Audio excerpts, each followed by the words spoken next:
Nick graduated from a Korean university with an excellent score on the bar exam.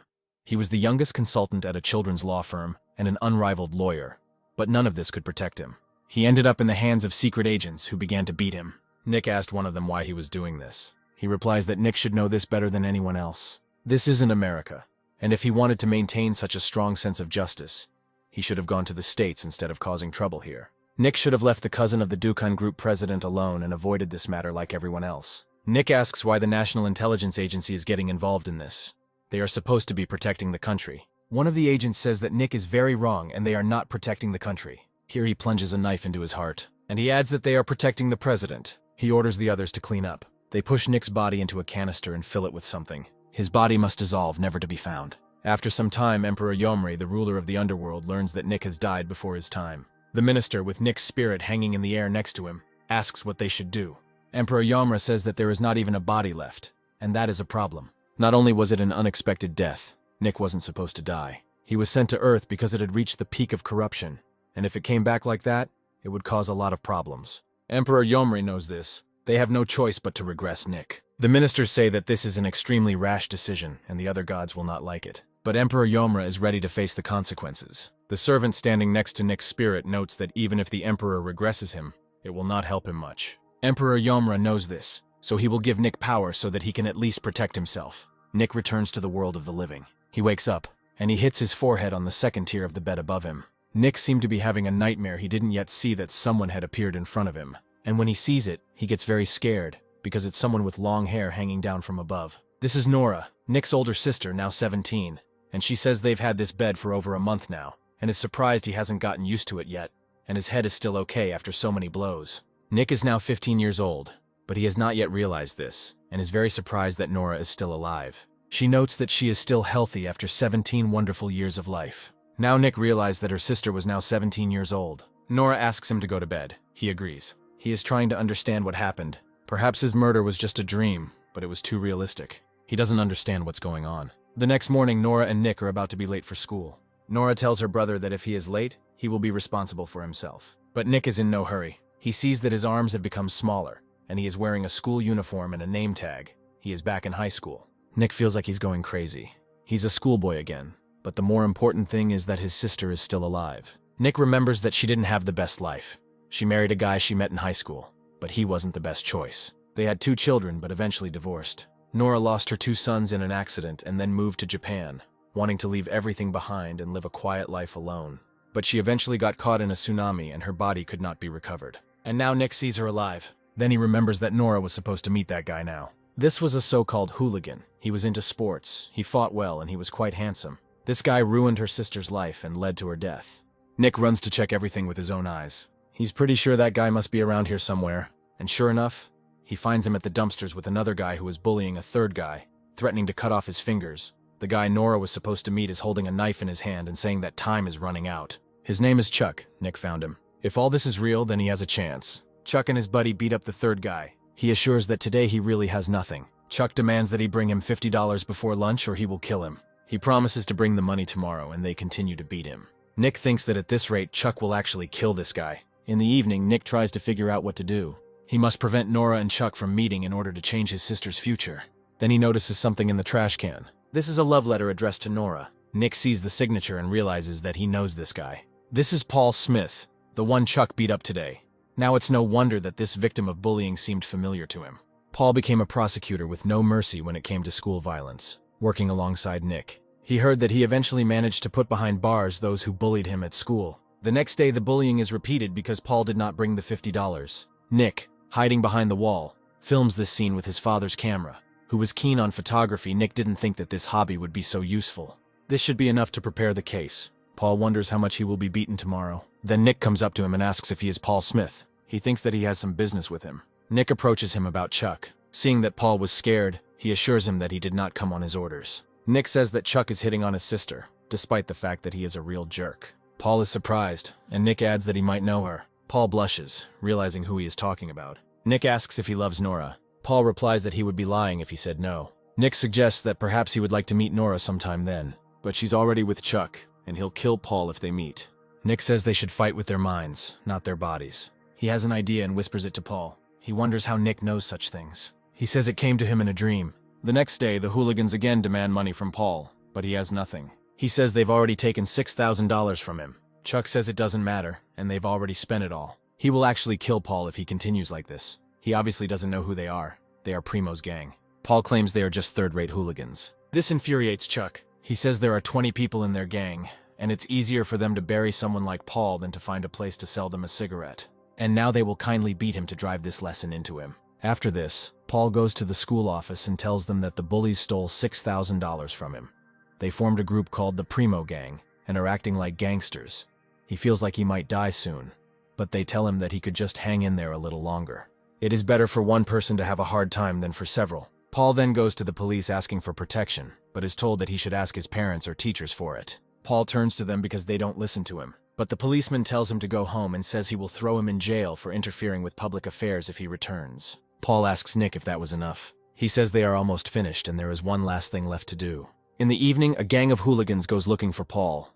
They found out that he reported them to the teachers, and now they will definitely kill him. They find his house but can't see it because of the stone fence. Chuck orders them to lift it up. He approaches the house and sees Paul through the glass door. Paul notices Chuck. He has a baseball bat in his hand. He breaks the glass. Chuck warned that he would actually kill Paul if he continued to act like a fool. Paul asks what he's going to do. Of course, Chuck came to kill him. Then he hears the sounds of sirens, and this is very inopportune. Paul may consider himself lucky, but they will see each other at school tomorrow. Chuck and the other guys climb over the fence and escape. Then Paul's phone rings. It's Nick, and Paul suggests putting an end to everything. Mom won't like it, but there's no other way, so Paul picks up a golf club. When Paul's parents came home, they found the place in complete disarray. The father suggests going to school right away, to which Nick, who has arrived, objects that they will simply make them apologize. Paul's father asks what they should do then. Nick says they had already prepared some things because they thought something like this might happen. They will give them something worse than hell to experience. Paul, his father, and Nick go to the prosecutor's office to file a complaint and are told they can do so at the police station. Nick says they know this, but they can also file a complaint directly with the prosecutor's office. The prosecutor decides that they have come to file a complaint about a fight between children. Nick lists what they want to complain about: special extortion, special intimidation, in addition special violence, plus illegal entry into a home and damage to personal property. He provides evidence relevant to the case. These are photographs of Paul's house being ransacked and abused. There is something else. This is a written charge of failure to perform duties. The employee asks if they really want to report this. Nick and Paul answer in the affirmative. The next day, Paul returns home from school when it is already dark. He is met by Chuck and two other guys from his gang. Chuck saw that Paul had filed a complaint against him. They drag Paul into a restricted area that is not allowed to be entered. Chuck says he's literally going to put him in a coffin today, and he wants to start by cutting his tendons so he can't move. Paul asks him to stop. Suddenly, the police appear, demanding that they drop their weapons or they will shoot. Chuck is puzzled as to how they found them. Paul shows him his phone. There is an emergency number on his screen. Paul called there from the very beginning, and Chuck must know that all calls are recorded.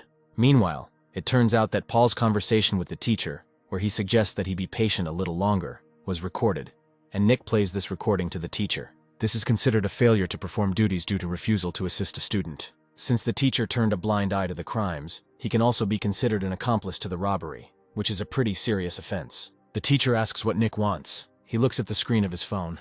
He had just received news that Chuck had been arrested and charged with attempted murder. Nick reports that he was caught trying to kill Smith near the mountain. He asks the teacher what he will do, to which the teacher replies that he will do as he says. Nick wants the teacher to tell the truth, and for him to gather all the victims and help each of them write a complaint. Sometime later, Nick and Paul are sitting in a cafe. Paul decided to wear contact lenses after losing his glasses.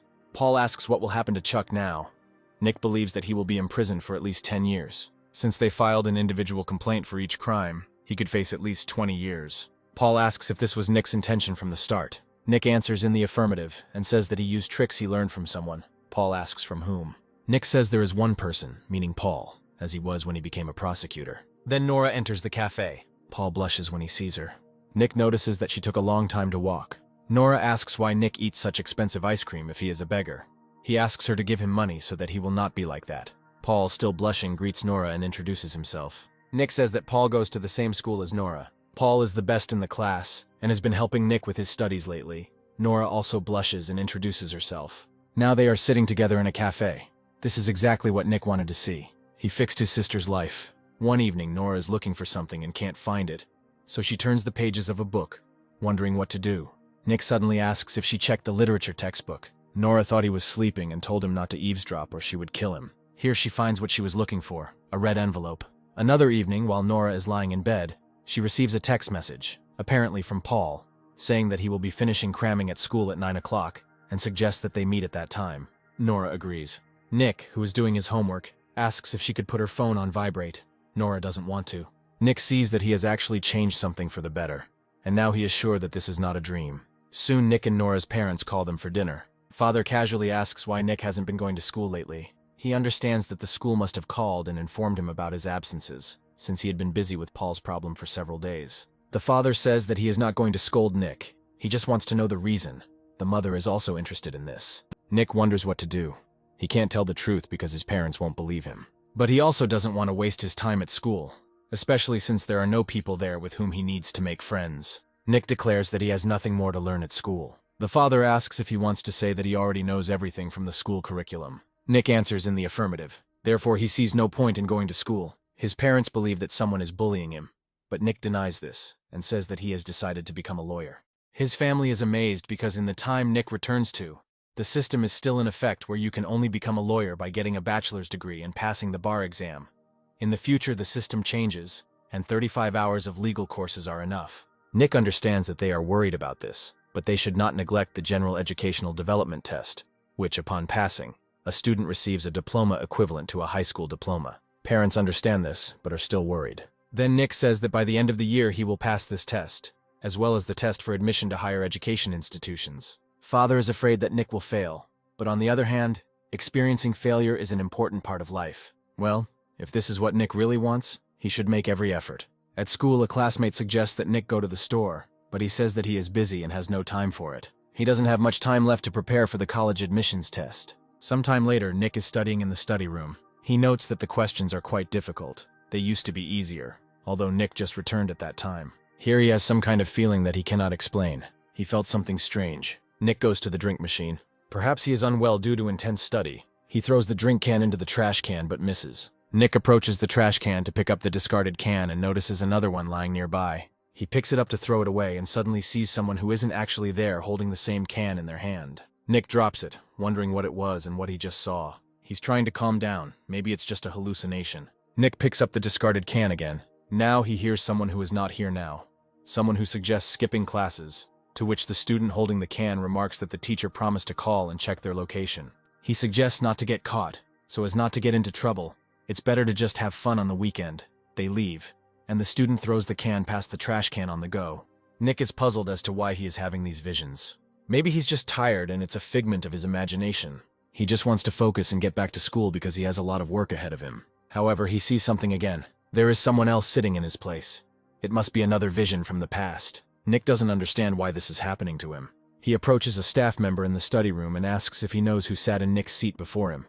The staff member replies that it was a boy who failed the test twice, studied like his life depended on it, and eventually got into a famous medical school. Nick asks if the boy was quite large, with short hair and thick-rimmed glasses. The employee is surprised and assumes that Nick knows this student. At home, Nick searches for information on psychometry, which is an ability that allows one to read past memories from an object, or a strong memory from the object's owner. Nick believes he gained this ability by going back in time and is unsure if he should be happy about it. He notices Nora's wallet and touches it. This time he sees numbers. Nick chooses the number 1, and he sees Nora kissing Paul. He doesn't like this scene too much, but if Nick hadn't intervened in Paul's bullying, he probably would have seen something worse. Nick wonders what the numbers were that he saw at the end of the vision. 2003 and 2008. That looks like time. There aren't that many possible combinations, and he'll have to test this guess. Nick sums it up. He can only read memories when he touches the object or is very close to it. Strong memories have precedent, while intangible ones either fade or become hazy. Choosing a specific time is only possible if there are strong memories or feelings associated with that time. To see an unimportant memory, you need precise information about that moment. Nick wonders how he got this ability. Meanwhile, Nora returns home. She has already had dinner and seems tired. Nick notices that she is still so inexperienced. He asks what her first kiss was like. Nora thinks Paul told him, but he says it's just a guess.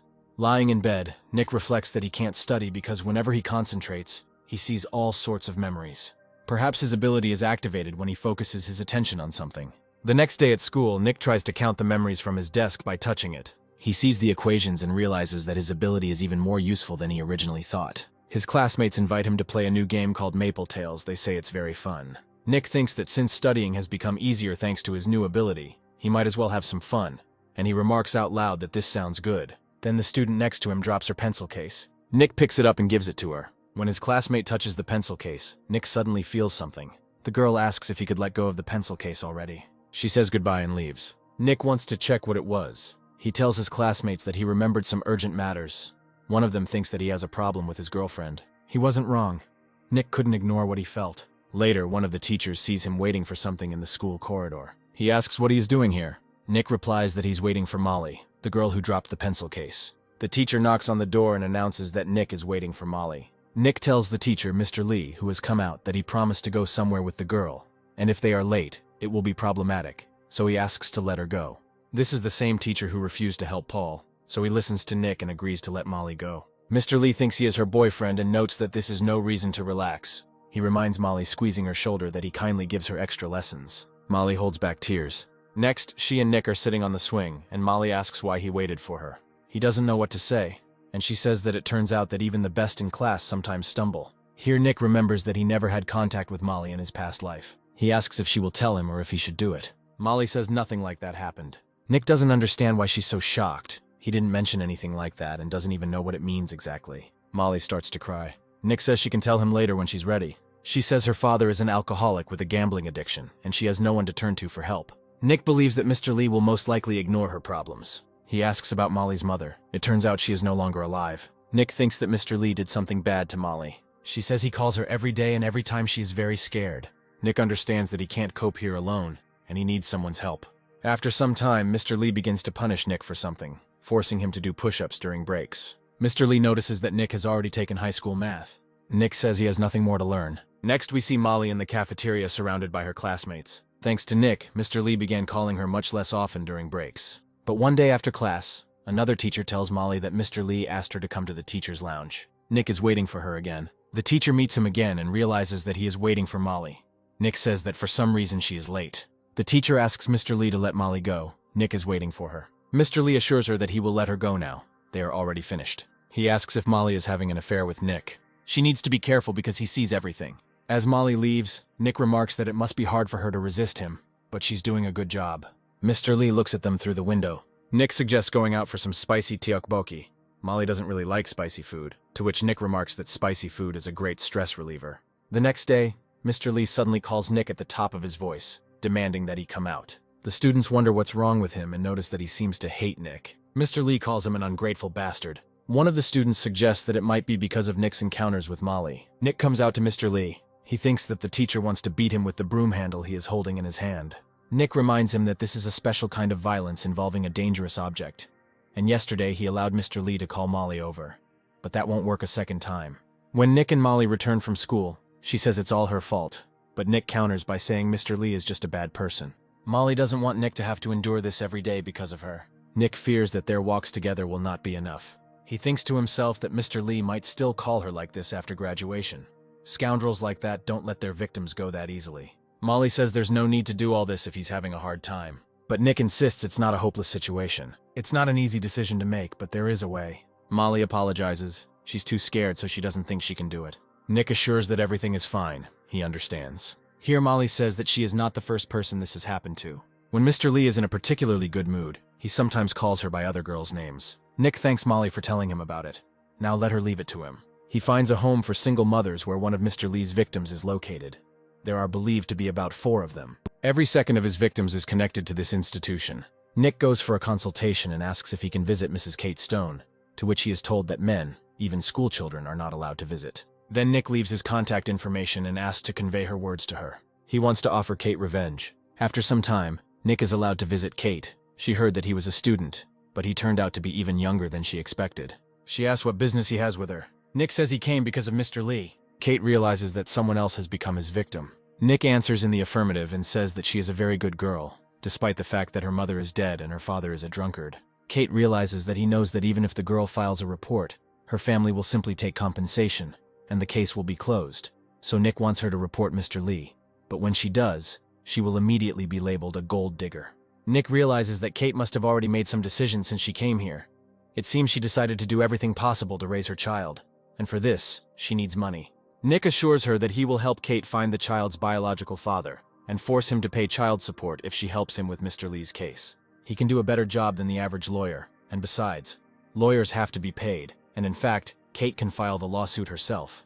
She's heard it's illegal, but Nick counters that it's just a rumor spread by lawyers to keep their bread and butter, and any good faith action without financial gain is not illegal. Then Kate asks what she should do. Nick will explain everything to her step by step. Now their contract is in force. Nick promises that she definitely won't regret it. After a while, he asks Molly how things are with Mr. Lee. She says that he told her to come to school on weekends too. Nick says that to get out of this situation, she needs to deal with her father first. But Molly's father gets drunk every day, and he's not the kind of person she can tell. Molly needs to be protected first, but she doesn't think anyone will listen to her.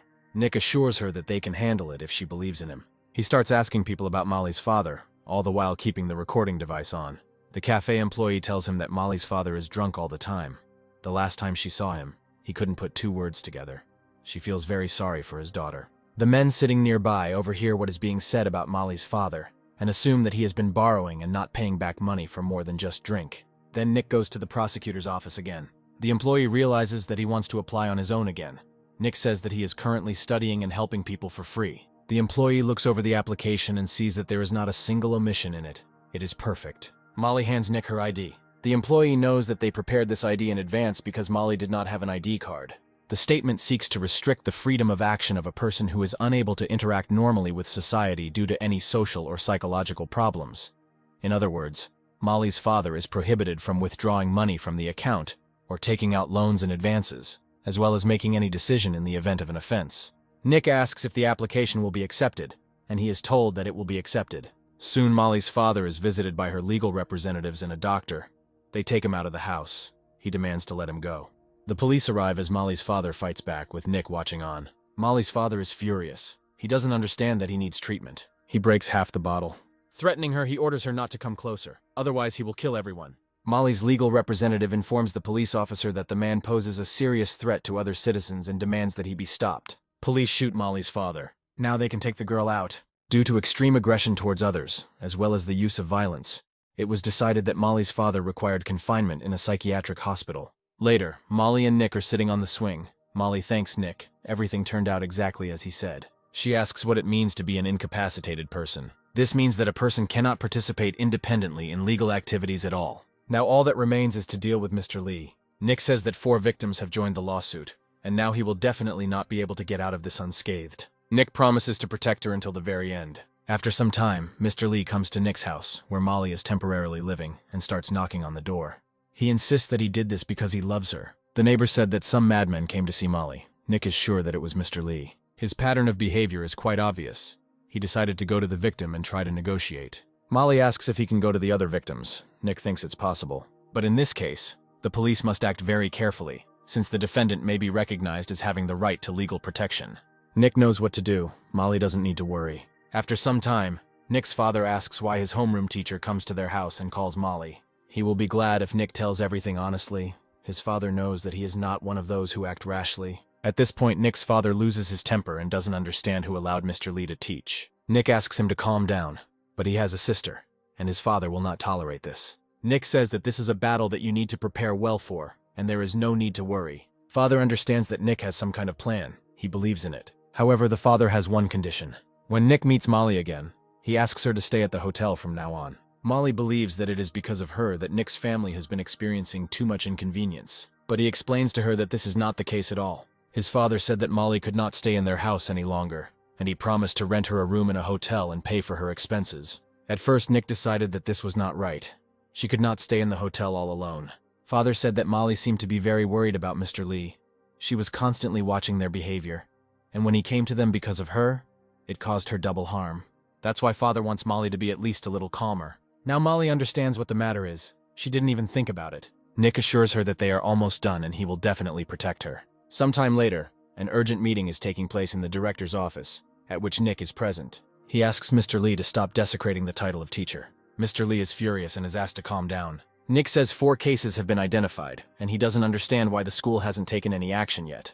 The director, standing with his back to those seated, notes that the suspicions have not yet been confirmed. Wiping the plant's leaves, he suggests that they settle on a formal apology to Molly. Nick believes that the teachers decided to stick together until the end. The director suggests that Nick leave this matter alone. He says that since they have taken this position, he simply has no choice. He takes out an envelope and says that the court will contact them soon, but he is letting them know in advance. The restraining order prohibits defendant Lee from coming within 200 meters of the victim and witness Nick. They should be aware that the restraining order is effective immediately. Nick wants the offender removed from the school from now on, as the minimum distance is 200 meters. The principal says Nick is trying to expel the teacher from the school. This is exactly what he wants, and they don't seem to be willing to help him. Then Nick calls the police. He says he's calling about one of the people on the restraining order and says he's scared. As a result, the police arrive and are forced to escort Mr. Lee if he does not go voluntarily. They take away Mr. Lee, who asks the director to do something. Nick asks if the teacher will be suspended from teaching, and if not, whether he should file a complaint for dereliction of duty. The school principal is responsible for protecting the students, but once the principal refused to cooperate with the court because the perpetrator was a teacher. If the principal refuses to suspend Mr. Lee, Nick will not only file a complaint against him, but will also write a letter to the city education department. Whatever choice the director makes, the result will be his responsibility. Now the principal agrees. He removes Mr. Lee from teaching. Sometime later, Nick sits on a bench with Molly and asks if everything is okay with her. Molly answers in the affirmative. Thanks to him, they managed. She says that because of her, the teachers seem to hate Nick. But he doesn't care. Good relationships with teachers are not needed by anyone at all. Molly says that she might be moving soon. A distant relative has agreed to take her in. Nick is glad that everything turned out this way, and asks her not to forget him if she leaves. Sometime later, Molly and Kate come to the police to give statements. Nick is with them as a friend and a witness, but they tell him that today is not his day to testify, so he should go home. The police officer asks Molly and Kate whether they did something because Mr. Lee asked them to, or because he threatened them with a knife or something similar. Molly and Kate are at a loss for words, and the police officer records that they acted at the defendant's request. Nick is still around and he intervenes. The police department should have a set of rules on how to handle a case. Perhaps the officer forgot them, so Nick will remind him. Firstly, direct interrogation is prohibited in public places. Secondly, if the victim so requests, the police officer during the interrogation must be a woman. In cases where the victim is a minor, precautions should be taken against actions that could traumatize the psyche, for example, ensuring the presence of a child psychologist. The policeman claims that he is so busy that it has completely slipped his mind. Kate asks for a policewoman, and Molly wants a psychologist present. They go to a women and youth counseling session, and a policewoman asks Nick to leave them. Nick asks if this is an interrogation or an investigation. If this is only a survey of victims, he has no reason to leave, since the victim has the right to choose an accompanying person for psychological support. Molly and Kate would like to be with Nick. The policewoman clearly doesn't like this. Nick sees her name on the badge and it seems familiar to him. He says he's going to go to the toilet for a bit. In fact, Nick goes out to remember where he saw this woman, Susan Brown, before and find some information about her. Here he remembers. Nick bursts into the office and shouts that he has objections. He claims that Susan has no right to take on this case. Nick turns to the lady observer. He has papers in his hand. Based on this data, he would like to send a request to change the person in charge. Susan asks why he decided to do this so suddenly. Her name sounded familiar to Nick, so he decided to look it up. And it turned out that in the past, Susan had defended criminals accused of sexual assault. She says this was a completely different case. However, this does not change anything. Nick even found an interview in the newspaper where Susan says that the victims themselves are to blame for what happened to them. He is outraged that a sex crimes investigator can say such things. The observer understands that Nick has reason to be skeptical about the situation, and she will request a replacement investigator for the case. Now they have a different female investigator, and the supervisor says they'll have to do the investigation again. Nick advises Kate to record everything that happens on a dictaphone from now on. He asks the investigator if this is a violation, and she says no. The observer notes that Kate is very lucky to have such a wonderful assistant. She's certainly lucky. It's as if she has a personal lawyer. At the end of the day, Kate thanks Nick. He thanks her in return for not giving up on him and Molly, and says that they still have one piece of unfinished business. Meanwhile, Mr. Lee is on the phone asking someone to lend him some money. He's at the end of his life and he needs help. Molly leaves soon. Nick tells her that even if the law gives a criminal a more serious system of protection, he will still be punished for what he did. Molly asks if she can just call Nick every now and then. Of course, she can call whenever she wants, and Nick hopes that everything will be fine with her now. Molly unexpectedly kisses Nick on the cheek, and he hurries to the car. If it weren't for Nick, she would still be in that hell. Molly will never forget her personal lawyer. Nick notes that it's not so bad as a down payment. Then Nora calls out to him. She saw Molly kiss Nick. Nora wants to tell her mother and notices that it is time to introduce percentages. Nick had to give her 5,001. After some time, Nick learns from the newspaper that Mr. Lee was sentenced to 5 years in prison. He thinks that this is not enough. The case is almost over, and all that remains is for him to deal with the father of Kate's child. And you still need to prepare for the test. Nick and Kate meet at a cafe, and Nick says that it won't be difficult for them to win the lawsuit. Kate wonders if paternity testing and legal proceedings are so easy. Nick assures that the process of establishing paternity and assigning alimony should not cause problems, because they have strong evidence. Kate wonders what this evidence is. These are genes. Kate thanks Nick for paying for the genetic testing. Now all the documents are checked. All that remains is to file them in court. Nick is confident that with such compelling evidence, everything will go well. However, after some time, he informs Kate that they were refused. 2 months ago, Nick was busy preparing for the trial, and there was a lot of work piled up because of Mr. Lee. Only now does Kate learn that around that time her child's father died in an accident. She is worried about what will happen to her son now, because she simply needs alimony to raise a child without a father. Then Nick has an idea. Since genes are passed down from generation to generation, they may try to get Kate's son to be recognized as the heir by his paternal grandparents. Kate asks Nick to help her with this. Nick says that there is no need to ask. He is simply obliged to help, because that is the law. After some time, Kate finds the reference agency that Nick was talking about. He hands her a piece of paper that she needs to give to them, and she also has to ask them to find a certain person.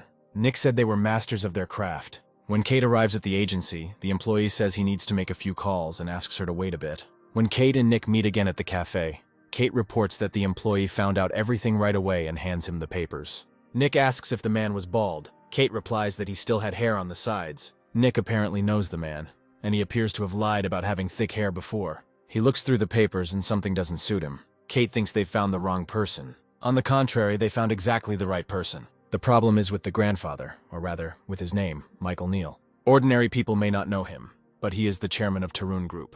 Kate is amazed by this. Nick understands that the child's father was in no hurry to tell her about it. Kate thinks he didn't trust her. Nick asks if John Neal is really the baby's father. Kate answers in the affirmative. Tarun Group is a conglomerate, which is a group of formally independent companies owned by certain families. Nick reports that Michael Neal had 3 sons. One died in an accident as a child, and now he has only 1 son left. This son is married and has 2 daughters. If the Tarun Group recognizes Kate's son, there is a high probability that he will become the legitimate heir. Michael Neal's total fortune is about $1 billion, and John Neal, who was supposed to get $600 million, suddenly had a son. Because the company was taken over by his son, who knew nothing about management, Tarun Group went bankrupt 10 years later. Nick finds it suspicious that 2 brothers died in a car accident. He says that the problem now is not about alimony or even about inheritance. Kate's son is the only male heir of the Tarun Group. Michael Neal is quite conservative, so the likelihood that her son will be chosen as the heir is very high. Soon Michael Neal's last son, Jack, learns of a paternity suit against John. He is informed that it was a woman named Kate Stone, apparently one of the people John spent his time with. Jack asks his assistant if he really thinks John is the biological father. He thinks so because a DNA test was done. Jack agrees with this. It is unlikely that anyone would make such a statement about the Tarun Company without evidence. The assistant informs him that Kate is currently living in a shelter for single mothers, and Jack tells him to go there and talk to her. He also demands to get rid of all papers that come from the court in his father's name. Next, Nick invites Kate to stay at the hotel temporarily. He believes that Tarun Group already knows that the claim was rejected. Kate wonders why they would even need to do this if the lawsuit was dismissed. If Nick remembers everything correctly, then Jack Smith will not leave it like that.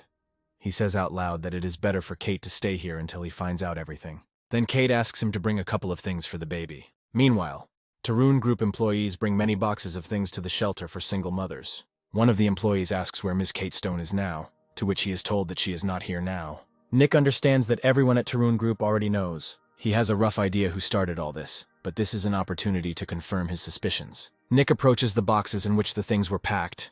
The employees of Tarun Group brought these boxes with their own hands, so he will be able to understand. He's trying to figure out who sent these boxes, Michael Neal or Jack Neal. Nick sees Jack and hears him telling him not to reveal that they are involved with the Tarun Group, and not to mention his name. Nick realizes that Jack has already figured everything out. He tells Kate that she shouldn't appeal now. This is because the appeal requires you to write the address and contact information. Kate thinks nothing bad will happen if she just writes down the hotel address and gives her number. But Nick says that this is not worth doing. With modern technology, it is easy to track someone's location by phone number.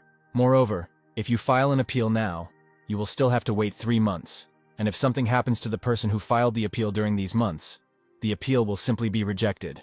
Kate asks if Jack might try to kill her. She is not the only one involved in this case.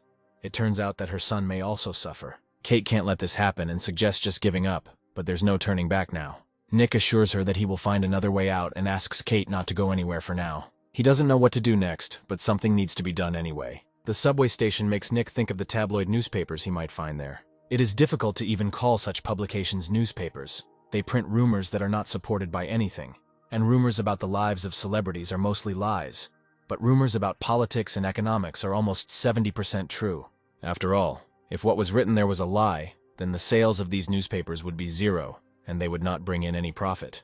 Ordinary people read such newspapers too, and Nick should take advantage of this. First, he must find someone who deals with them. Nick walks down a crowded street and accidentally bumps into passers-by. As a result, he sees their memories. Something between men and something like a celebrity scandal. Something disgusting. Nick is so disgusted that he starts to feel sick. He is sitting in the park near a trash can, and is noticed by a man sitting on a bench nearby. The man thinks Nick is sick, and Nick wonders when he will stop messing around and start studying for the test. The man asks Nick if he is drunk. He says he just ate something wrong. The man offers him a drink from the machine. It turns out he is an investigator. When Nick touches the drink can, he sees something again. The investigator is on the phone asking someone how much he would pay for information. Last time it wasn't very good, but he can dig up even more. Nick was very lucky to have met him. He says he almost ran away from home, but I met a very good woman and decided to live the right life. The investigator notices that this woman seems to be a really good person. Nick goes on to say that she is a single mother, and is also being abused by her ex's family. He pretends to try to remember who he was. I think his name was John Neal, and he was the owner of something called Terran. The investigator realizes that we are talking about John Neal from the Tarun group. Nick in turn understands that he has taken the bait. He seemed to remember that this was John Neal from the Terran group, so this woman was looking for people who could help her. But he had talked too much and would probably go. But the investigator says he can help and asks to tell everything in more detail. After Nick has told everything, the investigator gives him money as a reward for his time and asks if what he said is true. Nick answers in the affirmative and adds that in reality, Kate just wanted to get alimony, but now the matter has grown. The investigator asks if they are looking for someone who could help them with the appeal, and of course they need such a person. He gives Nick his business card, promising to help. Nick says he will contact him when he finds out anything else. After some time, John Neal learns that the information has leaked and lashes out at his assistant, declaring that he cannot be trusted with anything. It turns out that Michael doesn't know yet. John demands that they be silenced. The assistant reports that they have already paid the channels. John dials someone's number on a landline. The person he called knows it's the chairman calling and assumes he needs help. John demands to find one person. The one he called agreed to fulfill any whim for his money. He never let him down. Those who stand in John's way will regret it. After some time, the investigator comes to the law firm with the information he found. One of the lawyers says that nothing will happen even if this information is fake. If they dig into this properly, they will definitely find a connection to the Tarun group. It's worth a try anyway, although they'll make an enemy of Jack Neal if it doesn't work out. If the child is indeed John Neal's son, they will have the support of Chairman Michael Neal in his office. One of the lawyers is afraid of Jack, but believes that his character can play into their hands. They ask the investigator to tell Nick that they will definitely win. About 2 weeks later, the investigator texts Nick that he has found a lawyer who can help and sends him his number. Nick tells Kate about this. He then calls the investigator, who asks if he has spoken to the woman. Nick says that she is now working part-time in a cafe. The investigator is surprised and asks why. Nick replies that she doesn't have money to pay the bills. This should convince the investigator that she is not an ordinary extortionist, and it works. Nick informs that Kate wants to meet him. The investigator asks when and where. Nick says that it is unlikely to work at her workplace, so he will ask her again and call him back. The law firm told the investigator they would pay him $10,000 if he brought in someone close to Kate, and another $10,000 if he brought in Kate herself. Nick tells Kate that he has sorted everything out and she can safely go to meet with the investigator. He comes to the cafe where they are waiting for him. Nick asks Kate to do as he tells her. The investigator approaches them and remarks to himself that Kate is a beauty. First, he needs to clarify something. He takes out a recording device, explaining that there are a lot of scammers now, and this is his job. He asks to tell him any few facts about John Neal. Keith says he had his right ear pierced and drove a red sports car all the time. He loved meat and did not eat fish or peaches. The investigator knows everything she says, so it must be true. Nick points out that Kate shouldn't go into such detail. The investigator has heard everything he wanted to hear and apologizes for suspecting Kate of fraud. He says he has good friends at a law firm who are willing to help her for free. Nick and Kate never expected this. The investigator explains that this company has programs to support low-income families, so all expenses will be covered from a special fund. It's suspicious, but since Nick is still in school, he doesn't have a license and can't represent Kate in court, so we'll have to trust them. Kate is in no condition to turn down such help right now. The investigator says that they are not far from here, so they can go there right away. Nick thinks that they probably offered him $20,000, since he is in such a hurry. They meet with lawyers at the hotel. One of the lawyers suggests that you read the contract for their services. Nick asks how the appeal process will work. First, it is necessary to clarify who will file it, and to whom through genetic testing it is possible to establish the relationship of Kate's child with her grandfather, Michael Neal. They have already prepared everything, and all that remains is to conduct a DNA test. At Michael Neal's house, his wife Kim asks Jack to explain what kind of papers are coming to their house. Jack doesn't know what to answer and says something about an article being published. Kim asks if there was nothing he could have done. Jack couldn't do anything. The newspaper wrote about it, and now everyone is watching him. Kim says that everything can be solved through an accident, as usual. He notes that the next accident will be very suspicious. Kim declares that the suspicions of some poor nobodies mean nothing. Money rules everything, and John must deal with Kate. Jack says he can't find her no matter how hard he tries. Kim demands to find the lawyer who is handling all this and track him and Kate down. Jack calls apparently the same person he called earlier, and demands that his man be quickly assigned to that lawyer and that Kate be found. Kim hates her son because he can't do anything. She can't let him lose. A month later, one of the lawyers meets with Nick to discuss the problem. The Neal family does not respond to the official request from the court. Nick says this is typical behavior for them. They are simply observing the situation and biding their time, which means they have some kind of plan. They may have thought it was nonsense and didn't think it necessary to respond, but it's unlikely that Chairman Michael Neal would ignore it. Or they have another plan and they are dragging their feet to implement it. They are monsters who will step on people's heads for their money. Looking out the window at the black car, Nick thinks that they have chosen a good place to meet, as there is very heavy traffic here. He knows they are being followed and they want Kate, but they can't track her by phone, so their only option is to follow the lawyers. Kate is very scared. Nick says that first she needs to be taken out of here secretly. To do this, you just need to distract their attention. Kate must go to the subway and board a train, then get off at Shindoram Station, transfer to another line, and travel in any direction. Now everyone is returning from work, and Shindoram is the perfect place to get lost in the crowd. When following, you need to keep some distance, but because of the people at the station, it will be almost impossible. The man in the black car thinks that Kate has left. He notices that the girl is looking around as if she has guessed that he is being followed. Here she starts to run, and those who are following her chase after her. She is very fast and there are a lot of people around. In fact, Kate is still in the cafe wondering how Nick came up with this. Kate hopes he will be careful. Jack Neal's men continue to chase the imaginary Kate. They reach a dead end. There is nowhere else to run. One of them asks where Kate was going to run away from them and tells her to go with them. The girl wishes them good luck. They wonder why her voice is so rough and realize it's not Kate. Nick takes off his cap and wig and wipes the lipstick off his lips. Jack Neal's assistant demands that they capture him. Then they will lure Kate out using Nick and kill them all. Nick holds the phone in his hand and says that they will regret this later. While they were chasing him, he called the police. They recorded their threats and were almost there. The system tracks everything automatically, so when calling the police you don't even need to indicate the location. Here comes the police. Only now did they realize that it was all a setup.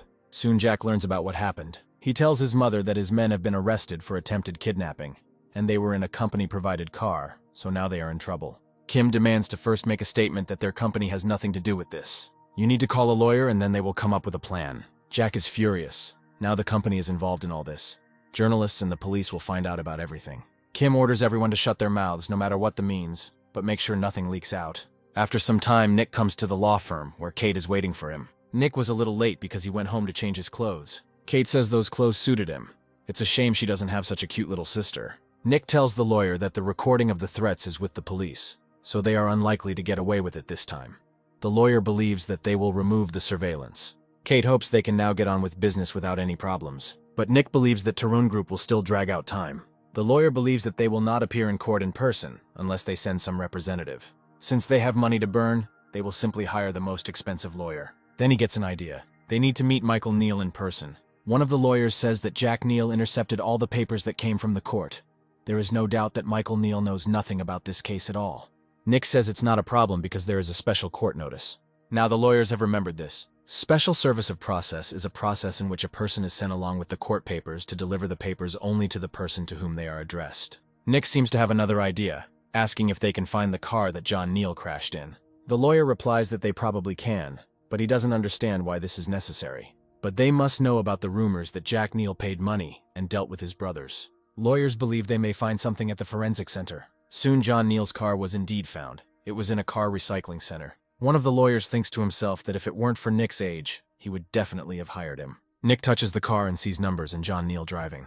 The lawyers don't understand what Nick can find just by touching the car. Nick claims that it was not an accident, but a murder. Sometime later, Jack receives an email from a certain Harry Smith, in which he writes that he needs even more money. This Harry is clearly playing with fire. Jack comes to his house. Harry says that he is not just demanding money from him. Some circumstances have arisen that need to be resolved quickly. Jack states that he won't get away with blackmailing him that easily, but Harry points out that he did end up bringing the money. Jack threatens to kill him if he dares to do it again. Harry reminds him that he fixed something in the machines that Jack needed twice, so Jack should give him a second chance. Harry got rid of Jack's brothers, and he would still get a company with a capital of over $1 billion, so he might as well share. But Harry is wrong to think that such a scumbag as he will get anything. Jack had already given him $200,000, but that wasn't enough for Harry, so he asked for more. Jack wants to shoot him. Harry begs for mercy, saying that he was wrong. He dealt with Jack's brothers, as he asked. Jack agrees that he did well, but this is a different matter, because only the two of them know about it. Here he hears someone's voice objecting that now a lot of people know about this. This is Nick. He says it's quite a clever idea to freeze a can in water and attach it under the steering wheel. The can will come loose when the ice starts to melt and end up under the brake pedal, getting stuck there, causing the brakes to not work. John just couldn't stop. By the time the police and ambulance arrived, all the ice had already melted, and all the fastenings had been damaged during the collision. Jack asks how Nick knew about this, to which Nick replies that he saw it with his own eyes. Jack thinks Harry told him everything, but he denies it. Then the police and lawyers appear, one of whom has a recording device in his hand. Jack came here to get rid of a witness, and their number only grew. Someone behind Jack's back asks if all this is really his doing. This is his father, Michael Neal. Jack drops the gun. He is trying to explain something to his father, but he again asks if this is his doing. Michael Neal was served court documents via special delivery. He is furious. Jack is arrested on suspicion of 2 attempted kidnappings and being an accessory to 2 murders. Michael Neal believes that since he killed his brothers, it would only be a matter of time before he went after his parents. A DNA test was soon conducted, and it was found that the genetic match between Jack and Michael was less than 1%, meaning that Jack was not his son. And the genetic match between Michael and Kate's son showed 99%. Now it's clear why Jack and his mother put spokes in their wheels. Jack's mother was the second wife of Chairman Michael Neal, and her first 2 sons were not her biological children, so she had no regard for them at all. Besides, she knew that Jack wasn't Michael's, even though she pretended she didn't know. One of the lawyers asks if all this was done for money. Nick believes that Kim wanted to hide the fact of infidelity, but money also played a big role in this. That's why they tried to stop the paternity test at any cost. This way we managed to get rid of both Jack and Kim at once. Kim is the youngest daughter of the head of one of the largest companies in the world, the Sonhwa Group. After the death of the first wife of the chairman Michael Neal, she simply married him for convenience and wanted to appropriate all the property of the Taeryeon company with the help of her son, who was born on the side. If Kim is the daughter of the head of the Seonghwa company, then this means there is a confrontation between the companies. Seonghwa Group is in 11th place and Taeryeon is in 9th place. Now they will not be able to live together under the same sky, so the only one left is Kate's son. People from the Taerin Group arrive to transport Michael Neal's only heir. Kate asks Nick what they should do now. He advises her to raise her son well so that he does not become a fool like his father. Kate is now the only hope of the Taerin Group. She promises to make sure that her son grows up to be a worthy man. Nick hopes she won't pretend she doesn't know him later. Of course not, because everything Kate has, she got thanks to him. Nick believes this was the most difficult paternity case he has ever had to deal with. After some time, Nick gets the maximum number of points on the state exam. His sister cannot believe it. Nick's father knew he was a gifted child, but he was still surprised. Nick says he was just lucky. Father asks what he has been doing lately. Nick doesn't understand what he's talking about. Father brings a parcel that was sent to Nick from Taerin Group. They congratulate him on getting the maximum score. The box is filled to the brim with money. Nick says he had some business with the Taerin Group. The father asks what they paid him $50,000 for. Nick speculates that Kate must have talked to Michael Neal about everything, and he needs the money for his studies anyway, so there's no point in sending it back. Nick suggests simply taking the money, but his father objects that the amount is too large. Nick says that his father can help him again later, and he asks if he is sure. It's unlikely that Nick ever said anything when he wasn't sure. Since he says so, the father agrees. Nick believes that this is just the beginning and the next year will be really tough. He chose the best school that prepares for the national exams. After graduation, he must receive 35 credits in law, and then he must pass the bar exam, considered in Korea to be one of the most difficult exams in the world. Nick just arrived at the school dormitory, but he is already tired, and he has to live here for another year. Then someone enters his room.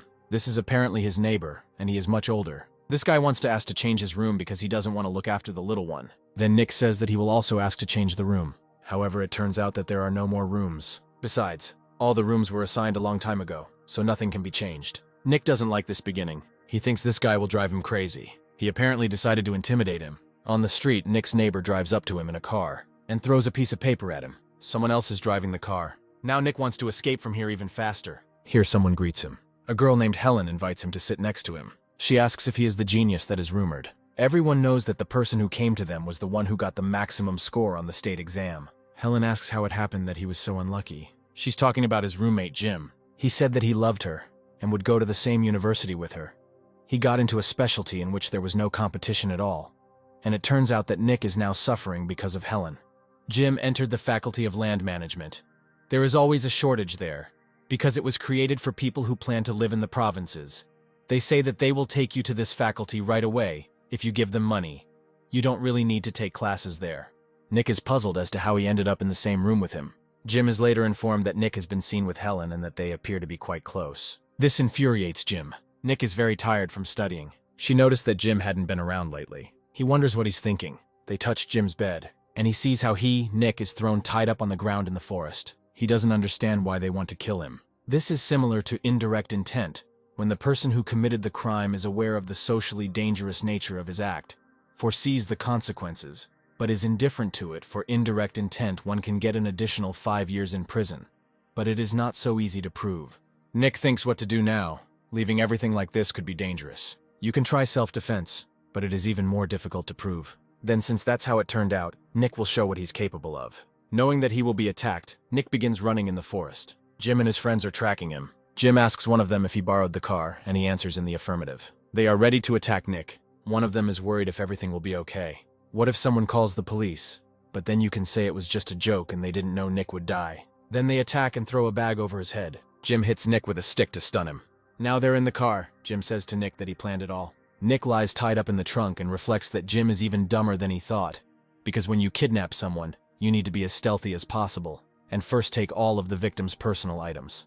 It looks like they are heading into the forest. If so, then Nick will act according to plan. He takes out a penknife. One of the guys says that they are taking a gift to the wild animals. I wonder if they will like it. Jim remarks that they will definitely like it. It is fresh young meat. Meanwhile, Nick frees himself from the ropes. The guys don't notice anything at all during their conversations, and he's already ready to perform some more manipulations. Jim decides he's found a good place and suggests they stop there. He says it's perfect weather to die today and orders Nick to be pulled out. Meanwhile, he keeps pepper spray at the ready. The guys open the trunk and see that Nick has freed himself from the ropes. He directs streams of spray into Jim's face and the guy next to him. The third one is behind. Nick is ready to attack him too.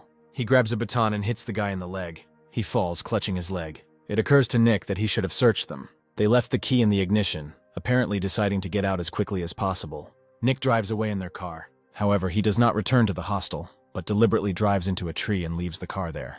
If he had returned to the dorm, those guys would probably have reported him, even though he was a kidnapping victim. But the Korean court almost never recognizes self-defense in such cases. There is no phone reception here, and they have arrived in an unknown place, so there is no one to ask for help from. But Nick is in a better position, since he has already served in the army, and they have not. Nick stayed in the forest for about 4 days. He dug a hole with a shovel he took with him, and made a roof out of waterproof and heat-resistant vinyl. On top, he piled up a bunch of leaves, protecting himself as much as possible from the cold. He had with him special bars that the American military uses. 4 days later, Nick heard the footsteps of a man. He climbed out of the hole and began calling for help. Nick said that some guys pushed him into a car and took him into the woods, and he miraculously managed to get out. The man who found Nick came here using GPS to find a car that was not returned on time. He asks Nick if he has any injuries, and he replies that his leg hurts a lot. The man leads Nick to his car. Everything happened just as Nick planned. According to the company that rented out the car, a search began. The would-be thieves got lost and wandered through the forest for a long time. The police were able to find them only when they heard cries for help. However, only 2 were found, and the police said that one of them died of hypothermia, the one whom Nick kicked in the leg. Now Nick sits next to them at the police station. He notices that they have changed their clothes, and although he can't really see, they look like the clothes of the guy who died. Judging by the bloodstains, it can be assumed that they killed him and took his clothes. If you look at it that way, everything Nick did was also with indirect intent, but they committed a crime, and he acted within the law. The school administration is in great shock and asks Nick for forgiveness. They promise to give him a full scholarship until the end of the school year and a double room at his complete disposal. He agrees. Now he can concentrate on his studies. Nick was determined to pass the test the first time, no matter what. A few months later, Nick receives a claim for damages. Although all his actions were recognized as self-defense, and Jim has long been in prison. The school principal, having learned about the lawsuit, asks if he can help Nick with a lawyer, but he says that he will figure it out himself. The principal believes that this is because of the cost of a lawyer, but Nick assures that he can figure it out himself. He would never lose in such a staged case because he is a brilliant lawyer. After some time, the trial begins, which Nick considers a pointless waste of time. It would be better if he read a book and prepared for the exam. Jim's parents and his gang felt that their children had been irreparably damaged and asked Nick for $1 million. Their lawyer, Matthew Smith, says the defendant intentionally harmed the victims and put their lives in danger. Nick understands that the lawyer wants to turn everything so that the attackers become victims and wants to get sympathy from the court. He announces that he has objections. Nick's attackers committed a crime, and the case is currently under investigation and judicial review, so the term victims is inappropriate here. The judge sides with Nick and tells the lawyer to use the term plaintiff. The lawyer reflects that Nick is just a schoolboy and is wrong to think that he can defeat him. The plaintiff stated several times that what happened was just a joke. They only wanted to scare the defendant, but he had with him means of self-defense, such as pepper spray and a telescopic baton. This proves that the defendant knew about the intended attack and prepared for it, which means that he, knowing that this could happen, did nothing to stop this attack. He voluntarily became a participant in this matter. Nick knows Matthew Smith. In the future, he would team up with another lawyer, Peter Johnson, to form the Smith-Johnson law firm, and within 5 years of their existence, they would rise to the top and become one of the most famous law firms in Korea. Nick wonders what prompted this compensation claim. They are acting as if they have already won the case. He got rid of all the things he took with him to survive. There were no more clues left, but Matthew was still able to find a connection. Nick hadn't met such a worthy opponent for a long time. Matthew wants to call the first witness, car rental company employee Walter Gray, who found the defendant in the woods. The lawyer says Walter said the defendant looked very calm when he found him. He asks if this is true, and Walter answers in the affirmative. Matthew then asks if this is what he thinks abductees typically look like, and Walter doesn't know what to answer. Then Matthew asks if a 16-year-old could survive in the forest alone for 4 days. Walter says that it would be difficult after all, it is winter now. He confirms that the defendant was completely unharmed. Matthew attacks from a direction Nick never suspected. The lawyer asks Walter if he thinks the defendant could have known about the crime in advance. Walter replies that there is such a possibility, judging by how cold-bloodedly Nick behaved. As Matthew said, the probability that the defendant knew about the crime is very high, but despite this, he did not try to stop them, but went along with them and deliberately provoked this incident. Nick had been away from court for too long and had lost all his grip. The judge suggests listening to the defendant. Nick says he has decided not to hire a lawyer and is representing himself. He also wants to ask the witness a question.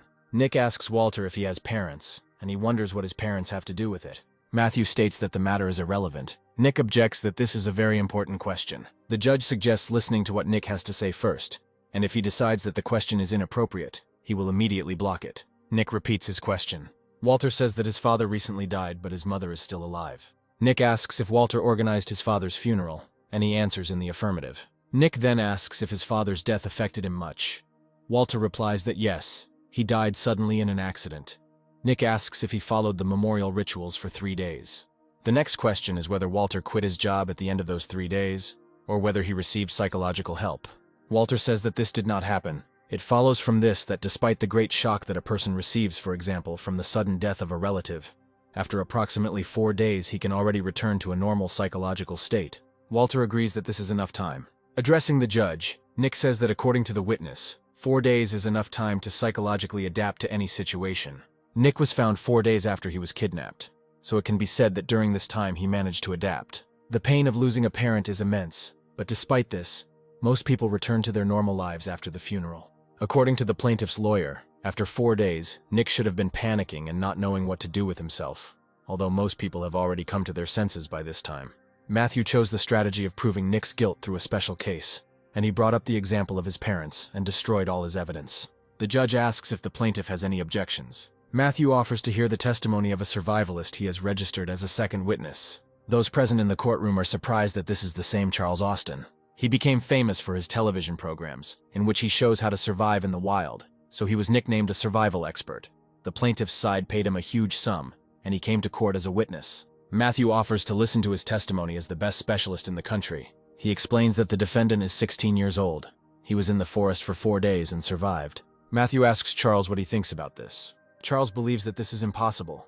Nick is not only young, but also has not received sufficient physical training in the army, since he has not yet served. In such a cold winter, surviving even for 3 days would be a miracle. Matthew asks if Nick could have prepared in advance. Charles thinks so. Matthew then asks what subjects would be needed if he prepared in advance. Charles says that to start with, you need food like chocolate bars, a small shovel, and something to help with the cold.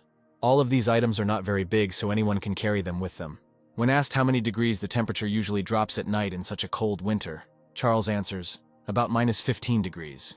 In such conditions, people usually become hypothermic and die. The judge asks Nick if he has any objections. Nick replies that there is. He asks Charles where he learned everything. Charles replies that he served in the army for 7 years, 3 of which he spent in a special unit. Nick points out that since Charles runs a special survival school, it means he knows his stuff. He asks if Charles is the author of the famous book Enjoying Survival in the 21st Century. He confirms that this is his book. Nick asks to tell about her, because such a famous person became a witness in his case. Charles says that in this book, he explained in simple language how to survive in difficult conditions, in ways that are understandable even to ordinary people who are not prepared for this. Nick notes that this book is apparently a treasure trove of information for ordinary people. Matthew clearly doesn't like what Nick is up to. He asks if he would have survived in that forest if he had read Charles's book. Here Nick starts quoting chapters. Chapter 1, find a good shelter. Chapter 2, find a source of drinking water. Chapter 3, find food. Nick asks if he quoted everything correctly. Charles answers in the affirmative. Then it means that Nick read his book. He asks if he could have survived in that forest in that case. Charles thinks that if he denies it, the book's sales will immediately fall, and if he confirms it, he will lose the money that Matthew gave him. And besides, if the book's sales fail, the publisher will sue him for losses, and his entire reputation will go down the drain. Nick asks again if he could have survived. Charles answers in the affirmative. Nick realizes that he is winning, and now it's just a matter of time. Here Charles notices that it will not be easy to light a fire. Nick agrees with this, but you can make fire using a lighter. Charles is amazed at where the schoolboy got a lighter from, because this proves that Nick prepared in advance. He asks if Charles knows the statistics on smokers in Korea. Charles answers negatively. Then he cannot claim that Nick does not smoke. Charles understands that if he makes this claim, these statements could be viewed as prejudice and rejected by the court. In the end, there is only one choice. Charles says he cannot confirm this. Nick asks if this means it is impossible to prove whether the defendant had a lighter during the incident. Charles confirms that it is impossible. Nick then asks if he confirms that even a schoolboy, after reading his book, will be able to survive in the wild for several days. Charles again answers in the affirmative. That's all for Nick. He leaves the courtroom. Matthew calls out to him and asks if Nick is really a schoolboy. If he were a full-fledged lawyer now, Matthew would hire him. However, don't expect him to give in to Nick next time. After all, they are competitors, and Nick agrees with this. Matthew likes that he is so cheeky, and he will look forward to their next meeting. Nick, leaving, doubts to himself that this meeting will take place. The real fight is happening outside the courtroom. From the collection of documents to the confirmation of witnesses, the trial is only the end. Nick believes that his potential killers wanted to drag him into all this again. Having planned his kidnapping in such detail, they should be charged with attempted murder. Since they decided to demand compensation from him, Nick would show them. He wouldn't just leave it like that. He comes to the parents of the dead guy.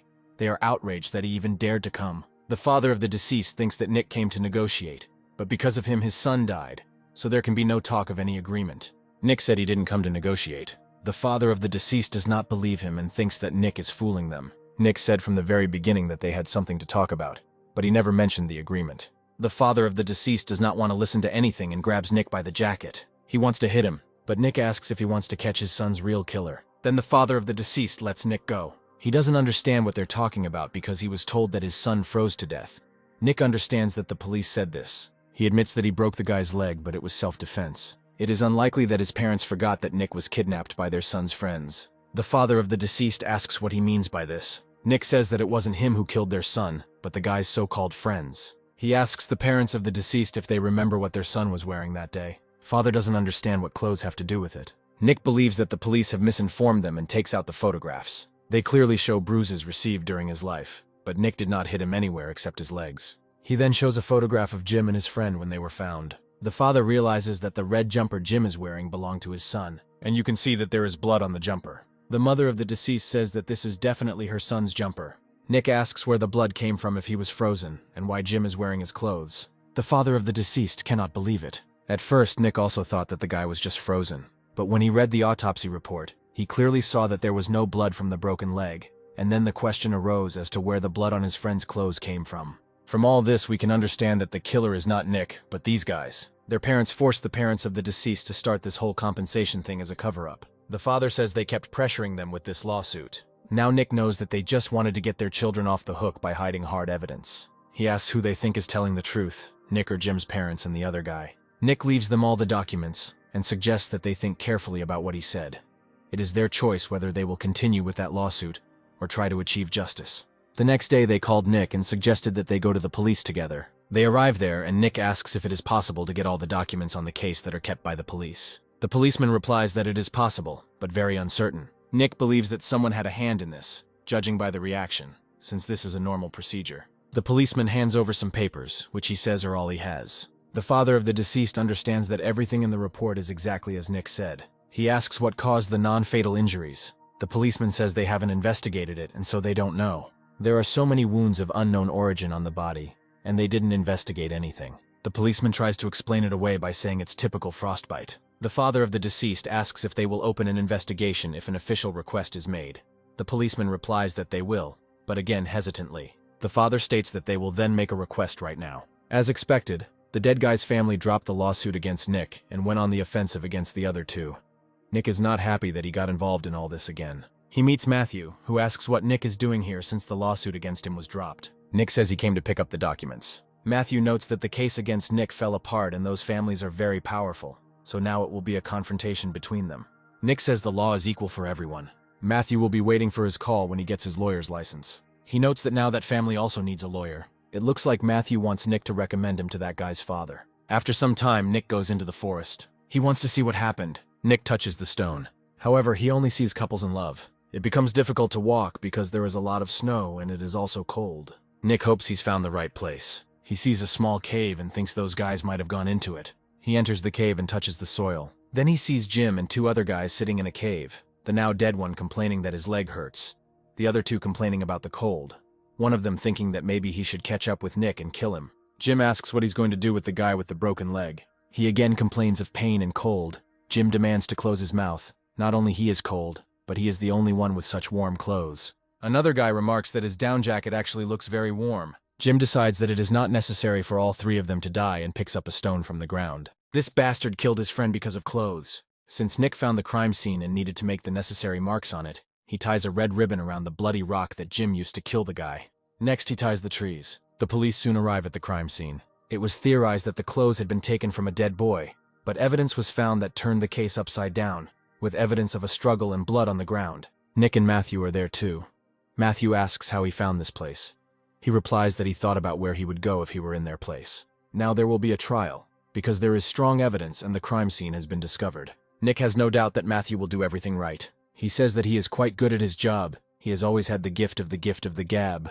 Nick notes that the ability to speak well and correctly is almost half of a person's success as a lawyer. After this, Nick was able to return to his normal life, diligently preparing for exams and studying from morning until evening.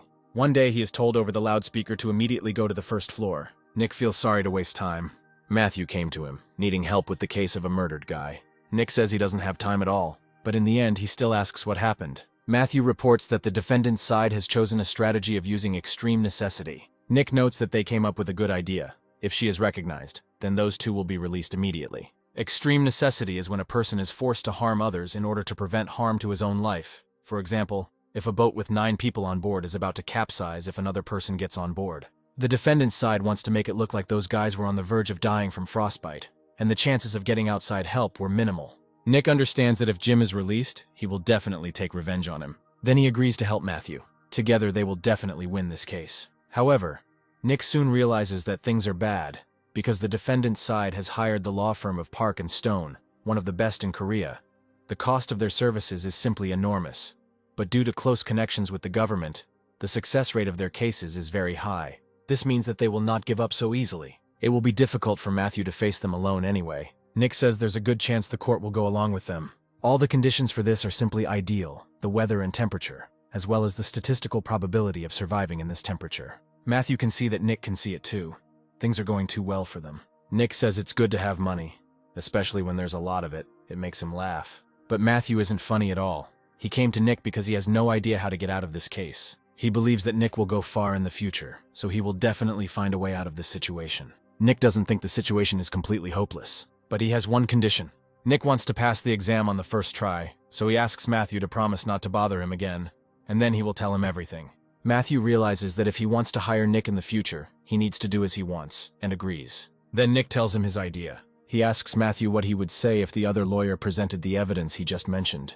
Matthew says that Nick really is an unusual guy. On the day of the open public hearing in the murder case, the law firm of Pock and Stone presented the court with numerous statistics and studies, and stated that it was absolutely necessary, but the court did not comment on this. The judge proposes to end the hearing if there is no more testimony from the applicant. Now is the time to pull out an ace from the sleeve and destroy everything that the defendant's side has been trying to achieve for so long. Matthew reports that he has new information that proves the defendant's malice in this case. The judge asks how he is going to prove malice if there are no witnesses or evidence. Matthew assures that the judge will understand this when he looks at the papers he gave him. This is a list of items that the defendants had when Nick was kidnapped. The judge doesn't see anything that could have been the murder weapon, and that's true. But there is evidence on the list that the murder was not committed out of extreme need. Matthew suggests looking at number 4. It's a lighter. Even though the temperature outside was below 0, they had a lighter and were able to easily start a fire. Even small details are important. With their help, you can radically change the case. This is the meaning of defense in court. The defendant's lawyer's claim of extreme necessity is a complete lie. The judge asks the defendant's lawyers what they will answer to this. They understand that they have lost. A guilty verdict will be handed down in 2 days. And so the matter was won with the help of a small detail that Nick noticed. Jim was found guilty and received 12 years in prison, with an additional year for attempting to kidnap Nick, bringing the total sentence to 13 years. Nick passed the first part of the exam. There are exams left in May, August, and November, and then he will receive a diploma, and then it will be possible to take the state exam. Helen, sitting next to Nick in the audience, notices that he is in first place, but still looks downcast. Nick says he's just tired. Helen understands him perfectly and is thinking of going shopping at the weekend. Nick thinks he needs a change of scenery too. On weekends, he goes to the entertainment center. He plays video games and sets records. The children watching him play are amazed at how he managed to do it. They have never seen such skill. Nick still had some skill left. It had been a long time since he had last come here. He thinks about where to go and decides to buy coffee. Nick enters the cafe. He notices that the waitresses are wearing school uniforms. One of them reports that all the employees in their cafe are high school students. Nick is given a menu. Drinks include coffee, green tea, and iced tea.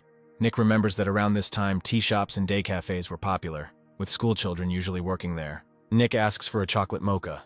The waitress says they don't have it on the menu. Nick sees how embarrassed she is and he wants to tease her. He asks about black tea, which is also not available, then about frappuccino, which the schoolgirl has never even heard of. She says that they have instant coffee. Then Nick orders it. He reflects that at first such cafes help to cultivate a desire for independence and social responsibility in school children. But after some time, they began to exploit the labor of minors. Nick gets coffee and he looks terrible. It looks like it was diluted with water. You can't drink it at all, and besides, Nick got injured after his mom made ramen with river water. He drinks his coffee quickly, and he asks the waitress to go buy cream, Oreos, and chocolate syrup. He will give her money. Nick goes to the kitchen and makes coffee himself. The waitresses admire him. He shows them what real coffee looks like, a chocolate chip frappuccino. Looks very tasty. Nick suggests trying it if you're interested in what it tastes like. The schoolgirls love this coffee and are amazed at how Nick did it. Nick says it's a secret, but he can work for them for one day for $30. It's a bit much, but they agree. The next day, the cafe's menu includes chocolate chip frappuccino, iced mocha, and chocolate mocha. One of the visitors is surprised at how delicious the coffee is. The number of visitors and, accordingly, orders is increasing. Nick didn't think it would be so hard. Although there are also advantages here, beautiful girls. And there are a lot of these advantages. Finally, the cafe closes. The schoolgirls thank Nick. He says that he helped them and earned money, so everyone wins. All that remains is to return everything you borrowed and you can go home. Suddenly, it turns out that there is not enough money. One of the schoolgirls thinks that someone robbed them. Nick thinks that it is unlikely that anyone could have stolen the money. This is such an open place, and there are lots of people. Another schoolgirl says it's not about stealing, they're just $500 short. Nick doesn't understand how this can be. He asks the schoolgirls how much they pay to rent this cafe. One of them answers that it is about $1,500. It's strange why such a shabby cafe costs $1,500. The schoolgirl's income per day does not exceed $30. Nick wants to look at the transactions made today.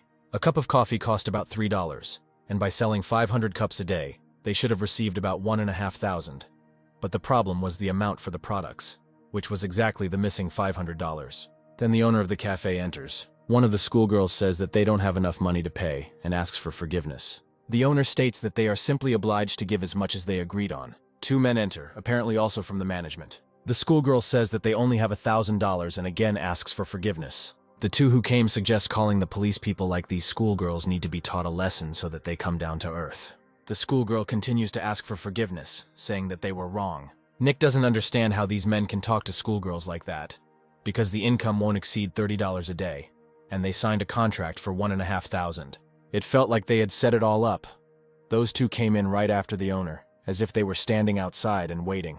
Nick claims that what men are doing now is called blackmail. The owner asks Nick who he is, and he replies that he works at the cafe. The owner thinks that he is the boyfriend of one of the schoolgirls and wanted to show off in front of his girlfriend. Nick quotes Article 284 of the Criminal Code of the Republic of Korea. If an organization or entities that appear to be such commit the crime of blackmail while possessing dangerous objects, the crime is classified as special blackmail, and the term of imprisonment is increased to 7 years, or a fine of $10,000 is imposed. There are 3 men, so they fit the criteria. The owner gets furious and wants to hit Nick. He notes that then violence can also be added. Since the victims are high school students, the men will receive harsher punishment. The owner doesn't want to listen to anything and demands his money back. Nick wants to look at the contract. He shows him the contract and shows that it states $1,500. Then Nick asks to show him the consent form. The owner does not understand what statement is being discussed. Among all the people who signed the contract, the oldest is a schoolgirl who is 16 years old, still a minor.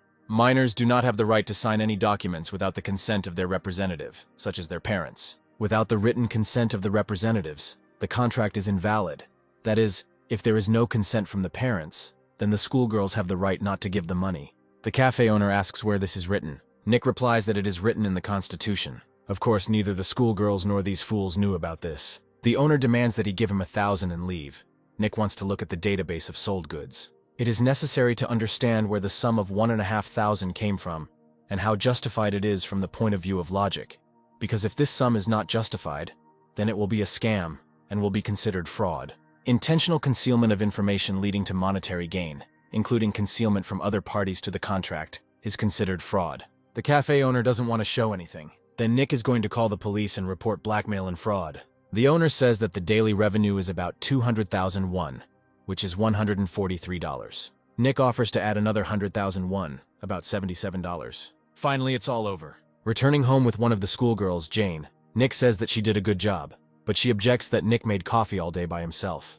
The girls did all this to create some cool memories for themselves. A schoolgirl asks what school Nick goes to. He says that he doesn't go to school. He graduated as an external student and is now studying to get a university degree. The schoolgirl plans to work in the cafe in the future and asks if Nick wants to work with them. He offers to call if he is needed. One day, Nick checks his phone and is surprised at how many messages he has received in a short time. Then Helen grabs him, as if thinking he was dating someone. She says that she might be in love with Nick too, but her ideal type is a guy who only looks in her direction. Nick is confused as to why all the girls around him are like this. Another lesson is finally ending, and it's time to unwind a little. Then he receives another message. Just in time, I need to answer them all. In a life where he had nothing but school, Nick relieved stress by simply texting his friends. The last message came from Jane, and she writes that she is in trouble. She asks for help and to answer immediately. Nick calls Jane. He asks her to calm down and tell everything in order. Jane says she has problems and she can't think of anyone else but Nick. He wonders why he always gets involved in everything. But judging by how late Jane wrote to him, the matter is indeed urgent. He promises to help her, but first he needs her to explain everything. Jane says her sister is being sued by a writer who goes by the pseudonym Pretty Woman, whose real name is Charlie Smith. Sister Jane, a high school student, published a web novel, and some time ago, a writer under the pseudonym Pretty wrote a message that the novel was plagiarized. Sister Jane got scared and deleted the work, but a couple of days ago, a notice came from the police. Nick meets Jane at a cafe. He asks what the name of the novella was. Upon learning the title, Rainbow After the Rain, Nick realizes that this is the novella that will soon be made into a film. This complicates the matter. The amount will be calculated in millions if it goes to court. Nick asks why Sister Jane copied this particular novella, but Jane shouts that she didn't copy anything. Her sister hadn't even seen that novel. She said that she only liked to write, but didn't like to read. Nick realizes that everyone who gets caught plagiarizing says they never did it. However, the schoolgirl would hardly insist on lying. Nick asks to name the author again. He had heard the name Charlie Smith somewhere before.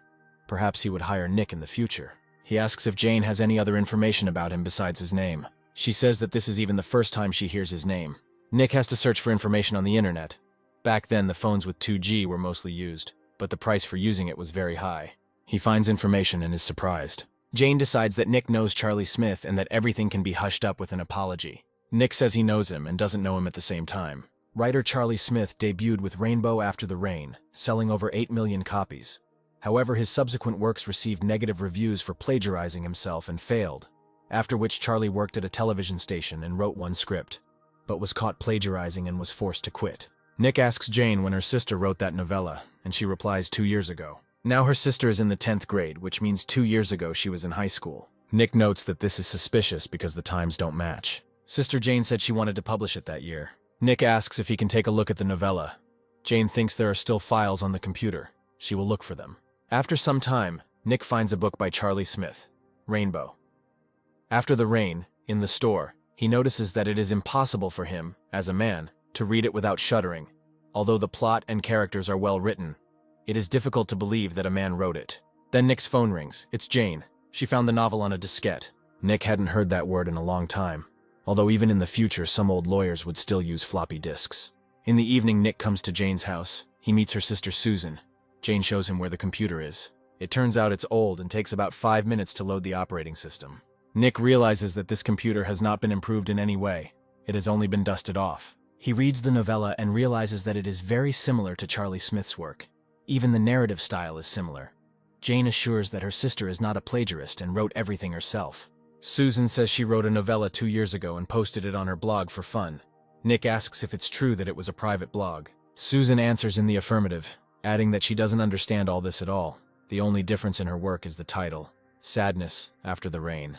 Now she has deleted everything, but the next part still remains on the discs. Nick reads this part and it reminds him of something. Susan screams that she didn't copy anything, but that's not what Nick is asking.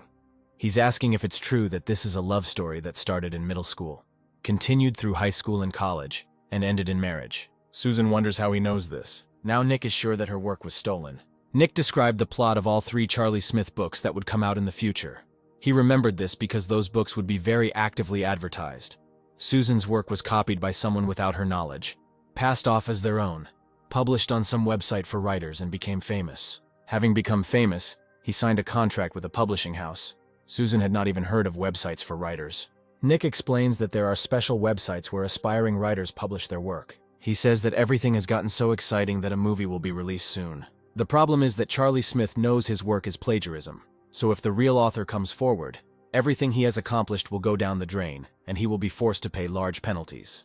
Charlie decided to get the copyright to the book, and the most effective way to get the copyright is to take it away from the real author. That's why he sued Susan, and his first warning was to get her to remove the original from the web. Nick understands that his sisters want him to help them, but he doesn't want to. He doesn't have time. However, he still agrees. Susan and Charlie are the same age. It's unlikely that a schoolboy would have thought of all this on his own. This means that there is someone behind him, some lawyer. Susan may face criminal charges for plagiarism, but by sitting silently, she will lose her copyright. Jane asks why this is happening now, since Charlie's book came out last year. It's a series. There are more books planned. Rainbow After the Rain is a story about life in high school. It was copied from Blues After the Rain. Nick believes that Susan stopped writing the next part because she lacked experience. She confirms this. It was very difficult for her, so she stopped. Charlie was waiting for her to write the next parts, because he needed to publish the sequel. Susan asks if he sued her because she didn't write a sequel. It seemed like it had been about 2 years, so Charlie decided that Susan wouldn't release anything else. If the real author of the book suddenly appears, Charlie will be in trouble. Everything he does was planned by his lawyer. After all, there are many lawyers who cover for real criminals. They will sue their own parents if you give them money. Jane thinks they need to hire a lawyer too, but Nick says it's no use. There's no way to win even with a lawyer. First he'll call the police. It turns out that the lawsuit was not filed by the author himself. It was filed by the author's legal representative, the Chisti Ruchi law firm. They are one of the largest law firms in Korea, with very large funds, and they are famous for using loopholes in the law to get away with criminals who are their clients. The last case was like charity, and for a case of this level you can get hundreds of thousands of dollars. But if Nick asks for money for it, he will become a criminal. He says they must fight back and asks if the sisters have the resolve to do so. They are ready to do whatever it takes. Nick doesn't know what to do now. He can't leave them in trouble. After some time, he meets Jane again in a cafe and looks over the lawsuit against Susan, filed by the Clear Creek Company. As far as he remembers, the film achieved colossal success at the box office, and the author received several $100,000. Jane worries that they are distracting Nick from his studies. But Nick insists that he has already learned everything he needs to, and he has excellent grades in any case. Jane asks if they could call the company that runs the blog and ask them to restore the story that Susan deleted. Nick says that if the author deleted his post himself, and a certain period of time passed, then the company also erases everything irrevocably. The other side knew this. That's why they filed a lawsuit when the period expired. Nick thinks Susan's blog is gone now, but Jane says her sister simply deleted the post, not the blog itself. Then maybe they still have a chance. Nick comes to their house again and looks through the list of readers of Susan's blog, which gets about 20 visitors a day. Nick asks Susan if she has been uploading new chapters every day. Susan replies yes. A man named Amazing keeps visiting her blog, possibly Charlie Smith. Susan stopped publishing her novel and abandoned her blog, but he still comes by about once a week, as if he's waiting for something. He may only need one thing, a continuation of the story. Nick is trying to find information about the user Amazing, because when using the internet, it is impossible not to leave traces. He finds him. This man published his work on the site Used Skies. There is even his phone number. Nick suggests that Susan call this number to check if it is Charlie or not. He will press the call recording button. Susan calls, someone answers, and she asks if it's Mr. Charlie Smith. The man answers in the affirmative and in turn asks who it is. Susan does not know what to answer. Here Nick grabs the phone and drops the call. The sisters are scared. Susan says that she should have apologized. She can't just throw it away like that. Nick objects that there is no way to apologize because this man robbed Susan. If she apologizes and asks to withdraw the complaint, she will only admit that she is a plagiarist. Susan is worried about the police, but Nick assures that he will take care of it himself. After some time, Susan and Nick come to the police. The police officer asks Susan why she posted someone else's work as her own.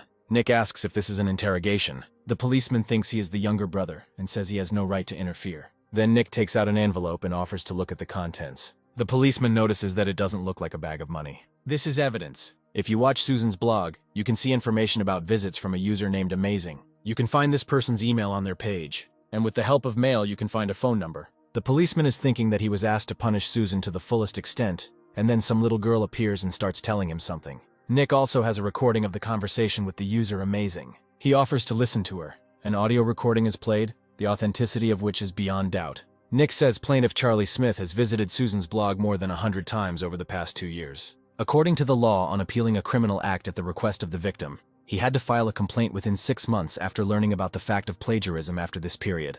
Filing a complaint is impossible. Based on the evidence provided, the deadline for filing a complaint has already passed, so this case must be closed. The police officer says he took Nick's opinion into account, but Nick says that this is not his opinion, but the Constitution of the Republic of Korea. The policeman is confused. Nick believes he is about to accidentally lose the evidence. He asks to register them and even give each one a number so that nothing gets lost. The policeman wonders to himself how Nick knows this and says that he will draw up a report. Nick asks what the protocol could be if the case was not opened. He suggests that Susan leave, since they have no right to question her. The case has not even been opened. The policeman is forced to agree. As Nick and Susan leave the police station, Susan calls her sister and tells her that Nick has sorted everything out. Now it's time to attack back at these fools who know nothing but money. Soon, the Chisti-Ruchi firm learns that the case was not opened. The head of the firm is informed that Charlie Smith has been visiting Susan's blog on a regular basis for 2 years. He asks how this was discovered. Police said evidence had been presented on the other side, so they could not proceed with the charges. The lead attorney asks why the evidence could not have been accidentally lost. When he learns that the other side insisted on attaching a registration number, he realizes that Susan has someone who understands the law, some kind of advisor or something like that. Another attorney reports that the advisor looks like a high school student. The head of the firm reflects that if this person really understands law, then he does not know who they are. He suggests choosing a different strategy to take the copyright away from Susan. Charlie Smith initially admitted that he had copied the novella. However, his mother told him to shut up and said that the lawyers would sort everything out. This is a very profitable business. The lawyer assures that they will settle everything, and reports that the cost of their services is 300 million won, which is approximately $215,000.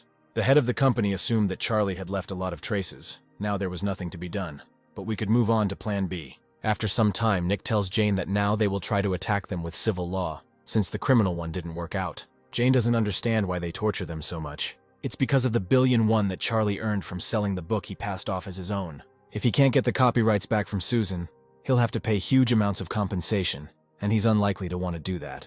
So this time we need to attack first. In this case, there will be more losses on their part. This needs to be used. Nick speculates that if they succeed, they will be forced to suspend the publication of books and the production of the film, and then they will only have to try to negotiate with them, and this is very profitable.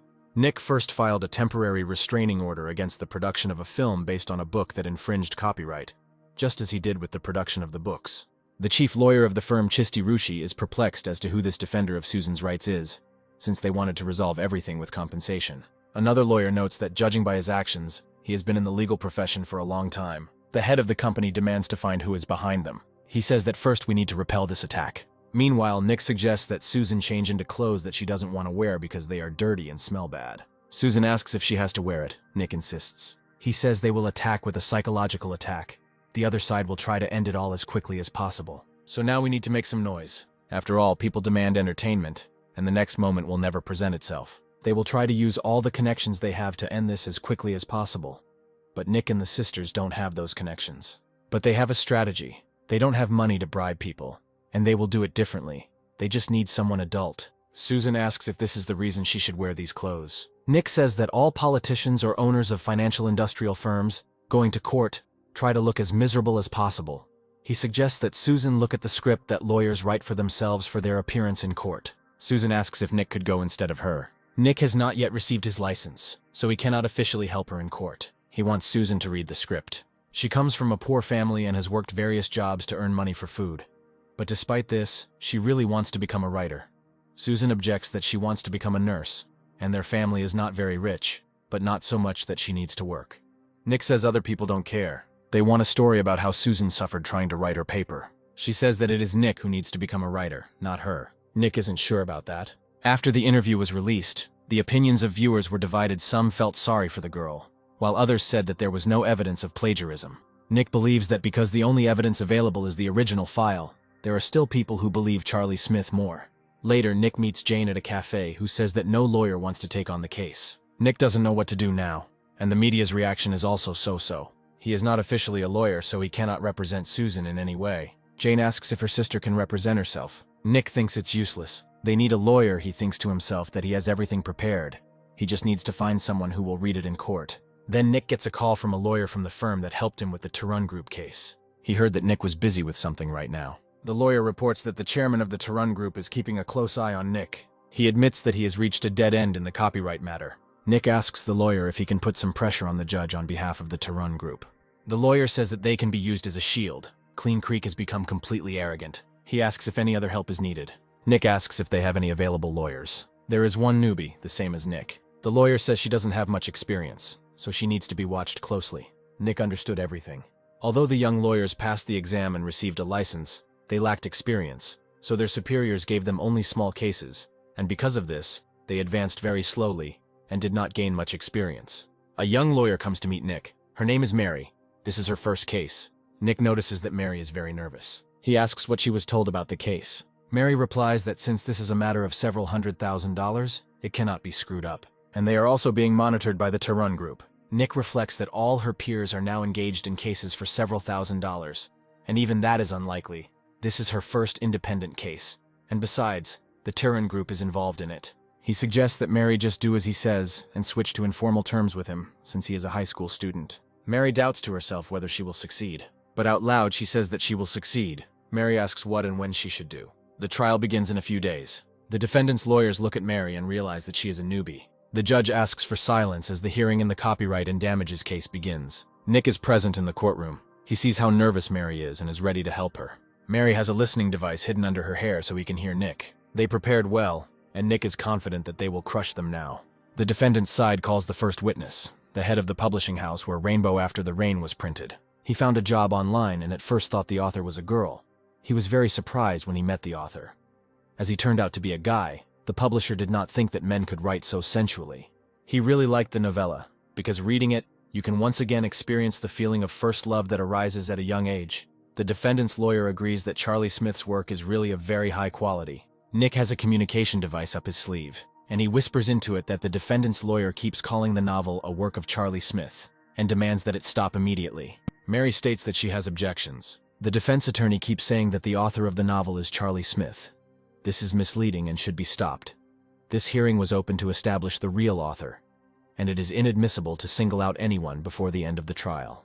The judge accepts the objections and demands that the work be named without indicating the author. The defendant's lawyer has no more questions. Now it's the prosecution's turn. Nick tells Mary to concentrate. The defense attorney has hammered into everyone's heads that the work was written by Charlie Smith. They need to be convinced otherwise. Mary asks the publisher what the website was where he found the job. The publisher replies that it was a regular website that published romance novels and other things. Mary asks if he has read all the works that were on this site. The publisher says that it is impossible. There are more than 100 of them. Mary then asks if he discovered the job by accident. The publisher answers negatively. There is a list of popular works on this site, and that is where he found it. Mary believes that if a piece is popular and gets a lot of likes, it gets into this ranking, and the publisher confirms this. Then Mary says that if the work was posted not on such a site, but on someone's blog, then the chances of finding it would probably be small. The publisher agrees that this would be almost impossible. Mary asks whether it is possible for this work to be published on other resources, and the publisher answers in the affirmative. The most important thing is to make them doubt. If doubts arise, then they will need to be confirmed or disproved. Nick thinks that Mary did a good job with this part. She asks the publisher whether he checked the fact of publication on other resources before signing the contract. The publisher replies that he did not check. According to him, if the original work had been published on a private blog, the likelihood of finding it would have been 0. Nick is pleased with Mary. She made a splash. Mary then asks if it is true that at the time of signing the contract with the author, the publisher did not check whether there were other copies posted on other resources. The publisher confirms this and adds that if he had known about other copies, the contract would not have been signed. If a contract was concluded under conditions where one of the parties fraudulently achieved the signing of the contract, then the recognition of copyright for such a contract is invalid. Therefore, Mary asks to remove the contract with the publishing house from the list of evidence. The judge grants this request. The defendant's lawyer never expected that Mary would be able to get rid of their strongest evidence so easily. She is glad that she succeeded, but Nick knows that it's too early to rejoice. This is not the end yet. The defendant's lawyer calls the manager on whose website the work was posted as a witness. They ask him what kind of site this is. The manager explains that this site publishes novels. Many promising writers who want to debut as novelists publish their works there for free. Hundreds of thousands of users visit the site to read them. The lawyer asks if Charlie Smith has debuted on the site, and the manager replies in the affirmative. The lawyer then asks whether it can be assumed that the works published on the site are positioned as an official debut with their work. The manager answers in the affirmative. The lawyer continues that it is probably unlikely that a person who is about to make his debut would take someone else's work and appropriate it. The manager also agrees with this. He says that using someone else's work can lead to big problems. The lawyer asks if the manager has received any notices or complaints that this is someone else's work. The manager replies in the negative. The lawyer says that even if hundreds of thousands of users search for this novel on other sites, they could not find anything similar, and that's all he has. Mary asks the manager if she can read an excerpt from a piece that is published on his website, and he allows it. Mary begins to read. The girl moaned. The man's large back began to move with force. Here she stops and notices that the manager was talking about publishing those who dream of becoming pros and want to debut. The manager denies this. It turns out that many of the people who published on his site write just for fun. The manager agrees. Mary asks how, in this case, one can verify whether the accused wanted to debut as a professional or publish the work simply for pleasure. The manager replies that he doesn't know. Mary notes that before this she thought he was quite confident. The plaintiff didn't even know the site existed, which means that users of the site may not know about the existence of the novel. The manager agrees with this. The defendant's attorney understands that Mary's question is valid and he cannot reject it. While looking through the work Charlie Smith had published on the website, Mary noticed that it was quite voluminous. The fragment of the novel that Mary just read is the work of Charlie Smith. When Nick found another of his works, he was inwardly jubilant, because the most convincing proof of the quality of the work is another work by the same author. Fortunately, Charlie Smith did not delete the old work, thinking that he would somehow get by. Mary reads the titles of his other works: Wet Night, The Boy Beneath Her, Curves of Pleasure. She then asks whether it is possible for an author to suddenly begin writing a lyrical literary work. The site's manager says that experimenting with different genres to find the one the author is predisposed to can greatly improve his or her writing skills. Mary points out to the manager the publication date of a work called Curves of Pleasure, which was published after Rainbow after the Rain was officially released. Mary says she can't read this text. Of all the works, only Rainbow After the Rain has a completely different authorial style. Mary asks the manager what he thinks about this, and he replies that it seems so. That's all for Mary. The rest of the defendant's works are presented to the court as new evidence. The judge accepts the new evidence and asks the defendant's lawyer if he has anything to say, and he replies in the negative. The court will examine the remaining evidence and testimony provided by both parties. After the meeting, Mary tells Nick that it was really cool. She couldn't even imagine anything like this. Nick says that trials are not just about courtrooms. They are like sword fights where the weapons are words. The starting point of a legal conflict is a reasonable doubt. It is necessary to check the probability that this doubt may turn out to be true. Mary looks strange and asks what they will do next. Nick says they'll be on the defensive, so we'll have to work on their weaknesses. Mary again takes on an innocent look and agrees with Nick, who adds that she should do it herself, because she is the lawyer. At Clear Creek, the lead attorney asks about Charlie Smith's mother. He is informed that she said that her son wrote it as a joke, and when he writes seriously, good works are produced. The chief remarks that this is simply ridiculous. He didn't even think about the writing style and doesn't know what to do. Another lawyer says they will insist that the other works were written as a joke. The boss knows that Mary is from the Sarin law firm. This company is getting on his nerves. At the next hearing, Mary invites a professor of Korean literature from Soyeon University as a witness. The defendant's lawyer takes it for granted that he will ask and is prepared to counter her attacks on the similarities and quality of the writing style. Mary asks the professor if he has heard of a program called Copy Killer. The defendant's lawyer was not prepared for this. It was the first time he had heard of such a program. The professor says that this is an anti-plagiarism program. It analyzes the characteristics of the text to check whether it is original or not. Mary asks why such programs are needed. The professor answers that a person can perceive text differently depending on his mood or emotional state. Due to the lack of emotional background, such programs are not able to give a deviation. The copy killer does not make mistakes typical of people, since it analyzes the text using various algorithms based on thousands of accumulated data. Mary offers to tell about the results of the experiment requested last time. The professor says the overlap between Charlie Smith's works published on the website, such as Pleasure Curves and others, and the novel Rainbow After the Rain is 0.1%, meaning the novel has almost nothing in common with the defendant's other works. Mary asks about Charlie Smith's new work, which his lawyer submitted for comparative analysis. The professor reports that the match is 70%. The defendant's lawyer thinks the professor means that the coincidence between Rainbow After the Rain and Charlie Smith's new novel is quite high. However, the professor meant that the work had been edited. Typically, even for works by one author, the identity is about 10%. If works, the coincidence between which is 70% belong to one author, then this is plagiarism itself, the intentional copying of his own work by the author. Mary asks if this means that the accused's new work is a copy of his previous work.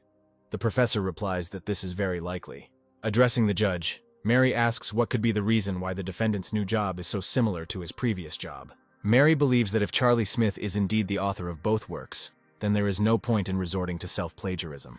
The accused had no choice but to copy his own old works or someone else's. The judge asks the defense if they have any questions. The lawyer replies that there is. He asks the professor if he means to say that they are dealing with self-plagiarism. The professor replies that everything looks exactly like that. The lawyer says he may simply be mistaken in believing that the professor saw the defendant's work, but he did not. The lawyer asks if the program could have glitched. The professor says it is impossible for the same error to occur at 3 universities where the text was checked. The defense has nothing left, and they thought they had victory in their pocket. The judge asks the prosecution if they have any more witnesses. Mary would like to call a witness who was intended to be called by the defense. The judge grants her request. Mary knows that the witness is a university professor, so he is probably familiar with the copy killer program. The professor is indeed familiar with this program, so Mary asks if it is used at his university. The professor replies that they do not use such programs. Mary asks if it is true that according to the records of the university where the professor works, there have been 5 cases of plagiarism of research papers and 24 cases of plagiarism of theses over the past 4 years. The professor replies that he doesn't know about it. The prosecution provides information about the defendant's accusation of academic plagiarism as additional evidence. The defense lawyer says it's irrelevant. However, the court will accept this evidence as additional proof. Mary asks why the university where the accused studies does not recognize the program that has done so well in completely eradicating plagiarism at 3 other universities. Perhaps the witness is lenient on plagiarism. The professor repeats that he knows nothing about it. It seems he has nothing to say, so the matter is closed. The judge invites the defense to ask questions, but they have no more questions. Then Mary calls the last witness. This is an editor at a publishing house that specializes in romance novels. Mary asks if his publishing house and the publishing house Charlie Smith approached are working in the same direction. The publisher responds that they publish novels in the same genre as the defendant's publishing house. Mary cites as evidence the nickname Path of Love and the email address used by the company's employees to conclude publishing contracts. Mary asks the publisher if he admits that he visited Susan's blog dozens of times under this nickname 2.5 years ago. Around the same time that the publisher visited the blog, the work Sadness After the Rain was published there. The publisher confirms this. Mary asks why the publisher visited her blog so often, and he replies that he wanted to offer the author a publishing contract. He uploaded the contract approval report and even the progress report, but there was no response from the author, so they stopped trying. Mary believes that if they uploaded the contract approval report, they should have a photo to prove it. That's right. To check compliance with the regulations, the publisher also took a screenshot showing the date of the transaction.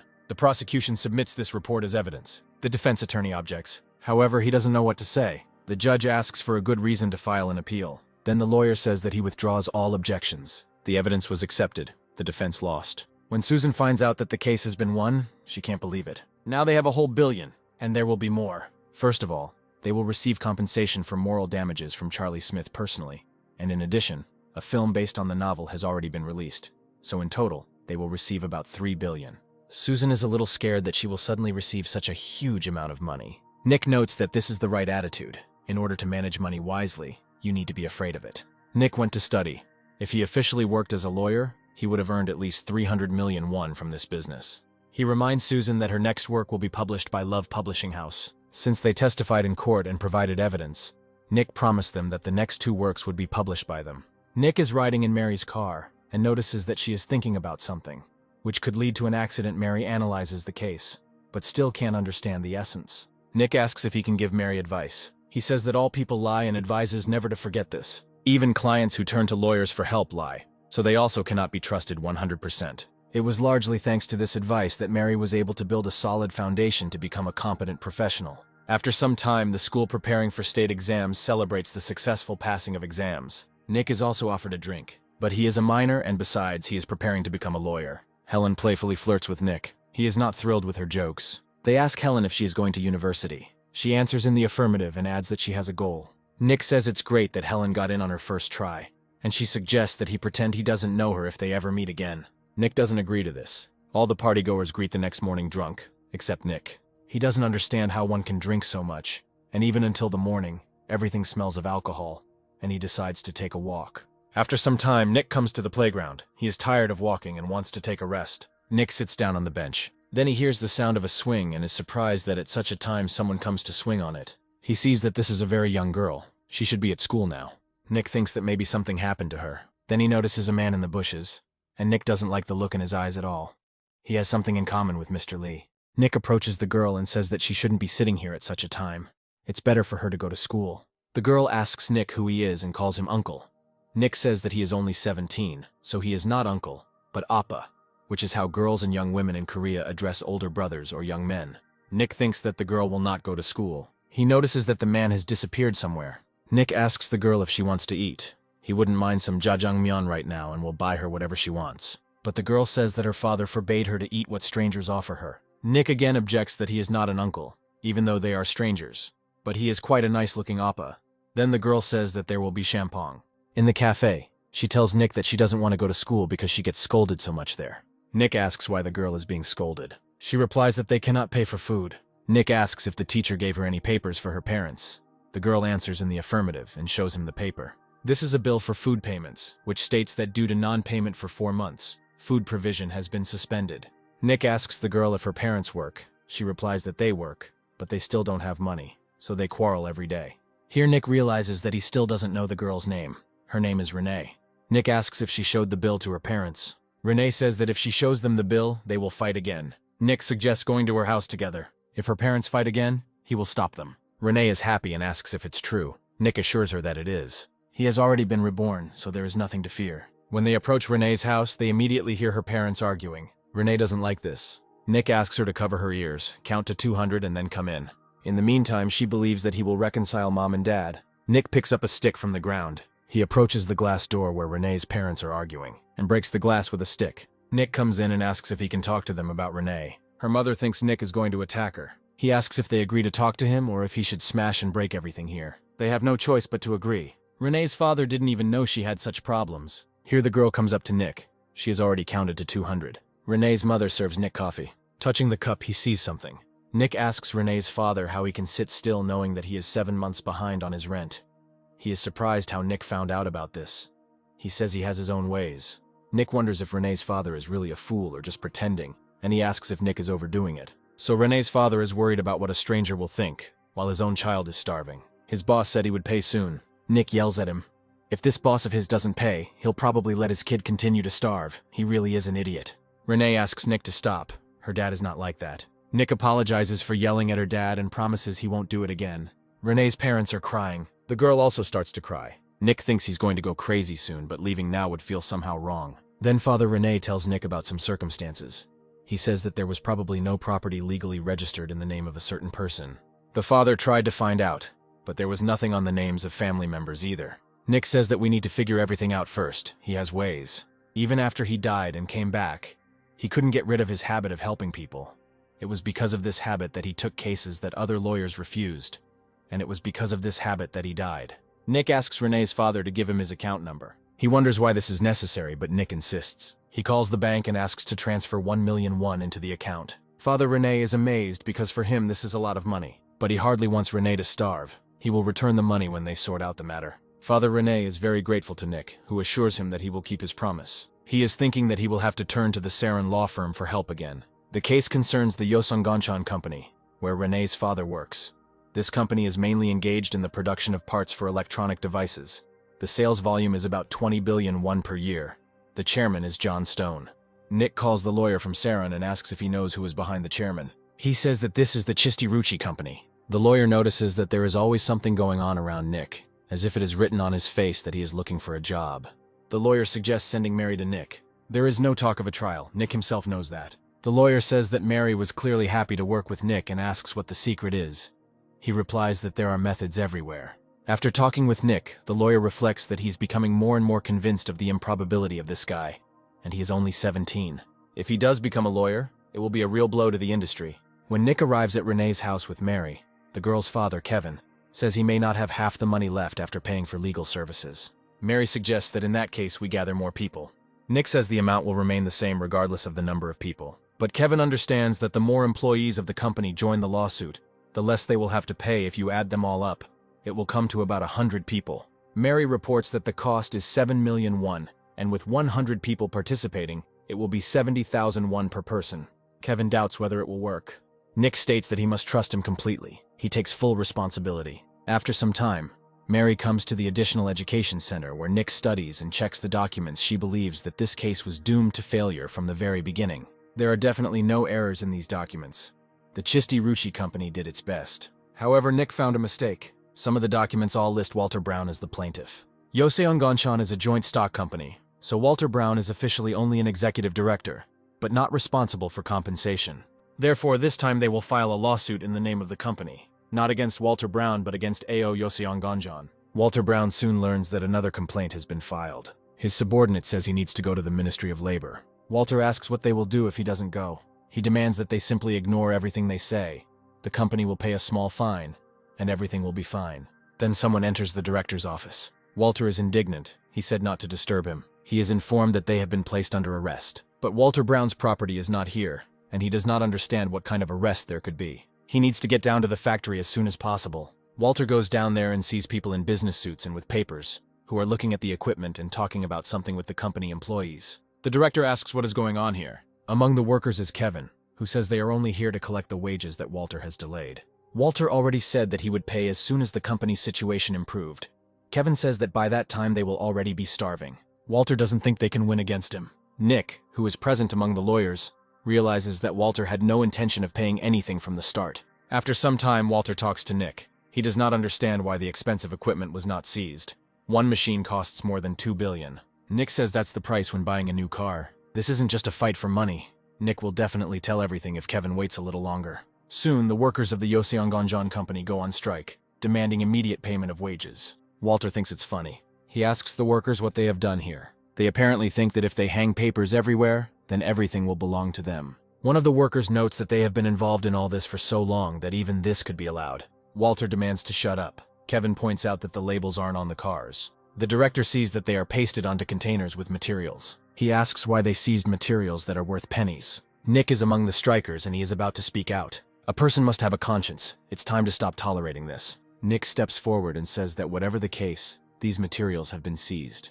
According to the rules for storing seized items, any actions that may change the value of the seized item, namely its movement or use, require the consent of the person who confiscated the item and the appropriate permission from the court. Perhaps it's worth explaining more simply. Until the end of the trial, the use of seized items is prohibited.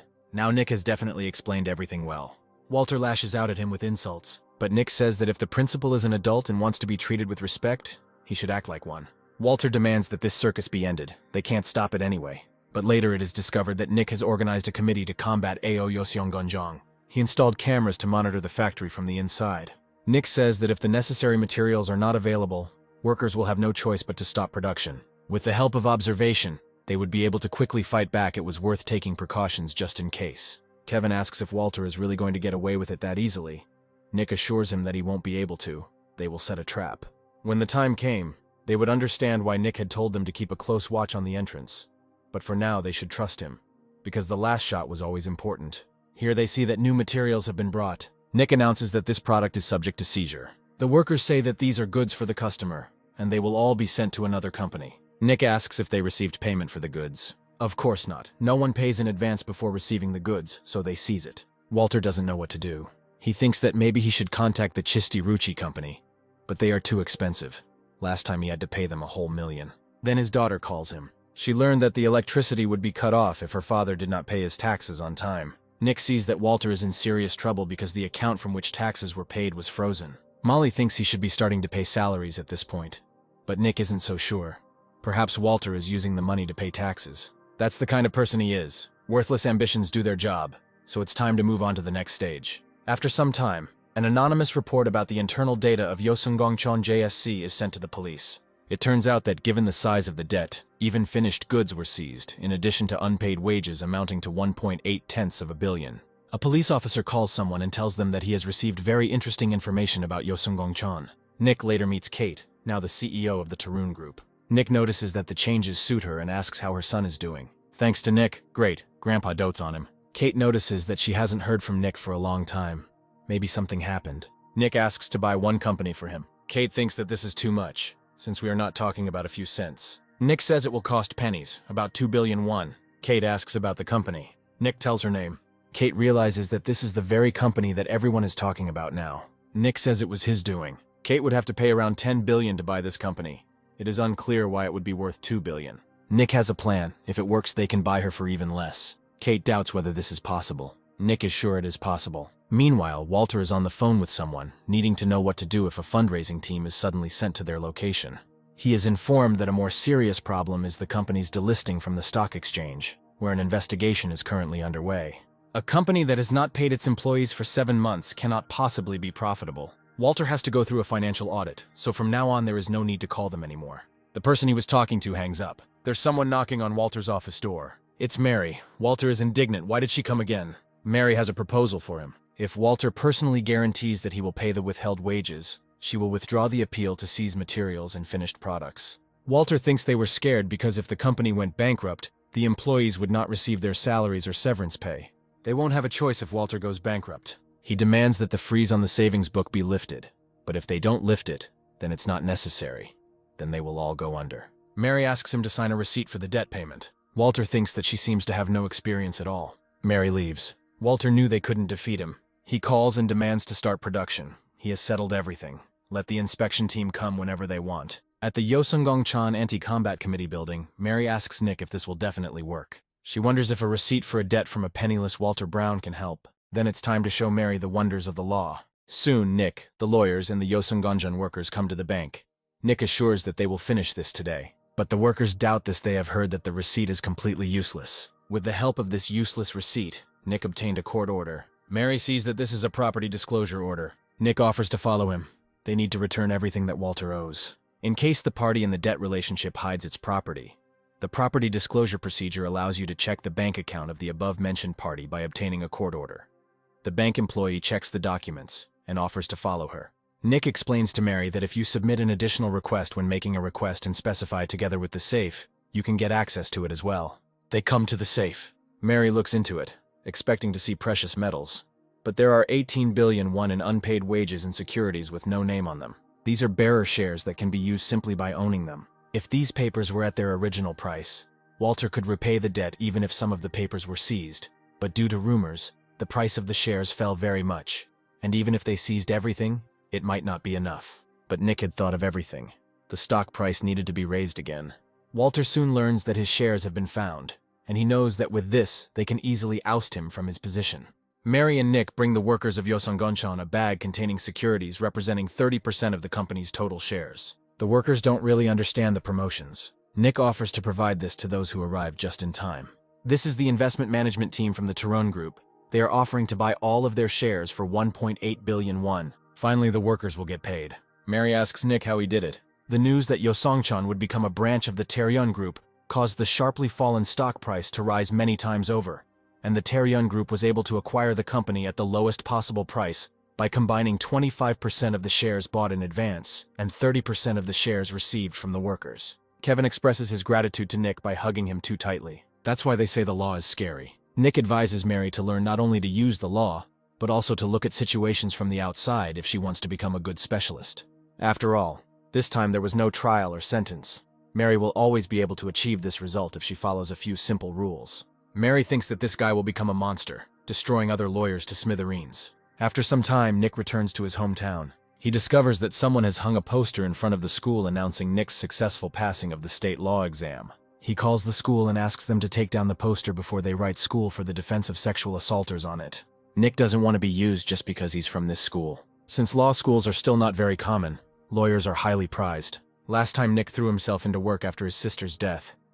But this time things will be different. Nick was the only one who, at the age of 17, passed the second stage exam and reached the third stage, the interview. 2 years of study at the legal training center, which seemed impossible to survive, ended successfully, and Nick became the youngest lawyer to qualify. He's not thrilled that he had to go through all this again. There's no way he can die anymore. However, there is something else he will have to do the second time. This is military service. Nika feels sick just thinking about it. Because of his high grades, he won't be allowed into government service. Last time he just went into the ground forces, so he doesn't know for sure. His plan to become a civil service lawyer and then go home was dashed. After completing basic military training at the 3rd Military Academy of the Ground Forces, military lawyers are awarded the rank of lieutenant, after which they must serve another 3 years and demobilize with the rank of captain. This place trains not only military lawyers, but also, for example, military doctors who have undergone training and received an appointment to government service. Therefore, most of those present here are already quite old. Military doctors have already at least managed to graduate from a university and complete an internship. Military judges, after graduating from a university, spend another 1 to 2 years studying at a legal training center. So it is natural that people who have spent so much time studying have big problems with physical fitness. It's hard to watch. Nick is ordered to get ready. He completes the preparation. The instructor remarks that it is a good position and asks if he has done this before. Nick answers negatively. He thinks to himself that he too was in the army as an instructor. Nick completed the crossing. The soldiers think he does it even better than the instructor. And he's so young, it's hard to believe he's here for the first time. Nick can't sleep at night. Having entered the army for the second time, he doubts whether all this is real. Then his roommate calls out to him. He thinks that Nick went to some military training center. He asks if there are any like that anywhere. There are rumors about Nick. Absolutely everyone here knows him. Nick reflects that the local so-called cream of society cannot stay away. His title as the youngest could become a problem. So it is good that he decided to join the army as soon as possible. His roommate, Frank, asks why Nick doesn't want to become a judge since he has good grades. Nick says being a judge means too many bribes and excessive politeness. He already has the qualifications, so there shouldn't be any problems. Besides, he thinks it's better to become a lawyer if you have the skills. Nick notes that Frank also made a lot of noise. There are only 3 specialists like him in Korea. He counters that he just finished his residency, but he is a specialist who can treat gunshot wounds, which is a very valuable skill. Frank points out that then someone else could be prescribing anti-diarrheal medications to the generals. Nick advises Frank to be careful with his words, as this is a violation of medical confidentiality. Frank remarks that he is lucky to have a lawyer friend. Even though Nick is serving in the army for the second time, it is impossible to get used to it. It's hot, heavy, and the smell of sweat is unbearable. Nick is thinking about saying he's sick and running away. He's going crazy. He needs to pull himself together. Suddenly he is ordered to step out of line. The general called him. Nick must have been surprised to be called away so suddenly, but he protests that he wasn't surprised at all. The general has a small problem and would like to get some legal advice. Nick says there are plenty of other lawyers here besides him. The general explains that Nick was recommended by Attorney Gray, a good friend of his, and Nick believes that he is one of the main attorneys at the Sarin firm. The general heard that Nick was especially good in practice. He got some money for renovations, but there was a tax problem, so he wants to give it to his children. Nick muses that the gift tax shouldn't be very high, but he says out loud that the tax is quite high. This is probably why tax accountants often call the general. Nick understands that in this case the amount must be quite decent. When the general spoke to Attorney Gray, he said he was involved with a law firm, and therefore needed an official request. If this general wants Nick to solve cases worth hundreds of millions for him day in and day out, he is no different from a robber. Nick asks what the value of the property he wants to donate is. worth around 3 billion after taxes. The general promises that Nick's life in the army will turn into a fairy tale if he helps him. Nick asks if he can ask for one favor.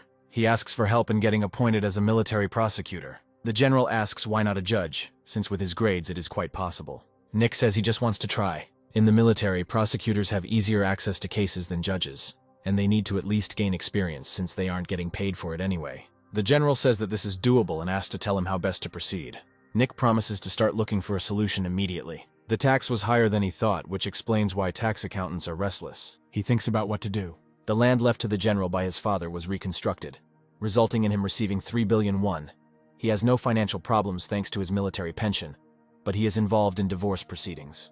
But since the land belonged to the general's father, it would be unfair to give away half the amount because of the divorce. Besides, he doesn't want to give his wife even more money because the reason for the divorce is her wasteful attitude towards money. A couple of days later, the general calls Nick again. He says that because of the divorce, the general must give his wife 1.5 out of 3 billion. He will also have to pay about 100 million of the remaining 1.5 billion to the tax accountant. After deducting all taxes, the amount that will go to the general's son will be 800 million won. The general seemed as puzzled as Nick. He says that it would be possible to stop there, but he found one way, although he had to rack his brains. First of all, they need a person they can trust. This is a money matter. It will be difficult to keep your mouth shut and pretend until the matter is resolved. The general asks if he is sure they can succeed if they find a man they can trust. Nick is sure of it. After some time, the general introduces him to a man who had helped his father for a long time. The general told the man that Nick had great talent, but he objected that he was exaggerating. Nick is glad to meet him. The general told him a lot about this man. As they shake hands, Nick sees something and then realizes that he cannot mess with this person. Nick says he needs to leave urgently. He has to hand in a special report and will return as soon as he finishes. The general is outraged that Nick is allowing himself to behave in front of a man whom he had to put so much effort into bringing here. However, the general soon learns that this man is not loyal to him. He was loyal only to the general's father. Nick believes that he takes credit for some of the general's wealth, so there is a high probability that this man will try to take advantage of the situation. Nick says he has studied behavioral psychology, and that when a person is lying, there are specific signs that indicate this. In fact, Nick scanned him with his abilities, but he can't tell about it. This man was full of hostility towards the general. Nick asks if his father had someone to help him with the housework. The general replies that his father lived alone, so he had a housekeeper. Perhaps this is exactly what they need. The next day, Nick used his abilities to analyze the housekeeper and concluded that she was a suitable candidate. It is an ideal circumstance for them that her 2 sons are soon to start serving in the army. The general remarks that they are lucky. Nick promises to help with his request if he agrees to fulfill several conditions. He asks the general to let this woman work for him, since he will need a housekeeper after the divorce anyway. The general agrees. Nick also asks to take care of the housekeeper's sons, who are entering military service. The general thinks that Nick is asking him to help them avoid the army, but Nick only wants her sons to be in his military unit. In this case, they will be located close to their mother's place of work. Besides, if they are under the control of the general, it will be easy to see them on weekends, and ultimately the general will only have to endure for 2 years, during which time the problem with the inheritance will be solved. Now the general understands why Attorney Gray recommended Nick. He offers to explain everything in detail again. A company will be opened in the name of the housekeeper, and the general will invest 3 billion won in it, after which the company will invest all its money in buying gold, and then hide it in a secret place. Only the general himself and his son will know about this place, after which the general's son will get a job in this company. The general thought that everything would be much more complicated. This would have been more difficult if they had used only tax laws, but using property and lost property laws made it easier. Formally, the general's son will work for the company, so he will need to be paid, but the general is allowed not to pay for up to a year. In about a year, his son will retire and the job will be done. After that, he will seize the place where the gold is hidden, and after the seizure is lifted, the company can be disposed of. The general asks if the ownership will pass to his son if this plan is followed. According to the civil code, when the right of ownership changes, all property in the place of arrest becomes the property of the person who imposed the arrest, and when the company as a legal entity ceases to exist, no one will object, because the housekeeper was only a holder of the name. Officially, it will look like the general just lost 3 billion in a bad business investment. The general asks if his son will be able to take the gold. Nick answers in the affirmative. He will be able to pick up the gold from the place where it was under arrest. Nick has gained the general's trust, but he doesn't have the evidence yet to do anything about it if something isn't clearly stated in the law but is negative. It doesn't necessarily have to be illegal. The general thanks Nick and promises to do as he asked. It looks like his life in the army will be much more fun now. After some time, Nick gets his own office and his rank is listed on the sign as inspector and lieutenant. He enters the office. There is someone there. Nick meets Staff Sergeant Bet Smith. He asks her not to be shy about giving him advice, since she has much more experience. Bet muses that they don't usually promote someone this young above sergeant. This guy is different from the others, but it's unclear if more should be expected from him. Nick would like to look at the cases that came into their hands. Betta hands him the folder. Nick looks through the papers and notices that there is no sincerity at all in the report and testimony. Bet knows he won't like it too much, but this is the Army. In most cases, people became military lawyers immediately after graduating from the legal training center, which is when the sense of justice is at its strongest. However, in a closed organization like the Army, the number of incidents could not be allowed to increase, so it was necessary to, so to speak, tame the military lawyers to prevent the increase in the number of cases. If they are covered from above, then they should try to open them. Nick turned the so-called taming incident into a national incident by using his special technique from his past life, manipulating the press, and eventually all those involved were exposed and the senior management was frayed. Bet tells Nick that he is a pleasure to work with. Nick is glad to hear this, but warns in advance that they will have a lot of trouble in the future. We can move on to the next thing. 3 years is quite a long time. When Nick comes home for the holidays, it turns out that his aunt needs help. Her son, who serves in the Army, has problems.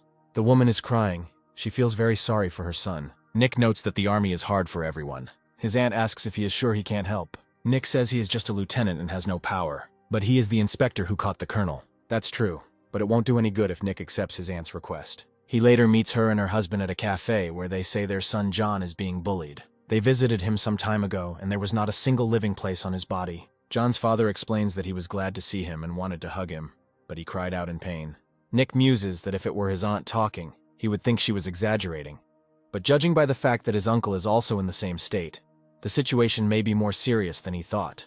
Nick knows that John went to a good university and has always gotten along quite well with others. Uncle says that the whole problem is in one sergeant. This immediately makes Nika wary. Uncle reports that the sergeant's name is Harry Stone and he seems to have a complex about his studies. He wasn't promoted to staff sergeant and has been a junior sergeant for several years now, so he hates the guys who were lucky enough to get into good universities. Nick realizes that this is definitely a strange situation, and that a rational approach will not work with such a person. He says they'll have to spend a little. However, the uncle does not want to pay the sergeant. They would rather use some trick, and there will be no damage. Nick says that about 2 million won should be enough and asks if they want to try. They ask him what he's going to do.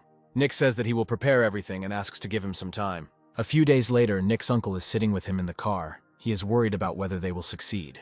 Nick asks not to worry. They just need to scare them a little. He even prepared the makeup. He asks his uncle if he talked to John. His uncle replies that he told him everything over the phone. At the entrance to the unit, they are stopped and asked who they have come to see. Nick says that he has come to see his master. That is, Soldier John Pack from the 2nd Company. The guard asks about the people in the car behind them, assuming they are escorts. With the money he got from his uncle, Nick hired some students with a strong physique. They lean out of the car and ask what's going on. Nick says these are his subordinates. The security guard informs that all visitors must show identification. Nick calls out to one of the guys, demanding that he take his passports and come here. He reports that some of the guys don't have documents with them. Nick shouts that he warned them. In this matter, they need to stand up for themselves, but they dragged themselves along without passports. Apparently, they wanted to die. The guy asks for forgiveness. Nick will talk to them about it when they return. He tells those who are ready to follow him. Nick asks the guard if they can come in now, and he says yes. They open the car door for Uncle Nick and call him boss. One of the soldiers present sees the guys bowing before this man. He thinks that the son of some crime boss serves in their unit. Nick sees the soldier's badge and realizes that he is Junior Sergeant Harry Stone. The visitors come to the visiting room where John meets them. They ask him how he is. He says that everything is fine, but notes to himself that it is difficult to pretend. John's father suggests that he eat more. They brought enough food. Nick turns to the guys standing behind Father John and demands that they move to the wall. The young master cannot eat in peace with them standing over him like that. Harry Stone is frightened, deciding that John is the son of a gangster. He approaches him, salutes, and asks if he can share food with his fellow soldier. John fearfully agrees. His father extends his hand to Harry and introduces himself. Harry shakes his hand and says that he has heard a lot about John's father and it is an honor to meet him. He asks Harry to look after his son. Harry is confused. The guys playing the roles of bodyguards are impatient. They want Harry to answer faster. Harry replies that he will certainly keep an eye on John. Nick realizes that the fishing rod has been cast. He tells John's father that it's time for them to go back. He promises John to visit again soon. They come back. Nick tells his uncle that he did a great job. Uncle asks if this will really stop Harry. Nick is sure that he is now so scared that he will never lay a finger on John again. Now everything will be fine with him. Sometime later, Nick examines the case of an assault in the Marine Corps, and is concerned that this case is being classified as a simple mutiny against superiors. He suggests working on it. Bet says that if they take on this case, there is a chance that there could be consequences. Nick knows this, but still wants to try. Bet agrees. According to the records, it looked like a simple case of mutiny against superiors, with one corporal beating up 3 sergeants. But even if this corporal was quite confident, it made no sense for him to attack 3 at once.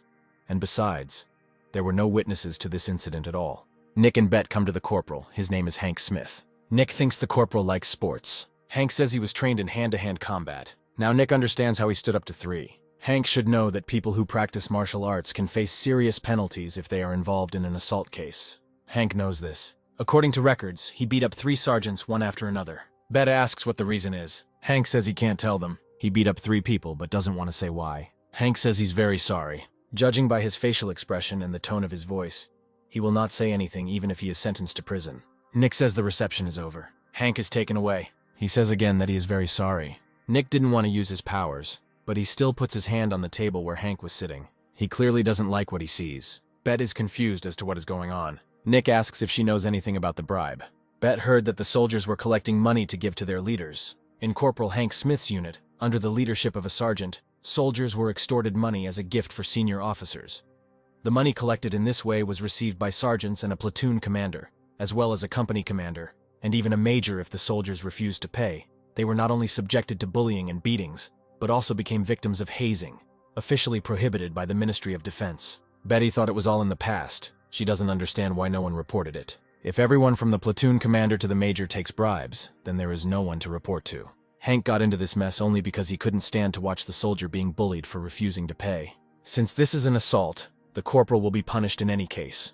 But Nick will not let all this rottenness get away with it. Bet notes that this is a very serious matter and asks what he is going to do. Nick will look for evidence. He knows that this can lead to serious consequences, but in such a case, he definitely cannot stay on the sidelines. Soon Nick arrives at the Marine Corps unit. He states that he has come because of the investigation into Corporal Hank Smith and would like the affected sergeants to be called to see him. The soldier objects that it is working time now. Nick says he works too. Nick and Bet meet with the injured sergeants. One of them says that although Hank was under his command, he could not be controlled. They seem worried that the corporal might have told about the fundraising.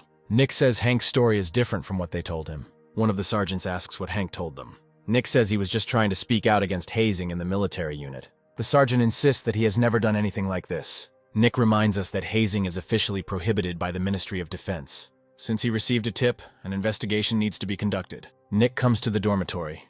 He understands that the sergeant's testimony is completely useless, so he needs to find evidence. He needs something they can't refute. Nick's escort asks him what he's thinking. Nick thinks he's up to something since he spoke to him first. Nick says that Corporal Smith said there should be a palm-sized notebook here. The guide assures that there is nothing like that here. Here he seems to remember that he has urgent business. Nick realizes that the soldier was simply trying to find out what he knew. It seems he has found the key to this case. Nick asks about the junior sergeant, and is told that his name is Michael Green, and that he has been serving in the unit for about 6 months. Nick reflects that they trusted the junior sergeant to handle the money, and he says out loud that the investigation is over for today. After some time, it is discovered in the command post that the accounting book has been stolen, and the commander decides that Hank stole it.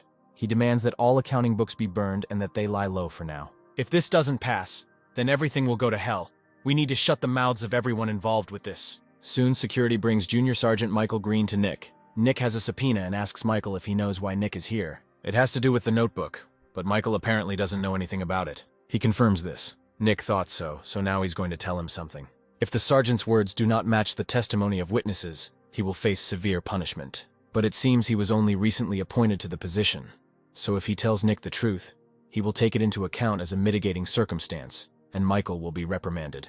If he refuses, he will be punished to the fullest extent of the law, because Nick has many other witnesses. Michael asks if Nick can make sure he only gets a reprimand. He may even get severance pay, but if he denies everything to the end, he will get a criminal record. Michael agrees to tell everything. Nick says that he made the right decision. A few days later, at the Ministry of Defense, a lieutenant colonel, the head of the investigative division, asks Nick why he keeps getting involved in such matters, since military secrets are involved here. Nick says it's not a military secret. If the elders say it's a secret, then it's a secret. The lieutenant colonel suggests simply sending the guys to the guardhouse and closing the case. Nick says that over 4 years they stole about $100 million, apparently money paid to soldiers as salaries. The lieutenant colonel demands that they stop making noise. He is creating problems. But Nick persists, saying he will investigate. He will do as he sees fit. Most Marines still hold their traditions and honor very dear. So even after discharge, many continue to be involved in the life of the Marines through an organization called the Marine Friendly Gathering. Nick comes to this organization to meet with one of the demobilized Marines. He meets Ben Lee, who was discharged last year. Nick asks if he was part of a special partnership. Ben answers in the negative. Nick is sorry to say this, but he has evidence. So if Ben refuses to cooperate, he will have no choice but to press charges and file a petition with the prosecutor's office to open a criminal case. Don't worry though, Nick can help Ben act as a victim.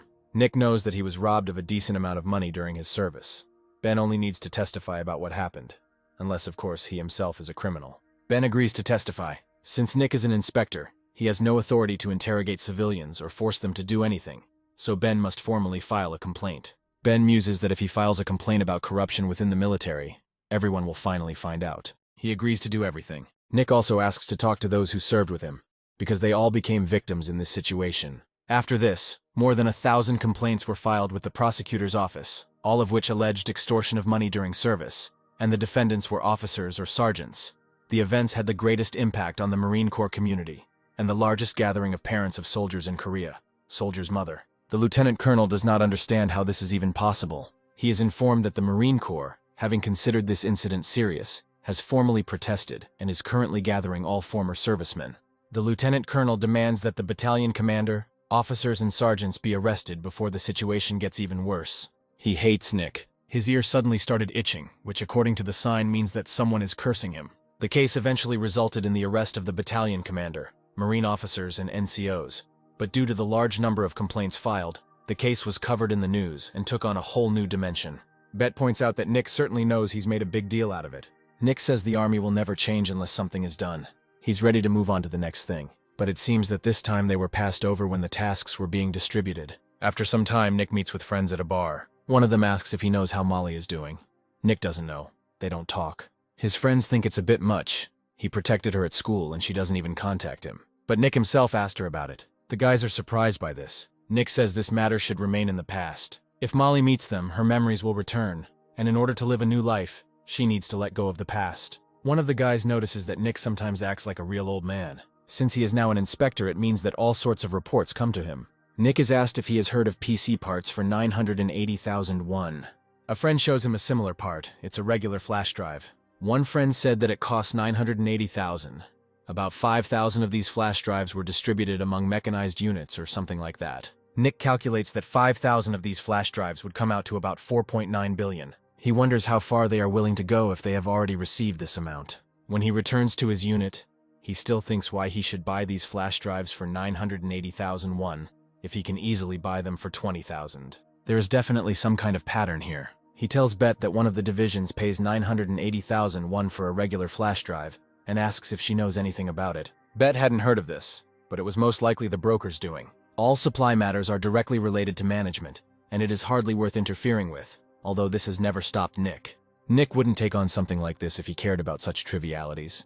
Bet says that besides, there isn't much time left before the end of the service, and at the very end, something grandiose must be done.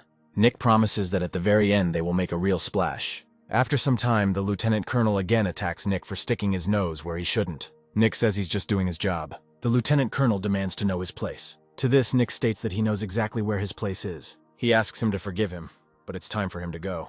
Nick leaves. The lieutenant colonel continues to be indignant. This is where the broker comes in. He even heard the lieutenant colonel's screams from outside. He wanted to see who had made him so angry. The lieutenant colonel says he's like a thorn in the flesh. The broker notes that we are all like this at first until life teaches us a lesson. Soon he comes to Nick. The broker calls himself. His name is Jack Neal. Nick says he won't buy anything and asks him to leave. Jack believes that Nick is going through a tough time right now for various reasons, and there are a lot of different rumors everywhere.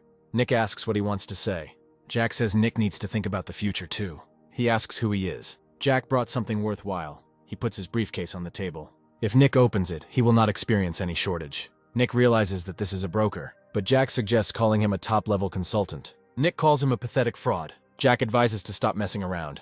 No matter how much Nick struggles alone, it won't change anything. Jack suggests that Nick open his briefcase first and then talk. Nick doesn't want to open. Jack believes he knows he could be arrested for accepting a bribe. Nick suggests they try.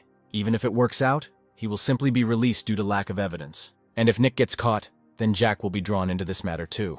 A new prosecutor will arrive and Nick will eventually be released. Jack says he left him alone not because there was no way to fire him. Nick asks if this is a threat. Jack counters that it's just advice. Nick should think about who writes the laws of the army that he obeys. Jack leaves. Nick reflects that this was a serious attack. If Jack is caught, someone else will take his place. At the Supreme Military Court, Nick wants to present the following evidence. This is a report on the results of a study of 50 USBs purchased in the city. 45 out of 50 remained intact, even in terrible conditions, with the exception of a portion of them made in China. The characteristics and quality of the regular USB were no different from the USB that the department purchased for 980,000 won. The judge was ordered to do enough work and hush it all up, but Nick had prepared so meticulously that he had nothing to do. He asks the defendant's lawyer if he has anything to add. He says there is nothing. Then one of the military personnel approaches the judge and says something in his ear. The judge announces that due to personal circumstances he will have to take a break. The next hearing will take place in 4 days. Nick never expected this. However, it is worth trying to reach the end. They will not get out of here anyway. Soon Bet discovers some paper with clearly unpleasant content.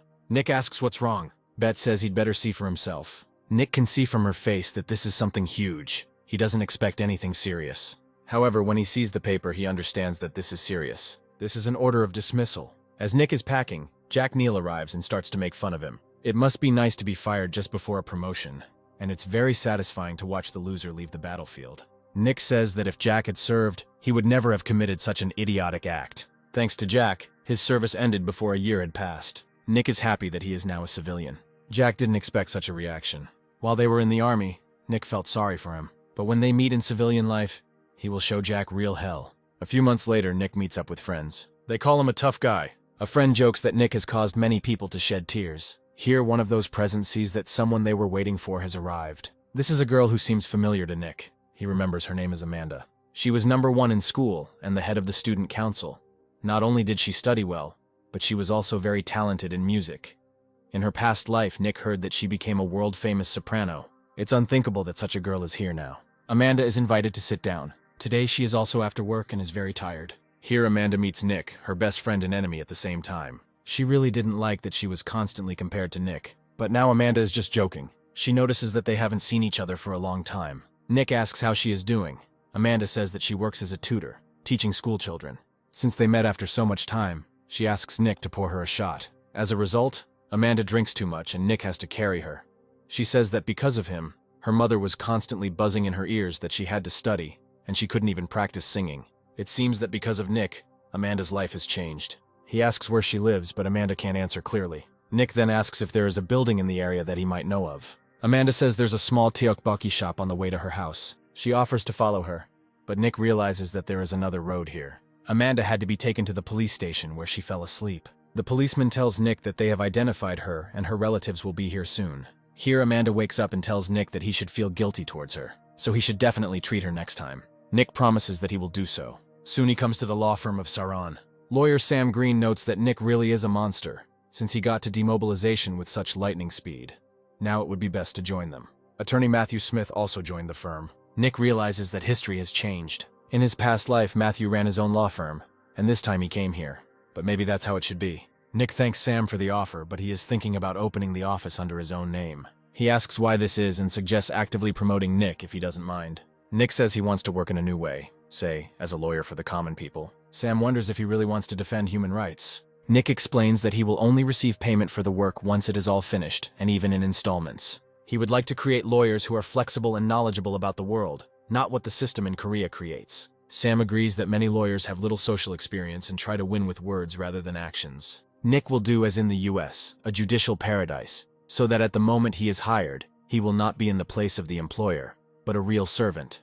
He knows that sometime later, law academies will appear, and then the judicial system will change. Nick wants to try being a lawyer for the common people. In this way, he will create a good image, and when graduates from law schools appear, he will be able to expand his business at a rapid pace, and if successful, he will be able to create a large legal enterprise, which will also include judges and prosecutors. Nick also wants to try to implement a method for finding clients. Sam notes that there is some truth in his words. Perhaps in the future everything will happen like this, and he's ready to invest. Nick feels a little awkward. Sam says it's not a lot of money, he'll just help Nick get an office. Nick agrees but understands that it is not free, and asks about the terms. Sam notices that Nick is difficult. Sometimes he'll send him the kid lawyers from his firm, and if Nick can raise them to be as good as Mary Lee, the lawyer who won case after case, he'll spend the money. Nick likes this condition. He hopes for Sam, and Sam hopes for him. Soon Nick has his own law office. He is very busy. It is not even clear where so much work comes from. Amanda calls him and asks him to treat her. She quit and is no longer a tutor, so this time let Nick choose something more expensive. He notes that it makes no difference, but Amanda believes that it is because of him that her life has gone downhill. Apparently he has nothing to say, and she has been craving sashimi lately, so they agree on Sunday. Nick hopes that Amanda will come to the right place and not to the police station. She says that although she is not very good at orienting herself, she is not that bad. At that time, Nick did not yet know the full horror of topographic cretinism on Sunday. He waits for Amanda for a whole hour. It turns out that she is in Suwon. Nick thinks she has some business there, but Amanda just got on the wrong subway line. She promises that she will be there in half an hour. In the end, Amanda arrives in the evening when it's already dark. She is delighted with the sashimi. Here she wonders why Nick is looking at her like that. She apologized for being late. Maybe he fell in love with her. Nick is surprised that she would say that after being 5 hours late, and notices that Amanda's self-confidence is still the same. She says her parents want her to become a lawyer. It's all because of Nick. Amanda's parents say that this time she must definitely beat him, but in her past life, Nick was never able to beat her. Nick knows she sings well and asks if she has ever thought about starting again. Amanda would like to, of course, but it's all about money. If all else fails, she will simply get a government job and earn a living. Nick remembers that he liked Amanda as a child, but for some reason they grew apart. Here he remembers that Amanda's mother strangely disliked him and it seems was acquainted with his mother. Amanda is irritated that even such expensive sashimi is slowly running out. Nick says that he is a lawyer and has a lot of money. Amanda asks for more sashimi while she's in the restroom. It's 50 meters to the toilet, which is quite a distance. Nick hopes that Amanda isn't going to get lost again. Although she often gets lost, she is very close here, and Nick doesn't like such self-confidence. In the end, Amanda of course gets lost. She is in Seoksan Park and doesn't even know where it is. She asks to buy something tasty next time. Nick advises to definitely take a taxi. At the office, he tells the lawyer sent from Saran Tom Park about how Amanda got lost, and he says that he also has a friend who gets lost all the time, so he understands it perfectly. Tom adds that next time it would be better to go where his girlfriend is. Nick objects that she is not his girlfriend, but they meet every weekend and call each other every day. This is enough to say that Nick is deeply interested in her. Tom continues that usually only lovers don't know about their relationship, while other people know everything. Before his rebirth, Nick's married life was not particularly smooth. Since this is how things turned out, it would be better for both Nick and Amanda to meet someone else. He tries to remember why Amanda's mother hated him. Tom says it's good to be young. Nick suggests focusing on work. Another client believes that his case is unwinnable. Tom believes that it is possible to win, but it is still difficult to file a case in court. Everyone tells the client this so that he just gives in. But the one he lost was his family, and no less than a brother to his children. He asks Nick if he would sit idly by if someone took the body of someone close to him. Nick is ready to take on this case. The victim's dog died suddenly. He dug a grave in his yard and even held an official funeral. But that same night, a man living nearby took the dog's corpse and ate it. Tom considers this matter too insignificant to take on. But Nick says there are no small tasks. It may look like that to them, but to this person it probably feels like the sky has opened up. In Nick's opinion, only a lawyer who understands these feelings can be considered a real lawyer. Tom reflects that even though Nick is younger than him, he can learn a lot from him. They soon come to the client, Stanley Green, who says that they lived with his dog Lucky for about 10 years. He was very kind and smart, ate a lot, but was not sick at all and behaved wonderfully.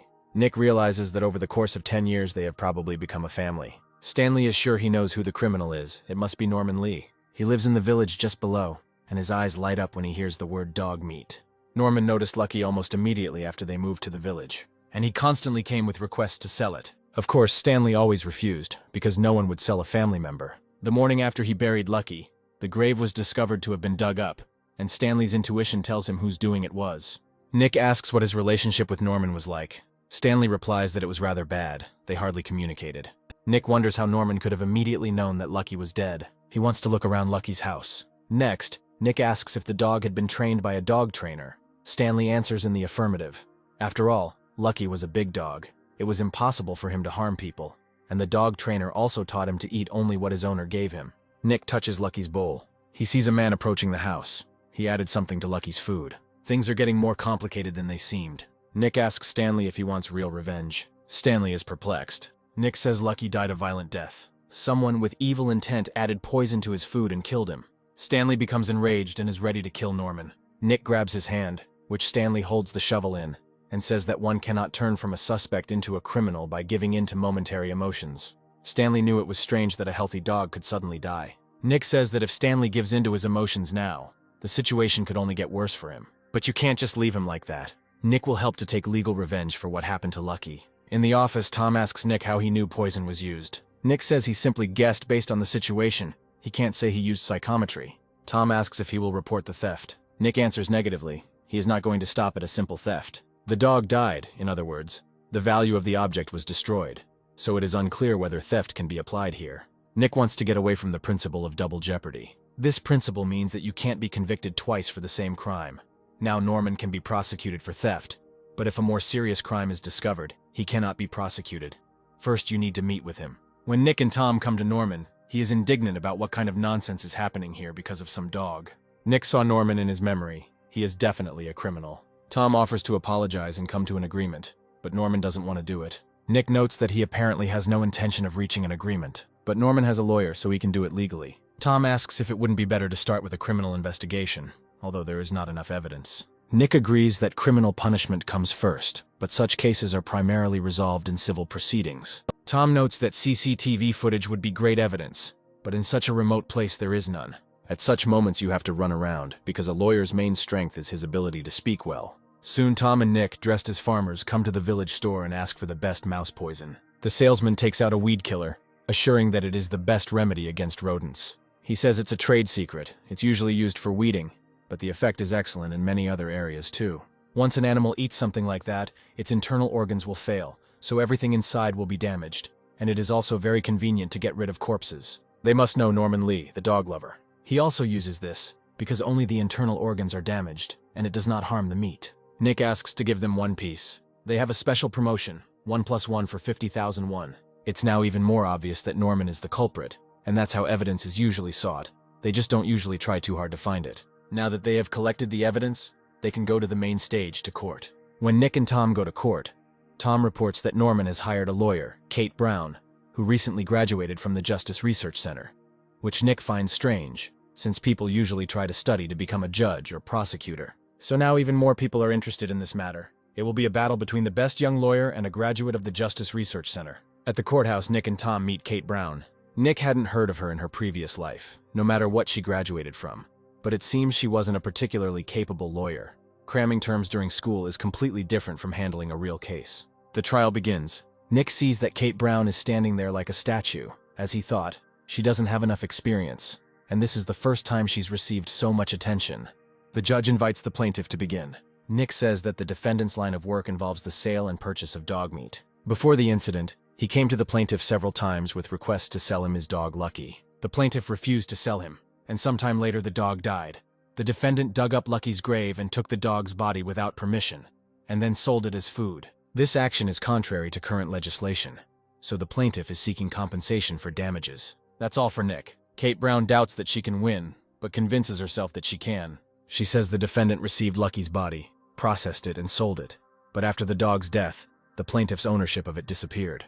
And as soon as the dog ended up in the ground, that is, at the moment when the owner completely abandoned the dog, it can be considered that the right of ownership was lost. The protection of burials only applies to people, so it is illegal to demand compensation for grave desecration and theft. But Nick didn't mention the grave desecration, so it's obvious that Kate Brown is a newbie and not as good as Nick. He says he didn't even mention the grave desecration, so Kate Brown takes that part out. The judge announces the beginning of the debate between the two parties. Nick asks if Kate Brown's assertion that title was lost at the time of death is true. She answers in the affirmative. Nick then asks how they view the dog from a legal perspective. Kate Brown replies that it is property, and since the dog is dead, the ownership is also lost. Here she was caught. This is true. From a legal point of view, a dog is an object of property, no matter what the owners think about it. According to the law, it is nothing more than an object. Kate Brown doesn't understand why Nick says things that don't benefit him. He continues that in such a case one must look at when the loss of ownership occurs. If Nick's phone suddenly breaks, its value will surely disappear. He asks Kate Brown whether this will mean that his ownership of the phone will cease to exist. At this point, Kate realizes that it was a trap.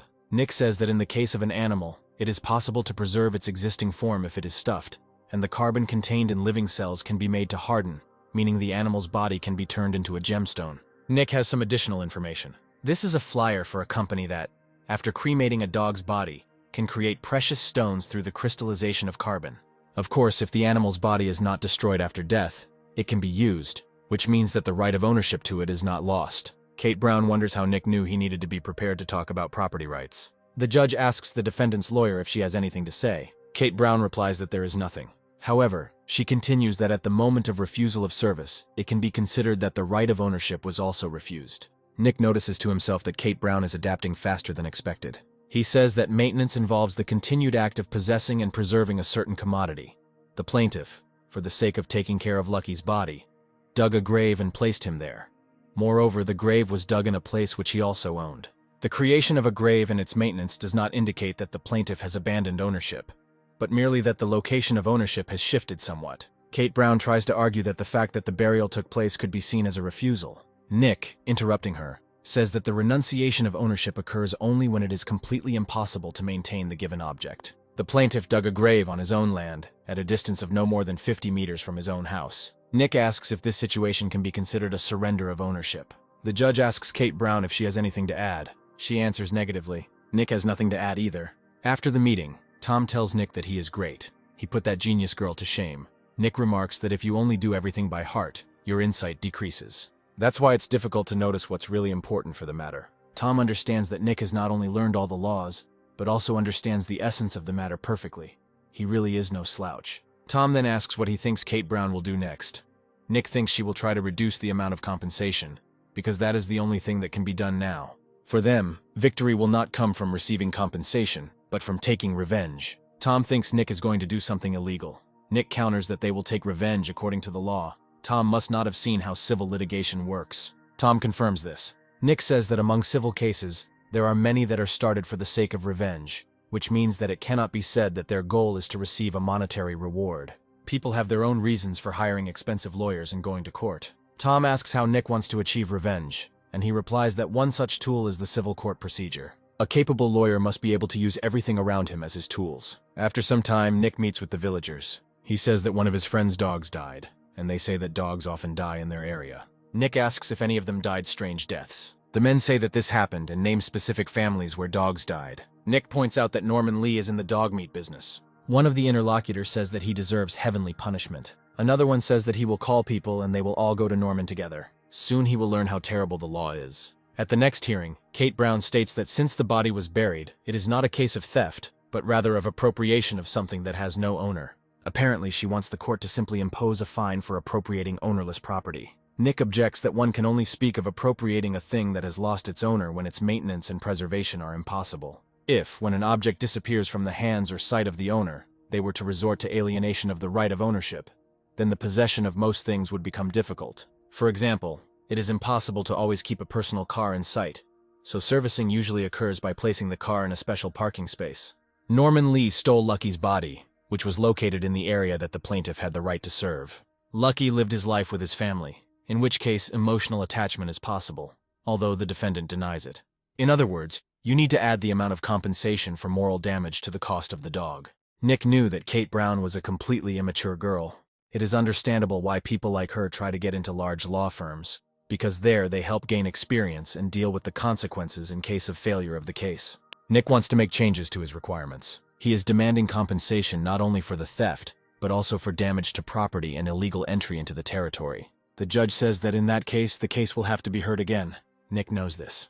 The property damage and trespassing are currently under investigation by police, and Nick is asking for a new hearing to be set once the results are in. He attaches copies of documents proving his words. The judge announces that due to the investigative procedure in the case, the sentencing is postponed. This concludes the trial. Stanley approaches Nick and asks if it is possible to do this. Nick advises not to worry because there are several different ways of revenge. Let Stanley wait and then find out. Now Kate Brown approaches Nick and asks if he helped her by asking to postpone the hearing date. Nick says that of course he helped her a little, but in reality he is setting the stage for revenge. You shouldn't take a step back on her account. Meanwhile, someone approaches Norman and calls out to him. They are police officers. They tell him to follow them. Revenge begins from this moment. Norman doesn't understand what's going on. Stanley asks Nick what's wrong. Nick calls this the final court of revenge. Stanley came to him with this matter because he wanted revenge, so Nick prepared his revenge as best he could. In the area where Stanley lives, large dogs died very often, so they analyzed Lucky's body and the bodies of other dead dogs, and found traces of poison in them.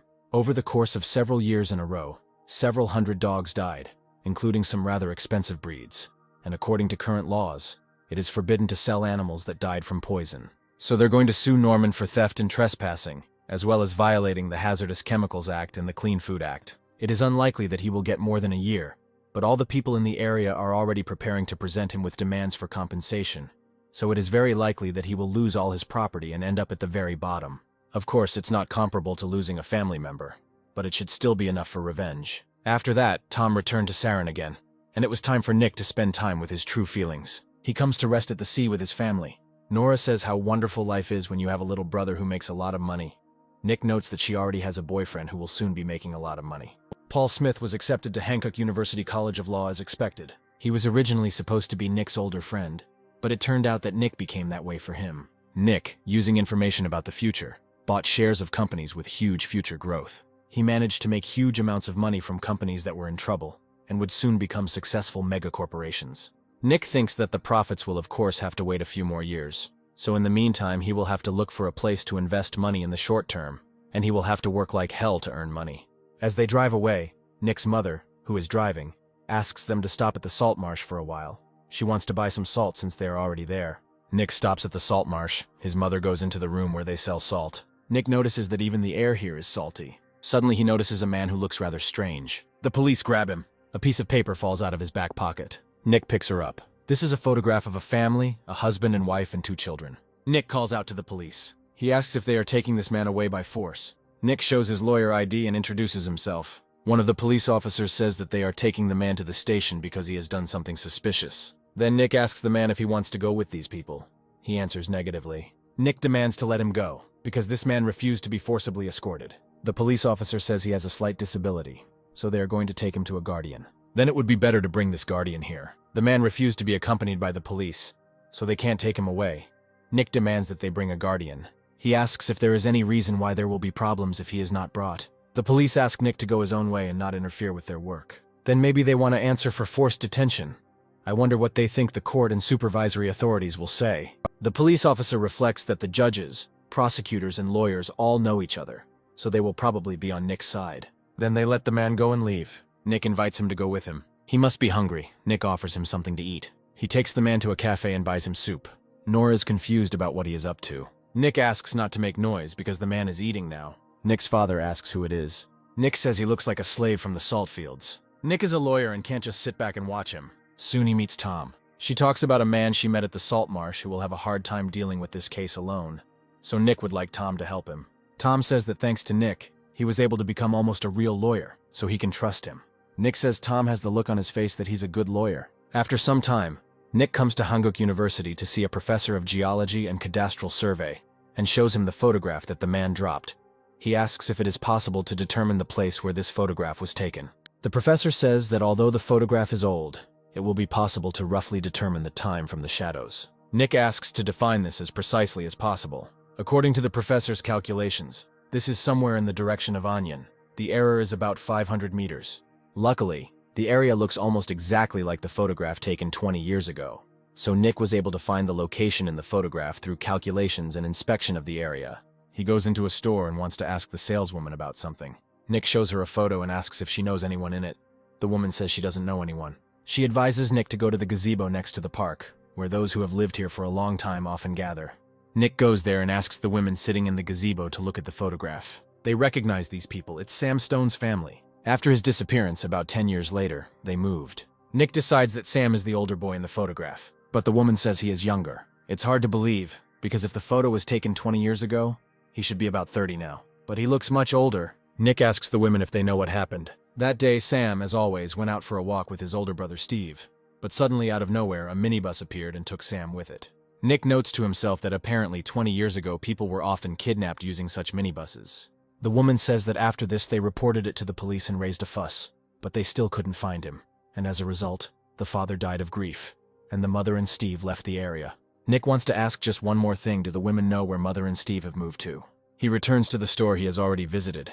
According to the women, the grandmother of the owner of this store should know. But the grandmother died long ago, and all her things were already burned. Nick hopes that maybe there are some contacts. The woman thinks. She remembers someone came earlier calling himself Sam Stone's brother, and leaving contact information. The woman finds a piece of paper with his phone number. After leaving the store, Nick immediately calls Steve. He picks up the phone and Nick introduces himself. As soon as Steve hears that he is a lawyer, he immediately starts swearing and shouting, "How dare he call him? He is not going to listen to his requests." Nick says he's not calling about that. He asks if Steve knows Sam Stone. He in turn asks how Nick knows this name. Nick says he was looking for Sam Stone's relatives. He apologizes if he's in the wrong place. Steve asks if Nick knows where Sam is now. He says that, to begin with, protection is carried out on his part. Steve, not letting him finish, says that he will send a man to him now and hangs up. Nick is surprised at how nervous Steve is. However, it's even curious what kind of person he is. Soon a car pulls up to the store. Nick is informed that the chief prosecutor is waiting for him. He realizes that Steve is from the Central Investigation Department. They meet in the chief prosecutor's office. Steve apologizes for yelling at Nick on the phone. He was very agitated. Nick understands. Steve believes he found his brother. Nick says it was a coincidence that Sam ended up under his protection, and he was looking for relatives he could contact. He found Steve thanks to a photograph his brother was carrying with him. Nick takes it out and offers to take a look to make sure. Steve recognizes Sam. He starts to cry. When Steve calms down, he apologizes for not showing his best side. Sam is not only his younger brother, but also his benefactor. Steve says that it wasn't Sam who was supposed to be kidnapped that day, but him. The kidnappers were hunting Steve and even tried to grab him. But Sam intervened, so they took him away. Steve became a prosecutor to find him. He asks how Nick managed to find Sam. Nick tells what happened. He says Sam is being defended by a lawyer from the Saren firm. Steve remarks that he seems to be in a huge debt to Nick and Saren. Then Tom calls Nick. He reports that the police have a warrant for Sam's arrest. In addition, a guardian appeared. Nick demands that they be detained. He will bring a real relative. Steve orders all prosecutors currently on duty to be called in. A few minutes later, all the prosecutors, led by Steve, go to the police. Nick calls Tom and asks where he is. Tom says that he is at the police station and they are trying to throw him out. He can hardly hold on.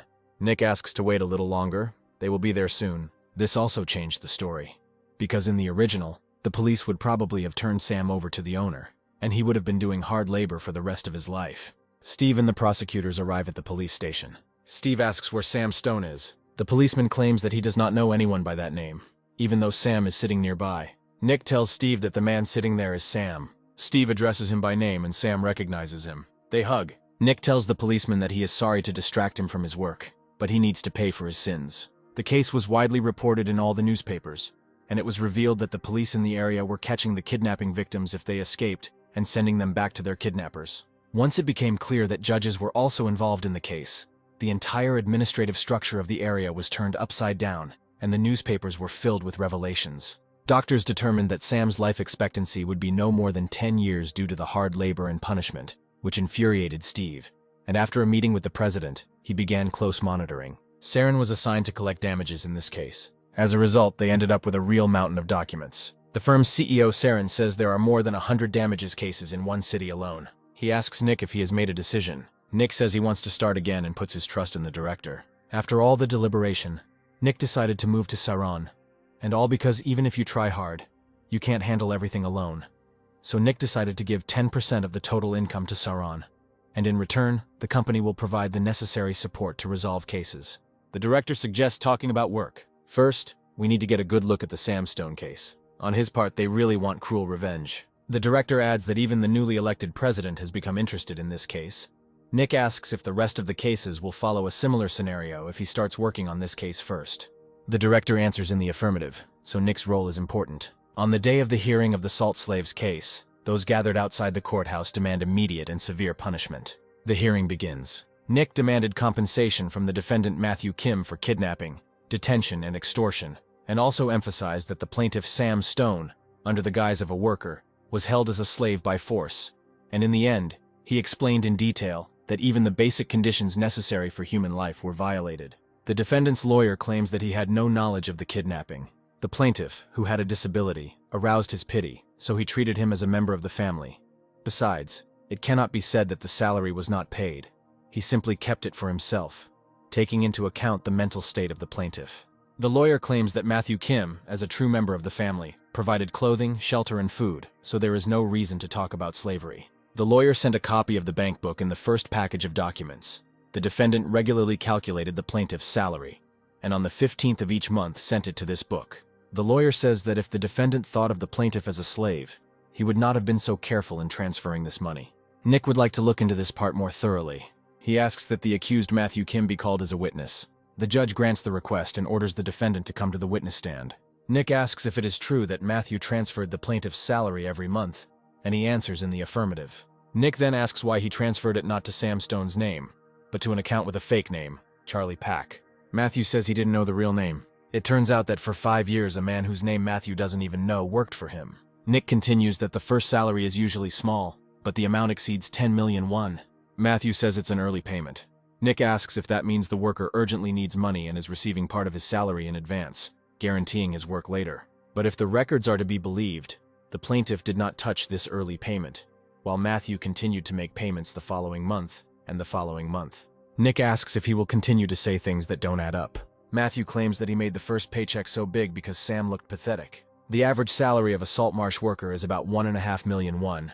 Nick provides the average salary data as evidence. However, after the first payment, the defendant transferred 567,000 won every month, and this amount was calculated based on the minimum wage for an 8-hour workday. Nick asks if it was because Sam looked pathetic that Matthew only paid him a third of the average wage. Matthew says that he fed him and gave him shelter. Nick asks if this means that if the contract includes food and shelter, the salary can be cut. Matthew answers in the affirmative. Then Nick asks to look at the third package of documents from the plaintiff's side. The screen shows a photograph of the place where the defendant provided food and shelter. A room just over 8 meters in size with no electricity or running water, no windows, and no toilet. The fourth set of documents contains photographs of all the food that the defendant provided and that the plaintiff lived on. Nick asks if this is how Matthew treats his family members. Based on this evidence, the defendant failed to provide the food and shelter required by the contract. Nick wants to change the amount of payments due. Not only the salary, but also the board and lodging fees were appropriated by the defendant, so Nick wants to add this amount. He asks to change the amount of the claims until the next hearing. The judge accepts his request. Matthew tries to object. Nick says he didn't ask him any questions, but it looks like he's trying to say something. Matthew answers in the negative. Nick then asks if he has been paying all his taxes, including his health insurance, accurately. If Matthew made payments excluding tax payments, then he should have paid taxes as well, and it looks like he hasn't done that for 20 years. Nick goes to the judge to accuse the defendant of tax evasion. The judge says Nick can report this to the IRS. Nick knows this, but he asks that it be kept in mind when assessing the defendant's criminal actions. In Sarin, the director says Nick has shaken Matthew dry, and his salary and other benefits have more than tripled his compensation. Nick notes that the director did ask him to shake him properly. He says that now it's all about compensation for the damage caused, because the kidnapping and forced detention need to be recognized.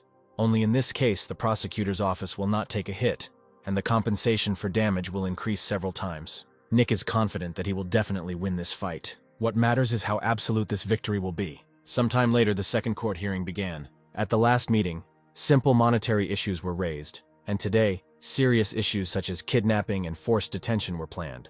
So the attention from the media was also huge. The defendant's lawyer claims that Matthew hired the plaintiff simply out of pity, knowing that he would not be able to live a normal life. He had no idea that it had anything to do with kidnapping, forcible confinement, and human trafficking. Nick reflects that this lawyer seems to have quite good abilities, but he seems inexperienced in public relations or public relations. Matthew's lawyer has absolutely no idea what Nick is going to do, and it scares him. The judge asks if the plaintiff has anything to say. Nick quotes Article 14 of the Constitution of the Republic of Korea. Every citizen has the right to freedom of movement. This basic human right is enshrined in the Constitution. The Constitution has supremacy over any law, which means it must be strictly observed. But the defendant has infringed on the basic rights of the plaintiff. Matthew's lawyer says that he hired Sam to defend him. Nick points out that of course Matthew can say that. In addition to the photographs of the place of residence, Nick wants to attach the video from the USB as document number 12. The judge allows the video to be shown. The video footage shows the outer door of the residence provided to the plaintiff by the defendant. The most interesting thing about this is that the door handle is located the other way around. In other words, this door can only be opened or closed from the outside. Matthew claims that the door is broken and won't even open. Then Nick asks to watch the next video, where Tom tries to open the door, but it won't budge. Tom believes that it only opens from the outside. The smell in the room is terrible, and the temperature is like in a sauna. Although it is not even the height of summer, it is impossible for a person to live normally in such conditions. The video was recorded at 5 o'clock in the evening. It was quite cool outside, but despite this, the temperature inside was 39 degrees. Matthew says he didn't install it, but they will find out when they hear the witness. Nick asks to call the defendant's wife as a witness. The police bring in Matthew's wife. He doesn't believe his eyes. An investigation is currently underway into Matthew's wife's complicity in kidnapping and human trafficking. Not only the defendant's wife, but also both sons are also accused of complicity. Their fingerprints were found on the door handle and on the food tray, which means they had touched these objects in some way. Nick asks Matthew's wife what contact she had with the door and the tray, and she replies that Sam had to be locked in at the appointed time. Nick then asks if he was locked in regularly. Matthew's wife answers in the affirmative. Next, Nick asks why Sam was locked up. Matthew's wife hesitates to answer. Nick demands an answer. She says Sam was locked up so he couldn't escape. Then Nick asks who ordered him to be locked up. Matthew's wife replies that it was on her husband's orders. Matthew claims she's lying. It's clear that he was driven into a corner, so he's even ready to sell his family. The judge asks for calm and asks if the defendant has any more questions. Matthew's lawyer answers in the negative. Nick asks to invite a second witness, the man who built that very building. The judge grants the request. Nick asks the witness if he built the small building next to the salt warehouse, and he answers in the affirmative. He was asked to build this building 5 years ago. Nick asks if there was anything strange during the construction of this building. The witness says that it happened. The customer said that he would also use it as a warehouse and asked to screw handles on the back of the doors. Nick attaches documents confirming payment for the transaction by the defendant. This is proof that this construction was actually completed. Next, Nick asks to call the last witness, David Park. For some reason, this name makes an impression on the defendant and the judge. David Park is let in with his hands bound, some in the courtroom recalling that he was on a news report about human trafficking for work in the salt flats. Nick knows that David is currently under investigation. He asks what he is suspected of. David answers in kidnapping and human trafficking. Nick asks if it is true that 20 years ago he was a member of a criminal organization, and 10 years ago he was convicted and arrested for murder. David confirms this. Nick asks if he knows the defendant. No one would have thought that Sam would turn out to be the chief prosecutor's brother, and David understands that it is now better to do everything to mitigate the sentence. He says they know each other. Nick asks how they met. David says that he had a trading relationship with Matthew 20 years ago. Matthew asked him to kidnap a man for him. Nick asks who he asked to kidnap. David says he said he would take anyone he could easily use. David received 2 payments of 2 million won. In other words, the defendant ordered the witness's criminal organization to kidnap a person for him. Matthew screams that this is all a blatant lie.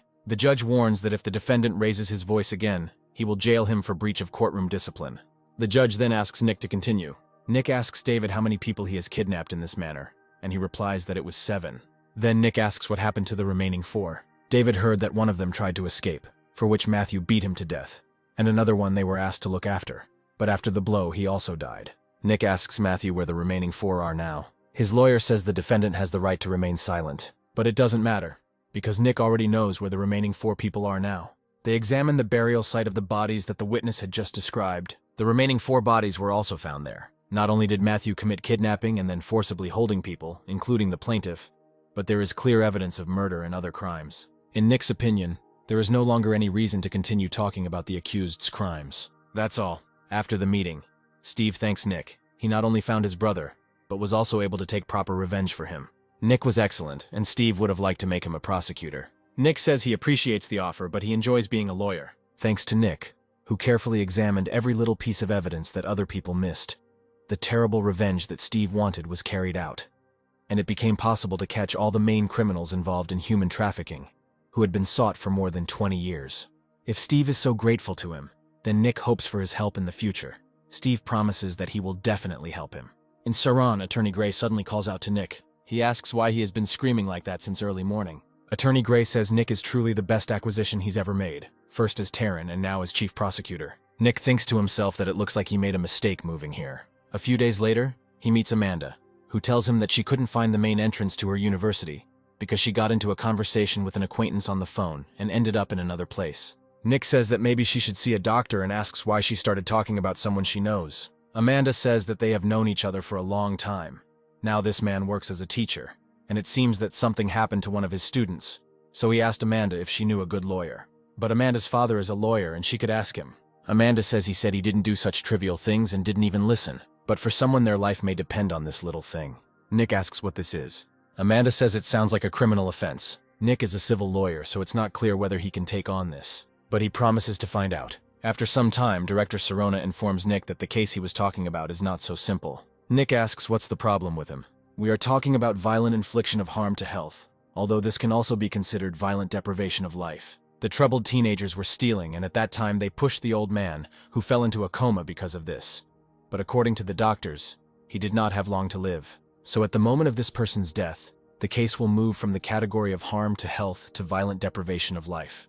And besides, the client says that he did not do it and complains about injustice. According to the client, someone called him, and when he approached, the old man was already lying unconscious. Client Eugene Lee used to be an athlete, but due to life circumstances he couldn't stand the competition and was forced to quit the sport. It seems that this shock caused him to take the wrong path. That day, an acquaintance asked him to come urgently, and when Eugene was there, an old man was already lying on the ground. Nick notices that he is a rather simple-minded guy. The director agrees that Eugene is a good guy, but that's the problem. In trying to help the old man, he tried different things, so his DNA ended up everywhere. It's even worse because he's an athlete and doesn't know the laws at all. Nick reflects that this case requires scientific expertise, and the state can only say whether his DNA is there or not. In the end, the police will have to look for evidence, but they will not do this. The client promised to pay 3 million won and add another million depending on the situation. But their situation is dire. The mother was widowed and started selling at the market, so it seems they are barely making ends meet. Nick believes that if they had the money, Eugene would not have left the sport. That's why the director wants to entrust this matter to Nick's winning tongue. He says that now everyone around him calls him that. Before they called him a crusher, and then suddenly a new nickname appeared. Nick notes that the nicknames are kind of stupid, but he's ready to take on the job anyway. Soon Nick meets Amanda's friend, Kevin Smith, who says that he has heard a lot about Nick from Amanda. Kevin is surprised to himself that this lawyer is not a woman. Nick ponders what Amanda said. This is an acquaintance from university, but it seems they communicate even after graduation. For some reason, he is seething with discontent and incomprehensible irritation. But still, this is Amanda's request. Kevin says that Eugene is a nice guy, but he always makes mistakes by accident. Nick notices that a man died because of this random mistake. Kevin says that he is still a guy with a great future, young and foolish, still a minor. Nick says that even mentioning such reasons is complete nonsense, because by this logic, if the victim turns out to be poor and stupid, then the criminal will have to bear a more severe punishment. Kevin thinks Nick is too harsh. He says that he is a lawyer and is obliged to fight in court for his client, and he simply shows from the position of a lawyer what the situation is. Of course, it doesn't depend on whether his client is good or bad. Kevin says that on the internet they write that Saren protects the weak and other praises. It turns out that all of this turned out to be a lie. Nick points out that Kevin seems to have misunderstood him. But Saren's motto is not that they necessarily protect the weak, but that even the weak have the right to equal legal protection.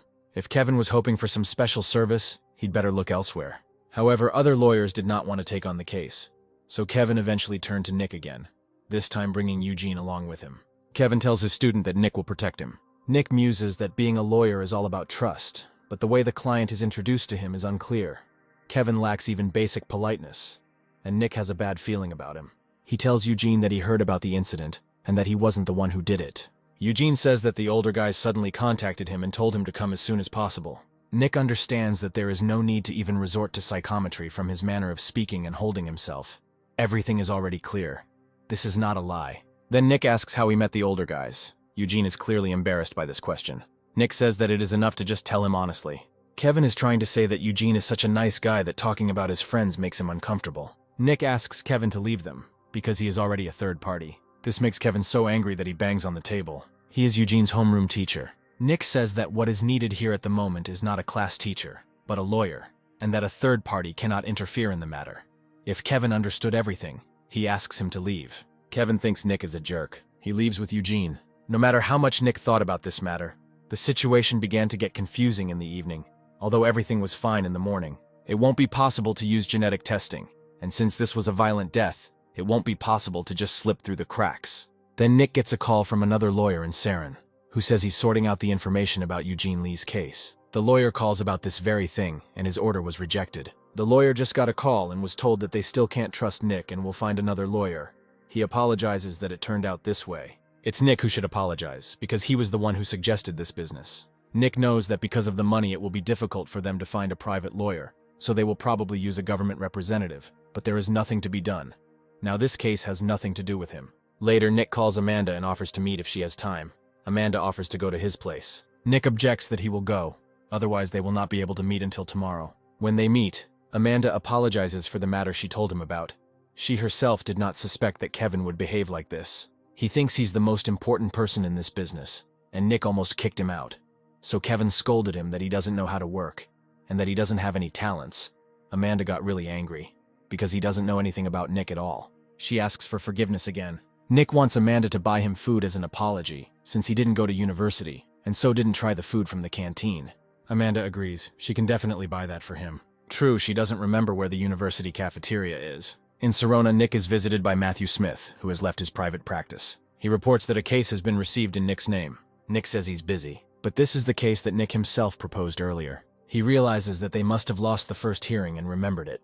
Nick refuses to take on this case. Matthew understands his feelings, but it seems like the matter is very urgent for them. It's not that Nick is upset. It's that his trust in the client has already been destroyed. Matthew understands that in their business, there is no way without trust, and he will tell them so. Nick's phone rings in the middle of the night. He picks up the phone and indignantly asks who it is. It turns out it's Amanda calling. Nick thinks she's lost somewhere again, but Amanda calls about the case she asked about earlier. She says Eugene has been calling her phone all the time. They lost the first hearing and now they have a second one coming up. So they're asking for just one more helping hand.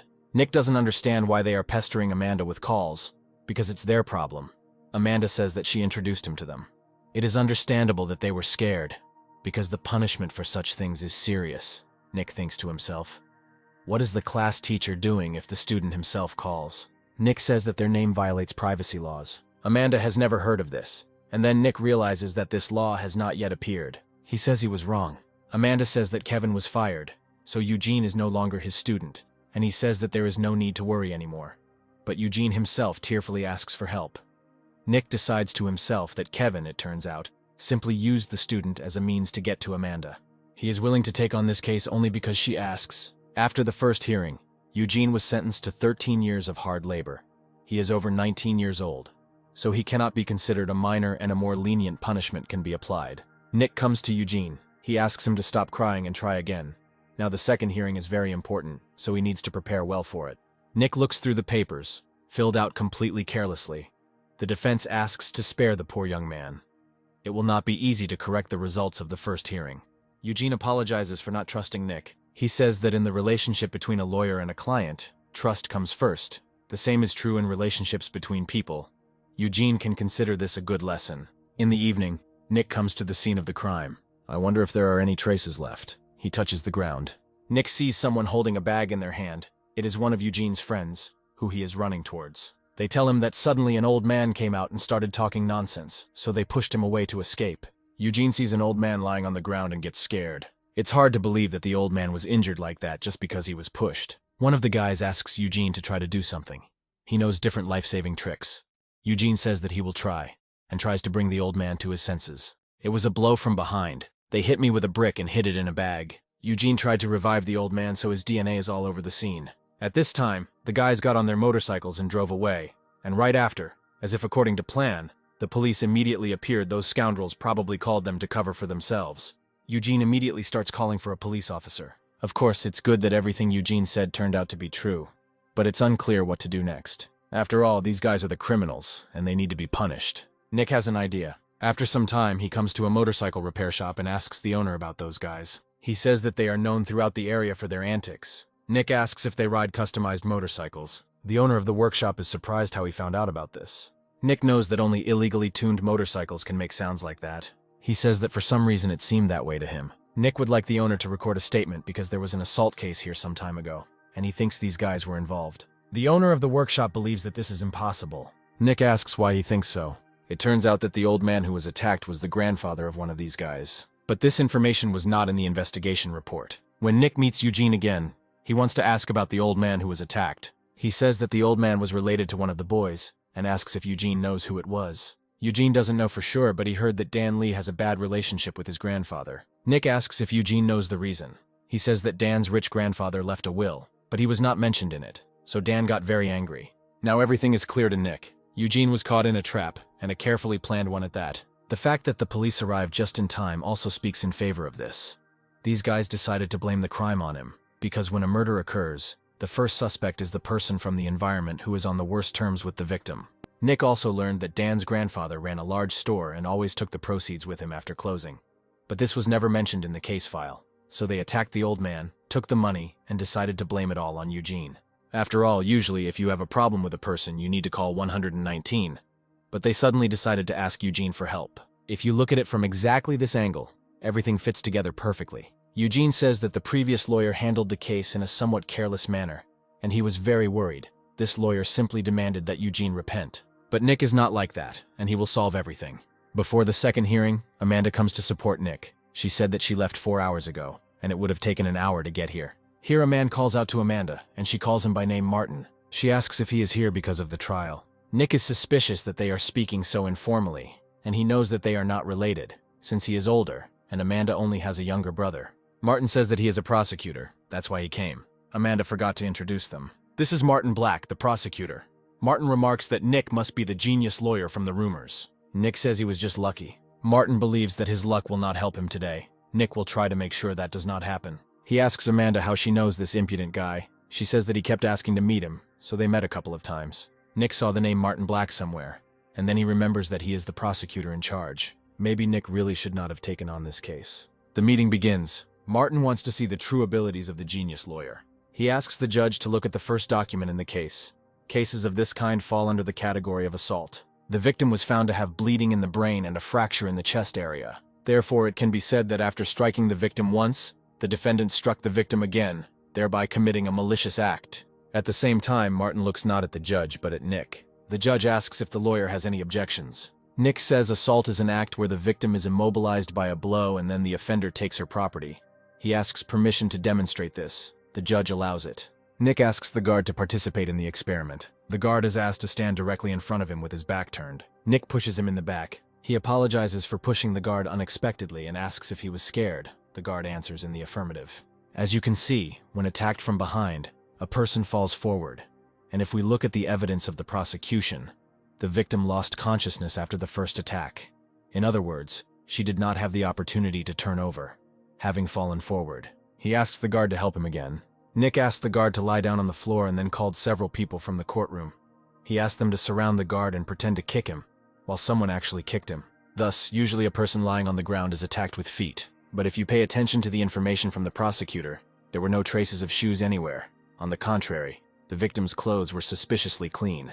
In a normal attack, it's over when the victim falls and loses consciousness, and there's no need to hit him in the chest again. The prosecutor has objections. There is a large amount of the defendant's genetic material on the victim's chest, and there are also traces that are identified as his sweat. Nick asks to call a witness. This is a rescuer from the rescue team of Service 119. Nick thinks he probably knows how to do CPR, and the rescuer confirms this. Nick asks to demonstrate this. The rescuer has prepared a training dummy in advance. The compression rate during resuscitation is usually between 100 and 120 beats per minute. After 30 presses, you need to perform artificial respiration.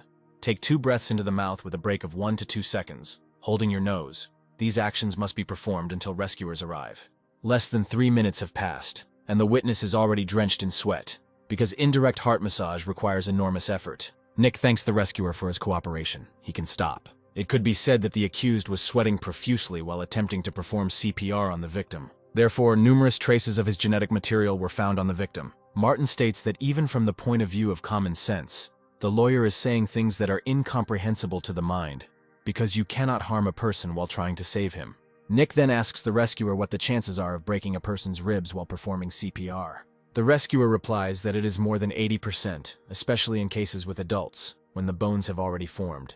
It can be said that they break in 100% of cases. Nick shows a chest x-ray and asks if the ribs show cracks like the ones in red.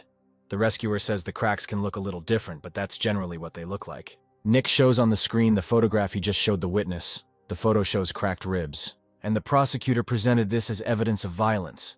But in fact, the photograph confirms that the accused tried to save the victim, and even gave him artificial respiration.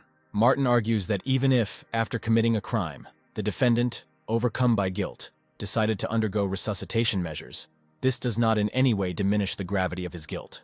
Upon analysis of the information about the defendant's motorcycle provided in the 12th file, it was discovered that it had been stolen. This means that the defendant already has experience of illegal activity. Eugene counters that he bought the motorcycle. His friends offered it to him at a low price. He didn't steal anything. Martin continues that, in other words, it is impossible to deny the fact that the accused has been engaged in criminal activity for a long time. That's all for Martin. Nick understands that he has already exposed Eugene as the real criminal, and any excuses will only have the opposite effect. Nick says this case is a robbery case, and the main purpose for which robberies are committed is money. The judge sees no point in this remark. Nick says the defendant was caught red-handed. He asks where the money is then. Martin says that during the arrest, The suspect was found to have 220,000 won, which is definitely a large amount for an ordinary school student. Nick asks where the rest of the money is then. The old man ran a business and ended up at the scene of the crime, because every day at the same time he collected all the proceeds, which meant that every day he walked home through the alleys, carrying a significant amount of money with him. The judge asks what this has to do with the case. Nick continues that the defendant knew nothing about the place. It was quite far from home, and not near his school. In other words, Eugene had no reason to go there. Martina states that he might have needed money unexpectedly, so he decided to commit a crime along the way.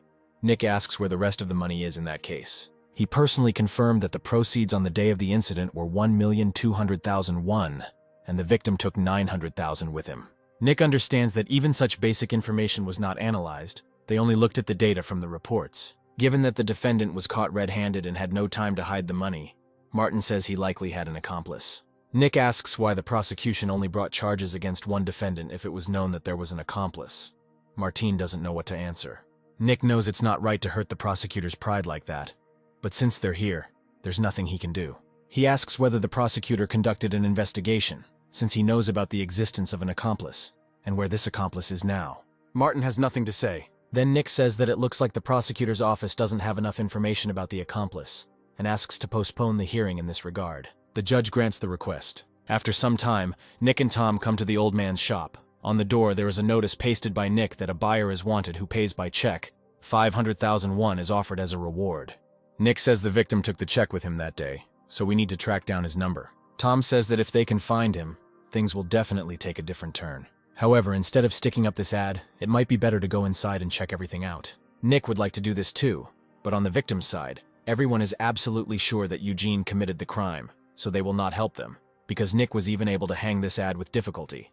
At the next hearing, Martin reports that the accomplice's genetic material was not found, meaning the accomplice was not directly involved in the robbery. He says that moreover, among the 3 people the defendant pointed out, 2 could not possibly be criminals, but in the memories Nick read, all 3 were there. The first person is the victim's grandson, Dan Lee.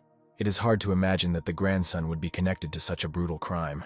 The second person is Hank Green, who was found on camera to be at Moe's Club at the time of the incident, and the camera footage is included as evidence. Nick admits that this is the case with Dan Lee, but it is unclear what is the case with Hank Green.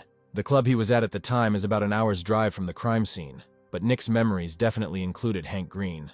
Martin continues that the last of them, Eugene, was at home, so he has no alibi. But due to the fact that the accused lied several times in a row, trust in him is reduced. It can be said with certainty that he committed the crime, since no other genetic material was found, and he was going to shift the blame to third parties, thereby discrediting their honor.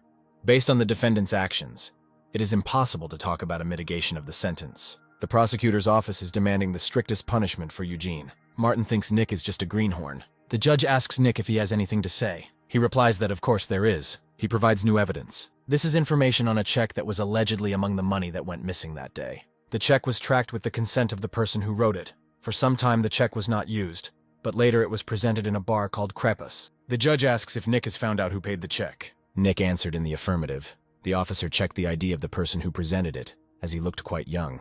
He showed the officer the photographs, and the officer recognized Dan Lee in them. Nick asks to be called as a witness. He asks Dan where he got the money. Dan replies that his grandfather gave it to him. Nick asks if he gave Dan such a large sum. Dan says the check was only for 100,000 won. However, Nick checked that Dan bought 160,000 won worth of alcohol that day, and he asks where the remaining 60,000 came from. Dan says it's his friend's money. They paid together. Nick asks who Dan was with that day. Dan says Michael Gray was with him. Here he realizes that he said the wrong thing. Dan got caught. According to the employee, there were 3 of them at the time. Dan, his friend Michael, and someone else. Nick asks who it was. Dan says he was drunk and doesn't remember well. However, when Nick showed the photo to the employee, he confirmed everything. Nick shows Dan a photo of Hank Green. Dan confirms that it is him. Nick says it's weird because Hank was at the club the day of the incident. Here Dan seems to remember that after this, Hank came to their bar. But the bar employee gave a different testimony. He said that they all came to the bar together and were dead drunk. Martin objects that even though the employee gave such testimony, it is still only the testimony of an employee, and given that Hank was recorded on camera in the club, this recording has much greater reliability. Nick realizes that the camera footage is too much evidence. Ultimately, because of one recording, he was unable to prove that the 3 friends were together at the scene of the incident, and that was the end of the second hearing. Nick comes back to the club and shows Hank's photo. The club staff definitely saw him. But Nick knows that Hank was definitely at the scene. It was impossible for him to have been in the club at that time. They had definitely planned the crime, but they hadn't expected the victim to die. So it seemed to Nick that they had made the preparations in a hurry. Suddenly Nick notices two girls, apparently sisters, who look very similar. One of them tells how she was mistaken for her sister. Nika is enlightened. He wonders why he didn't think of this before. Due to the prosecutor's aggressive actions, the situation turned out to be not in Eugene's favor. And this is where the third trial began. Eugene asks Nick what will happen to him. Nick assures him that he will help him return home. He asks to call Hank Green as a witness. Nick asks him if it is true that he was at the club that day. Hank answers in the affirmative and adds that he gave the prosecutor the girl's phone number, which he received there. Martin says he spoke to her personally and was convinced of everything. Nick wants to ask one more question. When is Hank's birthday? Hank replies that it will be April 14th. That's where he got caught. Nick asks when his brother's birthday is then. Hank hesitates. Nick repeats the question. Martin says the witness's relatives' birthdays are irrelevant to the case. Nick objects that this question is of great importance. The judge asks Hank to answer. Now he understands that he is caught, and still hesitates. Nick notes that it's hard not to remember. Hank's brother's birthday is also on April 14th, and Hank has an identical twin. In other words, there is another person with identical appearance. Nick asks if Hank was at the crime scene. He replies that his brother was there. It's sad that Hank is willing to turn in his own brother. He seems like a very bad person. Nick attaches the card details of Hank's brother Eddie, who used his card at the club on the day of the incident. The prosecutor did not attach this information, although he saw it. The judge asks Martin if this is true. He understands that this could be the end of his career. The prosecutor must not conceal evidence that is useful to the suspect. This is how he differs from a lawyer. Nick wants to call Dan back as a witness. He asks him if it is true that this crime took the life of his grandfather. Dan answers in the affirmative, and says that he hopes for the criminal to be quickly caught and punished to the fullest extent of the law. Nick says he hopes so too, and that he needs to test a few things to see if that's the case. It is enough to find out whose voice is recorded on this dictaphone.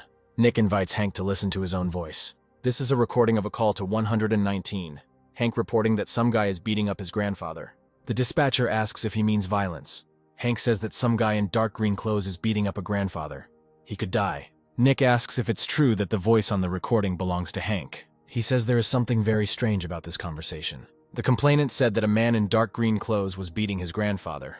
Nick asked to look at the screen he had prepared. Together with another lawyer from his firm, they conducted a crime scene survey at exactly the same time, and there was a halogen flashlight at the crime scene. Therefore, it is clear that from a distance the clothes appeared purple, and only from a distance of 5 meters it became clear that it was blue. Based on this video, it can be said that the witness watched the beating from a very close distance, but for some reason he did not try to intervene, but went to a payphone located at a distance to call the police. Nick asks one last time where the witness was on the night the crime was committed. Hank doesn't answer. That's all for Nick. The judge understands that this young lawyer is no slouch. In the evening, Nick and Director Serona meet at the bar. The director says that this case seemed difficult even for Nick, and asks how he managed it. Nick says it can be considered the power that information gives. The director asks what it means. The applicant's voice, the change in color of clothing depending on the lighting, the twins if you want. This evidence is not difficult to find. He simply found the information that others did not look for. The director says that's why Nick is great and asks why Dan killed his own grandfather. Nick says the boy was always getting into trouble, so his grandfather decided to exclude him from the list of heirs. It's a pity, of course, that it turned out this way, but Nick is still glad that the matter was successfully completed. After some time, Nick looks at the poster of the premiere of the film he invested in his office, and it turns out that his investment was justified. However, the next successful film, Friendship's Way, requires an investment that Nick does not currently have. Then the director comes in and tells him that the recording of conversations that Nick suggested works like a charm, and the case of violence from a superior employee was resolved very easily. Nick asks if the director could lend him $200 million since he is so grateful to him. He promises to work even harder. The director says that this is impossible. Their company is currently developing rapidly, so they cannot withdraw money from circulation. They need to hire more lawyers, and since the office will be cramped, they will look for a new location. Maybe Nick should take out a loan, since it would be enough to say that he's a lawyer to get that amount of money. Nick decides he can't pass up this chance. He comes to the bank to get a loan. Asked about the goal and the amount, Nick says that he wants to invest $200 million in the film. The head of the credit consulting department says that Nick must have a very stable and high income to do this, and asks what he does for a living. Nick says he is a lawyer. However, he is sure that Nick is deceiving him. He looks very young and it is clear that he recently graduated from school. The boss says that you shouldn't joke like that. He will call the police now. Nick knows he looks young, but he doesn't like being treated like that at all. He shows his lawyer's ID to the head of the department. But he still doesn't believe him and thinks that Nick forged the ID. The boss demands to call the police. Since he decided to do this, Nick won't let it slide. The police demand that he come with them. Nick asks if this is an arrest or if they are forcing him to follow them. If it is an arrest, there must be a warrant, and there is also the Miranda rule. During the arrest, it is necessary to state the reason, as well as the right to receive the assistance of a lawyer and the right to remain silent. The police officer states that this is an emergency arrest due to a violation of the law. Nick asks what evidence they have. The head of the department says this is his fake ID. They didn't even check him and immediately decided to arrest Nick. He can no longer tolerate such treatment of the client and lodges an official protest against the bank and the police. Nick promises that they will take full responsibility for what just happened. In the office of the head of the bank branch, the policeman asks Nick for forgiveness. He accepts the apology and says that he can go. Nick asks the head of the department if he is now convinced, and he apologizes. The head of the department has told the head of the department more than once how to treat clients. And because of him, they even got a call from above. He has no idea what kind of person Nick is. After all, Terran Group has paid attention to him. The head of the department is shocked by this. Because of people like him, the bank's image is getting worse. The head of the branch has already said that for them, the client is a real king.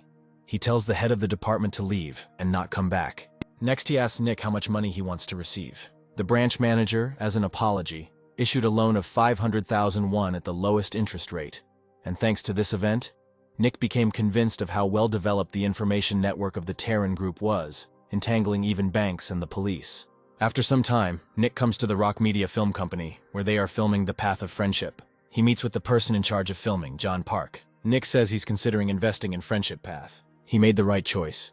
John is confident that this project will definitely bring huge profits. Nick knows this, which is why he plans to invest. John asks about the estimated amount. Nick is thinking of investing about 900,000. This is 500,000 received on credit and another 200,000 in income from investments. And a deposit for an apartment. He takes money from the heart. But you can't be a miserly investor. John says that they just don't have enough funds for promotion. However, Nick has a condition he suggests starting not with promotion, but with increasing the employees' salaries. John wonders to himself how Nick knew about the salary. Due to delays in paying employees' salaries for several years after the film's premiere, there were problems, so the film itself was a huge success. But because of these problems, investors were unable to make a good profit. John says that promotion is more important to them now.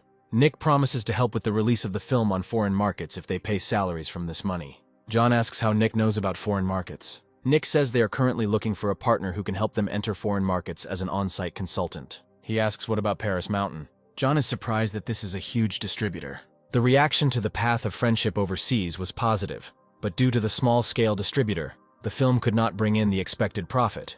But if a contract is signed with Hollywood's main distributor, Paris Mountain, then a huge profit can be made. Nick offers to sign a contract. John promises that if everything works out with Paris Mountain, he will personally give Nick 200,000 from the profits. This signature will change the fate of John Pack and, of course, Nick's future. Then a girl enters John's office. It's rising star Paula Rice, who plays the lead role in the film. This is the same Paula Rice who was so tormented by the director of one publishing house that she decided to do the irreparable. And this event turned the entire entertainment industry upside down. It seems that this is a fateful meeting that cannot be missed.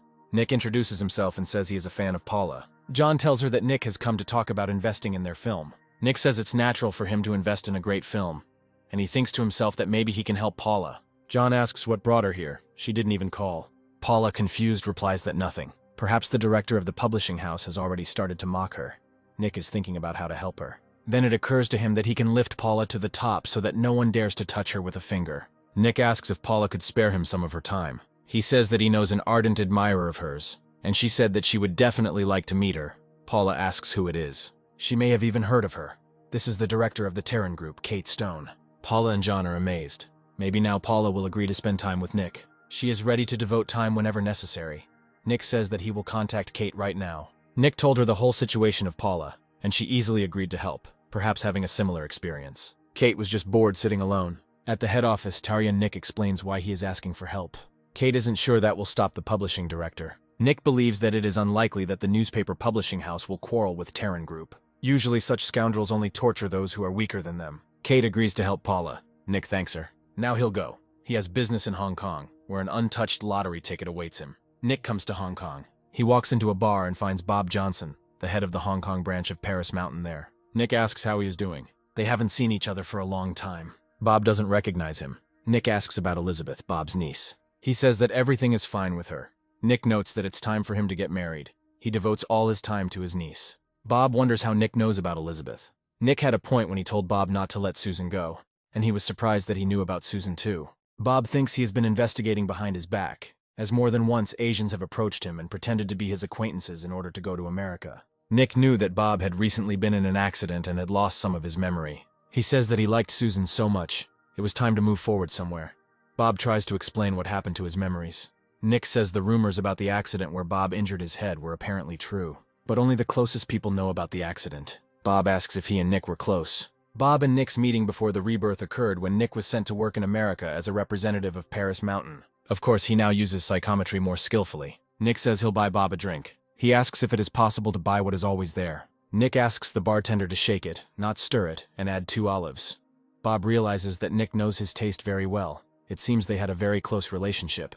Nick asks Bob if he has decided whether he will get rid of it or not. He doesn't understand what he is talking about. Nick is referring to the large mole in a place that Bob himself knows about. Here Bob realizes that he and Nick really were close. He asks why Nick decided to come to him today. Bob told him to contact him if he heard about a good Korean movie. That's why Nick came. He shows Bob the way of friendship. Tom clearly likes the movie. He asks if Friendship's journey was really filmed in Korea. Nick answers in the affirmative and remarks that the film seems to be quite good. Bob says even more it's very good and asks when the film came out. Nick says there hasn't been a premiere yet. He just got a sample because he's an investor. Bob would also like to invest in this film. He asks if he can meet the director. Nick replies that of course he can, and he will buy Bob his favorite food when he comes to Korea. When you have connections and money, you can get rid of external pressure and live freely.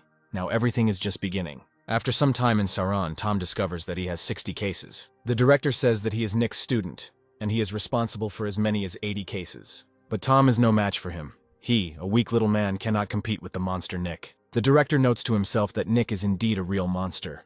The guys who used to work with him are already becoming important employees of Saran. In his office, Nick is laughing out loud. The director asks if he is okay. Nick says it's a good thing he only has 80 things to do. The director didn't think it would end this way because of Songbu and Jedis, the law firm that had received some of the cases of slaves from the salt fields. But they went to court using the old methods, and the resulting compensation was almost half what Saran received. Because of them, all the business has passed to them. Nick says that at this rate they will definitely die here. They need to hire more people. The director agrees to do as he says. In the meeting room, Nick explains Saran's new system of work. Now, after a week of training, employees will immediately begin work and will work together with senior lawyers for a month, and then move on to independently resolving cases. Opposing counsel in the dog case, Kate Brown decided to join Saran. Nick says he hopes she will do her best. Kate Brown promises to work tirelessly. After the meeting, Nick calls Kate Stone back. He was at the meeting and couldn't answer. Kate says he needs his help. Nick thinks she's having some kind of legal battle with Seonghwa's group again. But that's not the point. It's something personal, so Nick's help is definitely needed. He says he's on his way right now. He meets with the chairman of the Tarun group, Michael Neal. Nick had heard that he had been very interested in his grandson lately. Michael answers in the affirmative. It's all thanks to Nick. He thanks him again for that business. He says that he has already heard about the problem from his daughter-in-law, but still, no means no. It seems that Michael liked Kate since he calls her his daughter-in-law. Nick says that they are still children, and they are not guilty of anything. If they were strangers to Michael, he would agree without hesitation. But they have the blood of the Seonghwa representatives in them. Nick says that Seonghwa's side is trying hard to deny everything. Michael is grateful to Nick for the matter with his grandson. But still, one should not mix them up, because these are completely different situations. Jack Neal had 2 daughters, Jane and Mary. Jack's wife, tired of his constant antics, gave up her parental rights after the divorce and left. And Jack's mother, Kim, returned to the Seonghwa group, to which she previously belonged. Kate approached Michael with a request because she wanted to help children who were abandoned due to unknown origins. Nick finds Michael's behavior strange. He's definitely hiding something. Nick touches Michael's cup. He understands that he empathizes with the girls and is grateful to Kate, who wants to help them. But Michael can't do anything because the shareholders of Tarun Group have expressed their protest. Such circumstances can really lead to internal contradictions. Michael says that unfortunately he doesn't have the opportunity either. Nick understands this and says goodbye to Michael. He meets again with Kate, who offers him to become the children's guardian. Nick says that in this case they will certainly be able to live without needing anything. But not everything in this world is decided by money alone. That's true. For children it's not money that's important, but attention and care. Kate doesn't know what to do. Nick says maybe there's still something that can be done. Kate thinks that he wants to intervene himself, but then it would mean that he would have to enter into a conflict between Taeryun Group and Seonghwa, which could become a problem for Sairon. Nick says he can answer this question a little later. He will call the company and come back. Nick calls Saren. The director realizes that the matter could lead to enmity with Seonghwa. Moreover, due to the incident with Kate's son, relations with them had already worsened. Nick will take charge and win. He meets with Michael again and says that something has appeared that can convince him. Now Taeryeon is slightly losing in the competition with Seonghwa. Nick will tell Michael about Seonghwa's weak point, and in return asks to join forces. Michael asks to name the terms first. Nick needs double payment, and there is one more. Of course, he doesn't ask to accept the children into the family, only to raise them as if he were their real grandfather. Michael notes that double the childcare fees should be more than enough. Nick says sometimes there are things more important than money. Michael understands this. He asks about Seonghwa's weak point. Nick says that this is the origin of the girls, even though Seonghwa says that they abandoned these children, but they are still part of the company. Their share is small, but it is still possible to fight for it. Michael had thought about this himself. Nick asks what his ex-wife Kim's character was like in everyday life. Michael says she's willful and arrogant, and has always had a complete mess in her head. Nick says that's why these children are needed. Kim didn't give birth to Michael's child, but to someone else's. But it is unlikely that such a woman would give birth to a child in marriage from someone who is lower than her in social status. Michael agrees that it's out of character for her. Nick says they shouldn't target Seonghwa's group. They should target the one Kim cheated on Michael with. This is the person who can deal Seonghwa a fatal blow. Michael accepts all conditions. He thanks Nick. He says it's just his job, noting to himself that because of his love of finding trouble, he certainly won't be able to live happily ever after. In Saren, the head of the information department, Matthew Pak, doubts they will be able to find anything after 40 years have passed. The director says that this time their lives are at stake. That's why you don't need to try to search absolutely everything. They won't find anything anyway. You need to try to start from the very bottom. Kim does not consider those who are below her in status as people, which means that you can erase those who were below her 40 years ago, and you can also erase those companies that were not very large back then. This leaves only 5 firms. If you were to choose one of them that might have a father, it would probably be a company that was in such decline that the fact of paternity could not be used. Either the company is so big that it's not worth the effort. They were probably afraid that information about their father might come out in the trial. These are companies from the top 5 in the financial world, and Seonghwa and Taeryeon would hardly be able to compete with them even if they united. So it is understandable why Seonghwa is acting like this. Matthew says he seems to have some information. Of course, these are just rumors, but they are related to the second place, the Meyer Group of companies. Their current director, Sam Lee, used to have the nickname Marriage Hunter. Of course, everyone recognized Sam's abilities as the heir to the company, but the problem was his character, especially his vile torment of women. Nick says he should have known that if the woman got pregnant, he would have to pay child support, or even start a fight over the inheritance. It is said that Sam's brothers were only studying, so they did their job well, but they lacked leadership qualities.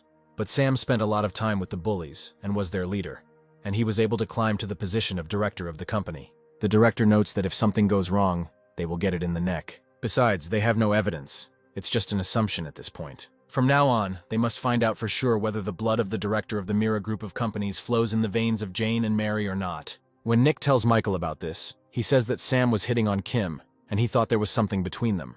So then they had a fight, and there was even talk of divorce. But suddenly everything calmed down, and Michael decided that everything was over for them, and she was repentant. Apparently this was not the case. She realized she was pregnant and began to behave quietly so that Michael would not suspect anything.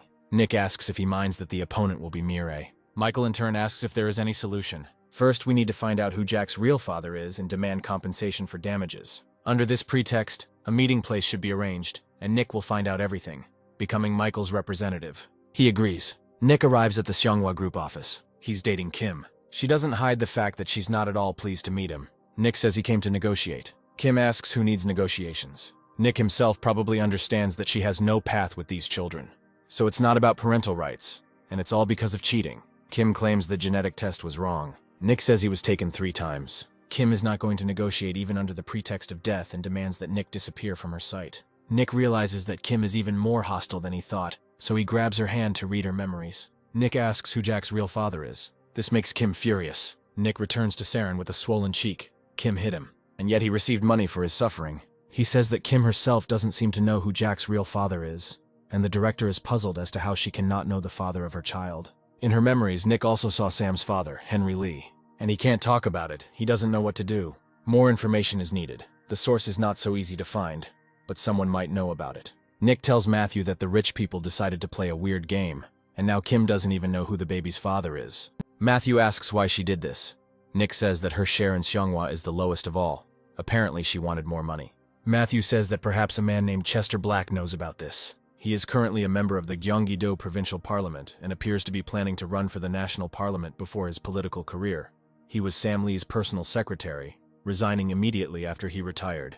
After that, he went into politics and reached the local parliament. Nick notes that the elections must have cost a lot of money.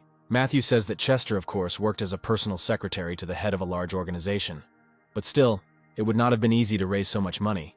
Nick thinks that there was some kind of deal.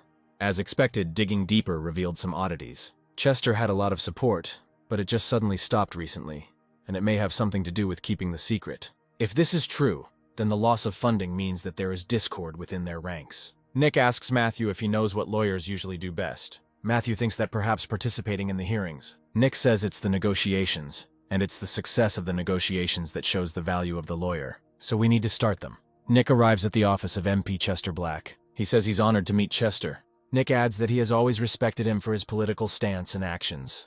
Chester is grateful for such high praise. Nick says that the Tarun group of companies wants to support his sincerity. Chester would be very grateful if Tarun helped him. Nick says they need his help too. Chester assures that if he can help them in any way, he will do everything in his power to do so. Nick believes Chester knows what's going on between Taeryun and Seonghwa's companies. Rumors about the real father of Jack Neal, who was born as a result of Kim's affair. Chester knows this. There's been a lot of noise about it lately. Nick says that the head of the Tarun group, Michael Neal, would not want Jack's daughters to suffer from such rumors. Chester notices that the boss is probably beside himself. As Nick expected, Chester is very experienced and doesn't hesitate at all. Nick says he would like to find Jack Lee's real father, because then the girls could get some inheritance. Chester notices that Nick just called Jack by his last name, Lee. Nick seemed to misspeak. Of course he is Jack Neal. Nick knew Chester would react to this. If he helps, Tarun's company promises to sponsor Chester's election campaign. Nick gives him his business card and says that Chester can contact him at any time. Chester says he needs to think for a while. It is unlikely that he will be able to refuse Tarun's support. In the evening, Nick is in his office waiting for Chester to call. He should have called already. Finally, Chester calls. As expected, he takes the bait. They meet in a nightclub. There is so much noise here that it will be impossible to record anything on a dictaphone. And probably everything is prepared in the inner room too. This politician is a real fox. Chester says that Nick probably already knows that Kim was having fun with Sam Lee and his son Henry. Nick really does know this. That's why he came to Chester. He would like to know more detailed information. Chester says he warned Sam that this would happen. Nick notices that with age, the ability to assess a situation weakens. Chester says Henry also had fun with Kim, but as soon as he suspected that his father was having fun with her, he began to threaten him, demanding the position of director of the company.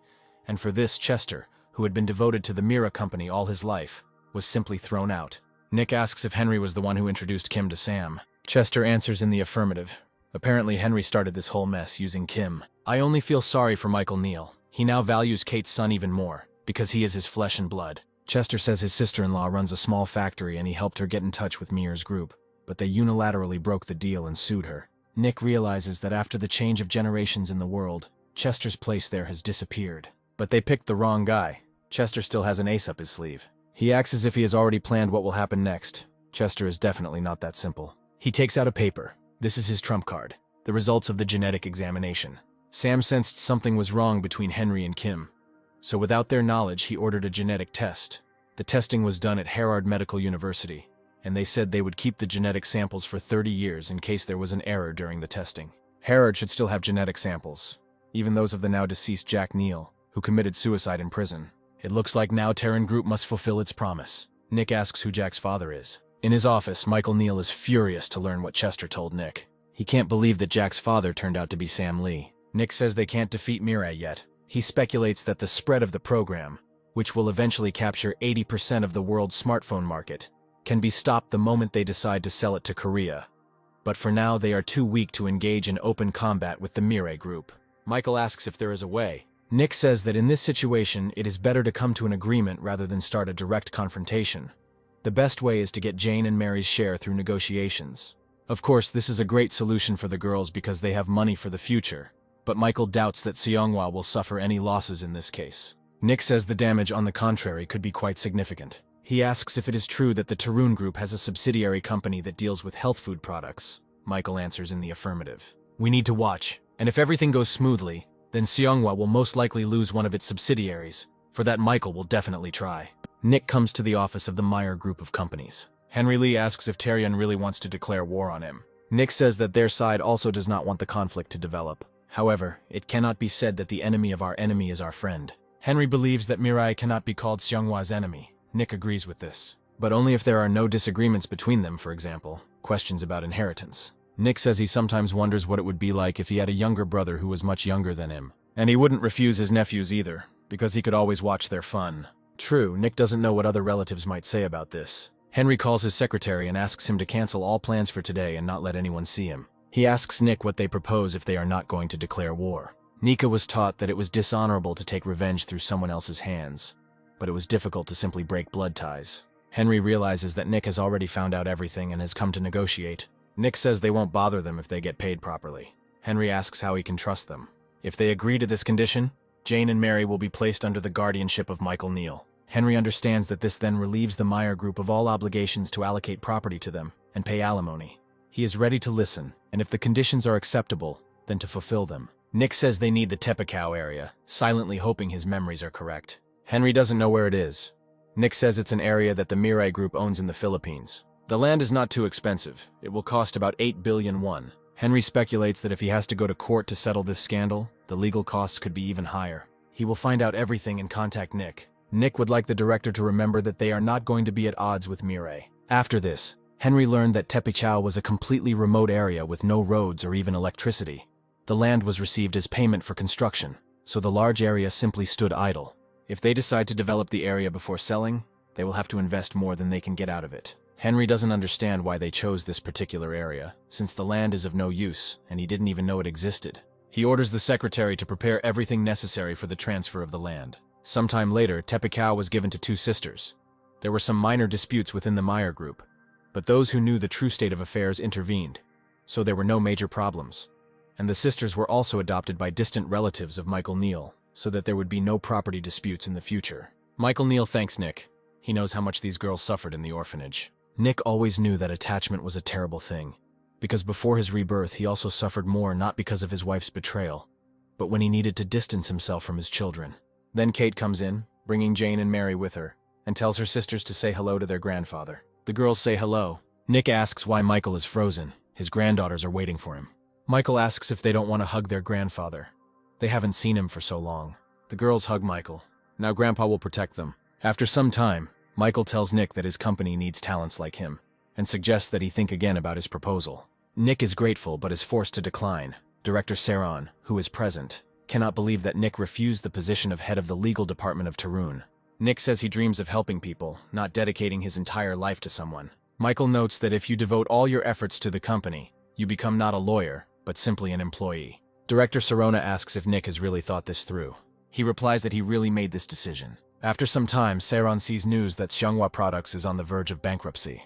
Nick says it's probably coming from Kim's health food business, which has made it impossible to produce their main products. The director asks if this is related to the land the sisters received from Myre. The Tepikow area was given to Mira by the government, so it was idle and no land use fees were charged, and now locals grow aloe there. Lawyer Gray asks what this has to do with Seonghwa. Nick says that aloe is currently the main global trend, and in Korea, the main consumer is the Sonhwa company. The company's healthy food products in the domestic market account for 80% of the total turnover. And they bought aloe for cheap in the Tepikow area. However, the area now belongs to the sisters, meaning Seonghwa can no longer buy aloe from there. Attorney Gray believes it could be purchased elsewhere. Because of the land use tax, it is difficult to find a place that is as cheap, and even if they overpay for it, they will not be able to quickly get a large volume of aloe, which takes 4 to 5 years to grow. And also products with aloe from the Terran group will soon start pouring onto the market. Nick had warned the chief in advance to prepare the equipment for production, and heard that everything was already ready. Terran also reserved a large amount of aloe for himself from the farms. Considering that over 70% of the health food industry's profits come from products containing aloe, Seonghwa would be broke in no time. It's clear that the place left by Seonghwa can be immediately filled by Tae-ryun. Also, if Seonghwa's health food business falters, the company will have to stop it from falling, so they will end up spending a lot of money to do so. And as stated before, health food belongs to Kim. And in order to save her share, the company will be forced to spend money, which will only lead to a decrease in her share. And knowing Kim's character, we can say that she will not want to admit this. As a result, there will be a redistribution of power in Seonghwa. The lawyers realize that Nick has thought through even this. Still, in 4 years, Songhua will be able to bring Alo products back to the market, but then it will no longer make sense. Nick asks who remembers what products were popular on the health food market 4 years ago. Lawyers don't remember this at all, apparently. Fashion is fickle. It's a secret, of course. But in the future, Tepichao will have large hotels and will become a popular destination. The director says that Nick seemed to want to say something. Nick would like to see Saren move towards a system like that of doctors in the future. If such specialization is carried out, it will be possible to resolve cases even faster. Therefore, they must follow the path of division of labor. The director says that in that case, quite a lot of lawyers will be needed. It might be dangerous to expand so rapidly. Nick agrees that there is a danger, so he would like them to go out and look for clients themselves. Each of them has an area in which they understand better than others. But in reality, they are so busy that they first of all solve any urgent matters, without thinking about specialization. The director asks who their clients are. Nick had already thought about what kind of people these might be. Those who are in the blind spot of the law. And the first things that come to mind are single mothers and orphans. They are in a difficult situation and do not have enough money, so they cannot get qualified legal assistance. So they can provide legal services to them on a post-paid basis, and then Saren will work out a regular system. People don't care about them, so they don't realize it. But every year there are at least 10,000 incidents involving single mothers, and the same goes for orphans. It happens that parents, when divorcing, mutually refuse to support their children, so they end up in temporary detention homes, and the number of such cases reaches at least 10,000 per year. Thus, most cases are more or less similar, only the details differ. If a system is created for resolving similar cases, there will be no need to analyze them each time next time, and the responsible lawyer will only need to know the detailed circumstances in order to successfully defend. The director notices that Nick is indeed no slouch. He says that many people refuse to defend their legal rights because they don't know the law or don't have money for a lawyer.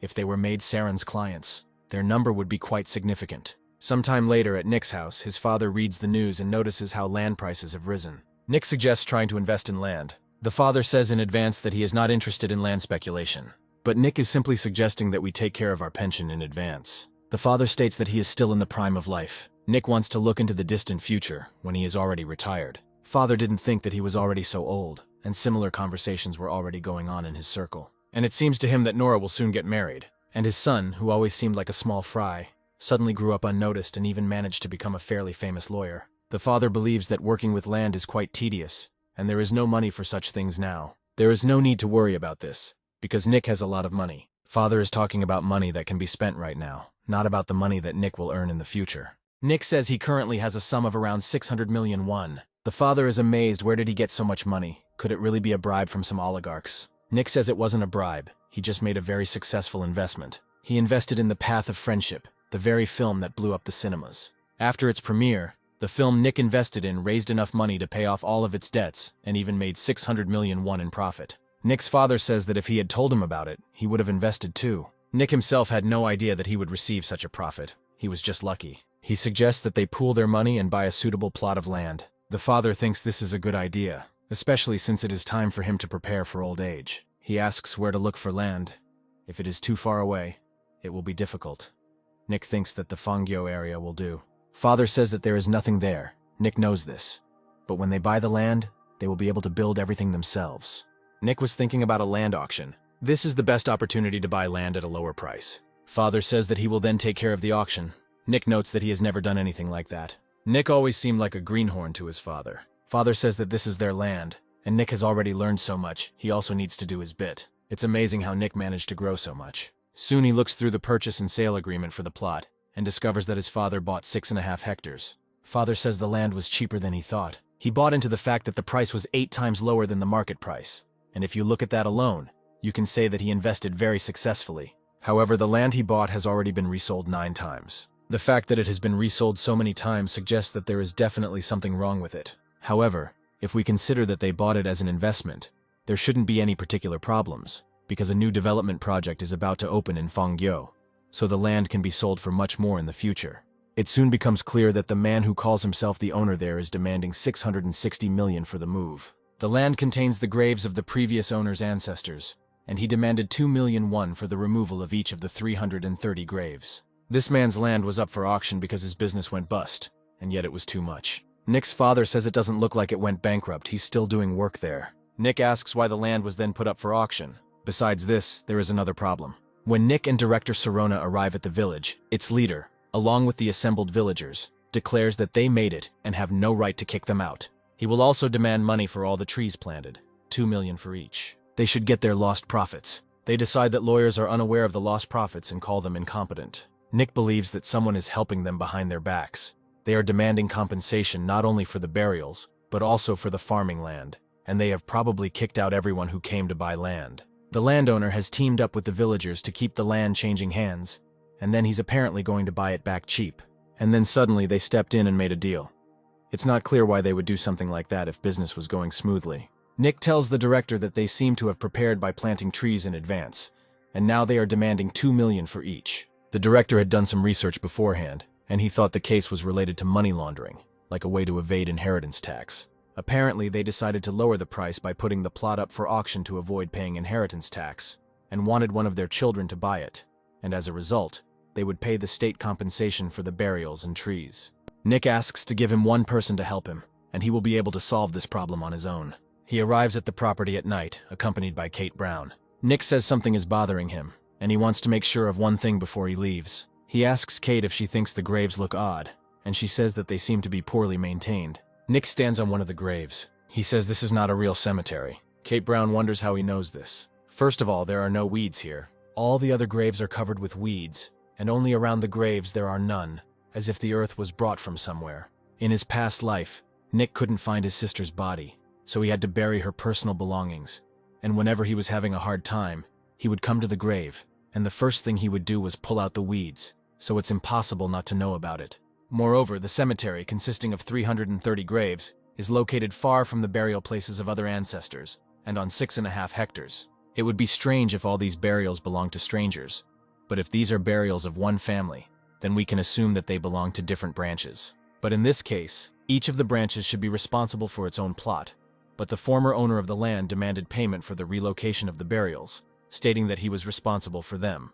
So all 330 graves in this place are not real. Kate Brown asks why Nick is so sure about this. He read the memories of each grave. He says out loud that there is a way to find out. From this point on, you need to start planning the operation. After some time, the head of the village is informed that the passage to the village has been blocked. They say it was done by Terran's group. They discover a building belonging to a company that was not there before. The villagers loudly express their protest. One of the Terran group employees comes out of the building. When asked why they blocked the entrance to the village, he replies that the Terran group of companies has set up an automation research center here. He proposes to build a new road. Nick appears and says that there is nothing impossible about it. The village chief calls him a bastard. Nick advises to be careful with his words, unless, of course, he wants to face a court case for insults. The chief asks why Nick closed the entrance to the village. Nick counters that nothing of the sort happened. The head states that this is illegal. Nick objects that if there is a goal, then according to current legislation, everything is legal. After all, this is a center that was organized jointly with the Terran company to conduct research. Blocking entry is indeed illegal, but if you block a road on your own land for a specific purpose, then even in court no one can deprive a person of this right. By law, it is only necessary to leave a road on which people can move. In other words, this does not apply to cars. But from the entrance to the village itself, it is 6 kilometers. Nick says that this distance can be covered. Let them think that it's exercise. The village head says he will call the city council every day with complaints. They are leaving. Nick shouts after them to make sure they do just that. In the evening at the Terran Automation Center, Director Sirona says that Nick should have gone into politics. Nick didn't want to resort to such measures either, but since the enemy was acting dirty, he decided to respond in kind. Kate Brown asks if they will sue them. The director is also worried about this. That's why Nick used Terran's name. If he goes to court, they simply won't let them get their way. Nick transferred the land to Terran's company for use, so he will shift the responsibility to them, and Terran can shift the responsibility to him, saying that they just wanted to rent the land. In this case, the matter becomes more complicated, so it can be stretched out for 3 years, and if you're lucky, even for 5 years. Director Sirona asks what Nick will do next. Before that, the Terran group's lease agreement will end and they will vacate the land, and after that, a third party will appear. In this case, the first lawsuit is pointless, which means you will have to start all over again, and it will take a very long time. And there will be no compensation for damages, because the land is only used by the owner, so it is possible to change companies each time in order to drag out the hearings indefinitely. Nick refused to become the head of the legal department, but again went for help. It's even offensive. Something similar will happen if they report them. But now it's also worth filing a complaint. After all, Nick has the right to do this, since he is the owner. After a while, the residents of Fangyo village receive huge fines for illegal parking. and since cars can no longer enter, the agricultural machinery also runs out of fuel. Residents are loudly indignant that the head of the city is demanding 3 million for each house for some reason. He asks them to speak more quietly, otherwise they will be heard. Then Nick appears and asks what they are talking about. One of the residents says that the fruit trees growing in the village do not actually belong to them, but that the former owner of the land asked them to pretend that they were their trees, and in return he would give each house 3 million won. They finally admitted to fraud. Residents say they didn't know it was a scam, but they tried to shake money out of Nick and agreed, even though they knew about it, and that falls under complicity. The residents tell the head that it is all on his conscience.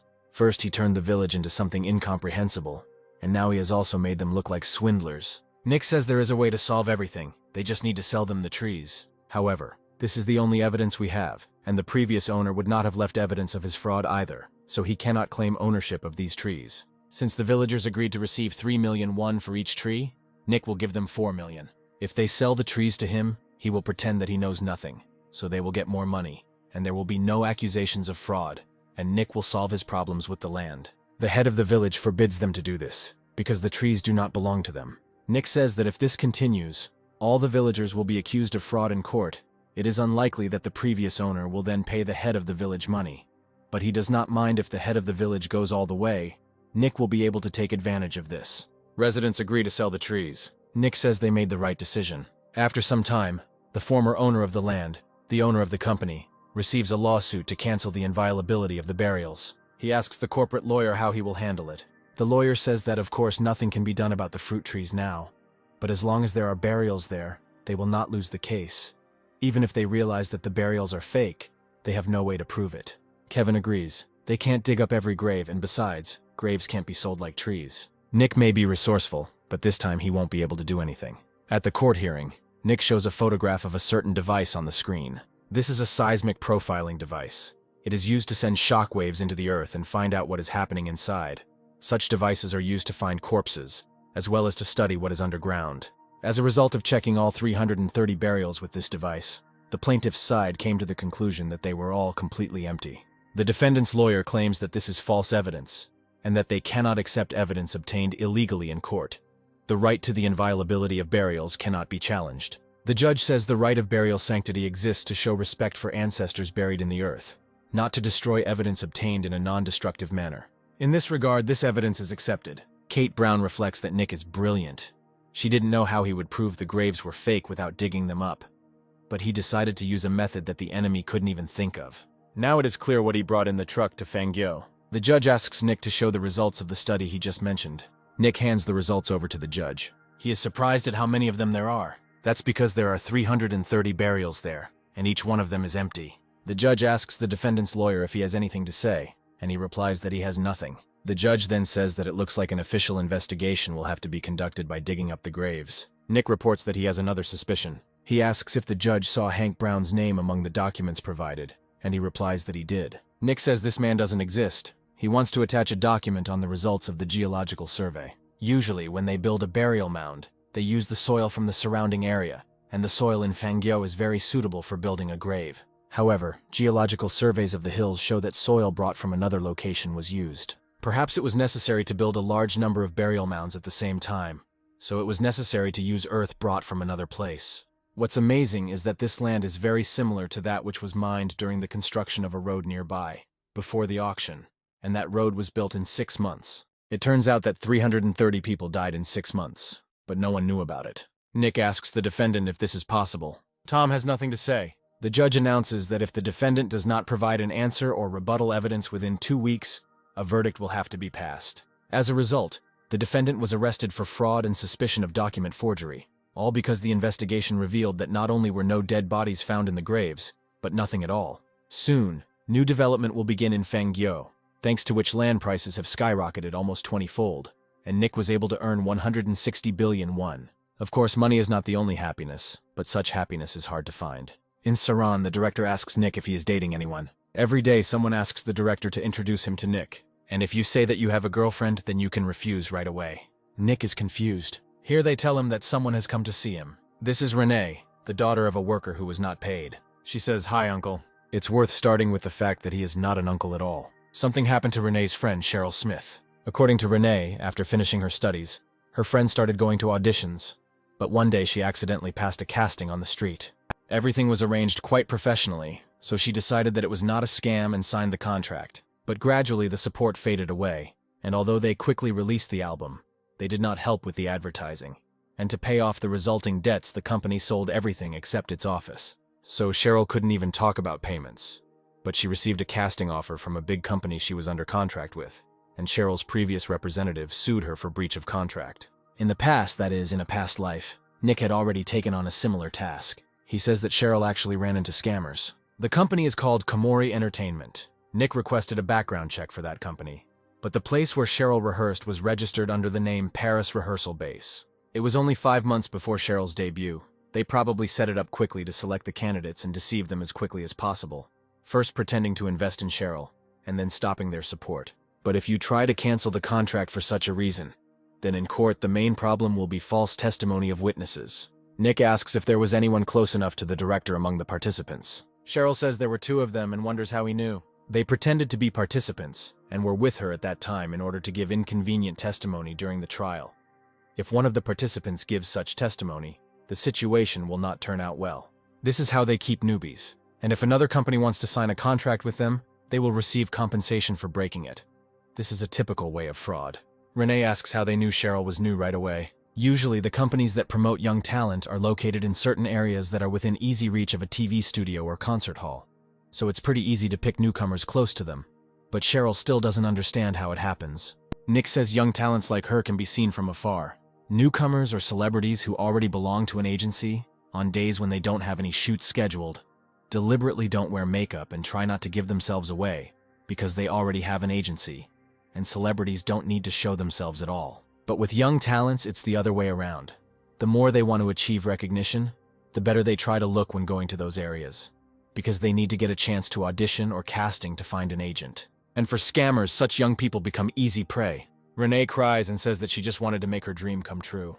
Nick says that first she needs to calm down and then they will find a solution. For some reason, Nick felt like Cheryl was crying because of him. An analysis of Komori Entertainment revealed that its director had already been convicted of fraud 3 times. Of course, 3 convictions do not mean that he committed fraud 3 times, but that he was caught 3 times. Matthew Smith comes to Nick. Nick asks why he came. Matthew jokingly says that the reason he came was because he loved idols. It seems to him that such cases will arise more than once, so he will learn from Nick. Matthew adds that the matter is too complex to be tackled alone and asks where to begin. Nick suggests conducting a survey first. He comes to the TV radio station. The security guard refuses to let him in. He thinks Nick is a fraud. Here someone calls Nick by name. This is a girl he doesn't recognize at first, but he remembers that it is Sally Green, with whom he studied at the academy. Sally explains that she works here as an assistant director. She asks what brought Nick to the TV station.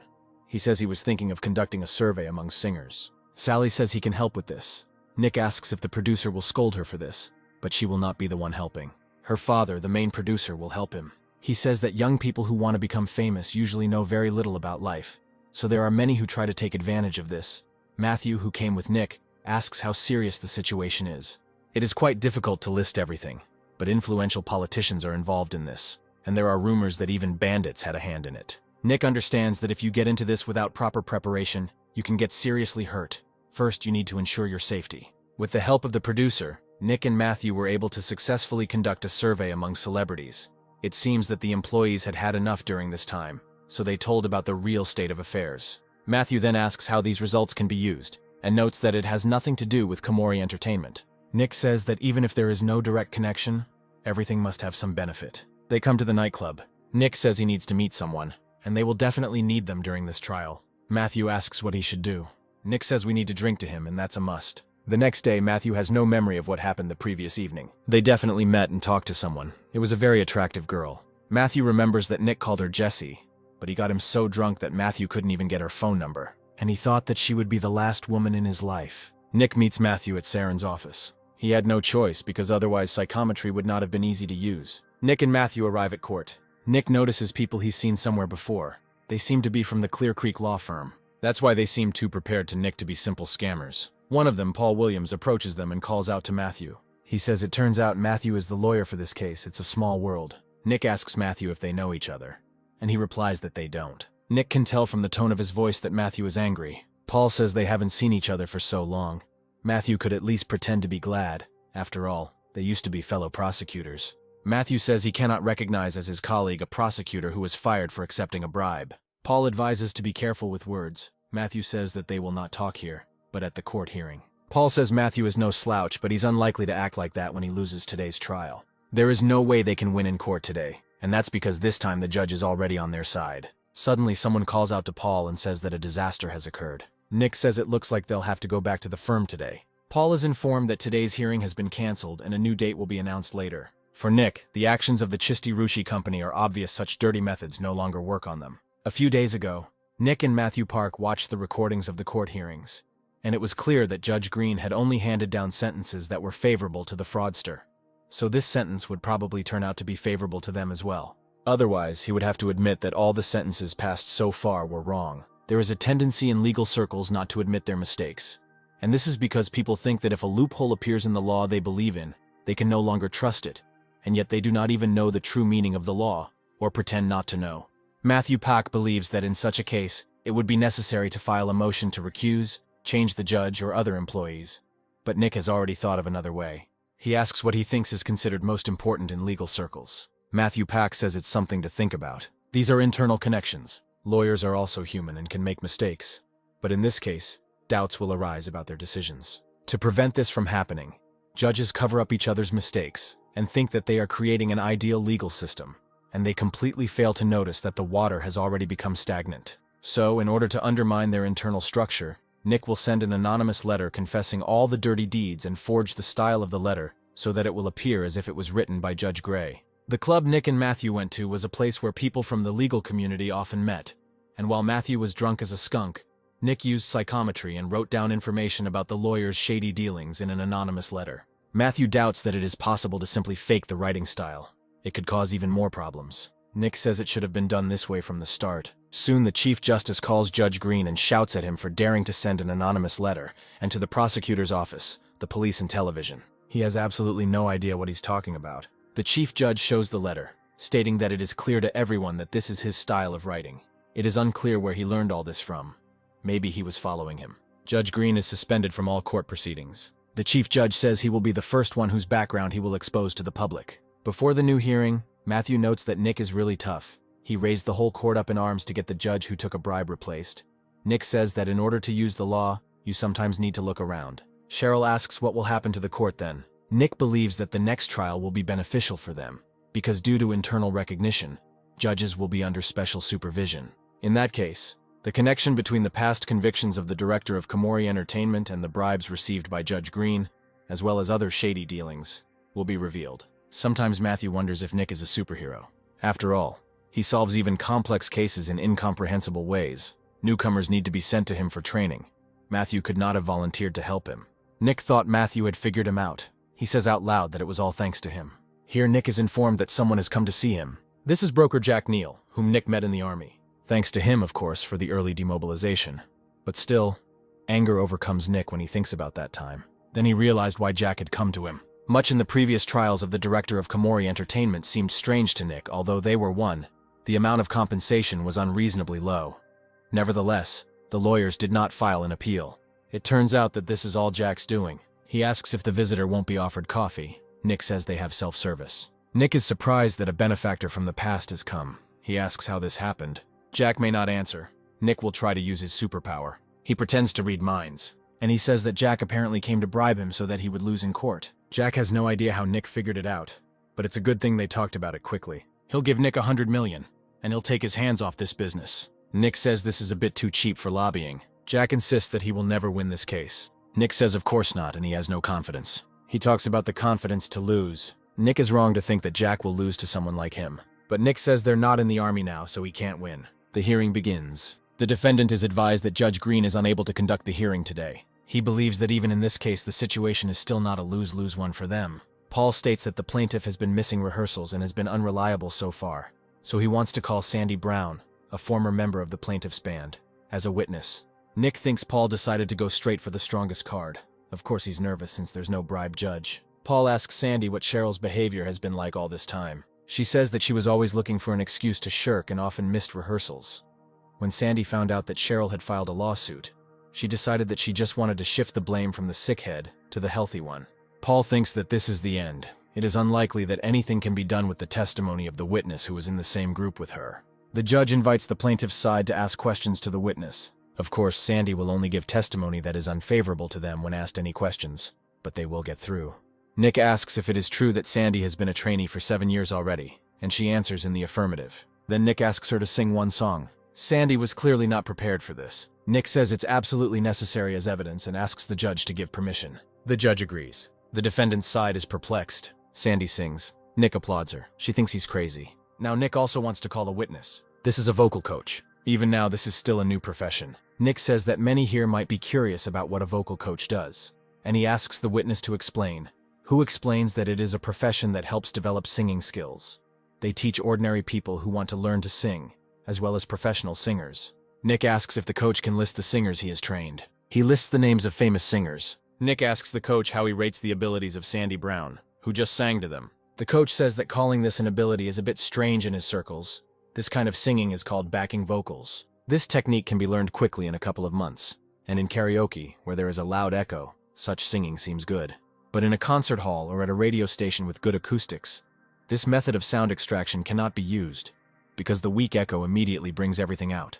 As someone who belongs to the singing circles, the coach states that it is impossible for someone with such abilities to debut as a singer. Nick finds this strange, because the girl has been a trainee for 7 years, but her singing skills are only at this level. Paul doesn't understand how singing can be evidence. As Matthew expected, Nick is inimitable, attacking in ways his enemies never expected. He wonders why they went to the club if Nick was going to act this way. According to the materials, the defendant created entertainment businesses 4 times, and these companies were involved in court cases 5 times, with each of them operating for a minimum of 4 months and a maximum of less than a year. Paul says that the company could go bankrupt if there are not enough funds. It hardly makes sense that a person who went bankrupt due to lack of funds opens a new business less than 6 months later. In addition, there is a witness who can refute the lack of funds. Nick asks to call this witness. Matthew is surprised that there is a witness he doesn't know about. This is Jessie. She had previously suffered at the hands of the director of Komori Entertainment. He asks what Jessie is doing here. She in turn asks why he thinks she can't come here. The director shouts that she has gone crazy. The judge demands silence. It seems the plaintiff has forgotten where he is, since he dares to make such noise. The director doesn't understand why Jessie is here and how Nick found out about her. When Nick and Matthew met Jessie at the club, Nick asked her to testify in court. Another girl asked who Nick thought he was to ask them for help. He should be aware that this is not the first time that they have been approached with something like this, as if the lawyer wants to help them and will make all their debts disappear. Nick could have simply left with his companion, but he said that he wanted to talk to them about something, so they decided to listen.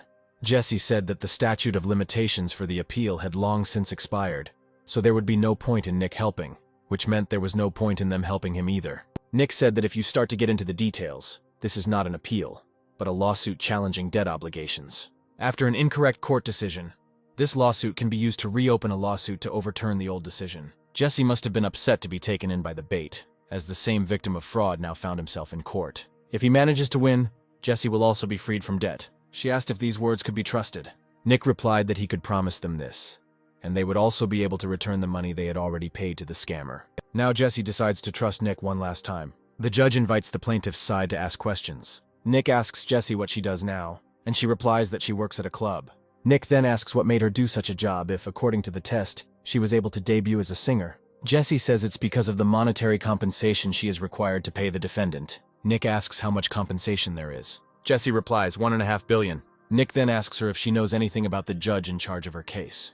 Jessie remembers that his last name is Green. Nick reports that the judge is currently under investigation for allegedly accepting a bribe from the defendant. The director of Komori Entertainment asks how this relates to the current case. The judge orders him to remain calm. He believes that this may be related to this case and suggests continuing. Nick has one last question. He asks how much money Jessie has already paid to the defendant. She replies that she gave away everything she earned. Jessie knows another girl who has debts to the defendant, and if you combine their amounts, it comes to about $300 million. However, the defendant claims that lack of funding forced him to close his business. Jessie says that this is impossible. She alone pays him tens of millions every month, and there are other people in a similar situation. Nick, using psychometry for the investigation, already knew for sure. But even without this, it was possible to assume that there were more than 1 or 2 victims. He notices that the defendant repeats the same procedure in such a similar manner that it is surprising that before creating Komori Entertainment, he already ran a talent agency under a different name. He also held auditions for trainees and then abandoned them after a few months, which is hardly a common practice when running a company. During the management of the company, there may be a shortage of funds, but it is unclear where the millions of won that the witness pays every month went. The plaintiff's side carefully analyzed all the past cases involving the defendant and noticed something surprising. Nick asks how it happened that the defendant's witness was the same then and now. And also, for some reason, the witness uses a method of sound production that no one else in the industry uses, and all the trainees who signed a contract with the defendant lose to him in court and are obligated to pay huge sums every month. The defendant understands that this is the end. Nick asks to call the last witness. He is brought in by the police, and those present in the courtroom believe that he is an accomplice. This is the judge who is responsible for all of the defendant's past cases. A few days later, Cheryl calls Nick and says that it looks like she's going to make her debut soon. Nick congratulates her. Due to the high probability of fraud, the refund was cancelled and the director of Komori Entertainment is now obliged to return the money to all victims. Cheryl Smith wasn't in the past life memories, but if you think about her talent, she could definitely be a star. Then someone calls Nick again. This is Amanda. They are dating and she says they haven't seen each other for a long time.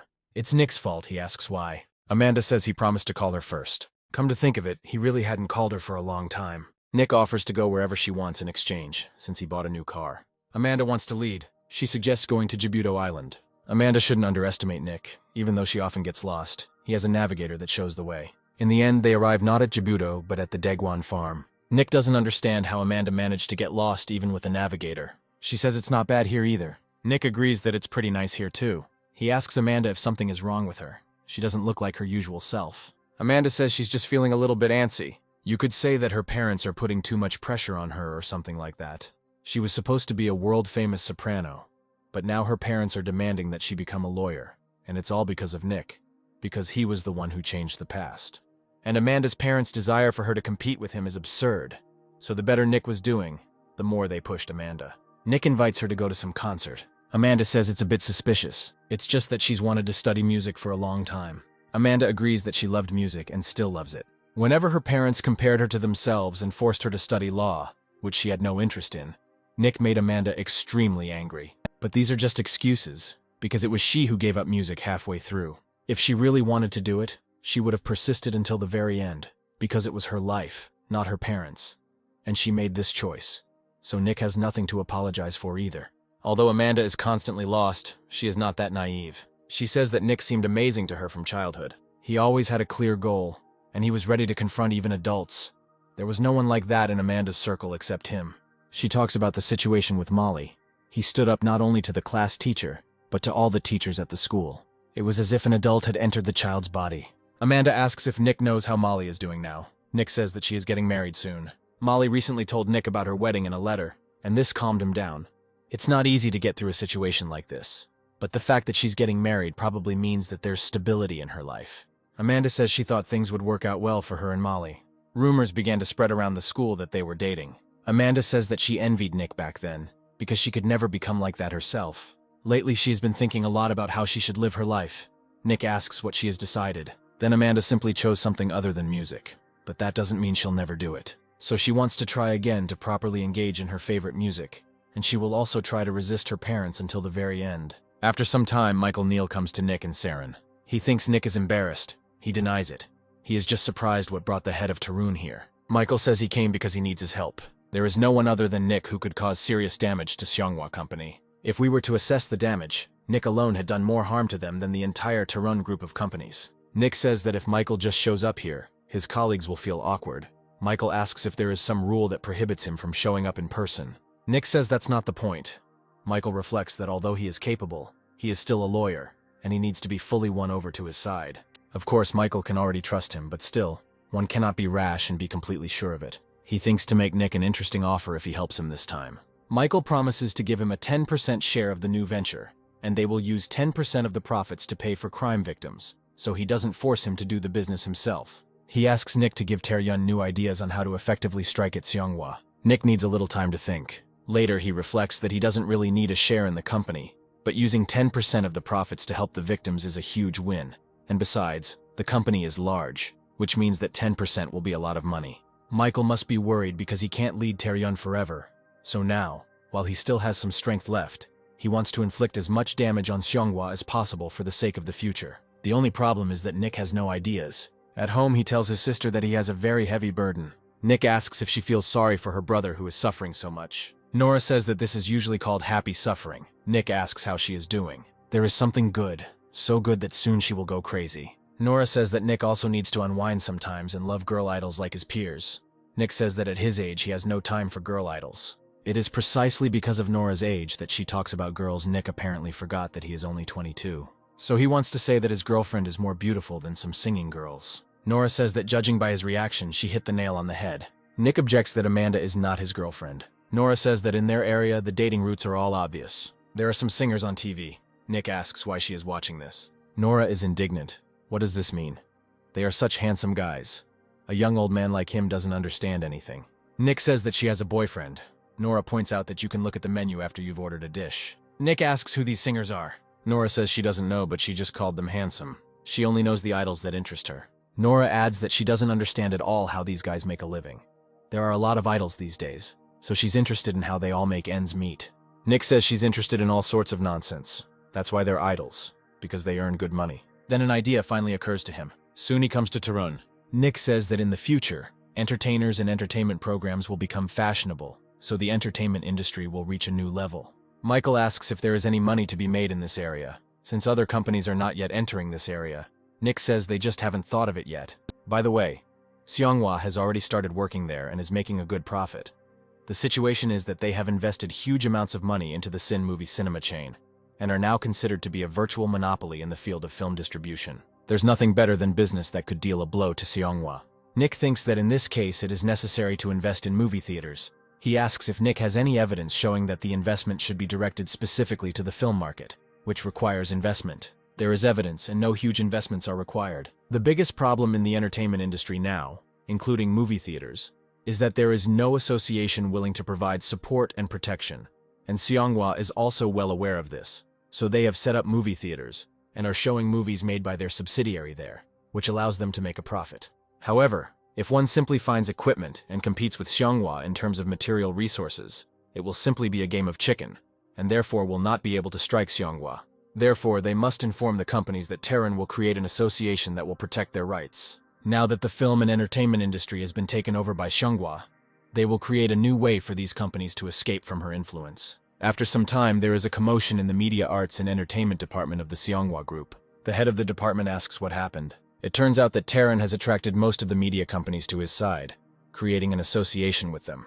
All this time, media companies were completely dependent on large companies that gave them advertising, because you can't make a lot of money from television broadcasting alone. But advertising broadcast during broadcasting brings in huge profits. Seonghwa was particularly famous for exploiting the vital necessity of such companies, putting them in a dependent position. The head of the media department understands that if this association gets stronger, it will definitely become a huge threat to them. He asks why all these companies succumb to Tarun's plans. It seems that the same lawyer is behind all this. The boss thinks that Nick is really something. The aloe incident alone was worth a lot. He asks if there is a way to resolve this situation. It seems like all they can do is create a similar organization. Now, most of the small and medium-sized companies have joined Tarun, so they can attract the remaining large media companies to their side. Even if you collect a whole bunch of this small stuff, they cannot compare with any of the major media companies. The boss says they need to hurry. They don't have time. He tells the subordinate to contact everyone and involve them in the new organization, and to report this to the media as soon as possible. If Terran wins this time too, the head of the media department will have no future. He must defeat them at all costs. Nick will not succeed here. As expected, Seonghwa also decided to form an association. Nick thinks it looks like a market system. If a product is successful, there will be a huge number of copies immediately. Michael agrees. But then it might be the game of chicken they were worried about. Nick says that's true, and eventually it will be a war of attrition. However, Nick has a strategy that he has thought out to prevent this from happening. Soon he comes to the dance academy. A dance instructor is asked to copyright a dance. Nick says that it is his dance, so it is natural to protect his rights to it. The coach did not know that there is copyright for dances. They exist, and to be more precise, they are only partially distributed. Of course, this is new to them, because there is still no concept of copyright in dance. But after some time, a famous dancer will file a lawsuit over copyright in dance, and the perception will change. Copyright does not extend to every dance move, but a combination of moves can be recognized as an object of copyright. But the expressive capabilities of the human body are limited, so compared to other objects of copyright, the term of validity is also limited, and there is also a condition of validity only during the active playback of the song. But it is at this time that the court will give official permission to recognize the copyright to the dance. Nick says that the dances that are created in all the academies of the country through blood and sweat are used everywhere and anywhere as if they belong to the public, without paying a penny for it. It is bitter to realize that they, the creators, cannot receive any significant income from their creations. Therefore, if they entrust their copyrights to the Korea Entertainment Association, which was established by the Taeryeon Group, they will take responsibility and manage them properly. And their association will also pay them a certain amount for each performance. This payment will be made separately from the fee they receive for the lessons. Capable artists perform about 100 performances a month, and will be paid in addition to the cost of organizing events and training. The dance coach and his students agree, with Nick saying they made a great decision. Next, Ian Entertainment comes into play. Its leader, Rachel Park, thinks it would be better to become a singer. Rachel's subordinate believes that Seonghwa is demanding something again. Rachel says they want Ian Entertainment to join their association, ostensibly for their protection. But in reality, they are simply demanding that they come under their control. If they don't join, Seonghwa will find a way to take revenge on them. The subordinate says that in Taeron's association the conditions are better and there is more freedom. Rachel muses that if they decide to turn their backs on one side, they should enlist the support of the other, although it is unknown whether Taeryeon is really better than Seonghwa. Here Rachel is informed that someone has come to see her. This is Nick. Rachel realizes that he wants to invite her to join an association under the wing of the Taeroon group of companies. Nick expected her to know. He says out loud that everyone decides for themselves whether to join the association or not. They don't force anyone. He came because the copyright for the dances used by Eon Entertainment was transferred to the Korea Entertainment Association. Rachel knows Nick beat Clear Creek in court, so it's not just empty words. She asks what he wants. Nick says he'll just use the copyright. The Korea Entertainment Association plans to register a ban on performing these dances for profit. It takes at least 4 months of hard work to create such dances, and it is not fair that choreographers receive only a small one-time payment for them. Nick offers to choose one of two things: either defeat them in court, or join their association and officially pay for the use of the author's choreography. Rachel decides that Taeryeon is even worse than Seonghwa. There is no point in copywriting dances. She asks about the conditions. We need a fair division of profits. Nick asks to pay for the use of the author's choreography. Nick also wants to offer them new distribution channels. It's too much that Seonghwa gets 70% of the profits for distribution. They are real thieves. Rachel asks how Nick proposes to split the income. He says 7-3. Rachel thinks it's a joke because it makes no difference. Nick says 30% goes to the association. Rachel believes that this amount will barely cover the costs of management. Nick says there is no need to worry about that because they have other members of the association. They are not like Seonghwa. In Taeroon, Michael asks Nick if he knew about everything. Nick answers in the affirmative. Michael doubts that they are doing charity work. Nick says that up until now it has been a necessary preparatory stage. He asks what Michael thinks is the biggest moneymaker in television. Michael thinks it's TV. Nick says the biggest profit comes from advertising, and most of Seonghwa's income in the entertainment industry comes from advertising. Michael says that if you think about it, that's true, and the details of the business prepared by Nick are hidden precisely in the advertising. After some time, the Seonghwa group learns about the decrease in profits. There are no more adverts in cinemas. Instead, product placement appeared. Not the obvious advertising that is shown before the start of the film, but the creation of a small entertainment program, inside which there is product placement. All the advertisers go to Taeryeon, and the viewers too. Seonghwa can do that too. But Taeryeon has already lured all the celebrities and staff needed for such a thing to his side. And lately they have been tempting people in the industry with some kind of copyrights to dances. Then the phone rings. The head of the media department picks up the phone. This is Director Seonghwa, and he demands that you come up to him immediately. In Seron, the director asks Nick if he is afraid that Seonghwa will send a killer after him, since he caused harm to them both last time and now. After all, at the same time as the destruction of the movie theater business, Seonghwa's company's 10% of profits were given away as support for crime victims, so everything seems to be fine. In his past life, Nick was killed by people from the National Intelligence Agency, so it's better to be more careful in the future. It would be better to lie low for a while. Nick asks the director if he can go on vacation. The director says he can go right now. Nick didn't expect it to be that easy. The director is ready to do anything to maintain the health of the excellent lawyer after all. You need to have a lot of fun in your youth so that you don't regret it later. Nick and his family come to the Philippines. They admire the sea and the sky. Thanks to Nick, they were able to see such beauty. Nick says he should have brought them here earlier. It was worth the time. Nora says that he must have decided to behave like a younger brother, since he started earning money. And since that's what he wants, she will enjoy her vacation. Nick notices that he didn't come here to make Nora happy. The parents invite them to register and then offer to unpack their things. It was still good that Nick had gotten out to travel with his family for the first time in so long, because last time he had gotten caught up in something and hadn't been able to rest, and now he wouldn't interfere in anything, no matter what happened. He won't think about anything and will definitely rest. In the hotel corridor, Nick hears someone demanding to speak to the director. The woman is outraged by what kind of service they have. She asks the hotel employee if he knows how much money she spent here. Nick convinces himself to walk past. He'll definitely get into something if he interferes. A woman in the company of her companion states that in Korea, money back is a basic service, and they even compensate for damages. Nick tries to ignore them. The woman wants to hit the employee, but Nick grabs her hand. She asks who he is. Nick says he's one of the guests here, and the women are apparently from Korea, so they better stop acting like that. The woman says that since Nick came to have fun, let him have fun.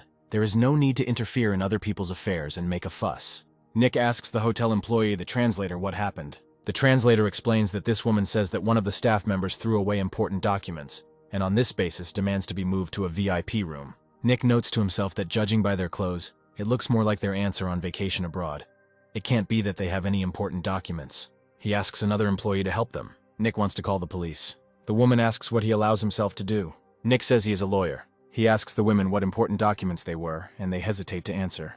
If the documents were really important, this woman would not have demanded a better room, but would have asked to find the documents. These are some of the incidents caused by Koreans traveling abroad. Nick says that if they can't tell you what the documents are, then it could be considered fraud, since the woman is demanding an upgrade for some unimaginable reason. The woman asks Nick to calm down. He says that she thinks that she can humiliate this kind employee just because she lives in a poor country, and the woman even commits fraudulent actions. If she does not apologize right now and admit her wrongdoing, he will not leave it like that. The woman asks to forgive them. Nick says that she needs to apologize not to him, but to the girl who works there. Then the woman apologizes to her. The girl says it's okay. The women leave. The translator thanks Nick, who wants to apologize. The main thing is that she understands that not all people in Korea are like that. The translator understands this. She says that during work you can meet all sorts of people. Nick is grateful to her that she thinks so. She says that she is grateful to him. He says goodbye. This is where he needs to stop, because from this moment his vacation begins. Nick wants to have a blast. A few days later, the translator tells him that the women are having problems and need a translation. On the way to the airport, some Korean guy said that they had excess luggage, so he would pay if they transported the luggage instead of him. He promised to pay 500,000 won, so there should have been suspicion, but they were blinded by the money, so they grabbed the luggage. Nick believes that at that time such crimes were not yet known. As expected, the luggage contained drugs. The man fled immediately after they were detained at customs, and the women were arrested on charges of drug trafficking. Nick realizes that they turned to the hotel for help, and the translator decided to talk to him. She asks her if she is a good girl or a fool. Apparently, the hotel had already refused to help them, but she, the translator, for some reason tried to intercede. She says that they were still their guests. Nick agrees that she saw them, but they were definitely not close, and these women raised a fuss. The translator says that she will not ask for anything else. She only asks for a translation. She is already bound by a contract with the company, and she doesn't know any legal terms. Nick asks if one transfer will be enough. After all, they were taken away on suspicion of drug trafficking. He sees that the translator cannot cope alone. She asks if Nick will really help her. He promises to help just once. Nick is always getting into something. He's already ruined his second life. He comes to the police station. The detained woman asks him to make sure she is released. Nick says you can't take anything from strangers. It would have been possible to send everything by postal service. There was no need for this man to ask you about it, promising an unthinkable sum of 500,000 won. The woman says that they didn't know anything at all. Nick knows that prison conditions in the Philippines are not just bad, they are appalling, and this cannot be allowed to happen. He says there will be an investigation first, so you'll have to be patient for a while. He'll do his best to help. Nick arrives at the Korean embassy in the Philippines. The embassy employee says that they don't do things like that, so it was a waste of time for him to come. Nick seemed to have forgotten that this is how things always work at the embassy. In his past life, Nick had a lot of trouble with the Korean embassy while working in the US, and the embassy didn't have a very good image, so it was Nick's fault for expecting anything from them. Of course, he is not a Filipino lawyer, so he can only leave the materials here for the embassy to decide, but it is obvious that the officer is not even half listening to him. Nick asks the employee if he means he can't help. He says that if they interfere with another country's law, it would be considered interference in another country's affairs, so it's difficult to help. Nick is perplexed by what kind of interference they saw here. Why then the embassy is needed at all? He meets the detained woman's husband at the airport. He asks to pull her out. Nick says that if he trusts him, he will try to help solve this problem. At this time, Director Sirona arrives. He asks if there are any changes. Nick will tell the details later when he sees off the family members. Later, Nick and the director go to the airport cafe. Nick says that the Philippine authorities don't seem particularly interested in knowing the truth, and the director asks why. There must be money involved. The director notes that there are problems with this in the Philippines and asks what is happening at the embassy. Nick asks the director if he trusts the embassy. He also understands the situation, but doubts that it can be resolved through their efforts alone. Even if you are a lawyer in your own country, it is impossible to participate in legal disputes in a foreign land if the embassy is not going to help.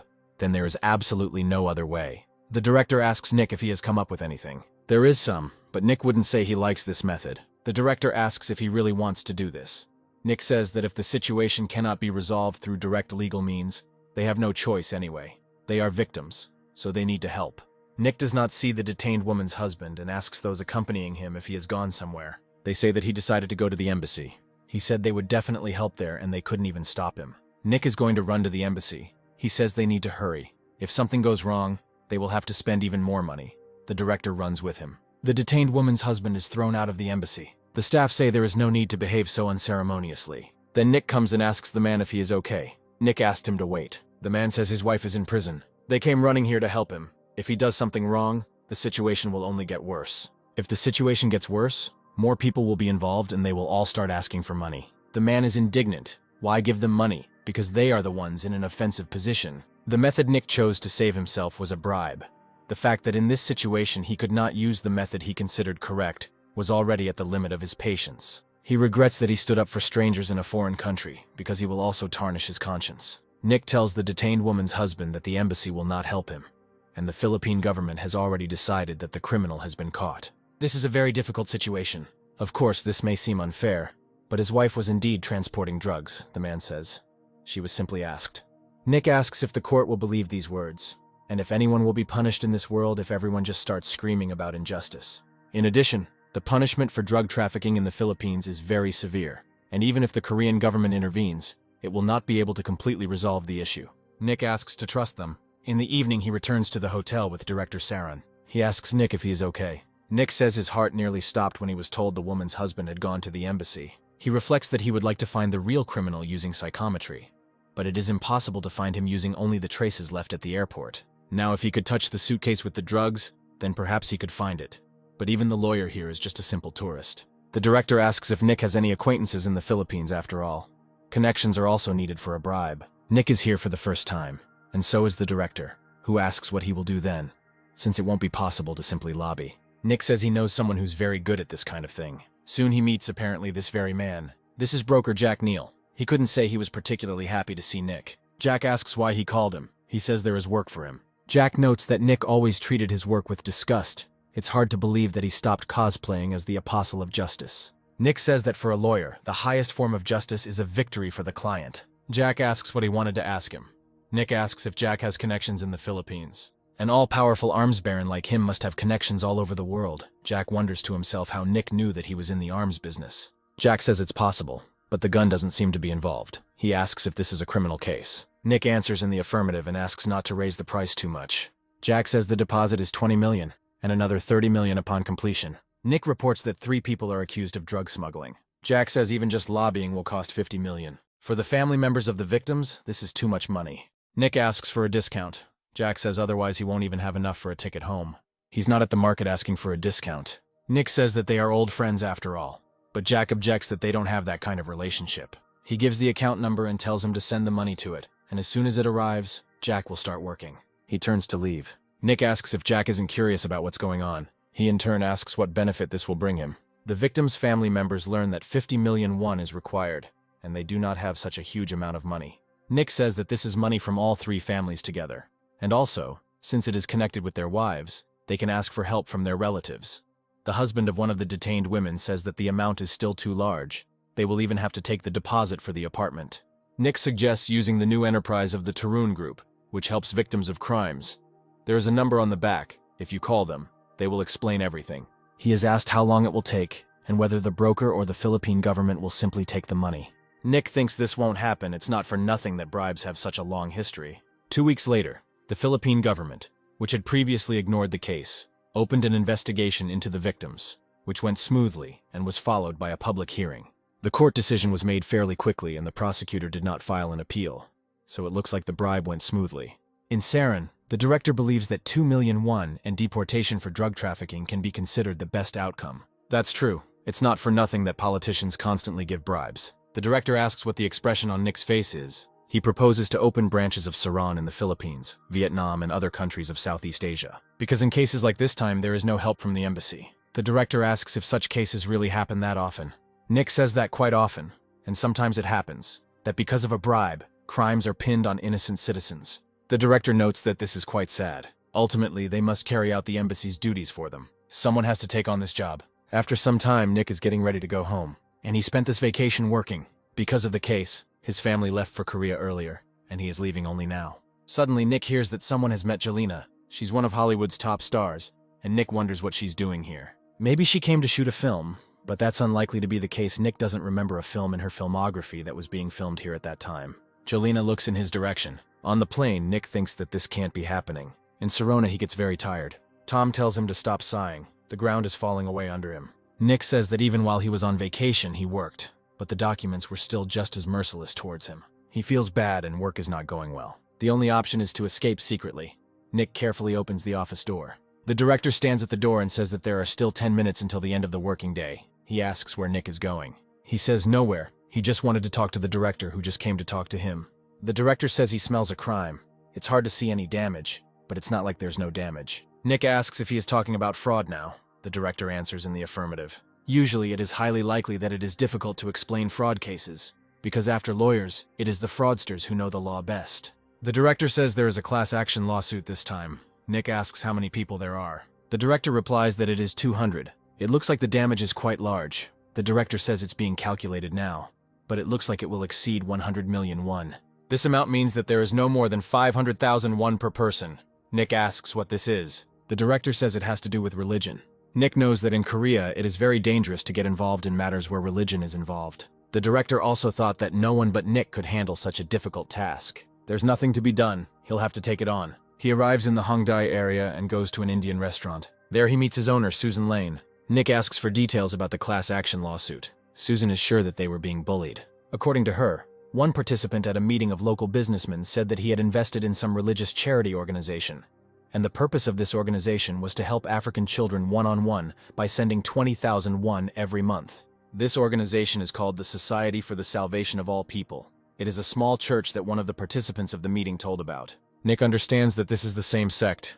It was not for nothing that he had a bad feeling. Susan says she even corresponded with this child, so she thought her money was getting where it should. She offers to look at the photo. The child sent it, saying that it was him. The photo of him when he was younger was from 2 years ago when Susan first started donating. And the second one he sent more recently, Nick says that if you don't look closely, they look similar. But it's obvious that it's a different child. Susan noticed it too, and it threw her off balance. Nick asks if it is true that her child was not swapped during the program. She says yes, because it is a one-on-one donation program. Suehan protested, and was told that it was impossible to allocate money to each child individually. So instead, essential goods were purchased and distributed among residents of the same area. It's unclear why they said the program was one-on-one then, and besides, sending photos like that is a real scam. Nick reflects that even though they faked the photos and documents, the money is still going to a good cause. He says that if you take this to court, you won't get any real benefit, because even if you file a lawsuit, it's impossible to conduct an investigation. Susan knows this, but still, you can't treat people like that. To really understand this matter, you need to go to Africa in person. Susan says they are willing to send him even to Africa. Nick arrives there soon. He is accompanied by Tom, who wonders why he is also here. Nick says that he is a very reliable person. That's why you need to be wary of clients with great pride. Susan was able to succeed on her own, so she has a lot of pride and a lot of money, which is why Nick ended up in Africa. They are met by the head of the private military organization Black Crown named Ensign and his colleagues. Their duty is to be responsible for their protection and safety. Ensign asks not to worry. They will protect Nick and Tom, so not even a mouse will get through. He says they are traveling in a military vehicle, so it might be a little uncomfortable. Nick says everything is fine. Korean men are used to everything after the army. Tom sees a private military company with his own eyes for the first time, and they give him confidence. Ensign prepared personal weapons for them as they requested. Nick thanks them for such thorough preparation. Tom didn't expect that. Nick says Africa can be a bit choppy, so he asks for things to be prepared just in case. Tom is now worried he definitely shouldn't have gone with Nick. They arrive at the scene. It turns out that a group of 10 people have been detained, no more than they thought, Ensign says, and the situation almost turned dangerous. The reinforcements arrived on time, so there were no casualties. Nick says that they really did arrive without any problems. Nick's companions were attacked by rebels on the way to the base. They turned out to be young fighters who had not undergone any special training, but they were armed to the teeth with various types of weapons. So if things went badly, the situation could take a serious turn.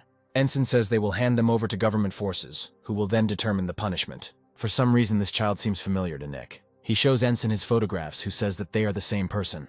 Nick knew that the Society for the Rescue of All People was a scam, but he never imagined that they were using young rebels. Here they bring to Nick the child he asked to find. His name is Muta. Nick asks the one who brought the child to be his translator. He asks Mutu if he knows that people from another country are now helping him, and if he has ever heard of the Society for the Rescue of All People. Muta says the only thing he ever received from anyone was a simple pencil. Nick shows him a photo and asks if he remembers it. Muta answers in the affirmative. Then he took a photo and received this pencil. Ensign says they found out about the second child, but they say he died 3 years ago. Nick and his companions continued their investigation into the Society for the Rescue of All People, as assigned by the client. The investigation only revealed how much fraud they were committing under the guise of charity. Nick comes to the Church of the Salvation of All People. It is obvious how they spent the voluntary contributions. The church minister tells the child who came that it is not possible now, and suggests that he come later. The child says that they have been hungry for the second day already and asks for help. The attendant says that they do not understand at all when they are spoken to nicely, and tells the child to clean up, calling him dirty and smelly. Tom wants to intervene, but Nick stops him. He says that if he intervenes now, it could affect the court, and if they find out what they were watching, they will destroy all the evidence. Tom asks what they should do then. Nick says they need to continue investigating until they have definitive evidence. Religious organizations usually isolate themselves from the world, so it is imperative to get inside information, but it is impossible to infiltrate them right now. Here Ensign says that he didn't expect to see a Hollywood actress here. This is Jelena. Lately she's been looking for charities, making various donations and going to such places. Now it was clear why she came to the Philippines. Now Nick remembered that he saw news about it in a past life, and it said that she created a charity society with a religious organization, which later led to problems. Nick says he's come up with a great way.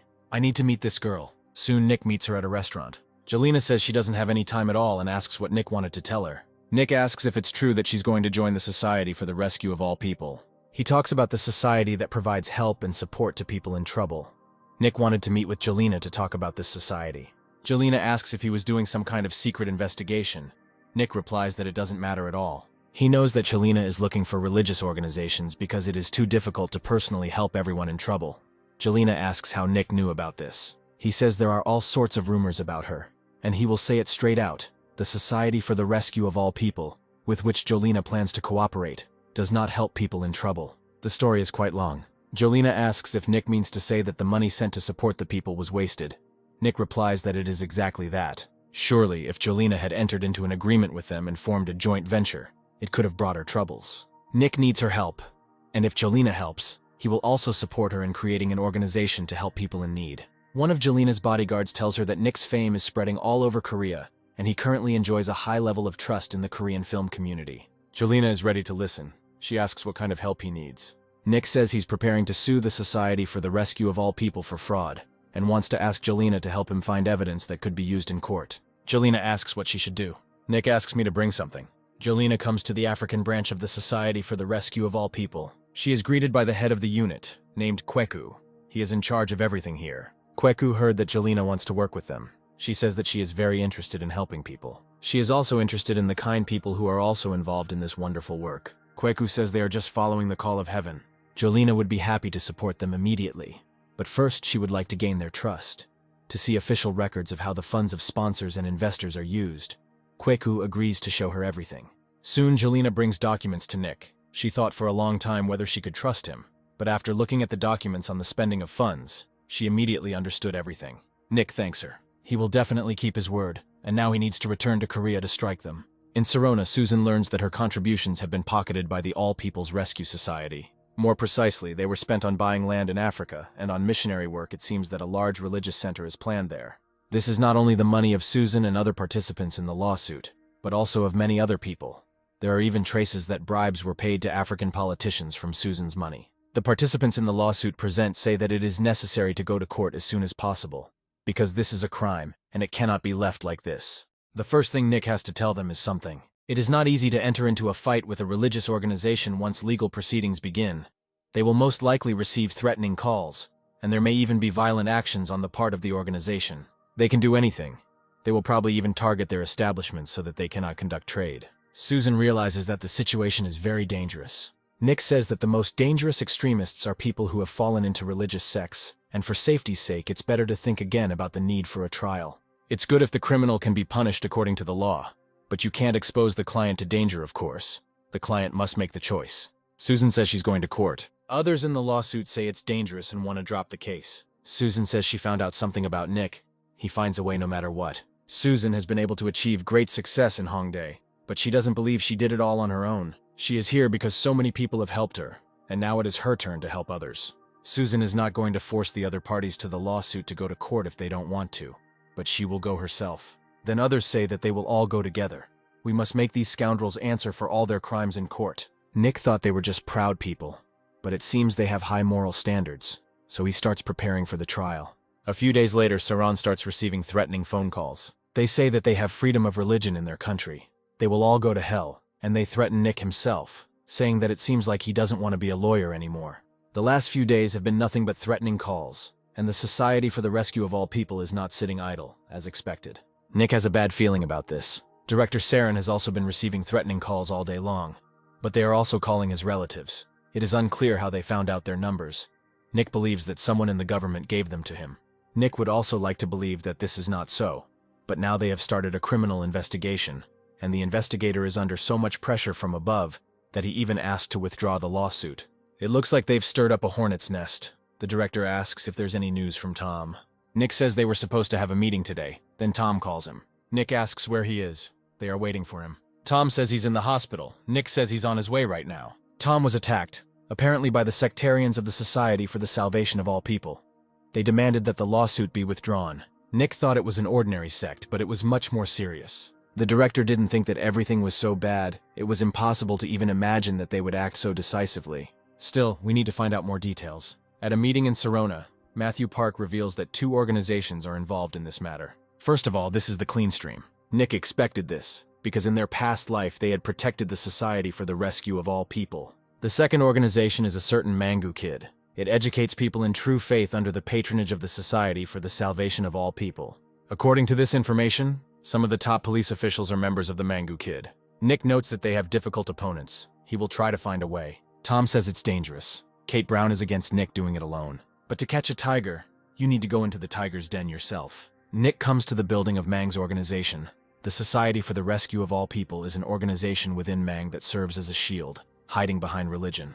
The Mang members notice Nick approaching. The parishioners can't know absolutely everyone by sight, so if he behaves naturally, no one will guess anything. Nick comes up to them and says, "Let salvation come to all people." Manga's member says the same thing, thinking to himself that Nick is probably new, and he was wrong to be too suspicious. Inside, everything is exactly as Nick expected. Now he will see what memories there are here. The next day, Nick suggests to Susan that they involve the American military. According to inside information, the Society for the Rescue of All People knows that a lawsuit is being prepared, so they are planning a terrorist attack. Susan decides that it might be better to play it safe and just close the restaurant. Nick says that even if the restaurant is closed, they can change the day and come again, so they need to take reliable measures. Susan asks what she should do. First, they need to announce a special festival for American soldiers that day, and feed them for free throughout the day. This is necessary in order to simultaneously lure the government to their side. Susan soon learns what the government hates most. Nick asks her to trust him and pass this on to the directors of other restaurants. In Saren, Tom asks Nick if they can just sit back and do nothing. There was such a noise that the damage was gradually increasing. Nick says the American military will protect them. Tom doesn't know what he's talking about, but he thinks Nick must have thought of everything. After some time, a black car pulls up to Susan's restaurant. From there, members of the Society for the Rescue of All People emerge, ready to commit a terrorist attack. However, they see American soldiers at the restaurant. The extremists say that it seems that today is not their day and suggest coming another time. Nick, dressed like a regular guy, shouts that there is a Molotov cocktail here. Extremists are preparing to retreat. Then a soldier comes up to them and says that they have been reported, so they will have to be examined. He asks one of the extremists what he has in his bag. He says that these are his personal belongings. The soldier says that today there was a statement about a terrorist attack being prepared, and he wants to see what's in the bag. They discover Molotov cocktails. If it had been a simple action for the American military, it would not have been possible to take action so quickly. But if it is not just an action, but also information that terrorists are tracking American military personnel, everything changes, especially for the United States, a country that immediately takes measures against terrorism. It soon becomes apparent that the Korean government has been turned upside down, and not just the government, but the entire American society. And it is reported that a terrorist attack by a religious organization against American troops in Korea has been foiled. Tom asks Nick if he knew it would turn out this way. Nick says that a greater force must be defeated by an even greater force. Tom says that just a few days ago they were putting so much pressure on them, but suddenly the news disappeared completely. Nick explains that now they must really keep a low profile. The preparations are over, now it's time to put an end to them. After some time, the court session begins. For some reason, it seems to Tom that in almost every meeting they encounter the Chisti Rushi firm. The judge invites the plaintiff to begin. Nick says there may be different concepts of religion, but they all have one thing in common. Look around and help the unfortunate. Every religion has such words. But the defendant used religion to get charitable contributions and deceive people. For this reason, the unfortunate people who were the beneficiaries of these contributions were unable to receive assistance and even lost their lives. This is pure fraud that must be punished. Now the judge asks the defendant to speak. He says the plaintiff's statements appear to be highly inconsistent. Charitable contributions, as the name suggests, are made to be spent for a specific purpose, but simply providing shelter, food, and clothing is unlikely to change a person's life. But if these contributions are sent to an organization that provides a public good, they can give people a chance to become independent. So the defendant's side believes that the charitable contributions were spent well. This is the first time Nick has seen this lawyer, but he does a great job. Nick asks what he would say about buying land in Africa, since it is hard to imagine that land has anything to do with the well-being of children. The defendant's lawyer says that the land is needed for the future. Most of the people in Africa make their living from livestock farming, so the defendant gave the land to the common people at a good price, thereby providing a huge help to their lives. Cases like these need to be looked at more broadly, and when assessed on a national scale, more people can be seen to benefit. Then Nick provides a classifier of owners and a plan for future construction in this region. If the goal was to save the locals, it would be easy to understand. But if the data is to be believed, the land purchased to save the residents is now listed as being prepared for the construction of luxury residential buildings, and the owner is listed as the head of the Society for the Rescue of All People, to whom the entire land is registered alone. They probably didn't suspect that the plaintiff's side would have internal documents obtained by Jolena. Building luxury homes can hardly be seen as helping ordinary Africans. Nick asks the defendant's lawyer if he can explain how such houses should be built, so that they can help improve the lives of ordinary people in Africa. The defendant's lawyer understands that there is no way out of it. Nick has too strong evidence. This cannot be found out without outside help. After this, the defendant continued to deny everything, but Nick continued to provide irrefutable evidence, so they had to shut up. At the end, the judge asks the defendant if he has anything to say. The lawyer asks for a new date for the hearing so they can review the evidence. In Saran, the director is jubilant. Nick was able to defeat Mangu's gang. Tom says they didn't expect anything else. He's sure they couldn't even imagine in their worst nightmares that they would be attacked using construction plans. However, they were unaware that they had gone to Africa and personally collected evidence, and they had no idea where the documents they had given to Jolena had ended up. However, the director is concerned that they were able to postpone the hearing, even though the victory looks certain. Nick says they will try at all costs to find a way out of the trap they are in, but the evidence is too strong for them to turn the situation around easily. It is unlikely that Nick was able to tear out the roots of this sect, since he simply defeated them in court. But at the very least, it will be possible to seize the property of the organization's leader. The director thinks that it will be difficult to get compensation for expenses. This is understandable, because almost everything has already been spent on purchasing land and constructing buildings in Africa. They will be able to seize it, but it is unlikely that they will be able to sell it. The director says that Nick did a great job anyway. Nick objects that Tom did a better job than him. He tells the director that his arm still hurts after the cast, and the director suggests going to the hospital again. Meanwhile, Nick gets a call from Susan. He asks how she is doing. She says that something terrible happened. She told Nick that someone she knew had told her about the Society for the Rescue of All People, and that a message had come from that person. Nick thinks Susan is being threatened, but that's not the case. She says his voice trembled with terror and he begged her to save him. Because of this incident, the people who harmed the Mang organization will be forced to pay for their sins by committing organized suicide. We need to hurry. We need to stop them before the situation becomes too serious. He hopes they are not too late. Nick and Tom arrive at the place and notice how quiet it is. The doors are open. It looks like they left in a hurry. There are traces that people were literally just here. Nick stumbles upon a toy on the floor and decides to use psychometry. He sees something terrible. Tom asks what's wrong with him. Nick asks to report to the police. He seems to know where they are. Nick and Tom come to buildings that look like garages or storage facilities. There they find the hanged men. Then someone comes up to them and says that it looks like this is the first time they've seen something like this, and they shouldn't look for long. This is Steve Stone, the chief prosecutor. Nick asks if there are any survivors. There is no one. Then Nick asks how many people there were. The prosecutor replies, 46 including children. After this, Nick constantly thinks about whether all these people could have survived or not if he had lost the case. Director Sirona understands that he's having a hard time and asks how Nick is feeling. Nick says everything is fine, but he thinks to himself that he can't keep clinging to what happened all the time. The director advises to forget everything and start living in a new way. He asks Nick if he heard that a law on law academies was passed. In a past life, legal academies were seen to be abused. Their original purpose was to give many people equal legal support, but over time, politicians began to use them as a means of inheriting wealth and power. Nick says that's bad because unlike the Justice Research Center procedure, they'll just go out into the world without even the minimum necessary preparation, and as a result, the poor will get poorer, and the rich will get richer. The director says it's the law. Nick thinks it's time to step forward. He asks how about preparing the curriculum for law academies themselves. After all, Saren is the best at systematizing and concretizing matters, and Nick is sure that they will be useful to them. The director understands what Nick wants to say, but he is worried that this will reveal their know-how. Nick says that he is not proposing to reveal everything at all.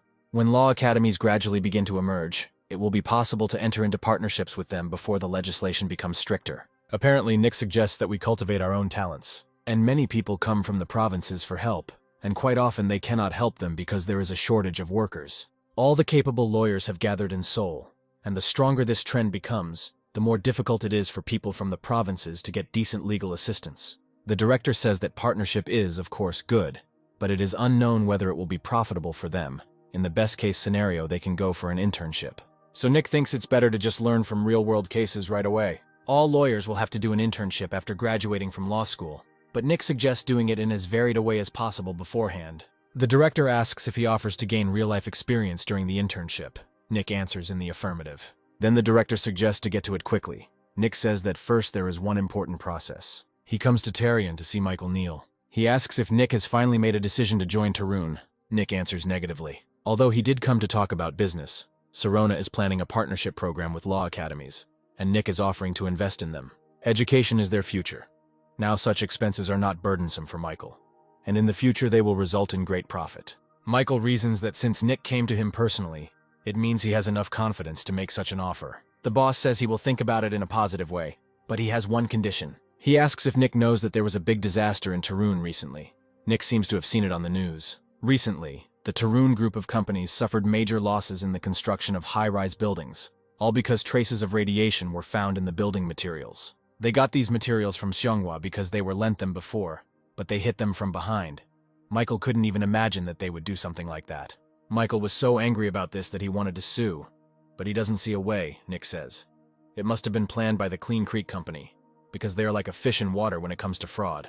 Michael wants Nick to hit Seonghwa somehow. He is so angry that he can't sleep. Nick says he'll think about it. In Saren, he sighs. Why did he get involved with Tarun now he is suffering? The director asks what happened. Nick says that he made some deal with the head of Tarun, and he is already busy to the brim. The director says that Nick has really suffered a lot lately. He asks if the work of Mang's organization has been completely completed. One can think so, although of course the end cannot be called happy. The families of the Mangu religious organization members who committed suicide have raised a fuss, saying they will sue them, but they were the criminals to begin with. And it is not the case that after the criminal commits suicide, the victim is sued. The director says it's best to avoid religious matters if possible now. Nick assures that everything is fine. Besides, something like this is unlikely to happen again. It shouldn't happen. Here Nick is informed that someone has come to see him. This is a schoolgirl named Sally. She wants to become Nick's client. He says that in order for a minor to exercise her legal rights, she needs to come with a guardian. Nick asks if the guardian came with her. Sally replies negatively and says that's exactly why she came. Nick asks what this means. Lawyer Alice Green wants to talk about this girl's situation. The thing is, Sally's parents belong to the Mang organization. She says she came here because of their teachings, that believers in Mangu can only marry each other, and the partner is chosen by the organization. And the girl also chose a partner in accordance with her teachings, and now she is about to be engaged to a man of 38 years old. This is a shock. Alice says this man has a lot of influence among the believers, so this marriage can be considered forced. Sally asks for help. It is better for her to die than to get married this way. Tom thinks this should be taken to court immediately. Nick says there's no point. Her parents are believers, and they are her official guardians, which means they can easily cancel the court order. This is a blind spot in the law, because Sally is a minor. She cannot exercise her legal rights without the consent of a legal representative, despite the fact that she is a victim. Tom says it's a problem that minors don't have any opportunity to exercise their legal rights themselves. Nick says there's a way to find one. He asks Sally if she knows what will happen if she goes to court. Sally says that she probably won't be able to see her parents for the rest of her life, and they might also take revenge on her. But there are more than 1 or 2 children who want to escape this hell. Like her. Nick wonders what kind of environment she grew up in if she reacts so calmly. He mentions the costs of the trial. Sally says that after finishing school she will definitely earn money and pay. Nick says she doesn't have to pay. They will hold the trial using funds from the Society for Assistance to Crime Victims. Children also have the right to receive protection from adults, and that is what guardians are for. Nick understands that Sally has suffered a lot during this time. Soon Nick and Alice arrive at Sally's house to remember where it is. They return there in the evening, enter the house and find it in terrible disarray. Nick says you wouldn't expect this even from sectarians. He wants to find evidence and leave as soon as possible. Nick mentions the procedure for annulment of family relationships. Alice didn't know such a clause existed. It appeared quite recently, so few people know about it. As the name suggests, if relatives, being guardians, exercise their rights with serious violations, there is a procedure that allows the family tie to be broken through the courts. Now they go in search of the necessary evidence. It's amazing how Nick can come up with such unusual ways every time. After some time, Nick and Alice come to the supermarket, where they are told that Sally always takes ramen on credit. Then she works part-time and pays it back, after which she accumulates debts again. The employee is asked about Sally's parents. She says that there are no words to describe these fallen people. After work, they don't even go home, but immediately go to pray in Manga. You can't even call them parents. Later, Nick and Alice come to the school where Sally studies. The teachers would like to help her, but they can't come to an agreement with her parents. One of the teachers says that they are completely out of their minds. He has never seen parents like that in his entire teaching career. Lawyers should not go near them. They didn't even think that everything was so serious. Everyone in the area already knew. Nick says that recently there was an incident related to Mang's organization. There is enough oral evidence for this, so they can stop collecting it. Alice asks if they are now going to prepare a lawsuit to annul the family relationship. Nick suggests that she go ahead, but he needs to look somewhere. He comes to Sally's house. She is waiting for him nearby. Nick asks if she has packed all her things. Sally answers in the affirmative. Nick asks where she got the suitcase from. He doesn't seem to have seen it. Sally says she picked up the one that was thrown away. Nick asks about her parents. Sally says that she hasn't seen them for 5 days. She asks where she will live now. Nick says that to start with, she will live with Lawyer Green, who was at the first consultation. Sally remembers that this is the lady. Nick advises not to call her auntie, otherwise she will kick you out. It is better to address her as an older sister. And they will also send a man from Terran for protection, so Sally will be able to move with him, because safety is above all else.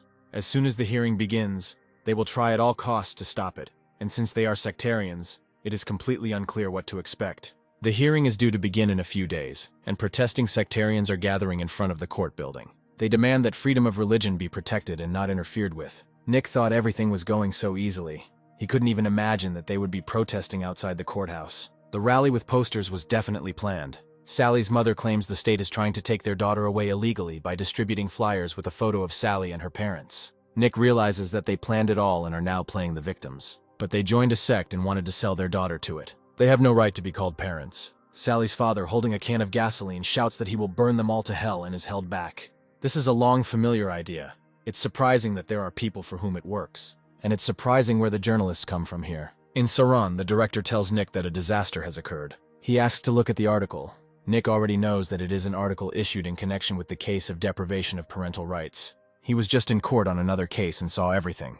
They act quite diligently. The news has spread everywhere that they are trying to destroy the family, and this has caused anger in society, and now public opinion is not on their side at all.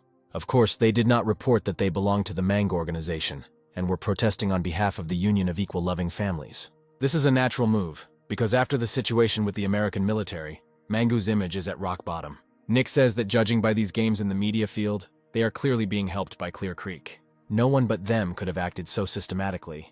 The performance began when there were the most people around, and the journalists appeared so quickly, as if they had been waiting for it. The feelings were exactly the same as in a past life, when Nick encountered the Chisti Ruchi company.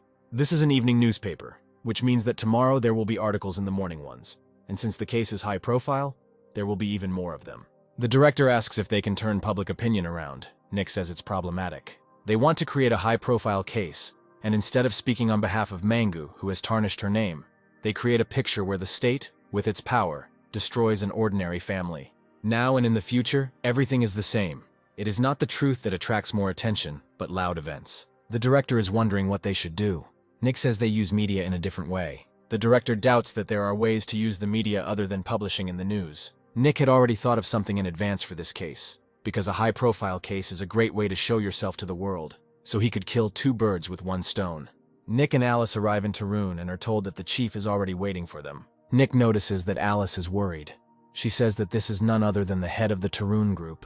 Nick says he only looks stern, but he has a wonderful character. Alice is still afraid. Michael Neal appears behind them, asking if they were talking about him. Michael wonders if he really looks that scary. Nick introduces him to Alice. Now we can start talking about work. After that, Nick and Alice come to the Korean Entertainment Association. They want to participate in shaping public opinion for the sake of the teenagers who suffered at the hands of Mangu's organization.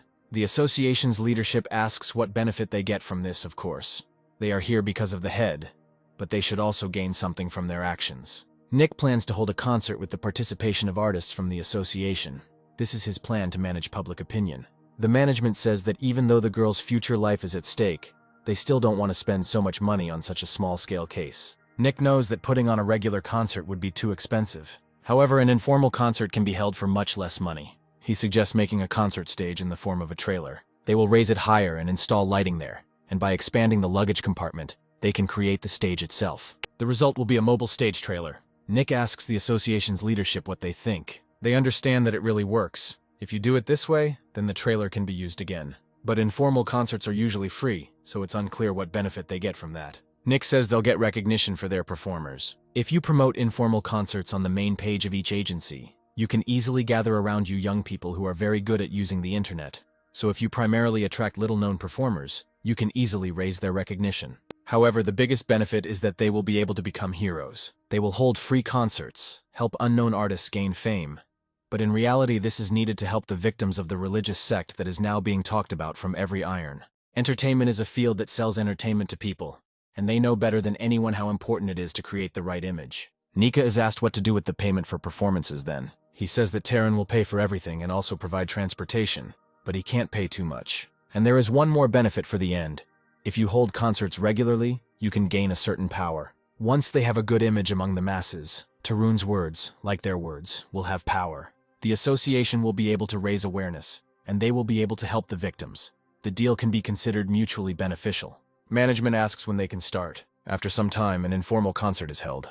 The association couldn't even imagine that so many people would gather. There was nothing like this at previous informal concerts. Nick says that back then the internet wasn't as developed as it is now, but now people look for almost all their information there, and young people are especially good at it. The manager notes to himself that Nick himself is young. Now it's time for the real show to begin. After some time, the sectarians again held a rally outside the court building. Suddenly someone throws an egg at them. The man who abandoned him says they were so obsessed with their religion that they decided to sell the girl. A lawyer from the Chisti-Rushi firm asks who he is, and he replies, a citizen who hates sectarians. New information has emerged.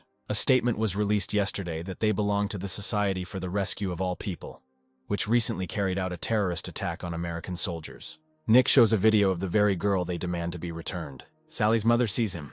The girl says that she ran away from the Society for the Rescue of All People. Her parents are so immersed in the affairs of society that they show no interest in her. In the Society for the Rescue of All People, they choose their partners for marriage as they please, and their choice must be followed without fail. Sally was ordered to marry a 38-year-old cult member, a decision made within the Society for the Rescue of All People without her being consulted. And the society and her parents are pretending that they are the victims by holding a rally outside the courthouse. This is not just her problem. Other children of the members of the Society for the Rescue of All People face exactly the same difficulties. They suffer because of the wrong choices made by their parents. Sally asks to save her and her friends. Now the members of the Society for the Rescue of All People are called freaks, worse than which you will not find in the whole world. The sectarians ask the lawyer what they should do, and say that right now the Chisti-Ruchi firm should help them. The lawyer backs down and asks them to stop bothering their firm. After the Sally case, guys who found themselves in a similar situation began to run away. And for this reason, the dirty secrets of the Society for the Rescue of All People began to surface. Alice asks Nick why he did Sally's makeup for the performance. Nick says that it is what touches people's hearts the best, as well as public speaking and acting. Even the Greek philosopher Aristotle created rhetoric as one of the methods of persuasion. And among the important points of rhetoric, he especially highlighted ethos, which includes trust in the speaker. In other words, the persuasiveness of words depends on who says them.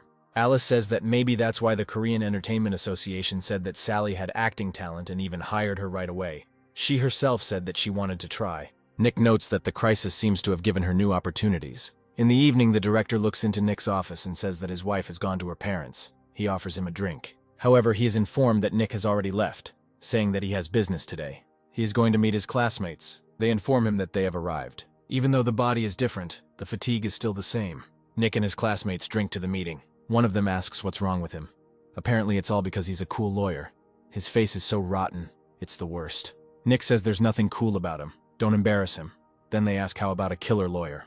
Nick doesn't care. He asks how they are doing. Two say they took academic leave to join the army. Of course, they will still have to go there, but it is sad to see their faces like this. Nick says there's nothing special about the army. One of his friends went there twice. One of their friends says that this can't be true. Nick just decided to cheer them up. Another asks if they have heard the news. This is about Mr. Lee. They say there is no need to spoil the mood by mentioning this scoundrel. Nick does not like to hear about it. Nick objects and asks to speak quickly. For some reason, it seems to him that this is some kind of nonsense again. It seems that prison is not a sweet place for him. Even prisoners don't consider people like him to be human.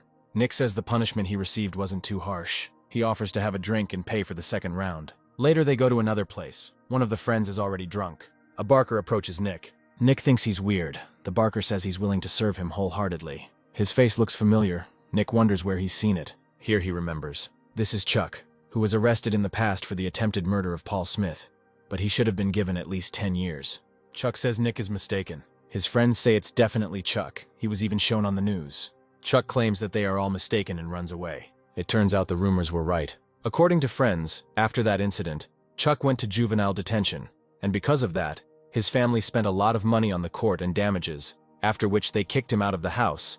After his release, he could not really find a job because of his criminal record and hung around here and there. It's good that Nick got him away from his sister. It's hard to believe that in a past life Chuck was her husband. Nick suggests going somewhere more expensive. His mood suddenly improved. Today they will eat whatever their heart desires. After some time, Nick comes to Tarun. Michael Neal asks if preparations are complete. Nick answers in the affirmative. Michael asks to tell him all the details, because last time he only heard a preliminary plan. Although the case of the Society for the Rescue of All People came to an end, Nick and Michael's deal did not end there, because the condition of the deal was to deal a real blow to Seonghwa. Michael wants to introduce someone to Nick. This is Hank Williams, who is now in charge of this case at the request of the chief. Nick says that this time the plan is to shake the very foundations of Seonghwa.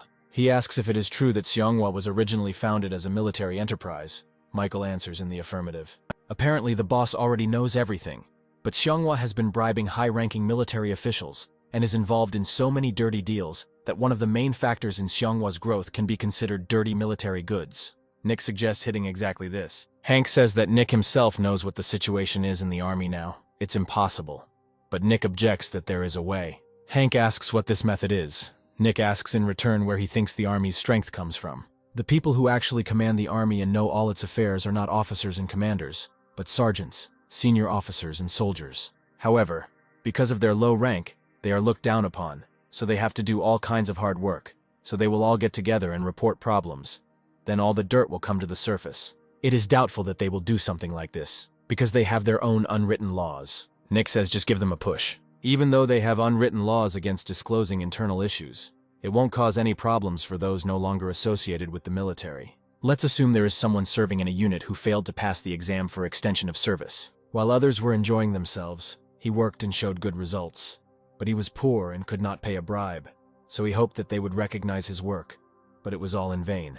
In such a situation, they will offer a full-time position in Tarun in exchange for proof of internal problems in the army. This will be the last chance for someone who is desperately poor or feels that he has no place in society, and he will probably think that this chance is sent to him by heaven. After some time, members of the Republic of Korea Military Association arrive in Taeryun. Nick thanks them for making the difficult journey here, and he also wants to thank the servicemen and the ordinary soldiers. They served inside and know better than Nick that the military enterprises in Korea are as rotten as can be. However, this did not happen today or yesterday for a long time.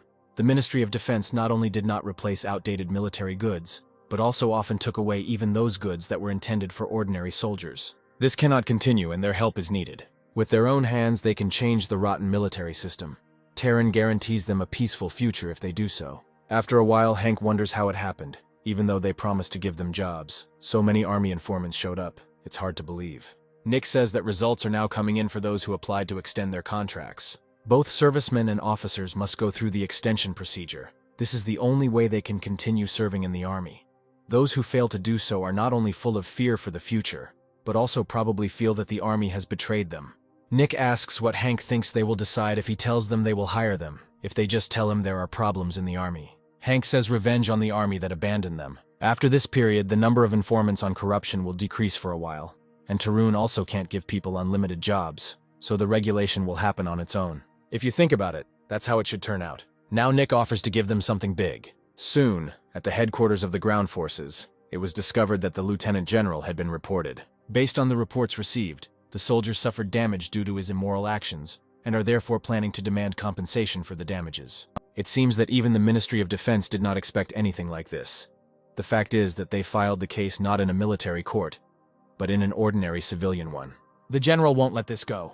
At the Army Informant Support Center, Nick receives another report of corruption in the army. There's a lot more work than he expected, and Nick regrets suggesting it. There have already been over 10,000 messages, a lot more than they thought. Nick says it's natural. Military boots and water bottles are already very famous. Michael Neal asks if almost everyone in the army still gets the fungus at least once, and Nick notes that it seems like it was the same in his day. They've already filed a lawsuit. Michael asks how he thinks the other party will respond. Nick says that he will obviously try to close this case by any means necessary. Hank suggests that since they've dealt with it so far, they'll probably try to get out of it this time. Nick thinks they'll get out of it. Michael and Neil are surprised by this opinion. Nick asks why they are so surprised. They ask why they are trying so hard then. Nick says they are planning to take down Xianghua, and that is part of the process. Michael realizes that he is right. He notices that Nick is quite cold-blooded.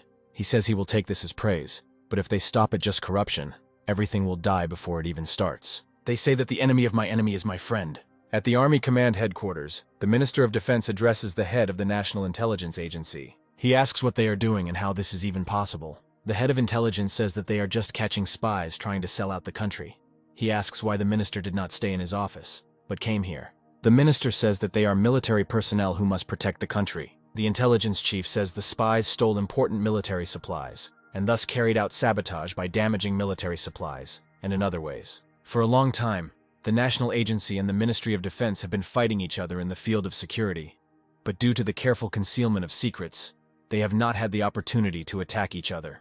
Nick took aim at this point, believing that it could be labeled as sabotage and a violation of the National Security Act, and filed a lawsuit against the Department of Defense, and also sent a report to the National Intelligence Agency.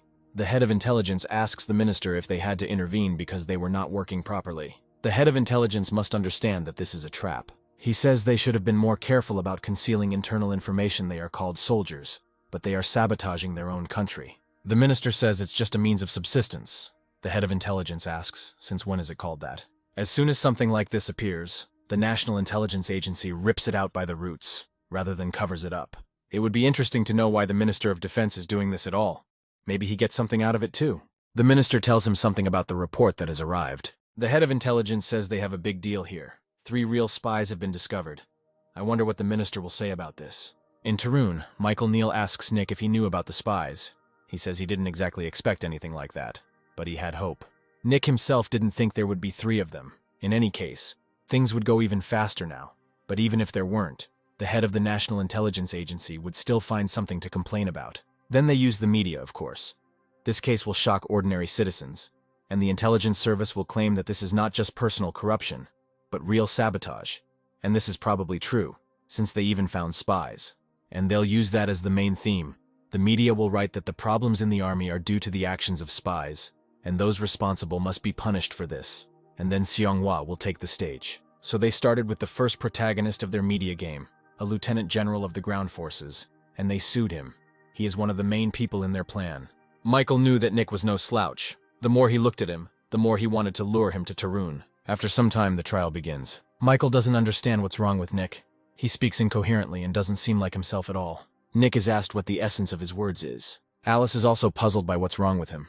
He keeps beating around the bush. It's not his style. There is nothing to be done, because they are bound to lose this trial. As Nick and Michael are driving in the car after the meeting, Michael asks Nick what's wrong with him. The chief says he ruined today's meeting. Nick did it on purpose. Nick asks what the chairman thinks will happen if they win this case. Michael says that of course they will win. That's right, they will win, and that will be the end of it. Because their main goal is not to win in court, but to fight back against Seonghwa. And for this they had to lose. If they won the trial, the Ministry of Defense and Seonghwa would get off like lizards, shedding their tail in the form of a lieutenant general of the ground forces. Nick had a grand plan. At Army headquarters, a lieutenant general asks his lawyer if there is a chance of winning, and he says there is. The lawyer would like to ask the lieutenant general something. It is necessary to collect evidence that this was not within the scope of his responsibility. If they can do this, then victory in court is guaranteed. Less than a few days later, the lieutenant general visited the National Intelligence Agency. Everything went as Nick had planned. The lieutenant general, in order to avoid responsibility, began to turn in his fellow soldiers. He completely trusted his lawyer, clinging to the chance of winning in court, and handed over all possible documents.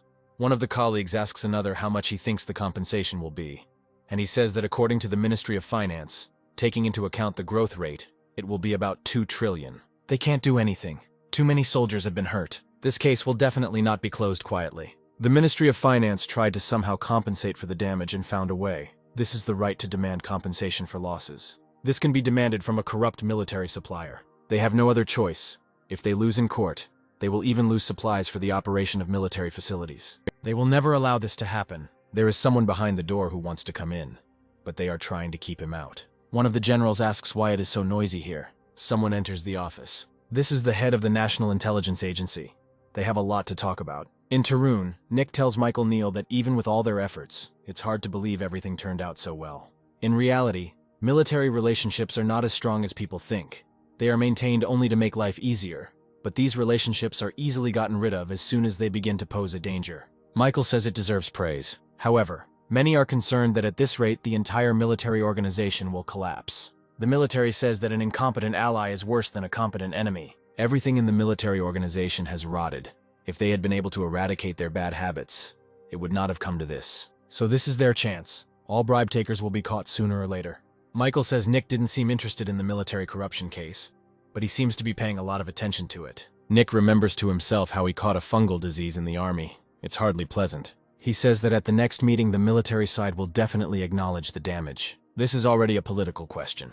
With the recent events, there are rumors that the Ministry of Defense has to pay more than 2 trillion, and since it is a national organization, they will demand money from the government. But even the government is not able to pay such a sum, because there are limits on the amount of compensation that can be paid, and there is only one way for them to avoid such huge losses. This is an admission of damage.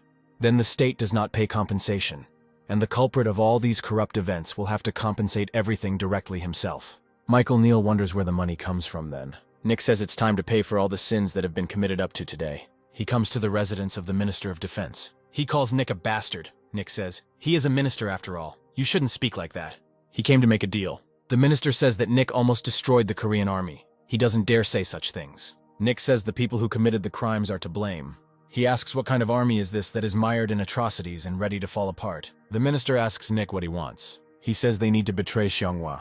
Nick demands that all evidence and proof of their crimes be handed over to him. This will be problematic, since the annual amount that the minister receives from Seonghwa is 10 million.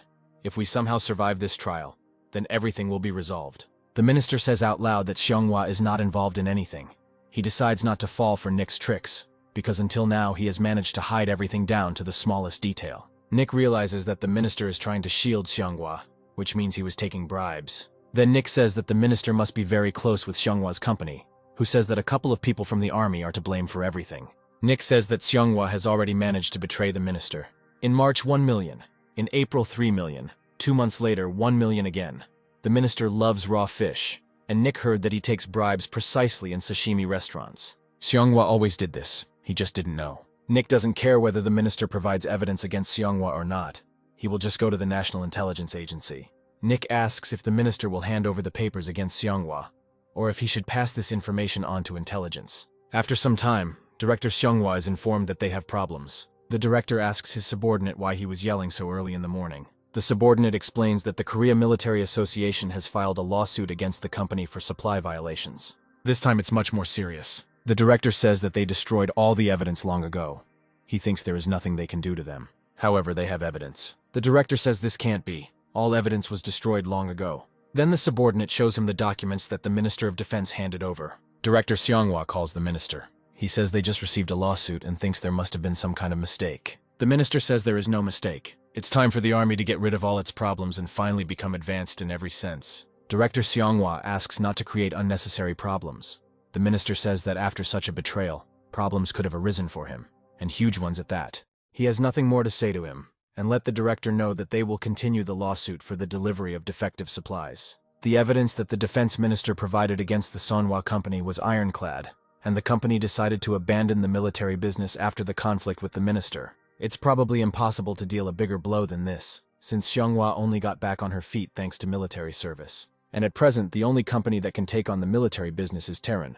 The military industry will naturally be consolidated with this company. Hank says there is a shortage of labor right now. Nick assures that there is no need to worry about it. They will hire people from the Korean Military Association, who were promised jobs. Now it's clear why Nick wanted to provide them with a position rather than give them a monetary reward. Michael Neal always wished Nick would have landed just one hit on Seonghwa, but he is very grateful that Nick managed to bring their entire business to him. Even if military machinations are not completely eradicated, at least the soldiers' feet will not be damaged by military boots. In Saran, Tom notices that the director is preoccupied with something. He asks if something happened. The director says that their office has grown so much lately that he has a hard time coping with so many people. Tom agrees that they have grown. The director can't decide whether they should move to another office, or maybe open another branch and assign the workers there. Saren's popularity has grown to unimaginable proportions. They were already popular after the case with the religious sect, but the completion of the trial on fraud in the military sphere led to an incredibly violent reaction from all sides. Before Nick appeared, the director could not even imagine that such days would come. Here comes Nick. He asks what kind of secret meetings they are holding here without him. They come into the conference room. Nick suggests moving out of town if prices are an issue. The director says this is a good option, but if the head office is located outside the city, it will be difficult to get business. Then Nick suggests changing the building entirely. This building is still too cramped for their large office, and the location is not very good. Nick suggests leaving only one office here as a branch to accept various types of requests, and the employees will redirect clients to the head office, where they will move. This is a great idea. They will just find a place where there is a large parking lot. Today, there were no spaces in the parking lot, so the director had to leave the car on the road. Nick agrees. They will find the most convenient place to get there easily in the morning, somewhere near the station. Looks like I need to take out a loan. There is no need to worry. They are lawyers, and they will be provided with the necessary amount. Nick wants the building to be somewhere in Gangnam. Tom says his mom wants him to work in a building with panoramic windows. Nick tells Tom to find out where they give out bigger amounts of credit. At the real estate office, Director Sarona and Nick are offered another option. The director says the location is great, but the parking lot is small. He is told they are very picky. They have already been shown almost all the buildings in this area. Nick asks if it will be difficult to find something that is suitable for them. The employee says it will be difficult. In this area, most of the offices belong to private lawyers, and there are no problems with parking, but it is quite problematic to accommodate such a huge office as Saran. Nick muses that of course they could use several small buildings and separate everyone into departments, but then Saren's planned strategy and security would be too vulnerable. And in the end, it would be difficult to unite everyone into one whole when each department would establish its own tastes and rules. Nick asks Tom what about the trades. Tom says there is nothing worthwhile about them. A real estate agent says that it is quite difficult to find a 6-story building in this area, each with an area of 264 square meters. The director thinks they've taken on too much. Nick suggests they talk over lunch, and by the way, they haven't even eaten. Here he sees through the window a building that seems suitable to him. However, he is told not to even think about this building. Its owner is simply a terrible person. He has sons whom he liked to control, and these sons put him in a madhouse against his will, of course, because of money. Nick says the building issue will be much easier to resolve than they expected. They will enter into a contract with the owner of this building, but he is in a psychiatric hospital, and that's not even the point. This building will cost them a pretty penny. Nick says that if they contract directly with the building owner instead of through someone else, it will probably be cheaper. He suggests that they talk about everything in the office, and he needs to show something to the director. In Saran, Nick shows him a recording of the new law on the protection of rights. This law will be introduced as a system for the release of those who are forcibly placed in the institution due to illegal administrative measures or unreasonable reasons. The director was not aware of such legal provisions. This law was passed recently. In other words, it applies to similar situations that they discussed, and they can sue based on this law. The number of wealthy people in psychiatric hospitals due to financial issues is likely to be around 200,000. This is a great chance to establish good relationships with rich people. No matter how popular their office is, they must earn trust in this social group. And the owner of the building is the person they will have to protect, because he deserves to be protected by law if he was betrayed by his own sons and locked there. The director asks how Nick will prove that the man was locked up without cause, even if the protection of rights law is in effect. Nick says we need to meet him in person and get official consent. He is confident that he will get him out of the mental hospital. The owner of the building, Sean Price, is locked in by his sons, who are eager to get his entire inheritance. Nick comes to this hospital called One Heart, which is also called the White House. In a past life, this hospital also had a bad reputation. Although the director was against it, Nick hopes that his plan will work. Nick is asked to wait. He thinks that it can't be that simple. His sons will probably come running now. Nick doesn't even have a good reason to get him out of here. He needs to meet Sean before his sons arrive and come up with a reason. Luckily, there is no one at the door of the department. This is an ideal chance. We must hurry. Nick approaches the door and discovers that he needs to enter a password to enter. Of course, it's much safer considering how many people there are. But for a person who can read memories, this will not be difficult. Nick enters the department. It looks like a prison again. Here, one of the patients asks Nick who he is. This man notes that he is unlikely to be an employee of this hospital. Nick says he's a lawyer and is looking for Sean Price. The patient asks why he is looking for him. Nick guesses that he was locked up for the same reason. He says he wants to help Sean get out of here and asks if he was locked in because of the inheritance too. He wonders how he found out. Nick says Sean is sitting here for the same reason, so he came to get him out of here. The patient begins to beg Nick to get him out too. He promises to give him $2 billion. Nick thought that this was another similar case. He looks at the patient's nameplate. His name is John Pack. Nick touches his hand and asks him to calm down. He sees in John's memories that he was deceived by his second wife and her child. Nick says that he came here secretly today, and unfortunately, it will be problematic to take care of his case right now. He suggests signing a fake will first, and promises that he will definitely come and get John out of here later. If he blocks his property with a will, then they won't be able to keep him locked up for long. The content of this will states that in the event of his death, all his property will go to poor people. Nick thinks this is the best option to create a reason for their next meeting. John immediately signs the will. It's amazing how desperate he was. John asks Nick to do everything as in this will. If suddenly he does not get out of here, let his money go to the poor, rather than remain with these bastards. Nick agrees and asks where Sean is. John says the last room down the hall. Nick finds this room. He calls out to Sean. He asks who he is. Nick says he came to get him out of here. To do this, he will need a good reason. Sean must sign a fake will. He immediately says that he will sign it and asks to give him the papers. Nick is surprised that Sean believed him so easily. Maybe he came here to fool him and take his money. John says he doesn't care. They took everything from him and left him here to live out his last days. Even if Nick is a fraud, he will trust him. Nick says John's sons are probably on their way here already. He asks Sean to pretend he knows Nick when they see each other a few minutes later. Sean says it will be problematic. When they meet, he will be out of his mind. They deliberately stuff him with drugs so that no one will suspect that he is in his right mind.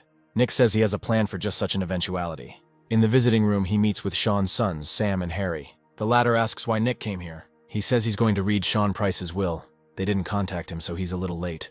Apparently, they weren't aware that their father had prepared a will. Sam and Harry say this is the first they've heard of this. A will is always made in secret, because if it is notified in advance, there may be attempts to amend the will by people who are unhappy with it, especially family members.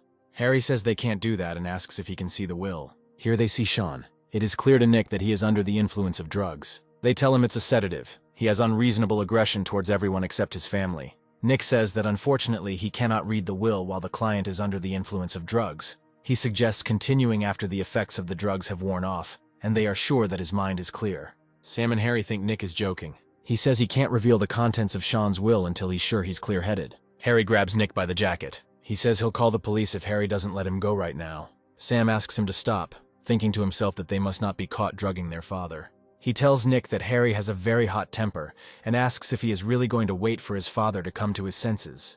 Nick answers in the affirmative. One of the brothers says that if their father attacks Nick, they are not responsible for it. After a while, Sean's consciousness clears up. Nick asks if he recognizes him. Sean remembers that Nick is a lawyer. Now, in the presence of the client and with his consent, Nick will read out the will.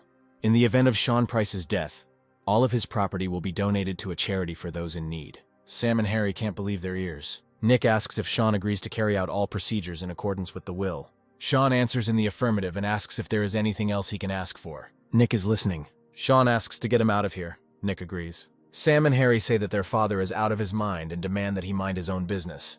They are his guardians. Nick says it won't matter in court. Soon, Sean's sons come to Saren and demand to see the principal. Harry is being very noisy. He grabs a chair and wants to throw it. Sam says their father has problems with his head. They are told that it will be problematic if they continue to behave this way, and they again demand that the principal be called. Then Harry sees a flash and hears the sound of a shutter. Nick asks if they're done raging. Harry demands to give him the camera. Nick says they can be sued for several charges: trespassing, property damage, obstruction of business, threats. Harry states that he could easily throw someone like him out of this sphere and asks if Nick knows who he is. Nick says that they have been living off their father their whole lives, but they act as if they have achieved anything on their own. It's sickening to watch. Apparently they both believe in their money. That's why they're showing off. Nick will show them the real taste of money. This isn't the first time he's sent rich and well-connected people to eat prison food. They can look up articles about Nick if they're interested. Harry suggests leaving. That's enough for today. Sorona's co-worker says Nick is absolutely brilliant. He was able to resolve the situation with just words. Nick says this is a law firm, and they are dealing with obvious lawbreakers, and they are more familiar with the law than anyone else. So it's strange that they are frozen. He thinks that perhaps soon there will be many more such people. It is very bad that everyone except the main staff is so helpless. We need to think about solving this problem. After some time, Sean leaves the hospital. He can't believe that he is finally free. John Pack was also released. Nick reported the whole situation with the mental hospital to the court, and got a decision to transfer to another hospital, thanks to which they finally got out of the One Heart, and thus gained freedom. Sean thanks Nick. Nick would like to ask a couple of questions. He understands that this is a bit of a personal question, but Nick still wants to know how much Sean's total financial wealth is, and he says that it is about 120 billion. Nick asks since when did his children start extorting money. Sean doesn't understand who they take after. If you think about it, he spoiled them since they were kids. They didn't even try to fit in with society, and only knew how to spend money, so they never worked for anyone. They were almost fired on the very first day when they first started working for the company, because they started threatening older colleagues. So Sean opened a place for them, but they fired all the good employees and kept the same rotten people like themselves. And in the end, this place also went bankrupt. Finally, he decided to completely cut them off from their source of income, thinking that they would come to their senses, since they would have to earn money themselves. As Nick himself guessed, they kidnapped him and kept him in a mental hospital all this time. Nick thinks to himself that they themselves should have been locked up in such a place. How blinded were they by money that they did this to their own father? He says that he actually already knew the amount of money in Sean's account. Nick asked about this to find out how much money his sons spent. Now he has exactly 100 billion left. They spent 20 billion. Sean thinks they started some kind of business, but they spent it all on entertainment. And for this reason his sons put him there. But since Sean had already appointed John as a professional financial manager, his family did not have time to spend all the money. Nick believes this is just the beginning. In theory, Sean's sons should have already come running and begged for forgiveness on their knees. But since there was no reaction from them, they probably already had another plan in mind. They colluded not only with the hospital, but also with the people who kidnapped him. And now, in order to avoid being caught, they will try to use the same methods. Sean asks what will happen.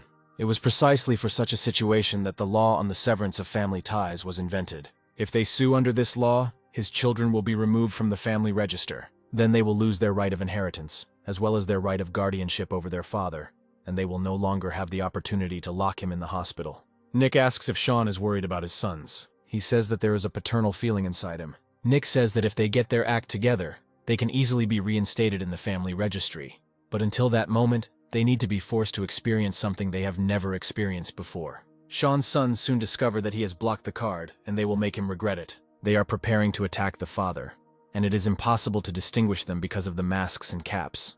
One of them says that in the hospital they fed him, put him to sleep. In general, they did everything for him. It is not clear what he is unhappy with. But thanks to the fact that he came out, they will be able to arrange delivery again and get a tidy sum. They approach Sean's house. One of them says that he never ceases to admire this house.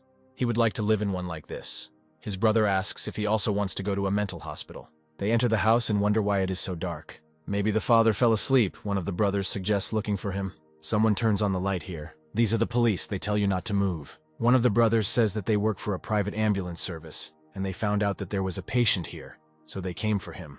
The police officer asks why they entered illegally. They state that they entered with the key they were given.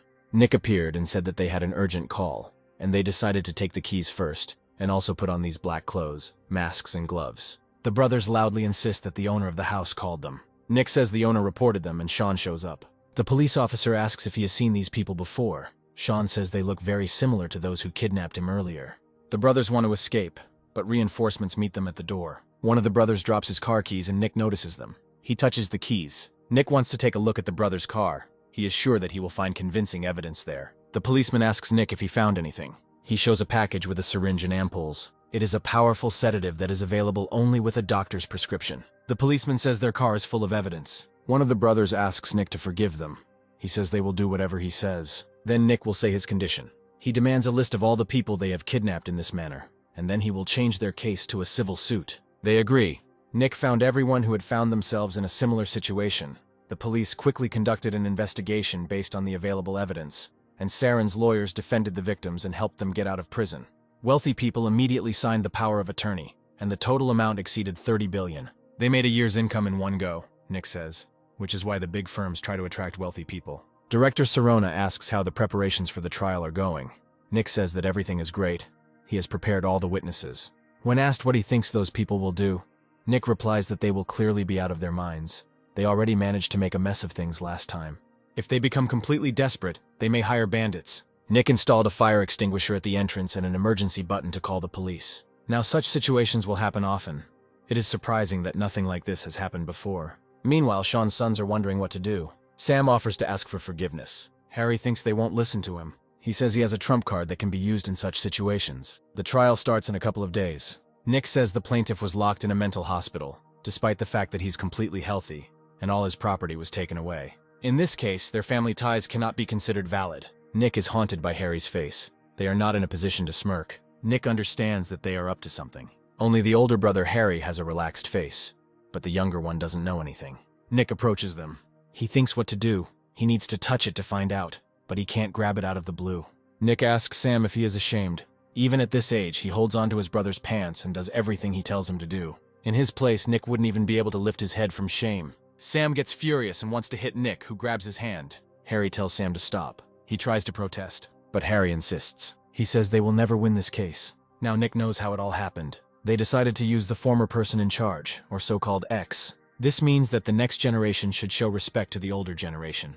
But now it has a different meaning. At the moment, the outcome of a trial can be changed by just one phone call with the help of a former judge. Even the death penalty can be avoided, as the old saying goes. And Harry bribed the former Chief Justice, something an ordinary person could never dream of. It's no wonder he was so calm, because with such connections anyone would be relaxed. Then Nick shouldn't hold back either. The final day of the trial begins. Harry says Nick seems to enjoy the hard life. If Nick begs him now, Harry will forgive him. Nick asks if he is sure he will win. Of course he is, so Nick can start mentally preparing. Sean doesn't understand how he could raise such a monster. Nick says it's not surprising. The Talmud says that children do not need fish. They need to be taught how to catch fish themselves. Sean says it would be great if his son was someone like Nick. When the hearing begins, Nick says he has a witness. Harry thinks it will be useless no matter who he puts in as a witness. The police bring in Sean's personal psychiatrist, who is now under investigation. Harry asks his lawyer if his testimony can be hushed up using his ex. The lawyer says it will be difficult. This witness's testimony could become compelling evidence, and something needs to be done right now. Harry believes that since the judge has already been spoken to, he is unlikely to accept the psychiatrist's testimony. However, the judge allows testimony. Harry tries to protest. The judge asks what's wrong. Harry says it's different from theirs, without saying what exactly. He says never mind, wondering why the judge is looking at him as if he doesn't know anything. Meanwhile, Nick asks the witness what he did for a living. He says he was a doctor at the One Heart Psychiatric Hospital. Nick asks him to confess honestly what his role was in the kidnapping.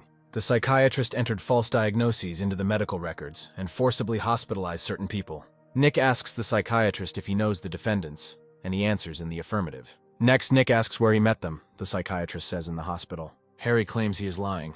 The judge demands calm down. Harry says this is different from their agreement. He must do as he was asked. The judge says he doesn't owe anyone anything and asks if Harry means to say he took a bribe. Harry says that's not what he meant. The court adjourns. The judge did not receive any bribes, but since Harry claims otherwise, he should not continue the trial. With the permission of the presiding judge, he will apply to avoid trial. Harry doesn't understand what's going on. He definitely asked for it. A couple of days ago, Nick told Director Saren about his ex, and he said that if that were the case, then despite the sufficient amount of evidence, it would still be difficult to win the case. Nick said there was one way. The main problem is the call from the former judge. Then you just need to make sure that the call doesn't reach the right person. You need to go into the office of the former judge under the guise of a service worker, and make sure that the current judge does not receive the former judge's call. Nick made sure his calls were routed to their office, and he pretended that he was that very judge. So the ex thought he had called the judge, and the judge, not having received any call, would judge fairly. Harry asks Nick how he did it. He says he didn't do anything. Harry is apparently ready to hit him. This is exactly what is happening. Harry states that nothing will change no matter how hard they try. Nick wonders why Harry is always so predictable and asks for someone's opinion. This is a doctor present in the courtroom. He says that he sees serious sociopathic tendencies. Harry has a severe personality disorder with indiscriminate aggression. For social safety, he needs treatment in isolation. Harry is grabbed under the arms. He asks the doctor who he is. He is the director of a mental hospital and has been observing Harry and his brother for several days for a psychiatric evaluation at the request of their family. They require isolation treatment for personality disorder and aggression, which the headmaster has just witnessed. Harry asks at whose request. This is a request from Sean Price's daughter-in-law. It was not difficult to persuade the wives of these brothers they were accomplices in the kidnapping and deprivation of freedom, as well as in the illegal appropriation of someone else's property. If they cooperated with Nick, he promised not to press charges against them, and would also give each of them a house to live in. After this, Sean tells Nick that they are still his children, and if they don't improve even there, then nothing can be done. Nick says they'll be able to understand Sean while they're in isolation. Sean thanks him. For the sake of the building's owner, Saren, Nick will do everything possible. They will continue to rely only on him.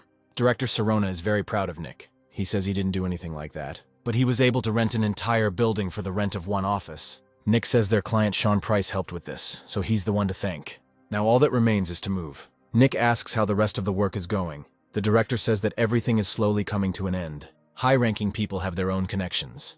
Those who received help from Saron began to look for their relatives who found themselves in a similar situation, and immediately contacted their company. The director asks if this matter is over yet. Nick says there are still some issues that need to be resolved. They have helped them now, but there is no guarantee that this will not happen in the future. So Nick came up with an idea to solve this problem, and he needed to go to the bank to discuss something. Nick joins WK Bank, a British bank with a branch in Korea. It entered the market without any mergers or partnerships with Korean banks, so its scale is small and the number of transactions is officially limited. Nick would like to open a new savings account. It would seem that this is one of the simplest and smallest banks. It was created through investments of British traders who came to China in the distant past. At that time, it became a place where huge profits from the sale of opium were collected. Therefore, unlike other banks, there is high security and large capital. Soon this bank began to gather all the rich people of the country. The bank employee asks how much money Nick plans to deposit. He says about 50 billion. It's not from a private person.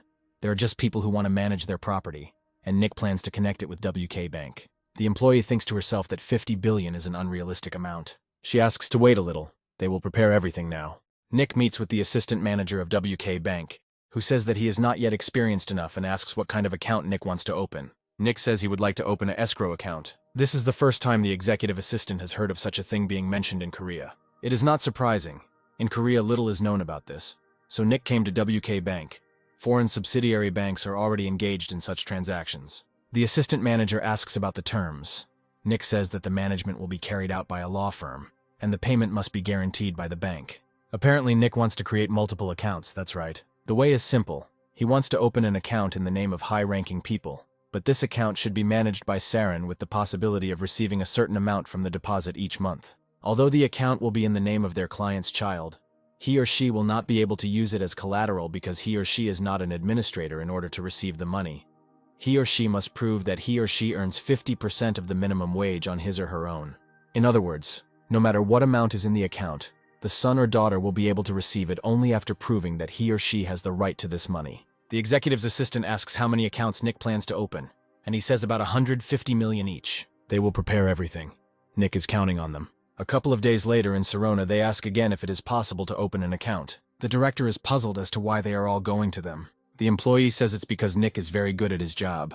The director says that's the problem. Nick decided to drive him to his grave from overwork. Until now, no other company or bank had provided such a service. And for rich people who didn't know what to do with their children, who didn't really know how to do anything, this was a chance from heaven. The director asks to send Nick to the office. They tell him that he has guests now. People from the bank have come to see him. The head of the joint bank would like to ask if Nick would like to open an escrow account with his bank. Nick says they already have a bank with which they have signed a contract. Apparently, the news has already spread throughout all financial spheres. The manager even brought a gift. He knows about it. He heard that Nick is going to create an additional escrow account in other banks, and he would like him to give his bank a chance too.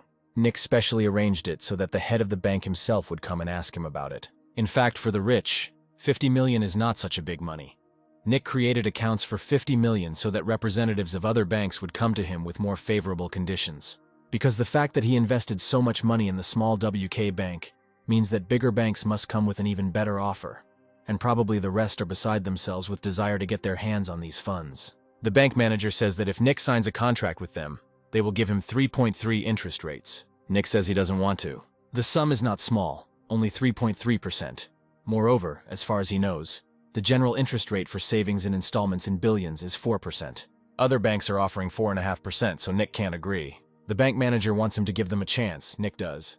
And Saren also works for the benefit of the clients who trust them with their money. Nick asks if the manager wanted some special treatment for himself. He understands that there is nothing to be done. It is better to raise the rate than to lose such a client. Nick has one more condition. That evening, Director Serona asks Nick if he thinks they've had too much work lately. Nick says that it's better that way. You can earn more. The director notes that he and other workers can become overworked from such an amount of work.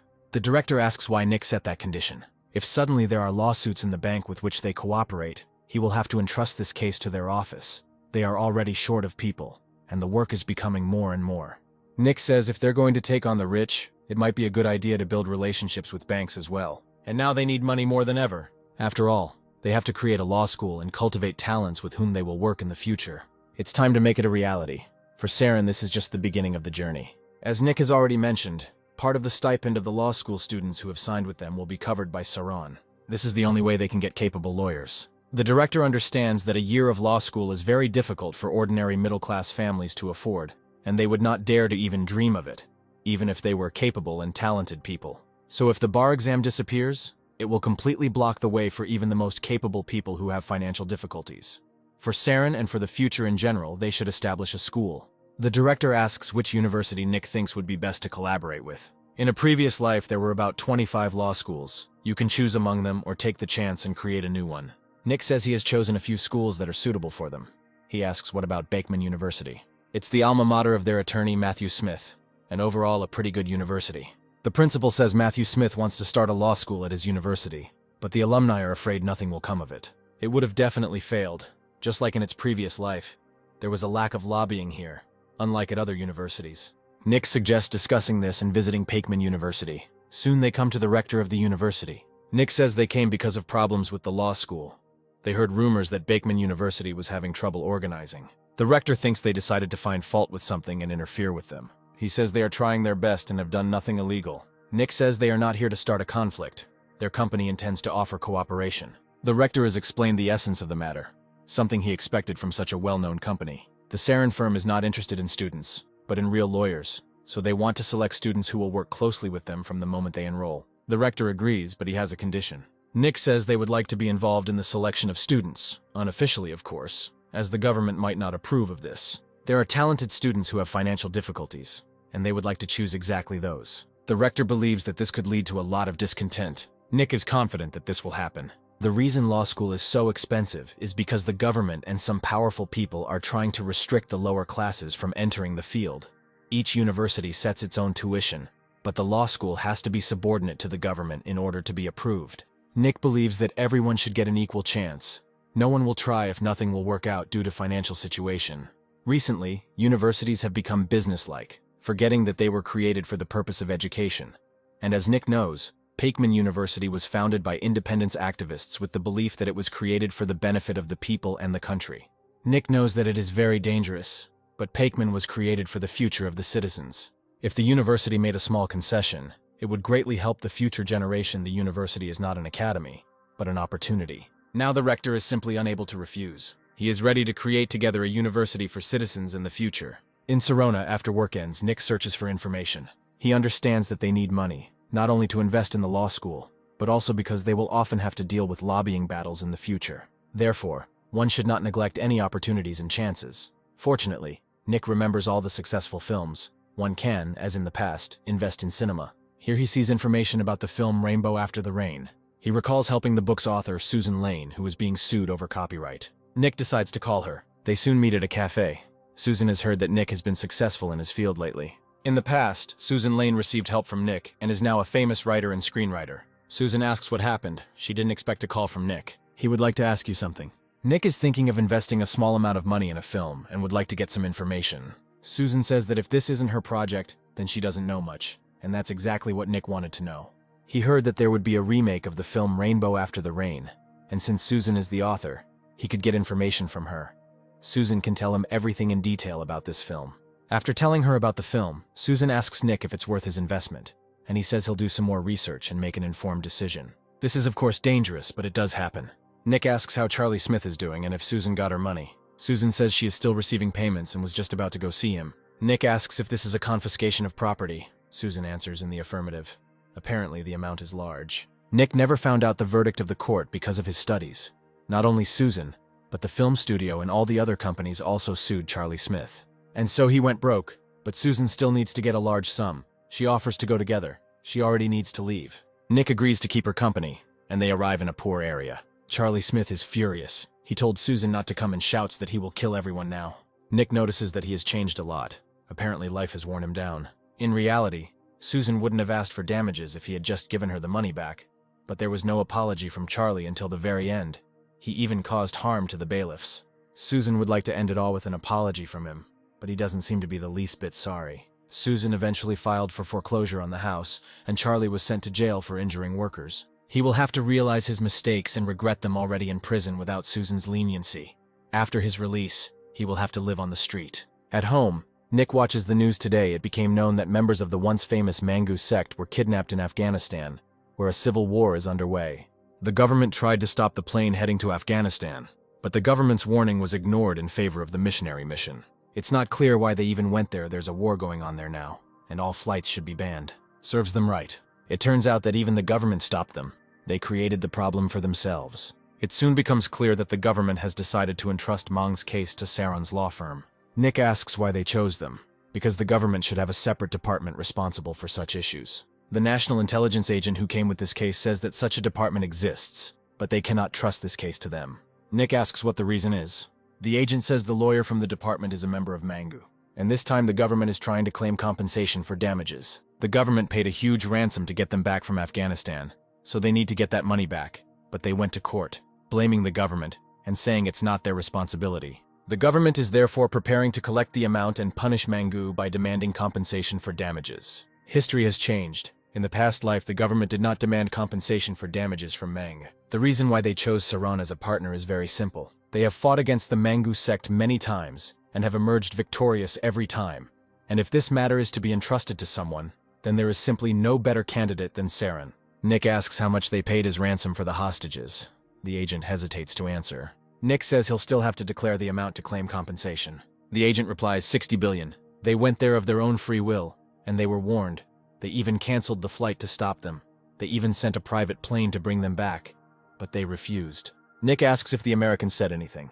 The agent answers in the affirmative. The US is already trying its best to eradicate the Taliban, and it turns out that the Korean government inadvertently helped them.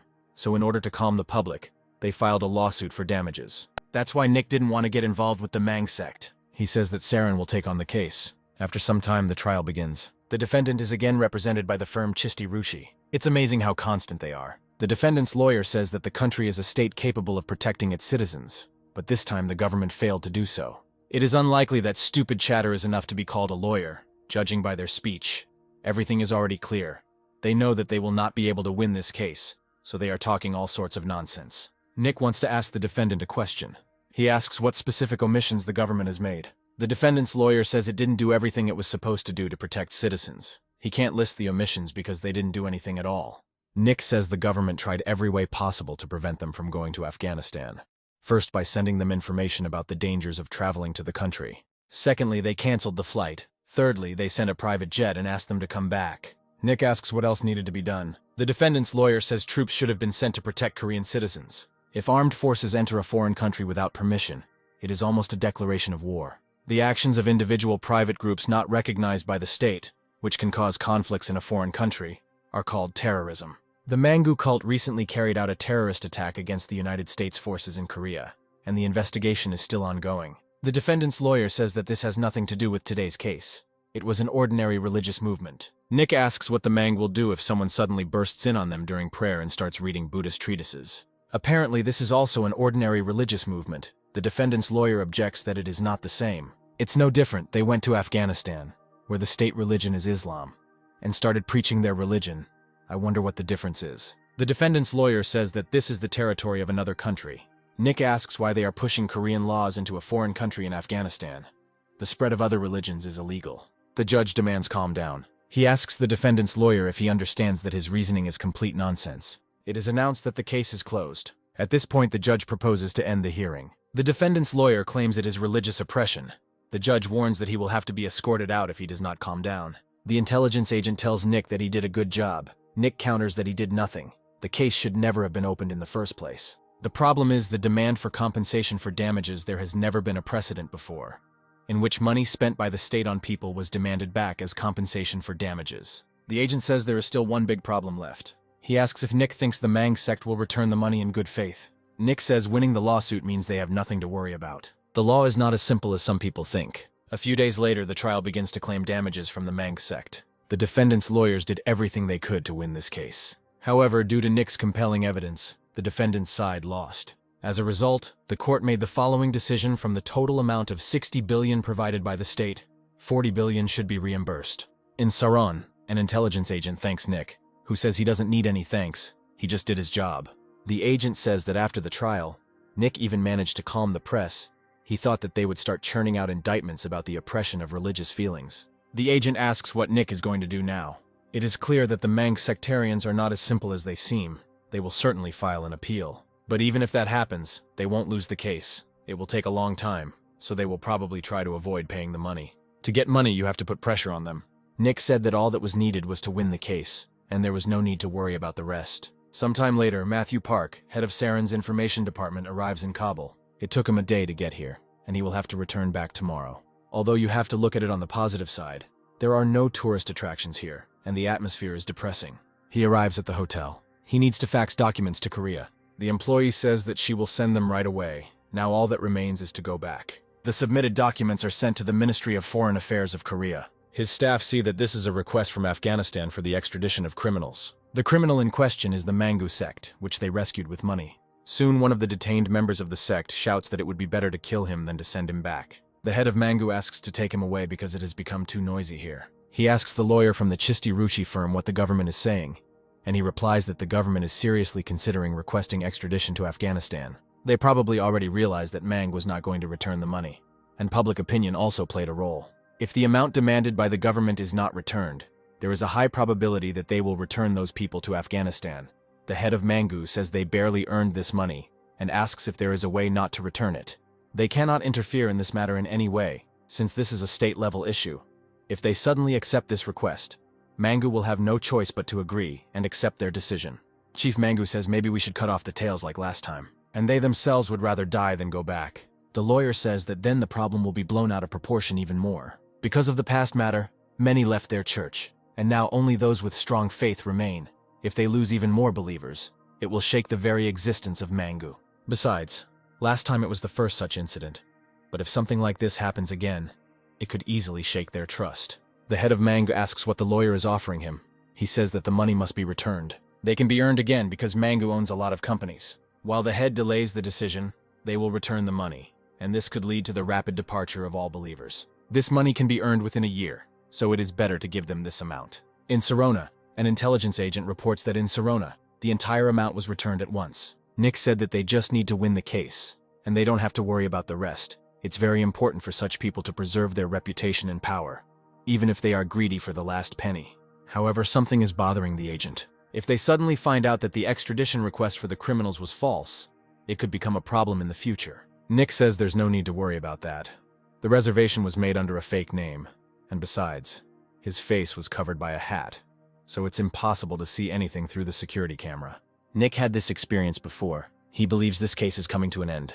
However, it is to be hoped that they will never meet the Mangu sect again in the future. Saren's employees are gathering for a corporate party at a cafe. The director says that sometimes he looks at Nick and remembers their first meeting. He is grateful that Nick came to Saren. They are now performing at their best since the company was founded. In other words, They became a huge law firm. Their firm helped rich people and managed to make connections. Even people from the government were their clients. Even the cleaners and security guards came to the corporate party, which is understandable, why they rented an entire cafe. The director says it was Nick's idea. He said they should be invited too. Nick says that even if they are not involved in litigation, they still work under the same roof with them, and people who defend their clients should not discriminate against employees of their own firm. The director sometimes wonders if Nick is living his life a second time. He is so young, but he takes into account every little detail. Nick leaves before everyone else. He needs to review some papers, and there's plenty to do for tomorrow. He says goodbye and advises his colleagues to be careful on their way home. Nick notices that there is a nice breeze blowing today. I wish it was always like this these past few days. All matters are ending in our favor, and the company is slowly growing, although he knows some events of the future, so this is an obvious result. Nick, a taxi pulled up.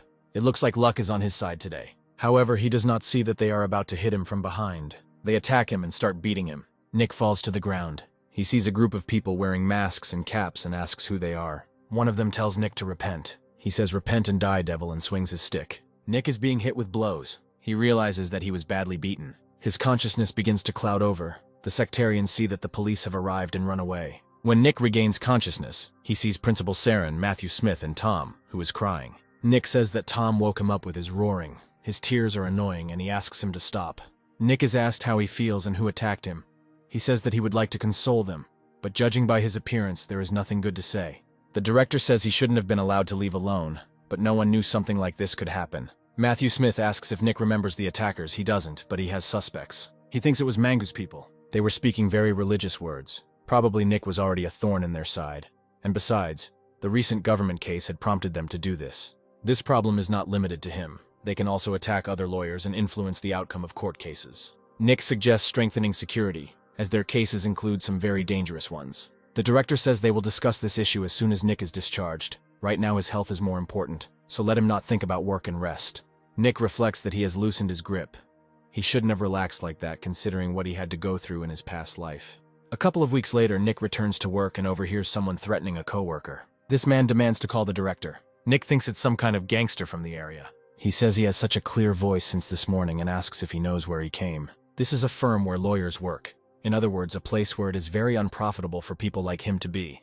There will be an article attached to every action he takes, and he will receive the full punishment without the slightest mercy. Nick fires a stream of fire extinguisher at the bandit and hits him on the leg. Now the bandit is lying on the floor. Nick says that there will be a lot of people like him coming here from now on. The director believes that it is necessary to hire people as soon as possible and find a professional security agency, although this will cost a lot of money. Nick says that he will handle this issue himself. The director thinks he has some connections. In fact, this is his first time going to a meeting, and if the other side doesn't agree, there's nothing to be done. Only lawyers and swindlers are well versed in the law. Lawyers interpret the law, and swindlers use it like locksmiths and burglars. And the person Nick now wants to meet is one of those people. The person who came to the door asked who was there. Nick introduces himself and says he is from the law firm of Sauron.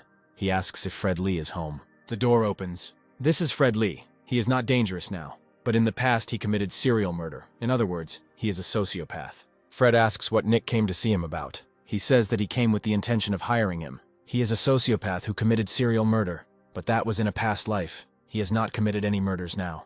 In fact, a sociopath and a psychopath are very different. Psychopaths do not feel any emotions, and they are obsessed with the pain and suffering of others, which is why many psychopaths are very difficult to cure. In contrast, a sociopath is obsessed with his goal, and if he is instilled with a specific goal, he can be controlled. Fred says Nick has the wrong address. He didn't apply anywhere, and wants to close the door. Nick stops him. He knows that Fred didn't apply anywhere. They were just looking for people and stumbled upon him by chance. Nick asks if they can talk inside. He says that their firm handles cases against large companies and religious sects, but unfortunately, they do not yet have a proper team of security guards to protect employees. So they are thinking about how to solve this issue, and Fred will lead this team. Fred asks why Nick came to him because nowadays, wherever you spit, there are security agencies. Nick agrees that there are many such agencies, but in Korea, most of these agencies are made up of bandits, and such organizations are security agencies only in name. If you exclude all such organizations, there will be only a few left, but even they will be hard to accept as family. And in the long run, all this will cost a lot of money, so they decided to create a security team themselves. Fred believes that this cannot be the reason why Nick came to him, especially since he himself did not apply to them. Nick says they want to hire him because of one of Fred's character traits, because he is a sociopath. Nick doesn't like the look in his eyes. That's what it's like to deal with a sociopath. It feels like Nick is in deep trouble. Fred asks how he found out about this. Nick says they have their own sources. They can easily find out such information. Nick is thinking about what to do. There is no point in irritating him once again, and there is no point in wasting time either. There is no point in making him emotional. Nick says that if Fred signs a contract with them, all financial costs for his mother's treatment will be covered by their company, and they will transfer his salary, albeit a little. Fred must want to pay for all of his mother's treatment. It will be a large sum, and they will take it upon themselves. Fred asks why they are doing this. Nick says they just decided he was the perfect candidate for the job. He wouldn't betray his allies because of an emotional connection, and since he's a sociopath, he'll be ruthless with his enemies. They value these qualities very highly. Fred says he doesn't have any martial arts or self-defense skills. Nick assures him that this can be learned quickly. Perhaps this job is perfect for him. Fred agrees. Nick says that he will also need to undergo a consultation and treatment, and he agrees to this as well. Then Nick offers to sign the contract. Suddenly, Fred stands up and looks at him strangely. Nick thinks he's offended by being called a sociopath. Fred scares him. Nick asks what's wrong with him. Fred asks to call an ambulance. He wants to get his mother to the hospital as soon as possible. Nick agrees. A couple of days later, Fred starts working in Sirona. The director is surprised how he can stand for so many hours without moving, and his intense gaze is a bit burdensome. Fred wants to give it his all, because this is his first day on the job.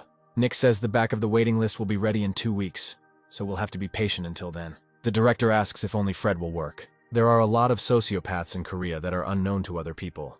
Fortunately, some have mild symptoms and are simply called scumbags, while those with severe symptoms become hostile to people who ignore them, which makes life very difficult. Hiring people like that makes society safer, because by hiring Fred Lee, we prevented him from becoming a serial killer and killing 33 people.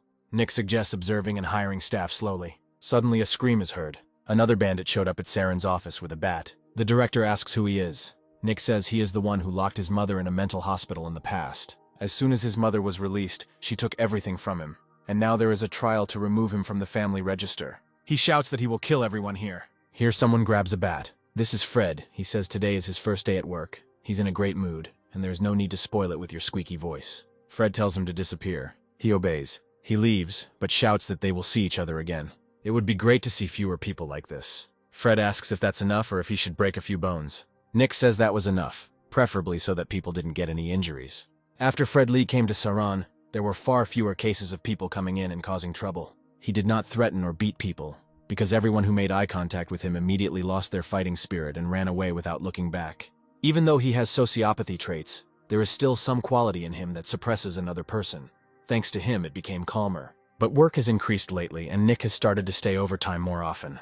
This way he will definitely die. He needs a source of vital energy. He urgently needs caffeine. He doesn't sleep even 3 hours a day and seems to have aged several decades. Nick had worked so hard to break his coffee addiction, and now he had to resort to it again.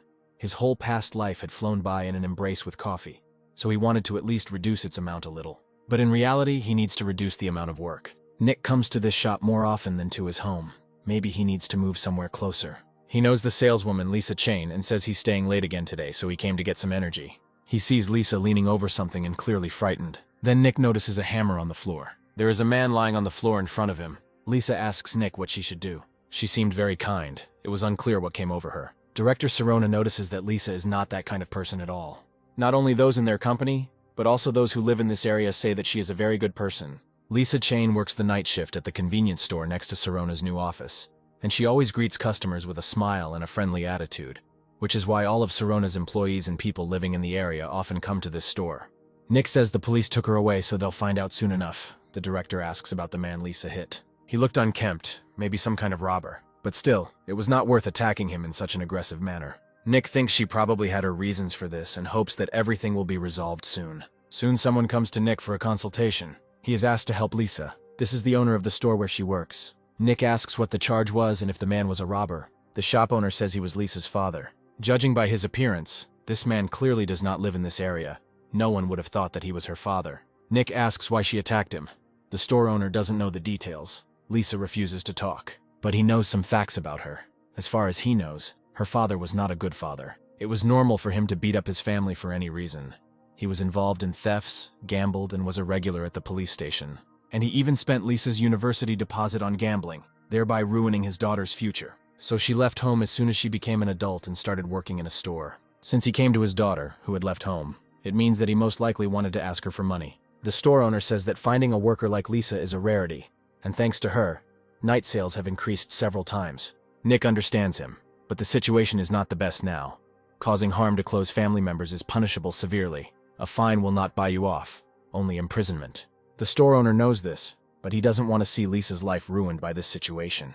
Perhaps she was emotional that day, thinking that her father would trash the store and, fearing losing her job, did it. The shop owner asks if there are any options. Nick also wants to help Lisa, but he has a lot of work and simply doesn't have enough time lately. He has had to spend the night in the office almost every day, but he will ask other lawyers from the firm. After some time, Nick comes to work and discovers something strange. It turns out that a fundraiser is being organized in the office. Nick asks what the collection is for. He is told that the Saren employees decided to collect money for a lawyer for Lisa Chain. Nick asks how that happened. We just started talking about raising money, and somehow it all happened naturally. Nick came up with a way. Soon, Director Serona asks Nick if he is really going to take on this case, and he answers in the affirmative. The director apparently doesn't like that he wants to take this case on himself. He says that if the lawyer representing their firm's winning percentage drops, it will reflect badly on its image. Nick himself knows that this case can never be won. He really knows it.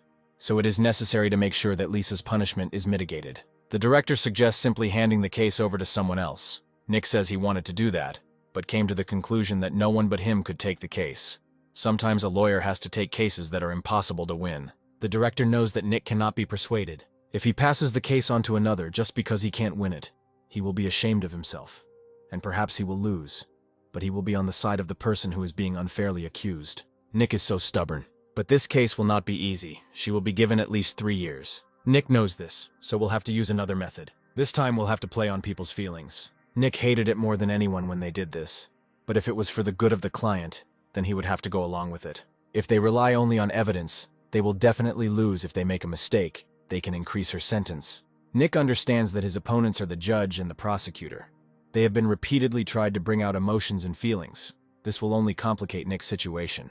Nick knows that this method will never work against them. He wants to open a jury trial. This method was introduced this year, but so far such a trial has never been held. And this case will be the first jury trial. Nick meets with Lisa. She says that she can't help him in any way. Nick says don't devalue yourself. All of Saren's employees praise her for her kindness and friendliness, which is why he took on this job. He asks if Lisa has heard anything about the case. She was told that it will never be won. Nick notices how calm she is. He says he will try to get her sentence reduced. To do this, he needs to know the details of her relationship with her father. Lisa asks if it is necessary to talk about him. In her situation, this is simply necessary. She needs to understand how right she acted at that moment. Lisa's father was an arrogant man who tried to gain public recognition. He did not stay long in one job. As soon as the opportunity arose, he began to drink and was violent towards his family, and he took out all his anger at society on those close to him. In addition, he became addicted to gambling and bankrupted the entire family due to severe stress. Lisa's mother died suddenly, after which she decided to get a part-time job and save money for her studies at university in order to immediately move out of the house. But when the letter about her enrollment came home, this rotten man called father found Lisa's hidden account and spent all the money on gambling. That day, Lisa left home. Then he came to her work. It is unclear how the earth can bear such people. It is unknown how Lisa's father found out where she worked, but he showed up at the store drunk, and she knows very well what he is capable of in that state. Lisa could have quit her job and left, but she didn't want the owner's property to suffer because of her. Nick understands that she attacked her father because it was simply impossible to come to an agreement with him in a good way. Lisa didn't want other people to suffer because of her. She thought it would be self-defense, but she couldn't even imagine that everything would turn out so badly. In Korea, respect for parents is highly valued, so harming close relatives is strictly punished. Lisa asks if she really will have to sit in prison for 8 years. Nick says that is not true. Usually prosecutors, given the circumstances, demand a lighter sentence. In her case, they will give her about 3 or 4 years. Nick found out everything he wanted. Now Lisa must trust him and wait. In Saren, Nick says that this time they will have a jury trial, so they need to find out about their characters in advance. The director notes that people for such a trial are chosen randomly. That's true, but not all people can serve on a jury. This is currently the first jury trial in Korea, and ordinary workers are not eager to serve as jurors instead of their day off. But they can't just not show up. If a person is on the jury and doesn't show up, they will be fined. This is true, but there are other legal avenues that can be used. They just need to show that they have prejudices. Nick shows the director a questionnaire for potential jury members. They are selected based on the results of the answers to these questions. There are questions there that almost directly ask whether the person answering has any prejudices. But now it won't be random people who come to them. The candidates will be housewives and unemployed people. They have relatively more time. There may be some who take time off from work and come, but there is a way to exclude such people from the list of candidates. It was necessary to make a request for evasion. The director could not even think about it. Because this is their first trial, many people don't know about it. So it's very important for them to find out about the character of the jury. Alice says there are a lot of changes in this case and everything is confusing. Nick thinks they should focus on women. Maybe there will be more women on the jury, but if not, then with the help of the motion to avoid, they will try to seat as many women as possible. Lisa was supposed to be the victim, but because it was a close family member and the peculiarities of the law that could not help her, she turned from a victim into a defendant. They will reveal the case from this side for the female audience, so that they feel that Lisa is actually the victim. In their case, the government and society will be considered as the accused. When the trial begins, they will need to change their method of defense.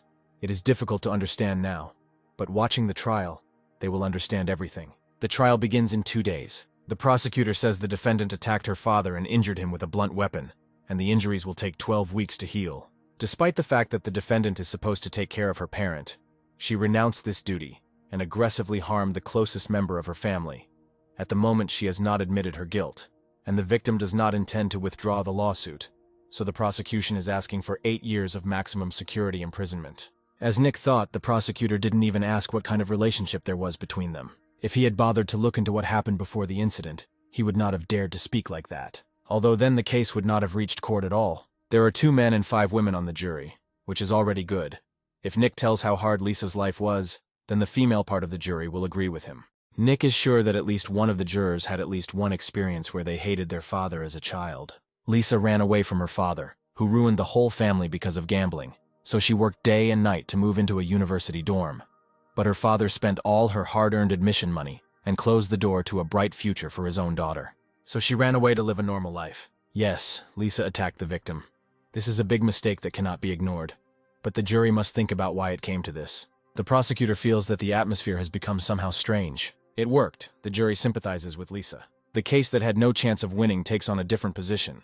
Now Nick will show them why the jury trial appeared in Korea. The prosecutor thought that a jury trial was no different from a regular trial. He claims that all these events have nothing to do with this incident. Nick wants to invite Lisa as a witness. He asks Lisa if she attacked the victim, and she answers in the affirmative. Next, Nick asks if their relationship was really bad, which it was. Nick asks to tell in more detail how it happened that everything came to this. Lisa told in detail about everything that she had to endure in the past because of her father, and the jury, having heard Lisa's story, began to sympathize with her. Nick asks if this is the reason she ran away from home. Lisa answers in the affirmative.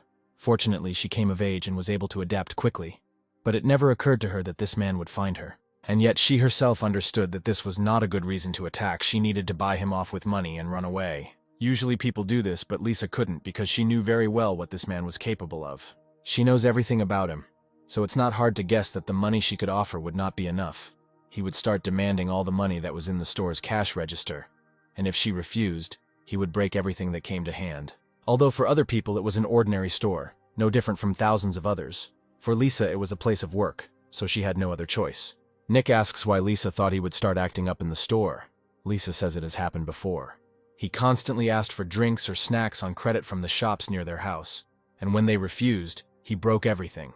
So more than half of the money Lisa earned at that time went to cover his debts in the shops in compensation for damages. Nick thinks he's heard enough. To confirm the witness's testimony, Nick asks to request a criminal history of Lisa's father. The judge allows the request to be left. This time it is necessary to gain the empathy of the jury. Addressing them, Nick says that they cannot deny the fact that the defendant was the first to attack the victim. However, it was the victim who destroyed the family ties between father and daughter, and Lisa tried to protect him by paying off his debts.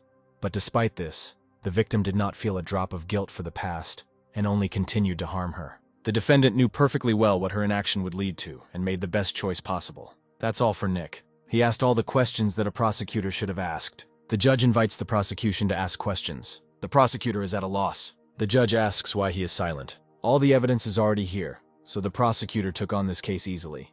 Nick has already asked everything he wanted to know. He has nothing to ask. If Nick's questions had been asked by the prosecutor, everything would have turned against them. Nick made sure that Lisa explained everything herself. It was a strategy where he exhausted all the questions that were supposed to be asked by the prosecution in advance. Even if the prosecutor asked the same thing, nothing would change. The prosecutor says he has no questions. There were several more hearings after that, but the jury still sided with Nick. Jury trials will soon become popular. There are many unfair cases. In such cases, the jury will show itself 100%. The director says that while the jury's verdict is not actually binding, it will still have some influence on the final sentence. The purpose of introducing a jury system for participation in court cases is to overcome the difference between citizens' opinions about the law and the decisions actually made. In this case, the victim is actually Lisa, but she became the defendant. Even if the jury's verdict is not binding, it will play a huge role when the judges make their final decision. Nick means that the jury's decision matters. We'll have to hope for the best. The verdict is announced soon. First, the judge wants to say that a finding of not guilty was made. The prosecutor does not understand how this is possible. The judge says that the defendant is still guilty at the legal level. Nick understood this from the very beginning. Now the main thing is the sentence. Judging by the defendant's behavior, she seems to be an honest person who is capable of reforming. And considering that this incident happened because of what had previously happened between the defendant and her father, the court sentences her to 3 years in prison and 4 years probation. The director tells Nick that he is a good boy. He says that they did lose, but it was a case of causing harm to a close relative, and the fact that they were given a suspended sentence is almost a win. If Lisa does something wrong within 4 years, she will be sentenced to 3 years in prison.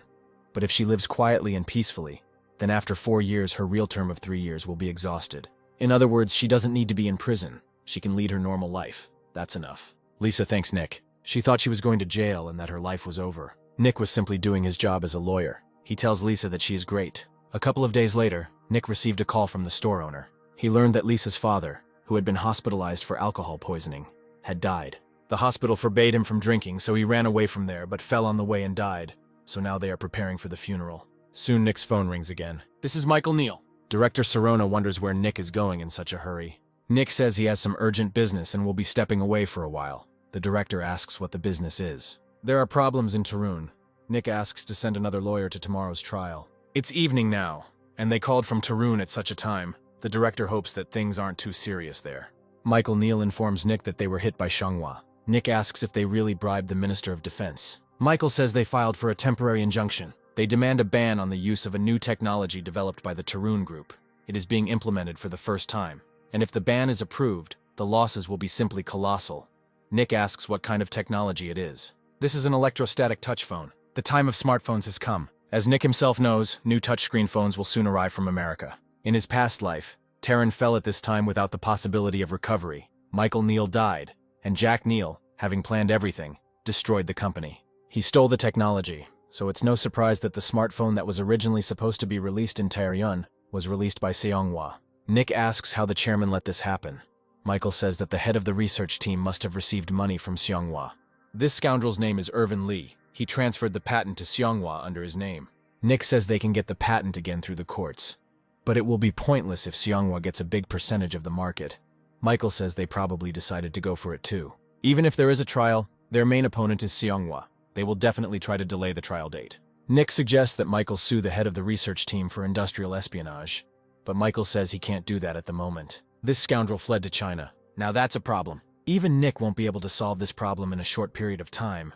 If Xianghua has all the papers in his hands, they will definitely try to correct something and apply for a patent as their own technology. But there is still one way out of this situation. We need to go to China and catch this leader. Nick will go there personally. Michael says he can't send it. It's dangerous. Nick understands this, but if he's not there, they certainly won't catch Irvin Lee. Michael would like to dissuade him, but this time the problem is very serious. There is a lot at stake. Perhaps Tarun's future will depend on this. Michael hopes that Nick will catch him, but Nick has a condition. Michael will try to do everything in his power, based on the given situation. Sometime later, Nick and Tarun's security officer, Kevin Price, come to Irvin Lee's house. Nick asks if there were any tracks. He replies that everything was empty. Apparently, Irvin Lee prepared for a very long time and very carefully.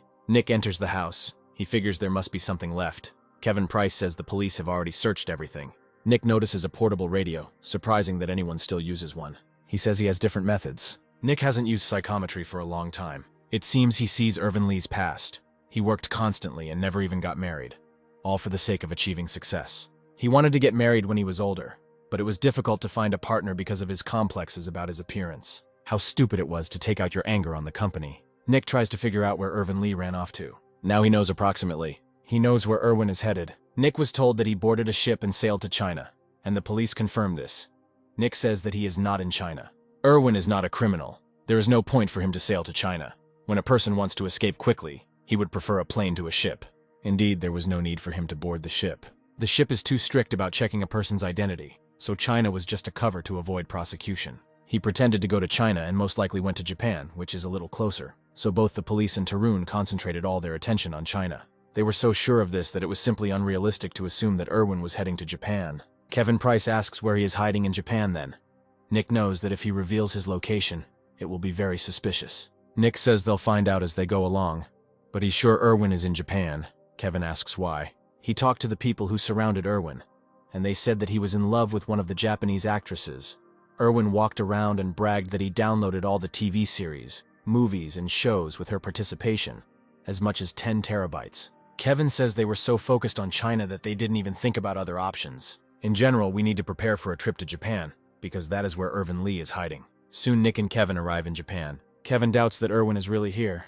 Nick says we should hope so. The police are looking for him in China, and they will look for him in Japan, even if there is no evidence that he is here. Kevin asks if Nick is okay. He looks really pale. Nick says he's just a little sleepy, but otherwise everything's fine, and he notes to himself that he's had so much to do lately. It's no wonder he seems unwell to those around him. Kevin thinks that Nick would like to check out the Seonghwa branch in Japan first, but Nick thinks that Irwin is not there. Even if the entire investigation was centered in China, it was possible that they might have thought to send a person to Japan, so Seonghwa would never have kept Irwin in their branch. Kevin asks how Nick is going to find him. Nick can only read Irwin's memories if he had contact with a particular person, but digging through the memories of all the airport employees would take too long. He says we need to find the person Irwin might have been in contact with. This is the actress May Rice, with whom Irwin is unrequitedly in love. He needs to meet her. Through Tarun, they asked for cooperation from a local agency, through which they were able to meet with May. Nick says he'd like to ask her a few questions if she doesn't mind. He wanted to know if the person they were looking for was among those May had recently met. May hopes it's not a dangerous business. Nick tells her there is nothing to worry about and shows her a photo of Irwin, asking if she has seen the man. May says she knows him. It's Irvin Lee. Nick asks what he told her. May was not very pleased to be in his company. He came to her, repeated that he was her fan, and then began to talk all sorts of nonsense. He asked if May wanted to go with him. Nick asked if he said anything else. Irwin promised that he would pay off all her debts, if there were any. May was so upset that she blocked his number and did everything to ensure that he did not approach her again. May asks what he did that they are looking for him. Nick says it's a criminal who committed theft in Korea, so it was not for nothing that May didn't like him. It's good that she dealt with him quickly. Nick asks if there was anyone else around Irwin. There were several people. May thought they were security. She asks if it was necessary to grab him. Nick answers in the affirmative. May says that before leaving, Irwin gave his approximate location. He mentioned Rokuto's farm in Hokkaido, and urged her to go with him there, to a secluded place where they could think only of each other. It's time for Nick to go. He thanks May. She advises him to go abroad in March 2011. In Nika May's past life, she died in an earthquake, and he says that it would be better for her not to be in Japan at that time. Apparently, Nick is not only a lawyer but also a fortune teller. Nick says something like that. May reflects that in March 2011 she will have a free schedule, and she decides to do just that. Soon Nick, accompanied by security, arrives at Rokuto's farm. Kevin orders the other security personnel to capture them all. There are more than 5 of them, and they are bandits. They are attacking. Nick admires how well they fight. If he knew, he would tell his security to take a break. The end has come for Irvin Lee. Here one of the bodyguards rushes at Nick, but Fred repels his attack. He asks if Nick wants him to rip this bandit's arms off. Nick says this is too much. Kevin reports that they have resolved the situation. He asks who these people are. Nick says they are Saren's security service. They will protect them from threats. Kevin believes Irwin is inside. There is some sound in the house. Nick finds Irwin lying on the floor with a pool of blood underneath him. He orders to call an ambulance quickly. It's clear that those cruel bastards of Seonghwa have decided to shut Irwin's mouth. It's too long to get to the hospital, and reading the memories of a person who is dying is much more painful than reading the remnants of the memories of a dead person. But Nick doesn't have time to nitpick now. Nick has already died once, so he has nothing to fear anymore. He asks Irwin not to die and to remember. He must remember what can crush Seonghwa. Psychometry can reflect the feelings of the dying person. Nick wants to run away, but he can't give up. He's experienced this before. He can experience death 100 more times. Now it didn't matter what it was like to die. He had to read Irwin's memoirs. Nick sees the light. He needs to read the memories. He needs to find evidence. But he can't take his eyes off that light. Here Nick sees Irwin. He calls him. Nick wakes up and hears his name being called. His sister and mother see that he has woken up. Nick asks why he is in the hospital. It turns out he was in a coma for a month. Nick's mother asks what happened to him, since he didn't have any physical injuries. Nick says that he was probably overtired and shouldn't have taken on so much work. He asks what's going on. Kevin says the final decision will be made today at 4 o'clock. The situation is not the best, due to the lack of evidence. Seonghwa is in a very advantageous position. Nick wants Kevin to take him to the meeting. In the car, Nick calls Director Saren and informs him that he will be able to participate in today's trial. He needs to run somewhere before the hearing starts. Nick and Kevin arrive at a suburban fishing spot. Nick believes that Irvin Lee left something for the fisherman. He says that he doesn't know anyone with that name and asks not to interfere with him while he's fishing. Nick says Irvin Lee is dead, and whatever the fisherman keeps won't do him any good anyway.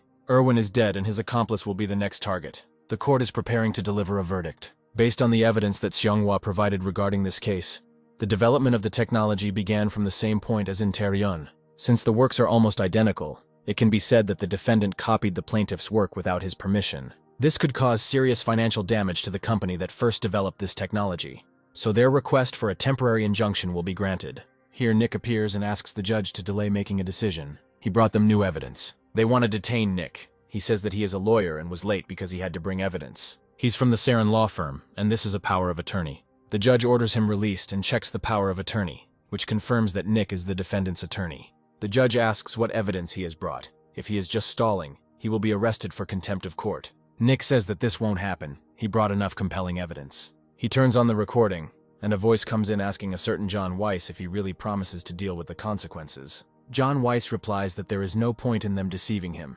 They just need him to bring them the papers, and they will give him enough money to last him the rest of his life. He may not bring all the papers, the basic ones will be enough, with which they will prove that this is their technology. They will use them as evidence. You need to get general information about the newly developed sensor function. They do not need the product itself. Nick says John Weiss works as the director of the technology development team at Seonghwa. The judge asks the plaintiff's lawyer whether the company really employs a man named John Weiss. The lawyer says he is not exactly sure. He will need to check. It worked. The judge says this is strong evidence. It will help determine the outcome of this case. She reverses the previous decision and postpones the hearing. The retrial will be in 2 weeks, and both the plaintiff and defendant will have to provide all documents regarding the case. The defendant's lawyers thank Nick. He wants to ask them for a favor. Nick asks to tell Director Saren that he is taking a month's vacation, so he should not look for him. Nick will not even answer calls. This matter was completed with Tarun's victory, and Nick was able to completely relax and rest for a whole month. A couple of days after his vacation ended, they come to him for a consultation. A client named Henry Black asks you to find a scumbag who is using his name. Nick asks to first explain what happened to him. Henry's sister-in-law, Paula, asks if Nick knows of a piece of art called Hangin', Shrouded in Mist. Nick says this is one of the most outstanding works of the artist Henry Lee. He asks what is so remarkable about her. Henry hasn't even laid eyes on him. Paula asks him to calm down. Nick was sure that Hangin', Shrouded in Fog, belonged to Henry Black for several years now. The National Central Museum has been selling accessories and books related to this painting. Nick asks if it is true that Henry did not paint this picture, but someone else is trying to pass it off as his work. Paula answers in the affirmative. But so much time has passed since the painting was put on public display. Paula says Henry hardly watches TV or uses the internet. You can tell by him. They have no access to his paintings. Henry himself takes them apart and even forbids them to enter his workshop. Nick asks how they knew that the painting did not belong to him. Paula says that one day a guest came to visit them. They talked about various topics, and at some point he said that he admired Henry's works. He did not sell him his paintings and did not understand what he meant, and that is when Henry learned that the National Central Museum was selling copies and souvenirs based on his paintings. Nick asks Henry if he really didn't paint that picture, or if maybe he refuses to acknowledge it as his own. Henry says the picture is like a child to him, but he didn't create that picture. He is right. For artists, their works are really like a child. It is impossible that he would not know about his own painting. In his case, a painting that he did not paint is for some reason considered his brainchild. Nick asks why someone would attribute the paintings to him, and who it might be. Henry says, anyone, the critics, the bastards from the Modern Museum, they all say these are his paintings. It sounds like nonsense, but there is something strange about it. Nick says he will accept their request for now, but he must warn them that this is a very strange case, so he cannot be sure of winning the lawsuit. Nick doesn't know anything about this area. You'll have to consult a specialist. A couple of days later, Nick got the number of an art dealer, Sam Green, and set up a meeting with him. Nick and Alice find him sleeping. They look at the paintings. Alice says she doesn't understand them. Nick doesn't either. They're just beautiful. So he looks at them. He says, I wonder what they use to paint such pictures. Then they hear Sam Green's voice. He says, there will always be ignoramuses who reach for their sausages at works of art. Art dealer Sam Green knows absolutely everything about paintings. He was once an anonymous artist, but after becoming an art dealer, fame suddenly fell on him. They say he is simply in love with money. Nick says he came on business that will bring him a tidy sum. This is where we should have started. Nick asks if Sam knows the painting hanging, shrouded in fog, and he says that a salesman like him can't help but know about it. Nick thinks that maybe Sam knows the other side of this story. Only now Sam realizes that Nick is the lawyer who is going to come here. He says Nick is very young, but he took on such a difficult task. Sam offers to follow him. He prepared everything. This painting, Hangang Shrouded in Fog, and other works by Master Hank Lee, if you look at them, they are very similar to the paintings of Master Henry Lee. These brush strokes and texture, this is a very high-quality fake. Nick asks how Sam knew about this, and he says that he's going to start drawing on translucent paper over this picture. Recently, many ways to copy paintings have appeared. You can even fake the artist's style. If you do this, you will get a completely different work. The composition will be identical to that painting. Nick and Alice are puzzled as to how this is possible and what is going on. Sam doesn't know who does this, but he is very skilled at combining compositions of existing works and copying them. Even he, a professional, took 4 days to do this, so some people don't even realize that they are looking at a fake.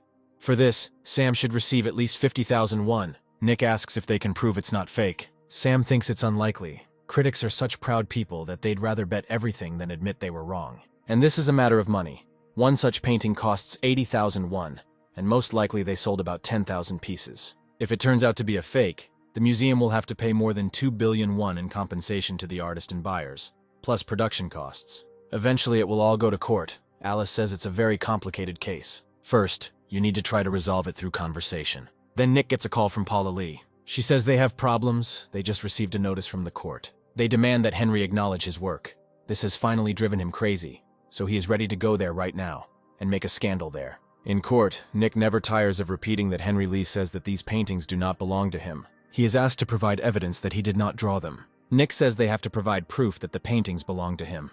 The plaintiff's lawyer says they provided them, and with the assessment of several critics. Nick says there is no point in the assessments made by the plaintiff himself. He objects that he has assessments not only from the plaintiff, but also from other critics. There is no logic in his words. He simply continues to insist on his own.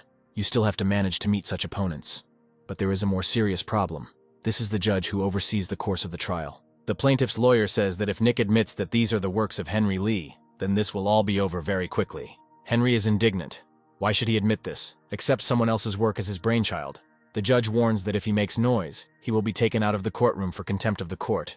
Henry does not care. The plaintiff's lawyer says he will provide new evidence. This is a certificate from the hospital where the defendant received treatment. Here are described the symptoms that indicate dementia. In Serona, Nick asks Paula why she hid this from him. She says that it is personal information, and Henry's reputation would suffer from it.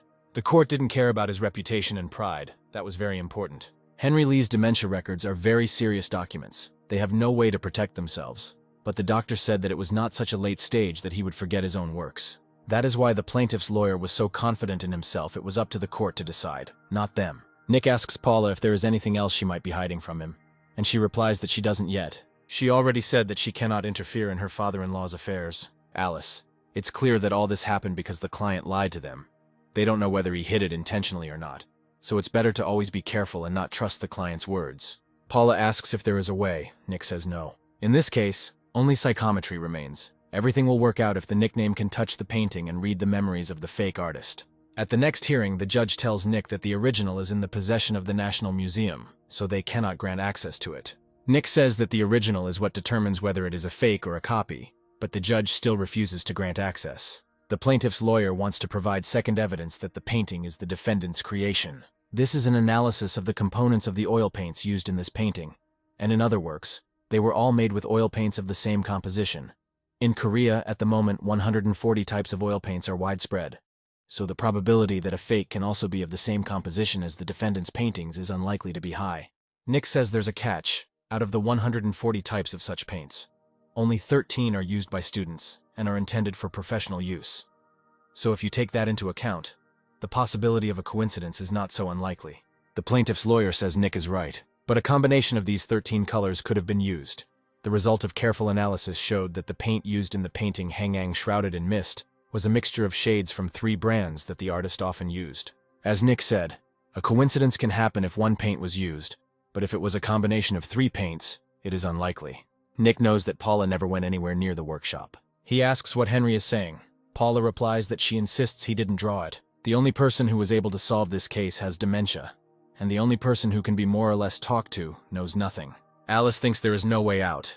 Nick thinks something could be done if he could see the original painting. Alice asks why this is, since the results of the study will no longer show any other options. Nick thinks about what to say. Paula says that if he needs to look at the original, there is one way, although it is a little dangerous. Late in the evening, Nick and Paula arrive at the National Museum. Paula tells him to wear the uniform that museum restorers wear so that the guards won't suspect anything. Nick asks how she knows all this. Paula says that her friend works as a restorer. She was told that it was somewhere nearby. Nika thinks the painting does not need restoration. It is unclear why it is stored here then. Paula's friend told her that they have decided not to exhibit the painting for now because of the controversy. You can't tell by eye whether it's a fake or not, which is why they deceived everyone so easily. Nick says the painting is simply superb. In the memories, he does not see the face, but in the background he sees paintings copied from Henry Lee's works, so he is sure it is a fake. Here Paula touches Nick's back, trying to get his attention. He thinks it's a memory. Paula says he stood silently. Nick says he was just thinking about the painting. Maybe it really is Henry Lee's, but he still thinks it's not his painting. Paula asks if Nick has found confirmation of this. Nick says he's not a professional, so he's not sure. Paula wonders why he's speaking so incoherently. Sometime later, Nick is sitting in the dining room with Fred. He asks if Fred really won't do anything. He says that 3 times a day is enough for him.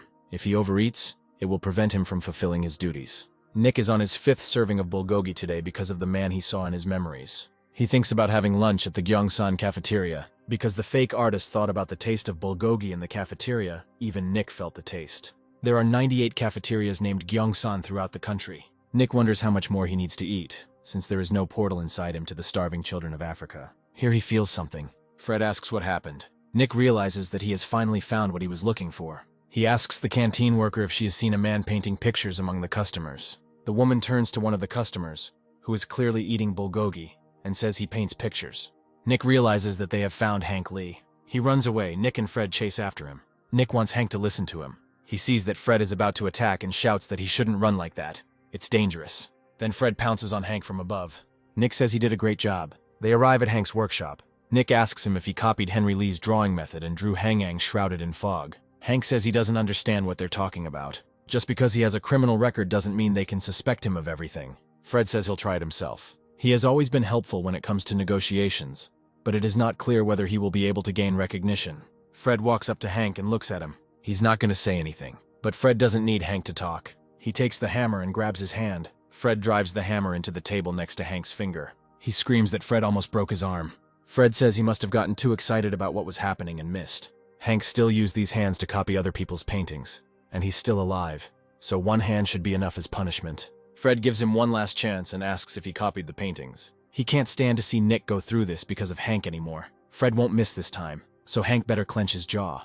He swings the hammer. Hank shouts that he will tell everything. Fred says that if he tries to lie, he should know that his hand is on the line. Nick thinks Fred wasn't joking at all. Nick asks if it was fair to assume that it was an act or if he was actually going to hit his hand. Fred doesn't answer. Nick suggests talking later. He asks Hank again if he drew Hangan shrouded in fog, and he answers in the affirmative. Hank agrees to give the same testimony in court, but only if they leave his hand alone. This man's testimony will serve as convincing evidence to them. However, the plaintiff's lawyer does not accept this evidence. Hank Lee already has a criminal record for forgery, but this concerned Eastern paintings. It is unlikely that this person could copy a painting in a Western style, especially using oil paints. It looks like someone wants to manipulate this whole incident. They don't acknowledge who painted the picture. They want to make it look like the defendant is trying to set it all up. The judge says the plaintiff's claim has merit because Hank Lee's criminal record only includes forged Oriental paintings. Nick says that just because he has forged Eastern paintings does not mean that he cannot forge Western ones as well. It cannot be denied based on this fact alone. Having seen Hank Lee's paintings with the help of psychometry, Nick could confidently say that he was quite professional in copying Western paintings. Because of his outstanding copying skills, he had never been caught. But the fact that Hank Lee lacked experience in the Eastern style of painting greatly affected his business. But there is no evidence. The defendant wants to prove that this painting is a fake, without having convincing evidence. Nick asks where it was ever seen that a painting was walking around somewhere, while the author completely denies painting it. The judge believes there is no longer any reason to continue the case. If the defendant cannot provide clear and convincing evidence that the painting was not painted by Henry Lee, the judge will make a final decision. In Saran, Nick is outraged at how it can be proven that Henry did not paint the picture.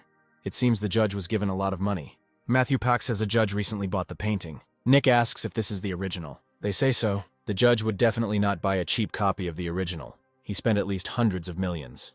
If critics say that the painting he bought is a fake, it will mean that he wasted his money. ManhwaCapped looked for similar cases abroad, and there they forced the swindler to draw, and proved that maybe they could also use this method. Nick also asked for this, but the judge refused. If he bought the painting himself, then it is not surprising that he is on their side. They have only two options: either buy the painting from the judge by paying millions of won, or destroy the critics' reputations, so that no matter what they say, society simply won't believe their words. Matthew says it will be a tough fight against critics. Nick has one option: he must go to America. An article soon comes out arguing that critics should be vetted. They are outraged that they were so underestimated. Apparently, they are going to play on public opinion. If critics try to avoid verification, they will definitely be caught by the tail. National Museum critic and curator Stephen Neal asks how they plan to test them. Obviously, they will tell them to find the original. Stephen Neal went to court to protect his reputation as a critic. Then he would fail the test. Then the whole point of the mess they had created would be lost. Another critic says that if they guess all the paintings during the test, their reputation will only increase. Stephen believes that it is not that simple. The critic objects that this is very easy. It is unlikely that they will use printed paintings. Among the replicas, there will definitely be real works. But critics have the numbers of artists, as well as all those who can make a replica. They will find out in advance which replicas the lawyers bought. And then, by putting pressure on the authors, they will find out which paintings were taken from them. Then they will accurately guess all the paintings. Soon the critic reports that a report has arrived. They have taken paintings from 5 artists. Whatever they do, it's all out in the open. We need to call these artists. They meet with one of the artists, who does not want to say which painting was taken from him. Stephen suggests not to spoil the relationship, and not to complicate the situation. If the artist stands his ground, they will have to criticize his paintings. Then the artist agrees to say which painting was borrowed from him. Stephen will show lawyers the difference between professionals and amateurs. After some time, an event is held in Hangang Park on a mobile stage trailer. Nick thanks everyone who came to check out the critics. Because of the Hangang shrouded in fog case, they had to organize this event to test the critics' abilities. Luckily, they happily accepted the offer, and a total of 5 well-known critics will participate. The method of checking is quite simple. They must look at 5 works by 5 different artists and choose the original painting. Nick suggests to begin. Critics examine one of the paintings. Stephen says that, as expected, the artist's brush is very noticeable to their eyes. They are finished. Nick asks Stephen if he is sure. He answers yes, because it is too easy. They even saw photographs of the paintings beforehand, so it is impossible to make a mistake. Then Nick suggests moving on to the next picture. Critics finish their review.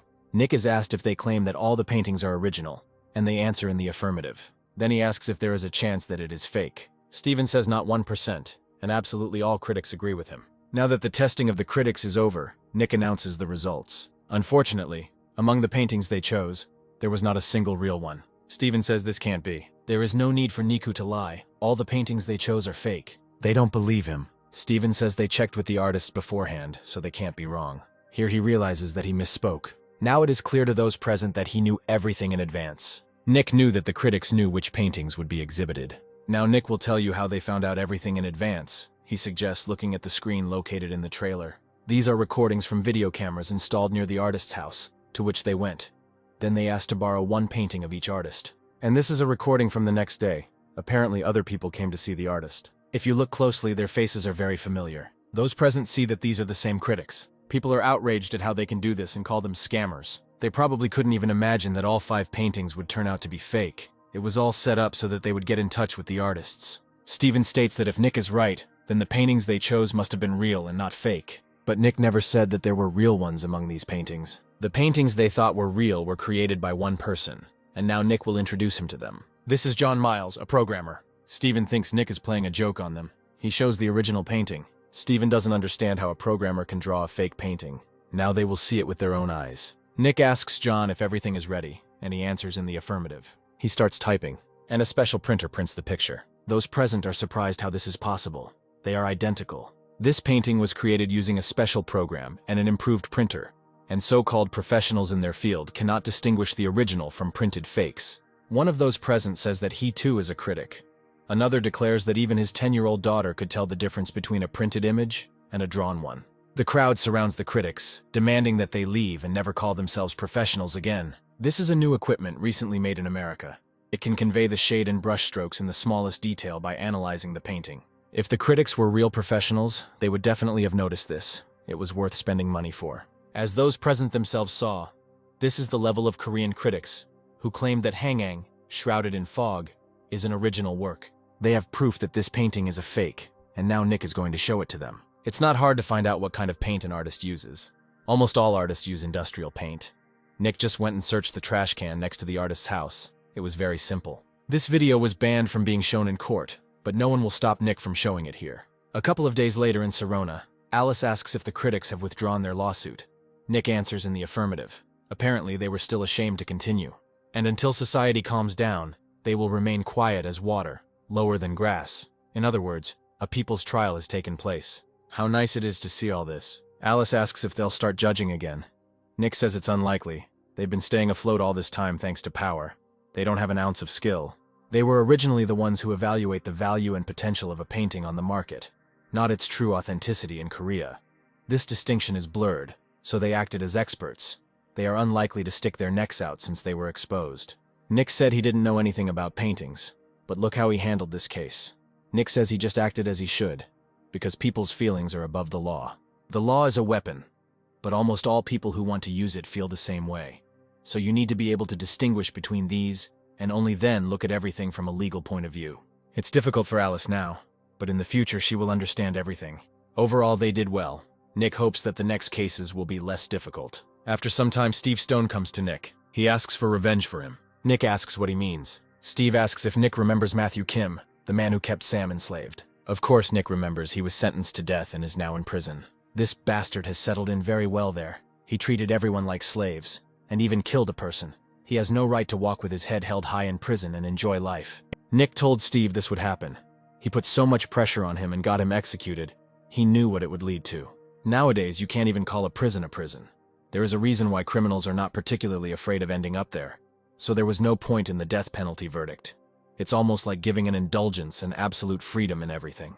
After the death penalty verdict was given, he has nothing to fear, so he acts like a big shot. Moreover, in Korea, those sentenced to death are unconvicted prisoners, and they are not held in prisons, but in a pretrial detention center. To prevent the criminals who are there from committing lynching, they are given a separate cell with a sink, a table, and even a TV. There are no restrictions on visits, and there is no reason to hurt each other. As Nick already said, they don't touch the death row prisoners there, so they live like kings. Even the guards won't lay a finger on them, and they are happy to live happily on the taxes that the common people pay. The highest measure of punishment gives the most comfortable living. Steve asks if there are any options. Nick can't offer anything given the current situation and laws in Korea. If this were in another country, then one could try to take revenge at least with money. Nick asks how Sam is. Steve says his body is badly damaged and he will last 10 years at most. Steve realized that there was nothing to be gained by legal means, but he thought that Nick might be able to offer at least something. The current head of the main investigation department, like no one else, must comply with the law, but he asks Nick for such a favor. Nick is thinking about what is the right thing to do. He asks if Steve understands what he is asking him to do, and he answers in the affirmative. Nick wonders if it's right to ignore the fact that a villain is trying to abuse the law. He says he cannot make such decisions alone and will discuss it with his colleagues. They understand that it is hard. He has already been sentenced to death, so there is no way to appeal, and the time limit has long passed. Steve asks for revenge using the law, and director Saren thinks that only the Clean Stream Company can do this. Nick thinks that Saren should take over the case. Matthew Smith thinks this is just absurd. The director asks if Nick was serious about what he said. Nick answers in the affirmative. He thinks it is right. The client wants to fight against a wrong law, and Nick, as his lawyer, must find a way to help him. Besides, Saren is different from the Clean Stream Company.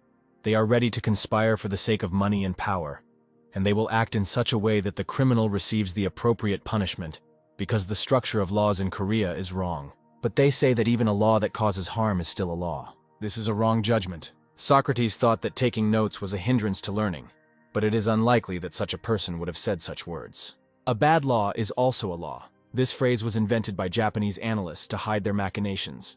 Following such laws is Nazism, world wars, mass murders, countless victims. If people resisted these laws, nothing catastrophic would happen. The law is not written for those who do not resist. If we do not fight, then everyone is doomed to become slaves to these laws. Bad laws must be gotten rid of. Saren's main goal is fair treatment of both those who have everything and those who have nothing. It's time to look for legal ways to take revenge, because not only the rich should have privileges. If you take good advantage of a loophole in the law, you can find an easy way to take revenge. But until now, this was only possible for those who had money. And if you open this way to ordinary people, the barrier between the two classes will be erased, and then the law will work fairly for everyone. They must not forget that Matthew Kim is under protection. Nick wants to use a method that has only been used by the rich until now. 2 days later, several prisoners are visited at a Seoul prison. One of them wonders why the prosecutor suddenly decided to come, since 10 years have already passed since the end of the case. The prosecutor asked him if there was any evidence that he had not committed the crime, or that he had been falsely accused, and another prisoner was asked the same thing. But this prosecutor was not responsible for his case. It is unclear what is happening. They ask the prisoner whose case is still ongoing if he knows anything. He says his lawyer didn't show up this week, so he doesn't know anything. The prisoners think something has gone wrong. Maybe they have decided to proceed with the death penalty. At a meeting with a lawyer, it turns out that this is indeed the case. The lawyer says that the head of the main investigative department of the Supreme Prosecutor's Office is involved in this. Recently, a death row inmate who had tortured his relative for several decades was admitted here. And in order to take revenge on him, he is looking for different ways and asking for help. This is not some random person, but the head of the investigative department himself. If this continues, they may start the death penalty very soon. The prisoner asks if only this death row inmate will be executed. The lawyer says that if the day of execution is decided, then everyone who has been sentenced to death will be executed. But his case is still pending. If he is closed before the execution date is set, he will also be included.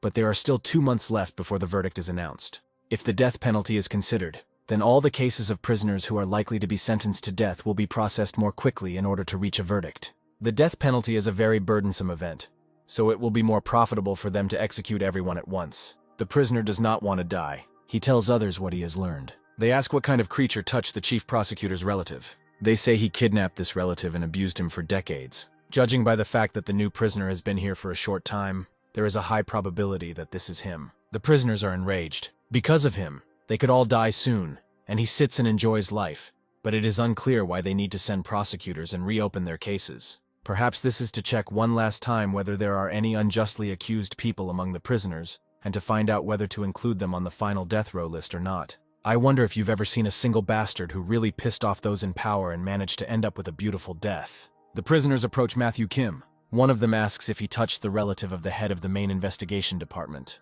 He says that this is how life turned out, and there is no need to meddle in other people's affairs. Then the warden appears and tells the prisoners to quickly disperse. Matthew is told that they will meet again. At night, one of the prisoners is told to get ready to go out. Others are puzzled as to what is happening. The guards are asked what they are doing, but they do not answer. The next day, one of the prisoners asks the others if they saw what happened last night. One of them saw nothing, and asks what they are talking about. Something very strange happened in the hallway yesterday.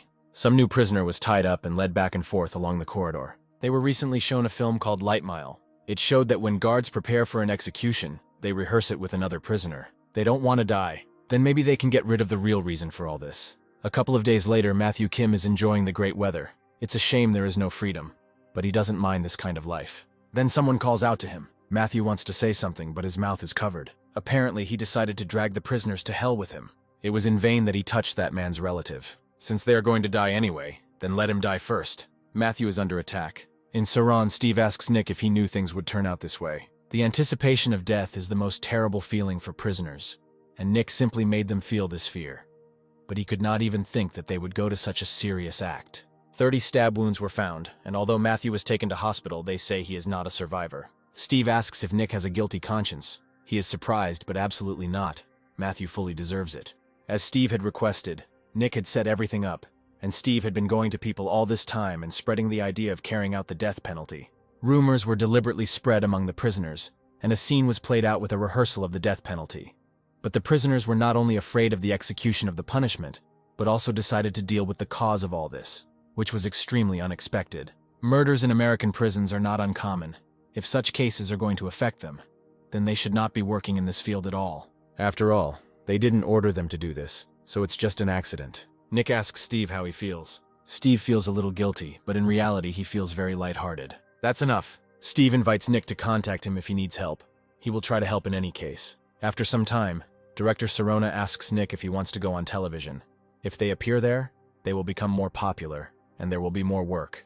Nick is categorically against it. They already have more than enough work to do, they don't need any extra hassle. Besides, Nick doesn't want to become some kind of clown lawyer. It's just a show. He can't go on air and hand out sentences to everyone they are assigned by the judge and the prosecutor, and Nick, being a lawyer, must try to reduce them. There were periods when television invited guests from different spheres. Advocacy can ruin a person's life if there are prejudices, so it is impossible. The director realized that Nick had no plans to participate in this. It was just that the TV people wanted to get him. They have sent a proposal several times. They want to make Nick the main guest. Even if so, he is not going to dance to someone else's tune and entertain people. Of course, if Nick doesn't want it, the director can't force him. After some time, Nick comes to the television station. From today on, he will work with them. A few days before this, Nick was informed that the producer of the Scales of Justice program had come to him. Nick had refused him last time. The employee told him, but he said he would wait until Nick came out. Scales of Justice is a program that discusses cases that happened in reality, but because real incidents are discussed, the majority opinion differs from the lawyer's opinion, so this show is often hated. And the program's rating is as low as it can be and continues to fall. They want to take advantage of Nick and raise their ratings. Nick had no intention of meeting him. After finishing his working day, Nick came out of the office and saw that the producer was still waiting for him. He had fallen asleep. It's incredible how clingy he is. I had to quietly walk past him before he woke up. Nick began to sneak past the producer. Suddenly, from behind his back, he asked where he was going. Nick seemed to have made it clear that he would not be filming anywhere. The producer asked to help them once. A lot of viewers are asking for help. If they really need help, let them come to Saron. The producer said they needed Nick's help to save the program, but he categorically refused. Then the producer will have to use his last trump card. Nick asked if this was blackmail. The producer replied negatively. He just desperately needed his help. Nick still refused. Then the producer called someone. While Nick was driving in the car, Michael Neal called him. He said he had one request. He would like Nick to star in a program. They offered to place an advert for Tarun's company in prime time if they could persuade Nick to appear on the program, since he couldn't refuse Michael Neal. The producer asks for forgiveness. They needed him. Nick notes that it is better not to do something for which you later have to apologize. He enters the studio. Video of the lawyers present looking at him. That's why Nick didn't want to come here. They know perfectly well that they are not that competent. So when a real specialist appears on the horizon, they immediately become wary. Nick's place is in the middle. Even he wouldn't like that. Filming is announced to begin soon. Here someone apologizes for being late, citing traffic jams. This is attorney Dan Weiss from Clear Creek. The other attorneys are clearly happy to see him. They had a completely different reaction to Nick's appearance. Cleanstream's main priority is to retain power for selfish purposes. Apparently these lawyers intend to get something from them. Nick meets Dan Weiss. He hopes that in life Nick is as good as the rumors say about him. Filming begins. Mr. Paul Rice is a gardener and orchard owner and has a 5-year contract with the owner of the land, John Lee. But in fact, this land was bought 10 years ago by Mr. James Chen, and Mr. John Lee, with whom the client drew up the contract, turned out to be the previous owner of the land. The new owner retired and asked Paul Rice to leave his property in order to build a house on the purchased land, and eventually Paul's gardening business, which supported his family, closed. Of course, he had to leave this place because the owner asked him to. But Paul entered into a contract to lease the land. But the person with whom he made the deal is the previous owner, not the current one, and that contract is void. Another attorney, Chuck Miles, says the case is a little odd. They tell him that he can't even really explain his position and still protests. This lawyer seems competent to Nick, but apparently he lacks experience. Dan Weiss asks if Chuck Miles is insisting that the gardener should have ignored the landowner. He says that's not what he meant. He is asked if he has a specific position. After all, he is their colleague. They shouldn't insult him like that. This is filmed. The atmosphere is tense. The producer suggests having a coffee and taking a break. Nick turns to Chuck Miles. He asks if this happens often. It seems he has been attacked more than once while filming. He may have some differences with Dan Weiss. Chuck Miles says that they went to the same school. And at that time, Chuck always came in second on exams, while Dan always came in first. They went to law school together. Chuck became a lawyer, and Dan became a prosecutor, and their relationship only worsened. They met a couple of times at hearings, and Chuck won every time. Dan was the best in school, came from a rich family, and was always proud of himself. But because he constantly lost to Chuck, he began to feel hostility towards him. Since Chuck is on this program, he must be a successful lawyer. Chuck says that his father works as a producer for this TV company, so he had to agree. He was filming for the sake of advertising, and did not think that it would be so difficult. Now Nick understands what the matter is. He thought that Chuck was not very talkative for this kind of program. Chuck asks Nick if he thinks he was wrong, and he says he'll give his opinion later. He has to recoup the effort the producer put into getting him here. When filming starts again, the lawyers believe everyone agrees that Paul Rice should leave the earth and ask Nick's opinion. He says that, as Chuck Miles said, there are strange things in this case. Mr. James Chen bought land to build a house, however. The land he bought is agricultural land. In other words, it is impossible to build a house on such land. But that doesn't change the fact that the contract Paul Rice entered into is invalid. He has no right to dispose of land that doesn't belong to him. Nick believes they should focus their attention on the time before agriculture was established on this land, which was 5 years ago. If you leave agricultural land unused, there will be a fine. A year can be delayed due to various reasons, but if you leave the land for 5 years, there will obviously be a fine. This is the first time lawyers have heard of such a rule. If Paul Rice signed the contract 5 years ago, that could mean that no one had worked on the land 5 years before that, but somehow there are no penalties in this story. It turns out that before him there was a man who worked the land. That's right. Before Paul Rice's garden was there, someone was managing the farmland and farming there, and that person was most likely Mr. John Lee, and it was James Chen who entrusted him with that land. In other words, John Lee became the representative of this land, while James Chen did not have to pay a fine, and John Lee had land on which he could farm. If you look at the documents, you can see that John Lee is now 71 years old. It is difficult to farm at such an age, and the land is on a slope, which makes it even more difficult to work on it. But he could not give up his business, since the responsibility would fall on his shoulders if he left the land just like that. So John Lee contracted with Paul Rice. He just found someone to look after the land for him. John Lee was the representative of the owner of this land, and looked after everything. And since the contract concluded with the representative also extended to the owner of the land, then Paul Rice did not have to leave this territory.